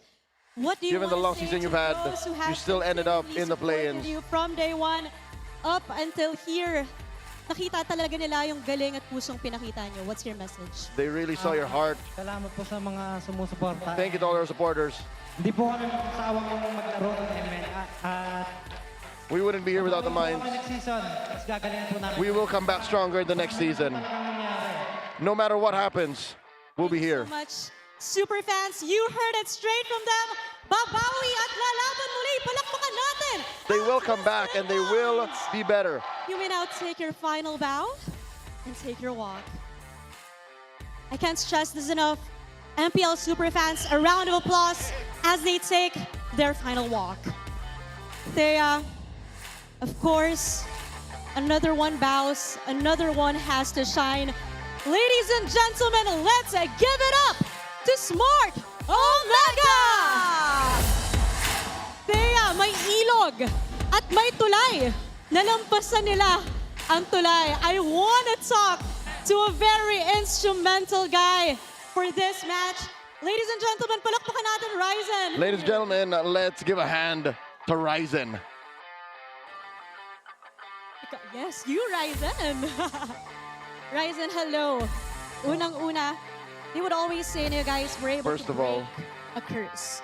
you guys were able to break a curse. Ng play-ins, bukas makakahalap You guys got past the play-ins. Tomorrow you'll face off against Liquid. Pumapasok sa isip mo. What were happening in your mind during the last moments of the match? Ako yung parang hindi pa rin ako masaya eh. Kasi parang hindi pa ako, parang sa laro pa lang ako na-hype. Pagkapanalo namin, hindi talaga ako na-hype eh. Truth be told, I'm not happy. Kulang pa eh. Parang tingin ko pag natalo namin Team Liquid, pwede naman yung masaya.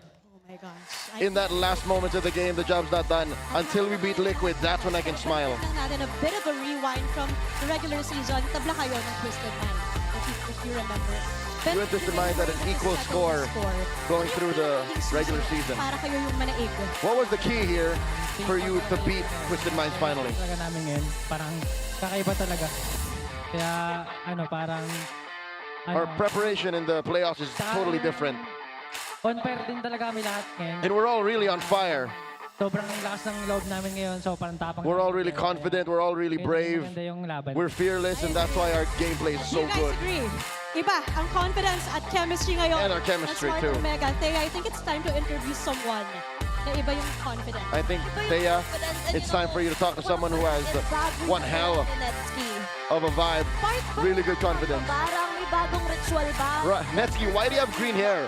Is this part of your manifestations? Unang-una ko napansin. Because that's the first thing I noticed. Why is your hair green? Na nakalampas na kayo sa unang stage ng play-in. It's like you could really sigh of relief. Kamusta yung feeling ngayon, Netsky? What's the question? Panalo. And you will continue on How do you feel to the next about game. winning and moving forward in the rounds? Yung nakalaban namin Twisted, parang nasa mindset namin, kailangan namin ng momentum para bukas eh.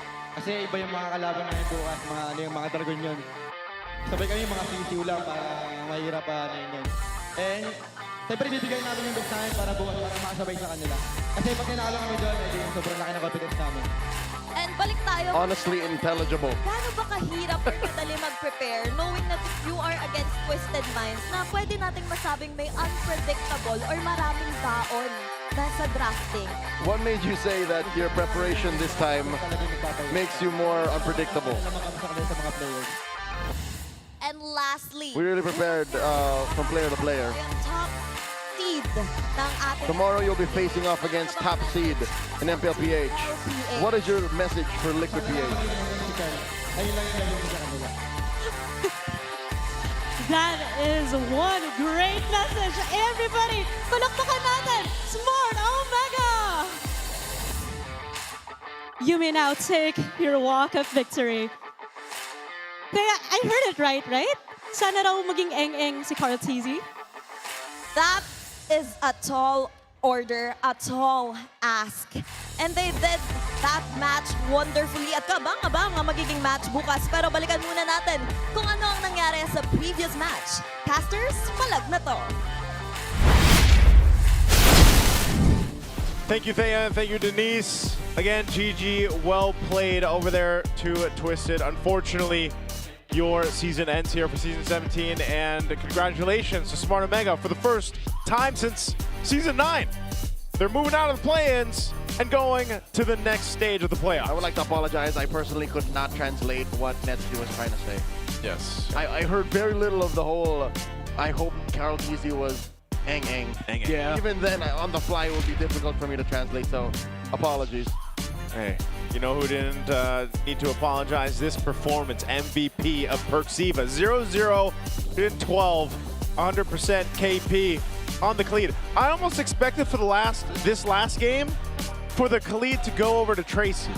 Yep. I did not think that he would be playing the Guinevere again, and it was Perksiva that ended up getting the Khalid pick, and man, did he make it work so well. It started off by just burning out 2 flickers before like the first 2 minutes of the game even. Yeah. Y'all want to know why Guinevere jungle works so well? Number one, there's usually a roamer for you to get vision, to make the most out of your spatial migration so you get that knock-up. 2, you're also empowered by buffs so you hurt more. And then tie those up 2 together, it's so much easier for jungle Gwins to actually get good setups because they have someone else providing vision for them. Buffs and items. Buffs and items. Because as a roam, your economy is literally last in priority. Yeah. So Tracy just dies quickly like that. Yeah, he had like a whole Chop Suey build going too, and it was just unfortunate because couldn't really scale. And this is what we saw in the first Guinevere game too for him. You know, it was a kind of the same problem. But even more so than that was just James on the Sora. And I think why you guys reacted the way you did, and you know, during that draft, and I know it was being handled by Coach Justin and the boys over there on the on-ground panel, Hans and Wolf, but we all kind of reacted the same over here on the desk from English to Filipino. Yeah, it was a clear outdraft. Omega got priority everywhere. Center of the map, side lanes, jungle. No amazing team is gonna have an easy time trying to flip that for them. Again, it's very conditional. You will win if Omega X, if you X, Y, plus it's the algebra doesn't add up even anymore. Yeah. If you're trying to do long division and math as you play against Omega, you're losing more than half the battle. Yeah. Because you're trying to figure out what they're doing anyways. Yeah, while you're doing arithmetics and algebra, Omega's doing social studies and history. And push-ups. And push-ups. I was And gonna pull-ups say- for Ryzen's case. I was gonna say they're also in physical education because I've seen that video of Ryzen doing pull-ups, man. Yep. Yeah, Dude sleeper is- builds. yeah. Don't let that sweater fool you. Yeah, there's a reason. By the way, can we get those? Are ththose available in the Superfans today? The what? The Smart Omega pullovers. Did you not get it? You get one? The vest? No, the sweaters. Oh, that one. yeah. Oh, yeah, those sweaters. I think they should be, yeah. I know would really like one of those. Yeah, it is actually very It's a great pump cover. Yeah, You know what I'm saying? Shout out to the pump cover people out there, you know? You don't need to show your gains off. Just like Smart Omega. Or your lack thereof. Or your lack thereof, whichever you want, you know? That's why it's called a pump cover. Anyway, this leaves me to wonder, man, I'm not going to be here tomorrow, but like I'm going to I'm gonna wish I was here. Maybe I will come here to watch those two matches. We got great matches tomorrow too. Yeah, Falcons ONIC, Falcons ONIC. Mega. Falcons ONIC is our.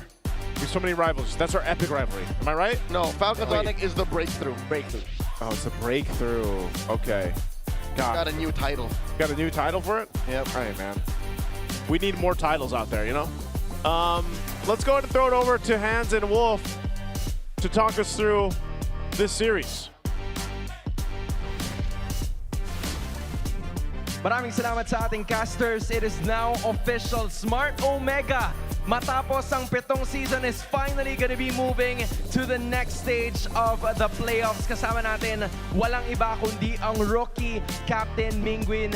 Men, congratulations. This is again your first time in the MPL at sobrang tindi ng development na pinapakita ng inyong team.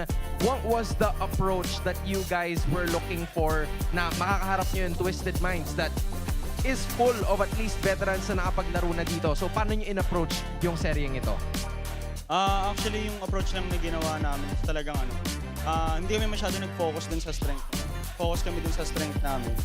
Hindi kami masyado nag-react kung ano yung mga plays na gagawin nila. Parang nasa mindset namin, as long as sila yung nag-react sa amin, kami yung mananalo. Yep, this is what we saw. In fact, yung mga reaction nila, yun yung ilan sa mga mapapanood natin with this video. Right, Wolf? Oh, excited ako makita si Cap Penguin sa ginawa nila dito kasi may papakita ko clip. This is the second turtle of the last game.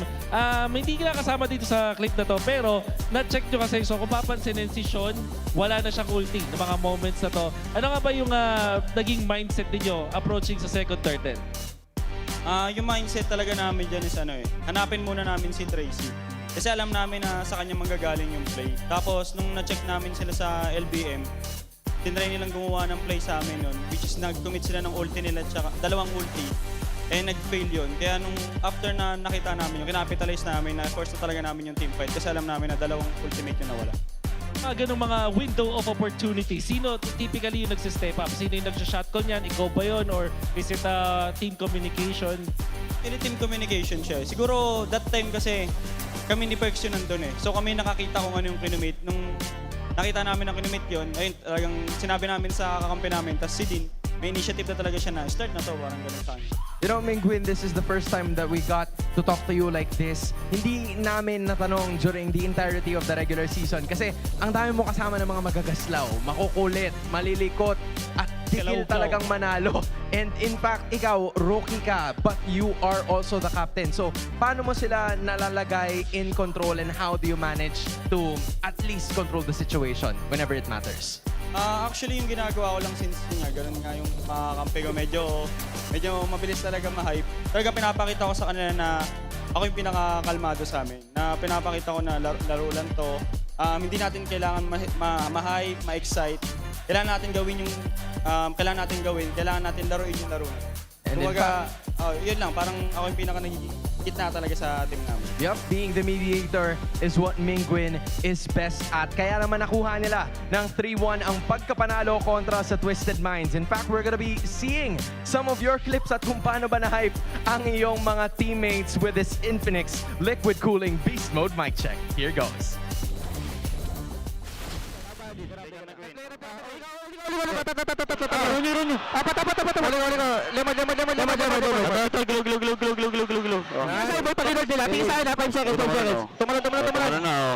Tapos. Di masak sa pre. Angat to glow. Nice. Tara. Kalma, wala mahay pa. Namahay, pangapogi. Tapos natin malinis MCM, abot kamay na, huwag na pasungkit. Ay, pinga pre, tara, pinga. Okay. Pinga. Walang pinga guard. Dami. Nasa ano lang. Tracy, walang pinga, Tracy. Dadala ko. Bita. Respect niya ha. Bota ka. Hindi. Kalma. Wala na to.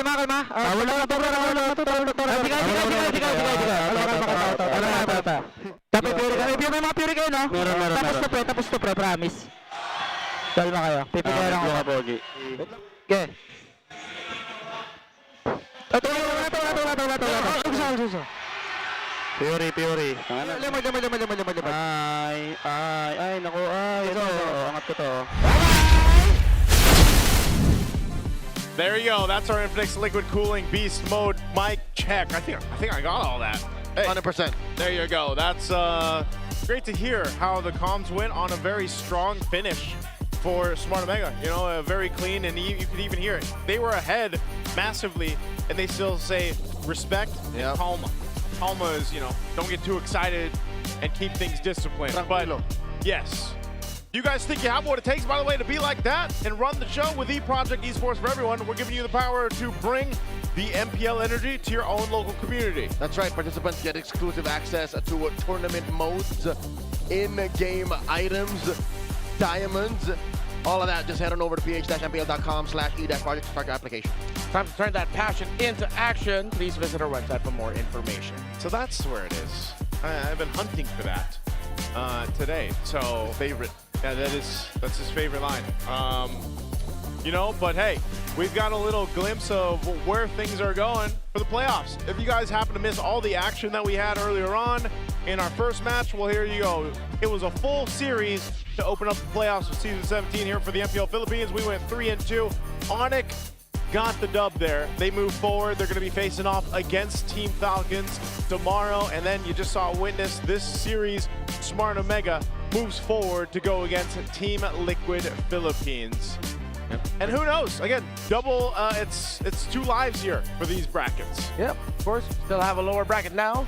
Just looking at that Omega matchup, I'm just looking, actually no, looking at the whole second round brackets. Yeah. Like, hi, I'm Smart Omega. You're probably wondering how I got here. Yo, yeah. That vibe. If y'all thought day 1 was stacked, what about tomorrow? Oh man, they should have, and if, let's just say they win against CLPH, there really needs to be that video. Yes, sir. That's going to happen here. Of course, we've also got our Infinix Fancy Laban going on. This is our playoffs bracket right now. We have resulted with today the Auroras winning over the Phoenix Army. And it's all best of ones. And then, of course, we've got the Cabarangay also. Whoa! Is this foreshadowing? Ooh. Potentially for tomorrow? Wait, what do you mean? The Cabarangay won against the Cavalry. Oh. Whoa. You know? Hey. Whoa. Who knows what can happen to tomorrow? By the way, big shout outs. It's our Talent Academy members, right? Yes. Today it was Tito Whoop, the pride of Palawan, taking care of hosting business. And then it was Onel and Sokbi who were casting. They're going to be taking part in the Fancy Club all throughout. Now, also, the Fancy Club, the stakes, they've never been higher. Because right now, here are the rewards. This is for the champions out there. Teams are fighting not just for glory, but for a haul of epic awards. Heard that right. Our grand champions will walk away with not only trophies and medals, but also 5 Infinix GT Watch 5 Pros. And those are the smart watches, by the way. And 25,000 worth of MOBB diamonds. And meanwhile, the runner-ups will take home 15K and 10K diamonds, respectively. So the playoffs of the Infinix Fancy Laban is today until 31. It's just the same schedule as our playoffs. Very easy to remember. They run consecutive. Yeah. They happen in Superfan City. I was going to say, where is it happening? Superfan City. Palag Na To. Palag Na To. Good luck to all the teams competing, the Fancy Club. Also, good luck to all the Talent Academy. I was going to say Academy students. Academy students. Man, it's been a long day. 9 games, you know? We hope you guys enjoyed our opening day of the playoffs here. It's us, the Wee Bear Bros, me, Nice to Leo, Redmar. We're going to be throwing over to our host to close out the show. We'll see you tomorrow. What a spectacular way to kick off the MPL Philippines Season 17 playoffs. Sobrang taas ng energy ng ating mga super fans ang sumalubong sa atin here in the Champions Arena. Indeed, a great day 1 for Season 17 playoffs. Grabe, nung bumirit yata si Janine Berding ng Palag Na To kanina, lahat ng teams nagising dahil grabing pagpalag ang nakita natin tonight. Action. Pero super fans, nagsisimula pa lang tayo because tomorrow, 2 high-stakes matches awaits here at the Champions Arena. Excited tayong lahat dyan. Pero bukod dyan, naghihintay rin sa atin ang Super Fan City na inihanda ng MPL Philippines para sa inyo. marami pang live performances, on-ground experiences ang pwede nyo ma-experience here in MPL Philippines. Muling maraming salamat sa pagsama sa amin ngayong gabi. This is your host, Thea. Magpapatuloy ang playoffs actions tomorrow. This has been today's. And this is your very own Odin. And this is MPL Philippines Season 17 Playoffs. Palag na to!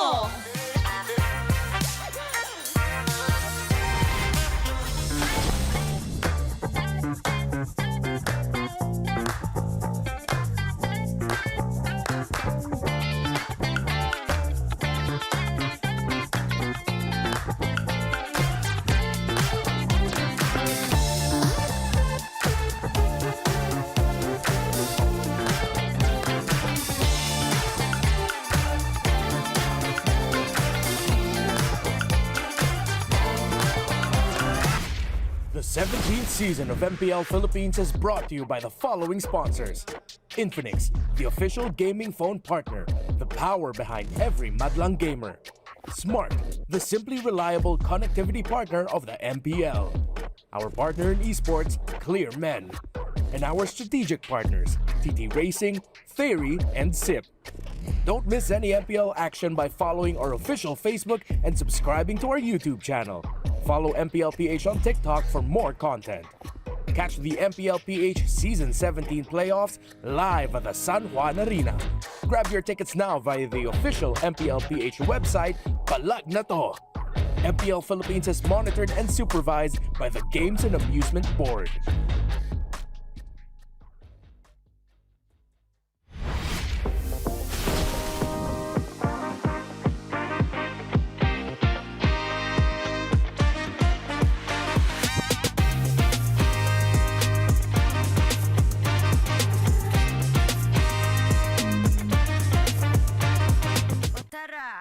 Palag ka ba?